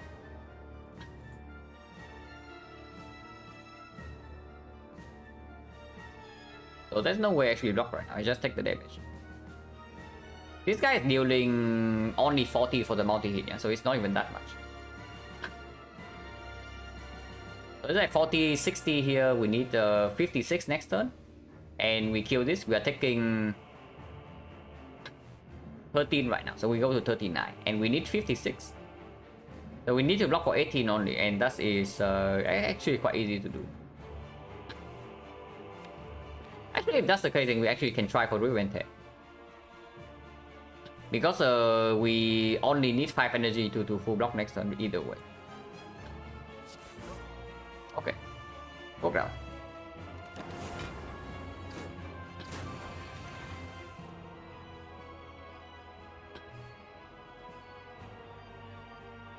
So do I still have to do pot? Because Sundial is not here yet, and our recycling game is not very fast at the moment.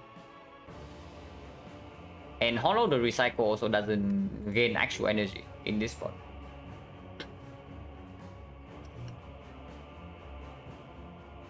I mean it does, but at the same time it doesn't, you know. And the turn after we go into the cycle, draw cycle blind. Like this turn we block for 33 and we are facing 33 to our face. And next turn we still don't gain energy. The only thing that happens is that we shuffle and we gain Sun level.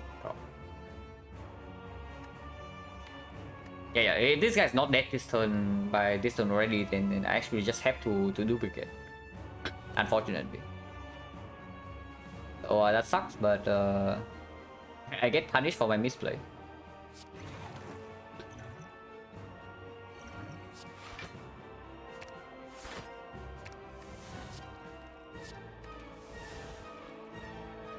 Now at least we can see the reshuffle, yeah.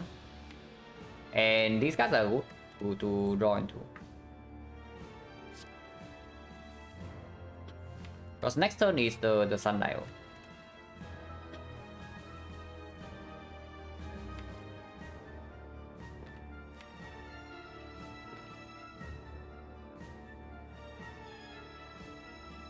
So I actually do not play equilibrium.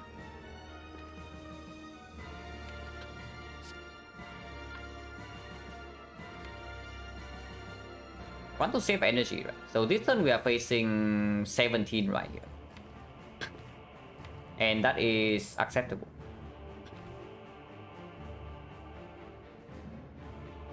Silent repro 2 strength, 2 dex, 1 energy. Okay, sorry, yeah. Just a footwork that happens to also have 2 strength.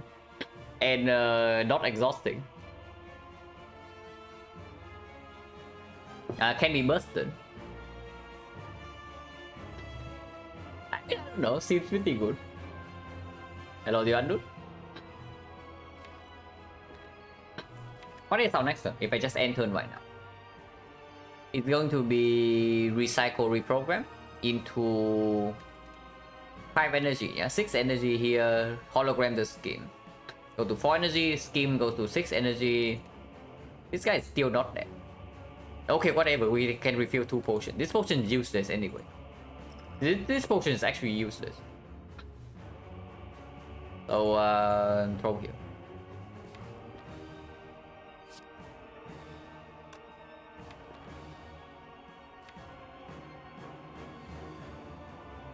I don't even know why I did that. Because we actually shuffle next turn with this hand, and then it doesn't even work anymore. Unless I also play the equip.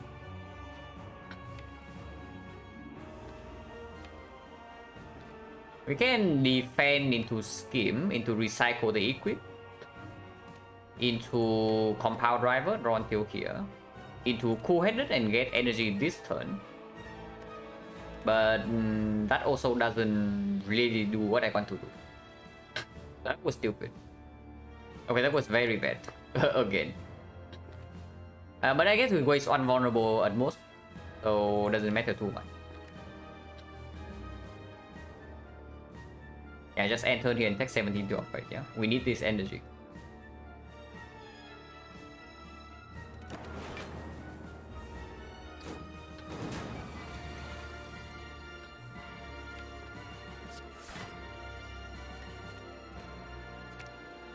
Power is okay over scheme actually.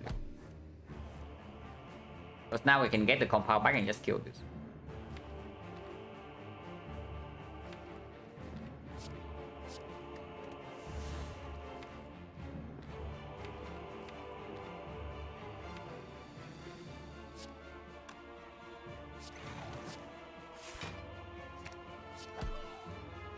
It's full block, and next turn we have hollow into reprogram. So we get to save energy again. If only we still have Thunder Strike, I would actually play this.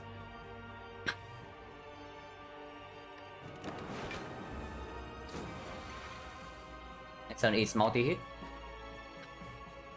Not that we care.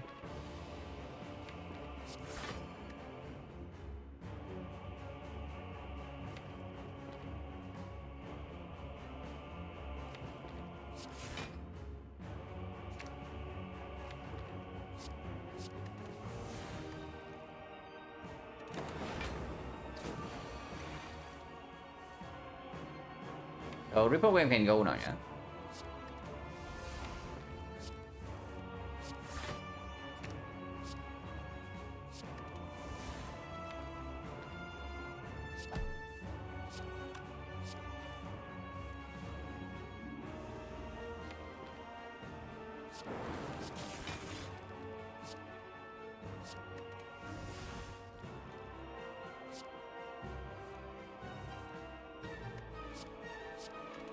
So we are infinite.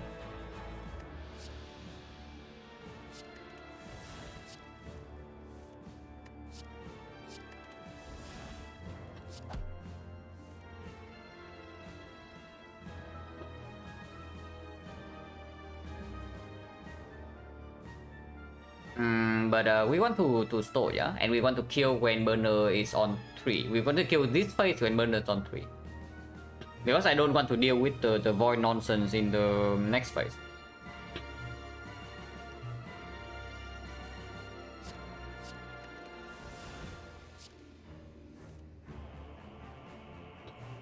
So we actually need to block. Maybe we should have exhausted the Kree build then. Doesn't matter too much.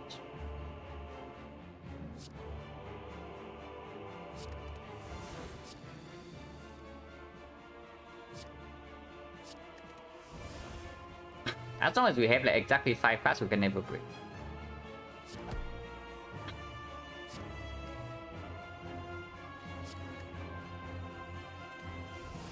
And yeah, this is fine.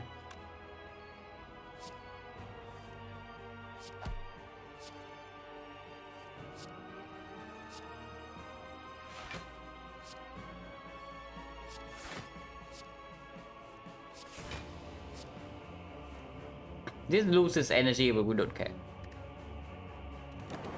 That's only happen.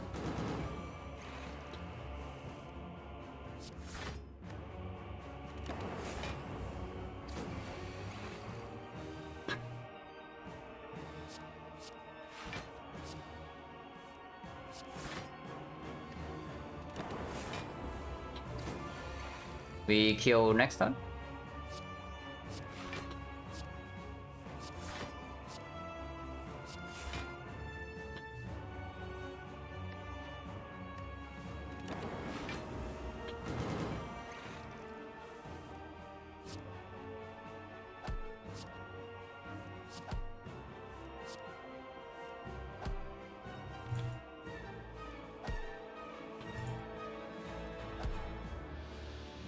The Kyo be the hacker. I mean, we also need to set up Sundial, so not really.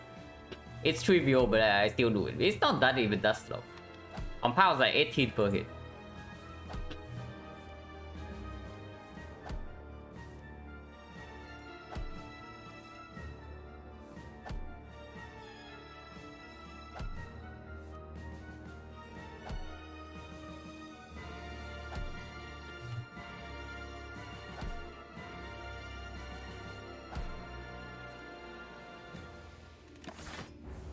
And now we kill.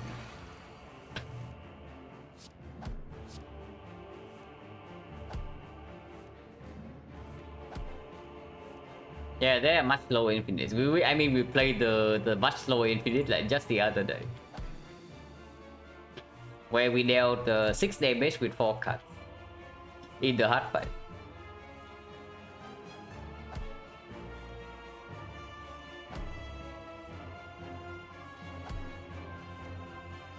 This is 9 damage per card, so it's not that bad.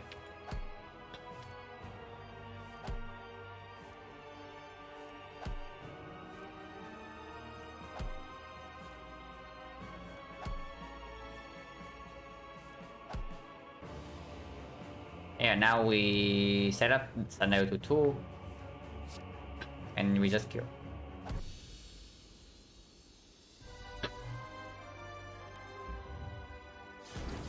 Okay, breaking the hard fight will be more complicated if unless we find the abacus or we are fast enough. That is assuming we get past the elite. Yeah, the elite fight is not completely safe. First we can get upgrade here. Fusion upgrade actually gives 2 energy, so that alone is enough reasons for me to upgrade this. We do not actually need a 3rd hologram upgrade, and coordinate upgrade also is not even what I want to play most of the time.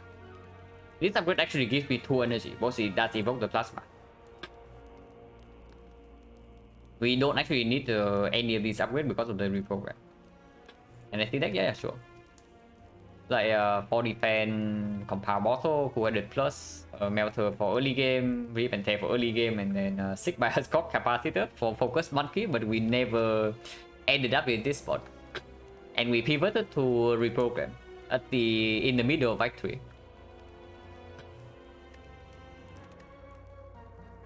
But yeah, it is vision upgrade. Yeah?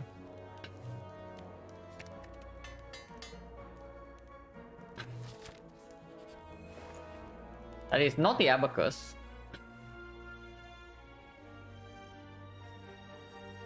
So okay, hard fight getting complicated.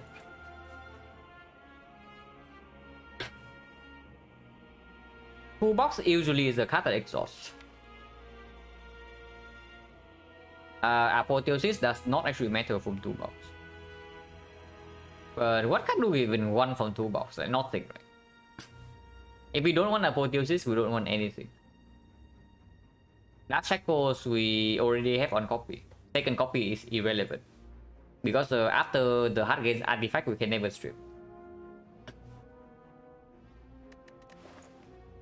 Tori card remove is probably super clear. And I think Liquid Memory is way stronger than this, yeah. Because we already have Dark Shackles and Incense Burner to cover first cycle.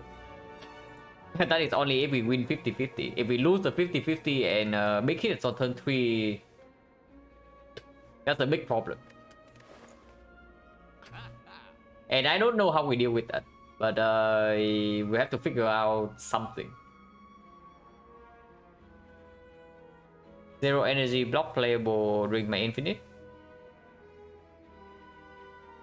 Yes. Because Scheme draws enough to still gain some 2 stacks of Sundial. So zero cost block can be played. Unfortunately, there's no such thing here. Are you telling me that we pick like good instinct from this? Not really, right? Hologram, Flash of Steel, Energy Neutral, Infinite. No, we have positive block. Once we get to Infinite, we are fine. And we can just do... Because you see, yeah, we gain energy. So we play scheme into scheme into scheme into scheme into scheme. We gain energy. And then we can sneak in a hologram that is buffed up with the reprogram in the middle. Sometimes if we don't play into reprogram, we can also just do the cool-headed the cool-headed scheme loop, and then that gains block while also gaining energy. So once we are actually infinite, we are fine. The problem is that we might actually just die first cycle in the hard fight. Because the burner only covers for one attack. And we get the Dark Shackles to cover for the others, but we have no weakness. And we have no no go for the eyes, no blind. And we cannot actually block the big hit when frail. Yeah, once we are infinite, we are completely fine. The problem is just getting there. So I see secret technique. I see secret technique, I see liquid memories. Focus potion might actually do something, because we might not even play reprogram in the hard fight. So what can we afford to do? Remove is something. Liquid memory is definitely bought, yeah. So maybe we buy these 2 potions.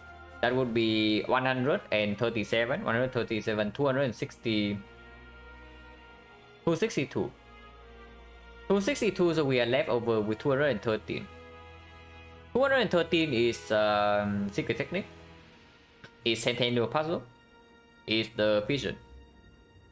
With Vision Plus already in the deck, I don't know how much I like the Vision minus, because I don't even want to play the cool-headed most of the time.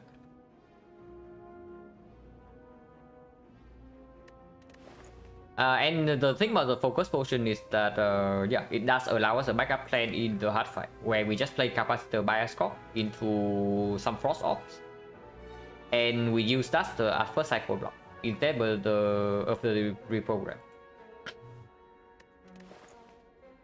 That is definitely a potential play, and liquid memories can be a burst block or can be just on more recycle.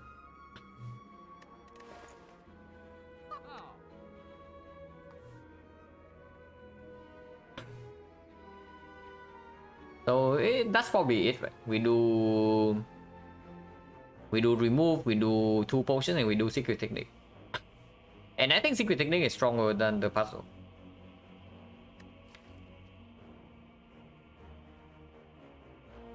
Puzzle does door 3 for free in the hard fight though.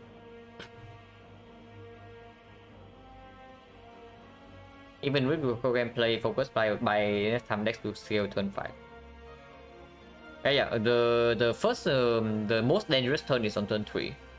And then turn 5 is another dangerous turn. Turn 4 is the off turn. But turn 5 we probably cannot block if we are not fully ready by that point. What is the remove, by the way? Yeah? What is the remove here? Probably Rivente. Yeah, this guy is just absolutely worthless, right? So we remove it. These things are still reprogram the recycle targets. And once we are infinite, we don't care.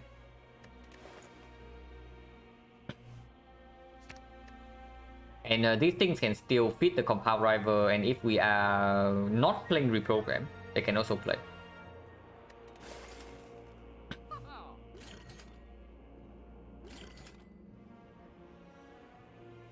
Melter?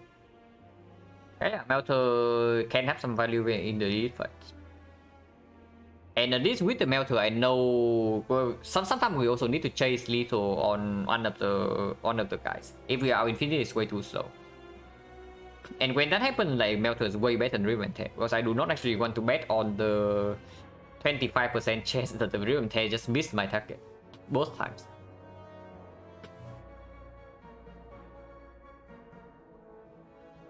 Toolbox puzzle? No. We are buying secret technique. It's not toolbox, it's not the puzzle, it's the secret technique.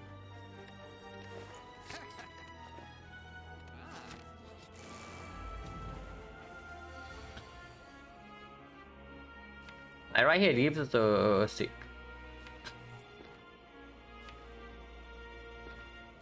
Or a Vision Plus. Vision Plus is okay too. Honestly, this fight we can probably just exhaust the boost sequence. And that also covers block for this turn.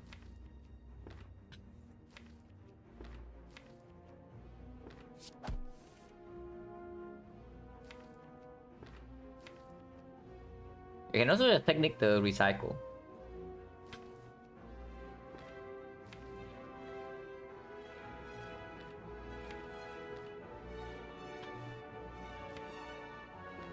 Yeah, technically recycle is fine.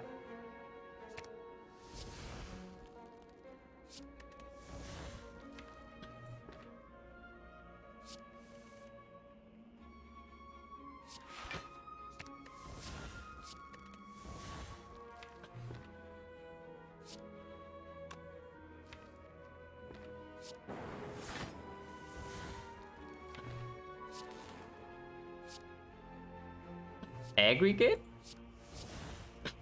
Oh yes, please. Man, a real aggregate would be so sick in this deck.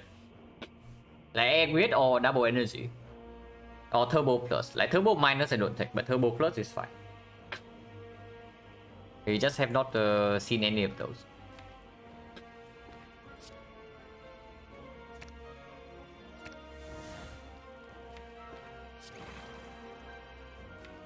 Let's exhaust that.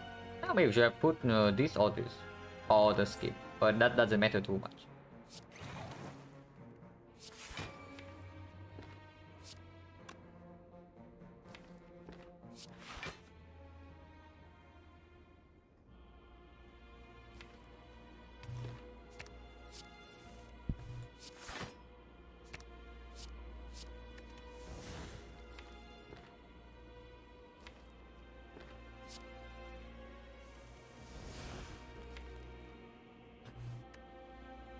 Aggregate at the bottom of the deck.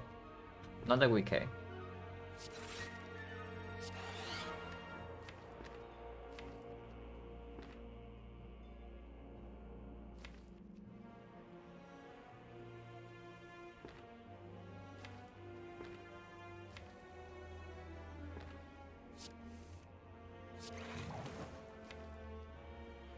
No, it's here again.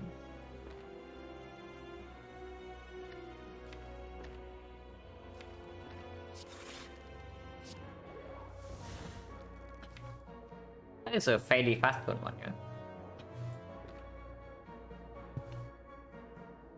Not fusion meteor strike. A meteor strike would be pretty sick.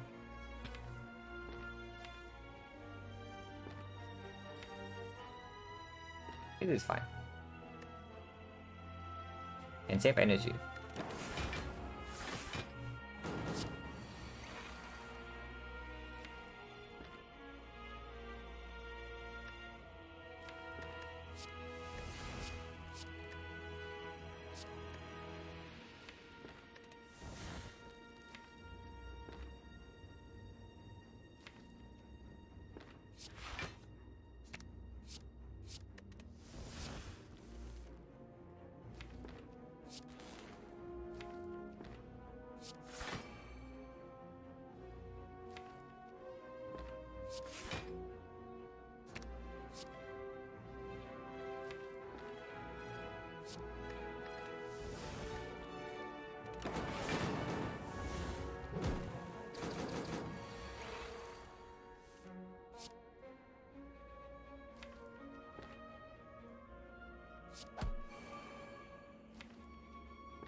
Spend one energy to block for 2.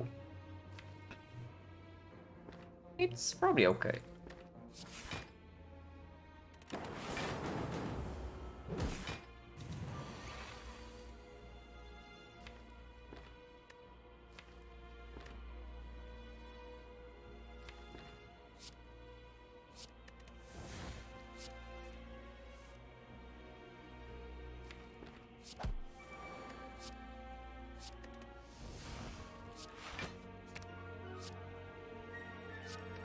Infinite this turn.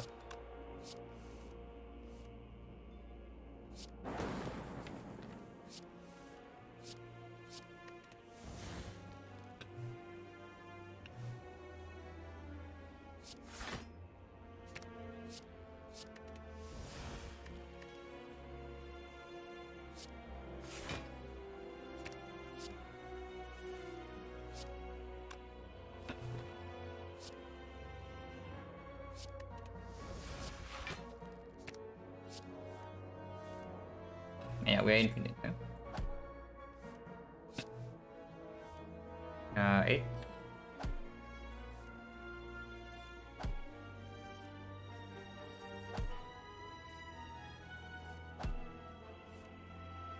Not so slow. In the hard fight, it's going to be a little bit more, a little bit different from this because we actually need to block for quite a lot turn 3, and freely playing cast turn 1 is also not happening. But maybe this can buy us some time.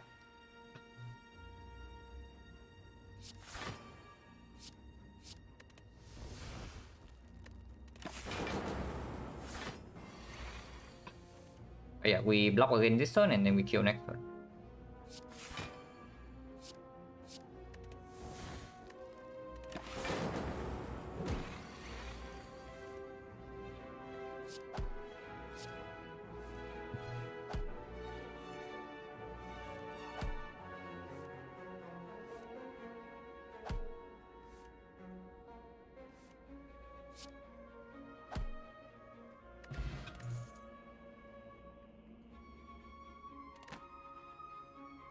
This can sometimes do something with the plasma. Stack is definitely not it. Loop is not it, and AI is not it. So this is a skip, yeah. Unless you tell me we want this for 3 energy, but not really.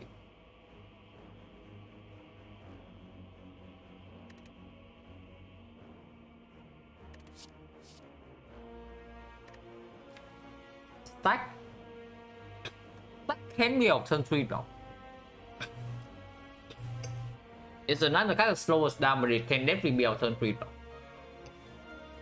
Because by the time we get to turn 3, we should have drawn through most around deck.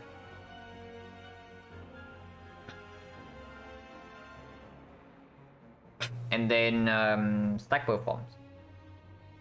Turn 2 we have burner, turn 3 we have stack, and then we have turn 4 free to set up, and turn 5 we are infinite.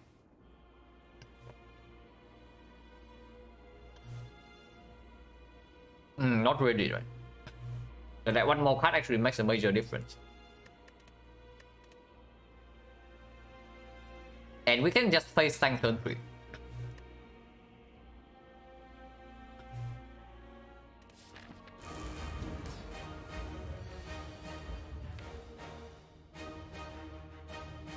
Vision Plus is at the bottom of the deck. When do we use this liquid memories and onward? Okay, this is complicated, yeah. So before I mess up, I take a short toilet break first, and be right back in like 3 minutes, and we'll look at the raw power and think about the lines.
Okay.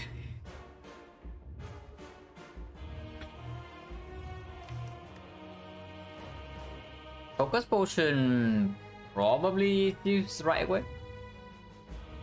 There's no reason not to use it. Yeah, we don't have pellets, we don't have artifact, we don't have anything. So even if we play reprogram right now, this is still play immediately.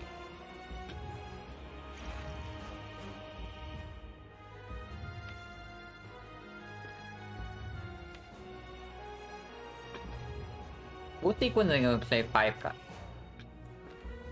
So boost sequence into scheme, into recycle the thunder could be 3 cards. Into bias cost to exhaust could be 4 cards. Into reprogram would be 5 cards. And then we can hologram the hologram something. Maybe the reprogram, maybe recycle. And that buys us 2 more cards play. And we can secret compound driver into this. And we seek for the second hologram, the one that exhaust. Plus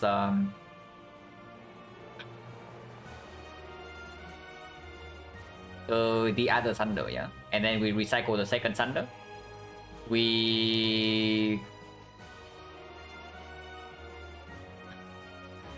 But then our turn stops. If we hologram the hologram the recycle to do this. But after that we can reboot and get more energy from Sun Diver. And then we evaluate again. And that's fine. Actually, you can also just do cool-headed and then we secret technique for the fission plus. And we do it until like here, but that doesn't have value. That doesn't have value. Fission plus is just way better later. Like this draw cycle, drawing 3 more here doesn't have value. We can continue with this master to scheme, but our hands is super full. And continuing from there is just burning energy. Might as well just reset the whole draw power. This potion is used not now. Unless you tell me we want to front load this thing for another reprogram immediately. But I haven't decided whether a second reprogram stack or another recycle is more important. So we'll decide after reboot comes, because we do have 3 turns to draw and we recycle. We exhausted a lot of things this turn.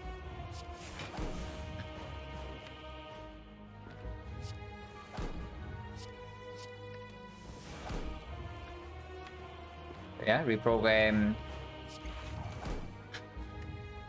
into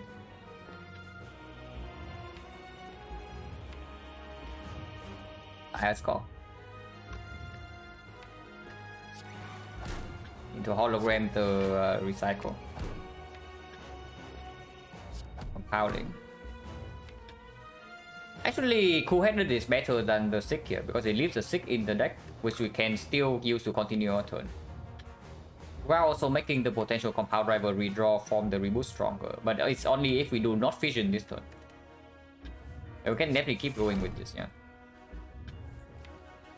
I actually don't care about blocking beat of death, right?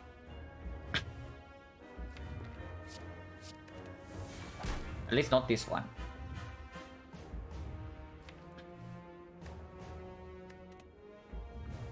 Yeah, the after definitely should not end here. So I can see sick into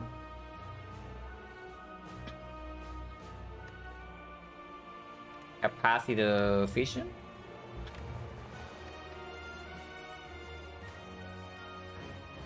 Yeah, no, not really. Because we did say that there's nothing to draw into here.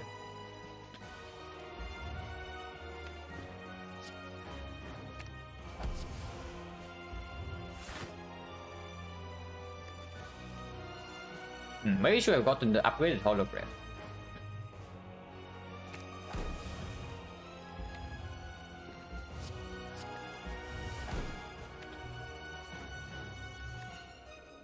I can see seeking for equilibrium hologram, and we hologram the recycle again.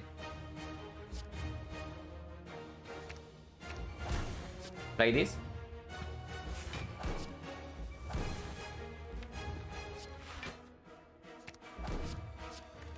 Now we reboot, yeah, and keep going. Equilibrium is in our hand, so multi-hit we can always block. So if we win 50-50, we full block first cycle. This turn can stop here.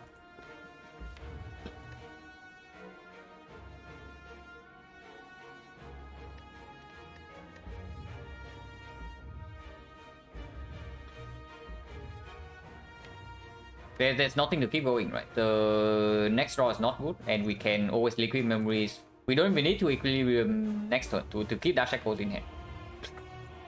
We just play whatever to full block next turn, and if the multi-hit is on turn 3, we can do... Actually, no. We should play Coordinate right now, so that the cable is working on the plasma, because we know that Compile Driver is at the bottom of the deck. So this is just a good play to get more energy and also more force to block. You can even continue to skim into this reprogram, but with double force right here still blocking, and this zap being unplayed, not really, right? Because this is also burning energy.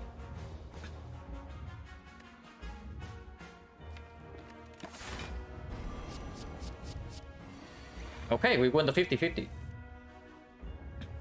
So we do full block next turn. No matter what, with the liquid memories on the Dark Shackles. Because I actually do not want to retain this whole hand. Like playing Equilibrium again right now slow us down way too much.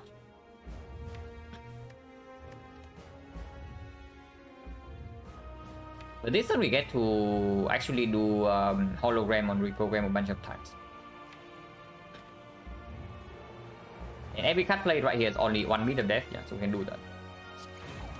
And with the loop on this next turn, we actually gain 5 energy. So I can even see spending the whole turn on hologram, and then we end with the scheme and draw into this void.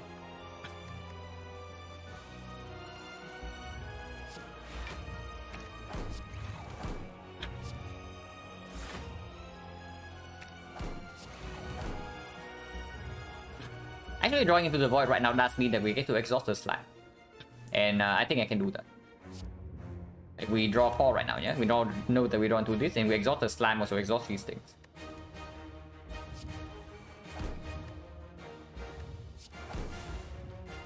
And never play the Zap here because we want the plated cable on plasma next turn. And liquid memories I can see using it on Shackles next turn.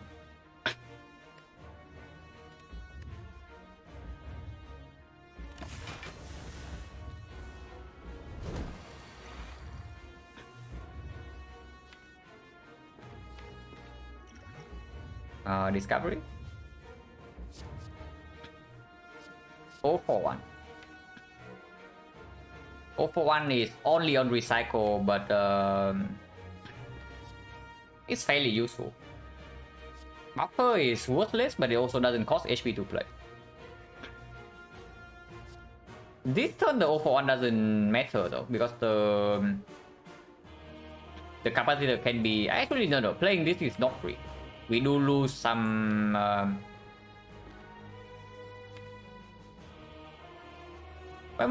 Playing capacitor does gain energy next turn as well, because we play coordinate into fission. So this actually doesn't do anything, right? Oh wait, it means that we get to preserve liquid memories. What am I talking about? Like holy cow, 041 is so freaking good. Because the Dark Shackle is in the discard pile, so of course this pulls back the thing and we can liquid memory something else. So what have I been talking about? Of course it's 041. Yeah, and Dark Shackle comes back to exactly. And we get to liquid memory something else. Of course it's 041. We can liquid memory something immediately though. And maybe the... I do not want this turn to end here. Maybe the equilibrium. No, this is not equi, right? We can take some bit of that this turn. And we can do scheme. Yeah, it's just the scheme plus. Recycle on the wound, get the scheme plus, draw until here. 0 for 1. Play the capacitor, 0 for 1. Full block this. With Dark Shackles, recycle the burn or melter or dual cast like one of these. Play the cool-headed shuffle, and then we fission and then fill our hand, and then we just go infinite next turn. Yeah, that's just the plan. We take a billion bit of death this turn, but I don't care.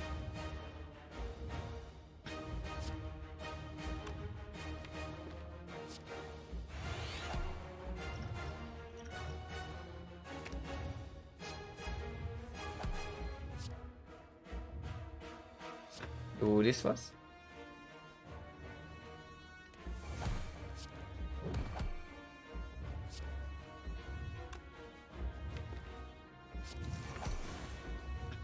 Actually, this is still doing something. We can even draw 3 with the compound first. But then we do this first, yeah. Play the zap. Play the compound. Now Pigeon draws 5 and gain energy.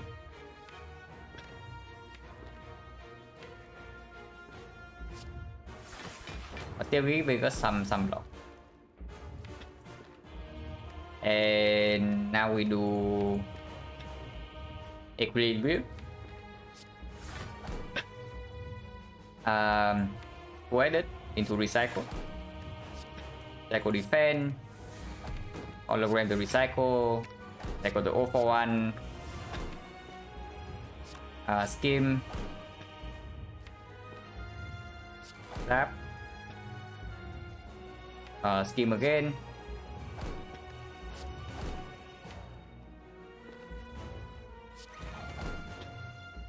This fight will be over. This fight is like super over here. And we actually don't even need the Dark Shackles.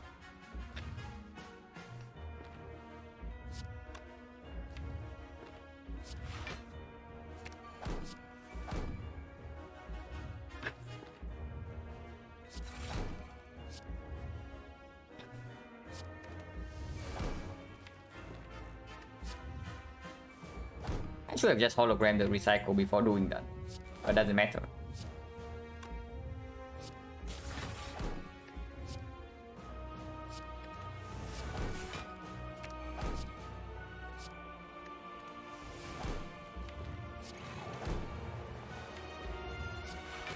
But yeah, we are infinite this turn.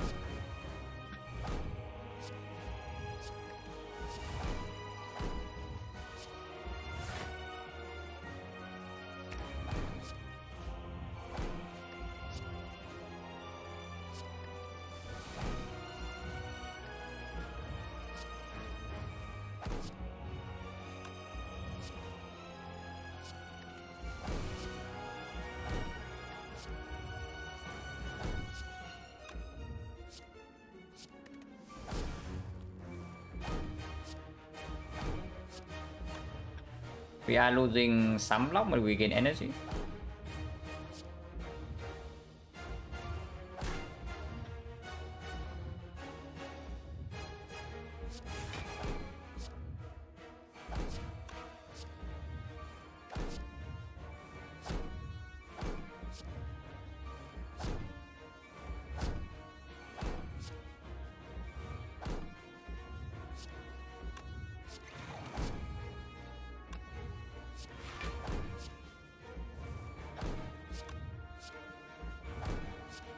Yeah, we do need to play reprogram. I mean, we can also just stop here. Because after we are not failed, this is like so much faster. But right now we are failed, so this will take a while.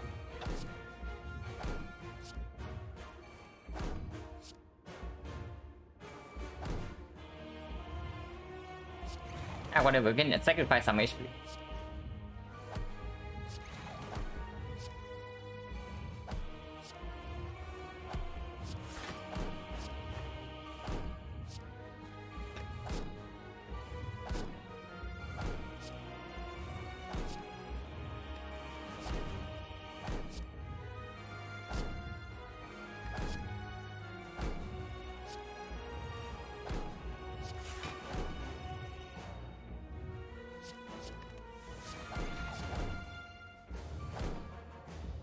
If we recycle the equilibrium, no, we need whatever. We just recycle, reprogram, and then call it a day.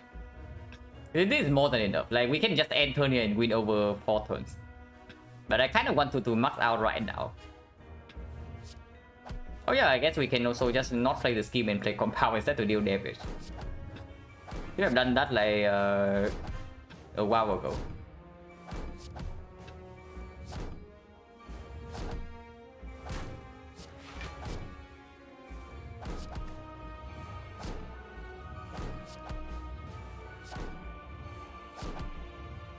Thunder was on 2, we retain our hand and end turn.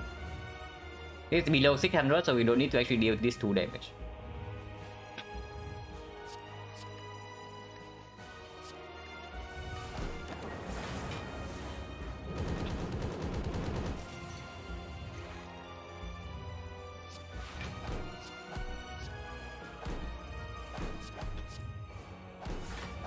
Wait, that's a misclick.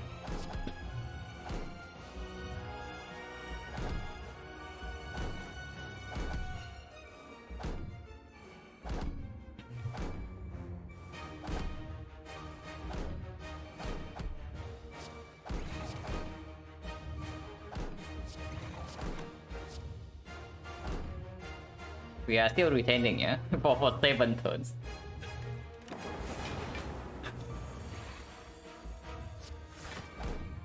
We need to remember to block for more than 17 this turn, though. That's the only thing we need to do.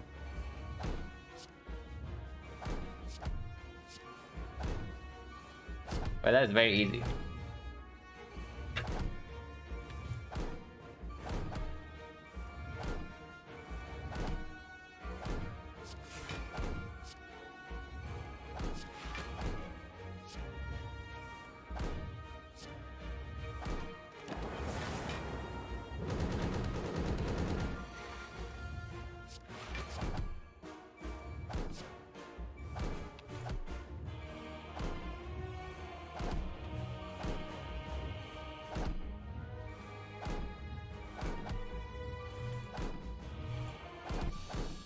Very nice.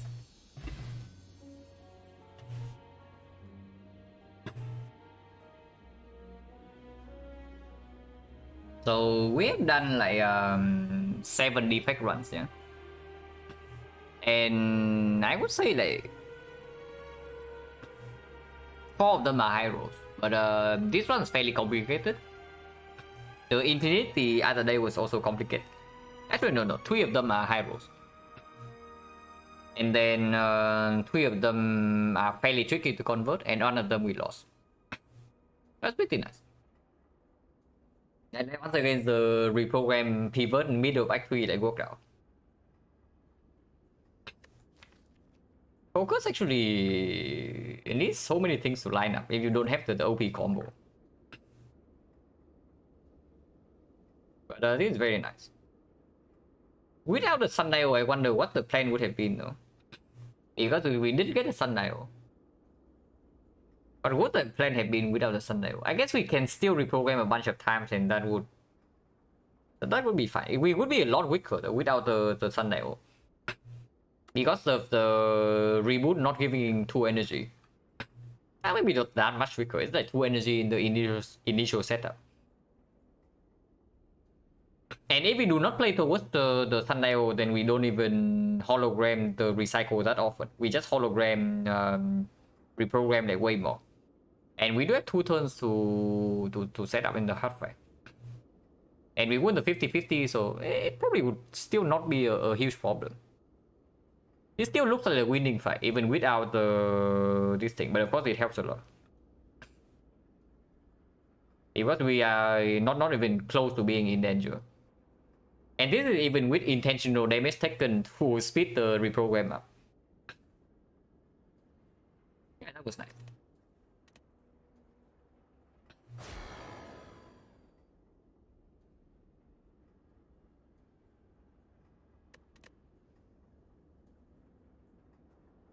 Without Sundial tech and upgradable, no need. Because you also see like how much energy we actually have even without a Sundial. Sundial turn 1 give us 2 energy, and that's it. But you saw like how many cards we actually play turn 1 even before the reboot happens. And afterwards we still have 11 energy, yeah, fairly quickly. Of course, go play the cable gave us 1 energy, but that's only 1. And I did not even play Fission turn 1, which I could. Fission turn 1 could have happened for +4 energy easily, but I didn't even play that. Because Sundial already gives energy, but without the Sundial I can just play Fission. And then we continue with the reprogram loop. Like we had very juicy recycle targets in the deck. The double Thunder and then even the reinforced body can be recycled.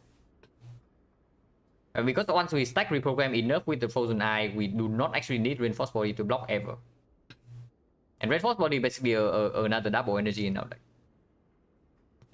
So I think we would be fine regardless the moment we win the 50-50 in the hard fight. If we lose the 50-50, that would be a lot different. Because that would mean that without the Sundial, we need to block turn 3. We actually need to block turn 3 for real. And turn 3 is 67 damage when we are frail, so it's not easy to block. But if we win 50-50, then there's no problem. Because after 4 turns, we are always scale up enough to beat the fight afterwards.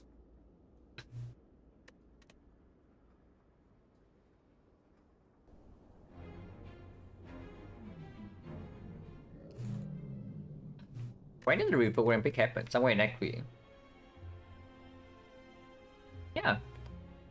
We click the reprogram for 38 into upgrading the reprogram here.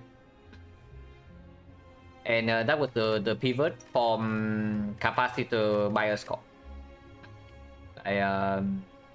Somewhere here.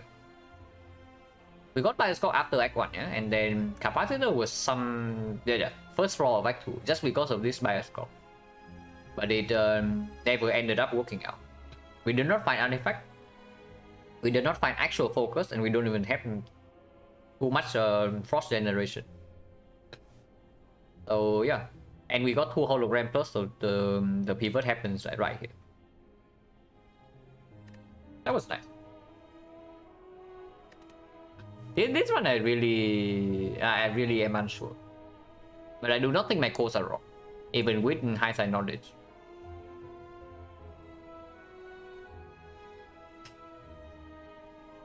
This was so sad. And surprisingly, Exordium Tux only 2 damage, but I guess we roll the best combination. We roll the Cultist plus the Laos.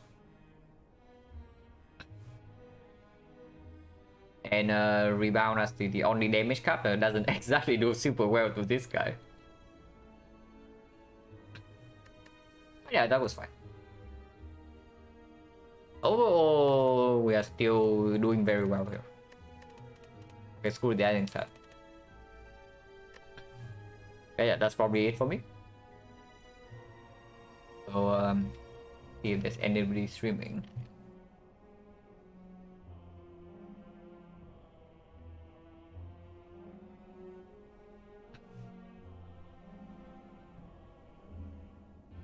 Push is on, Terran is on. I think you guys are close to.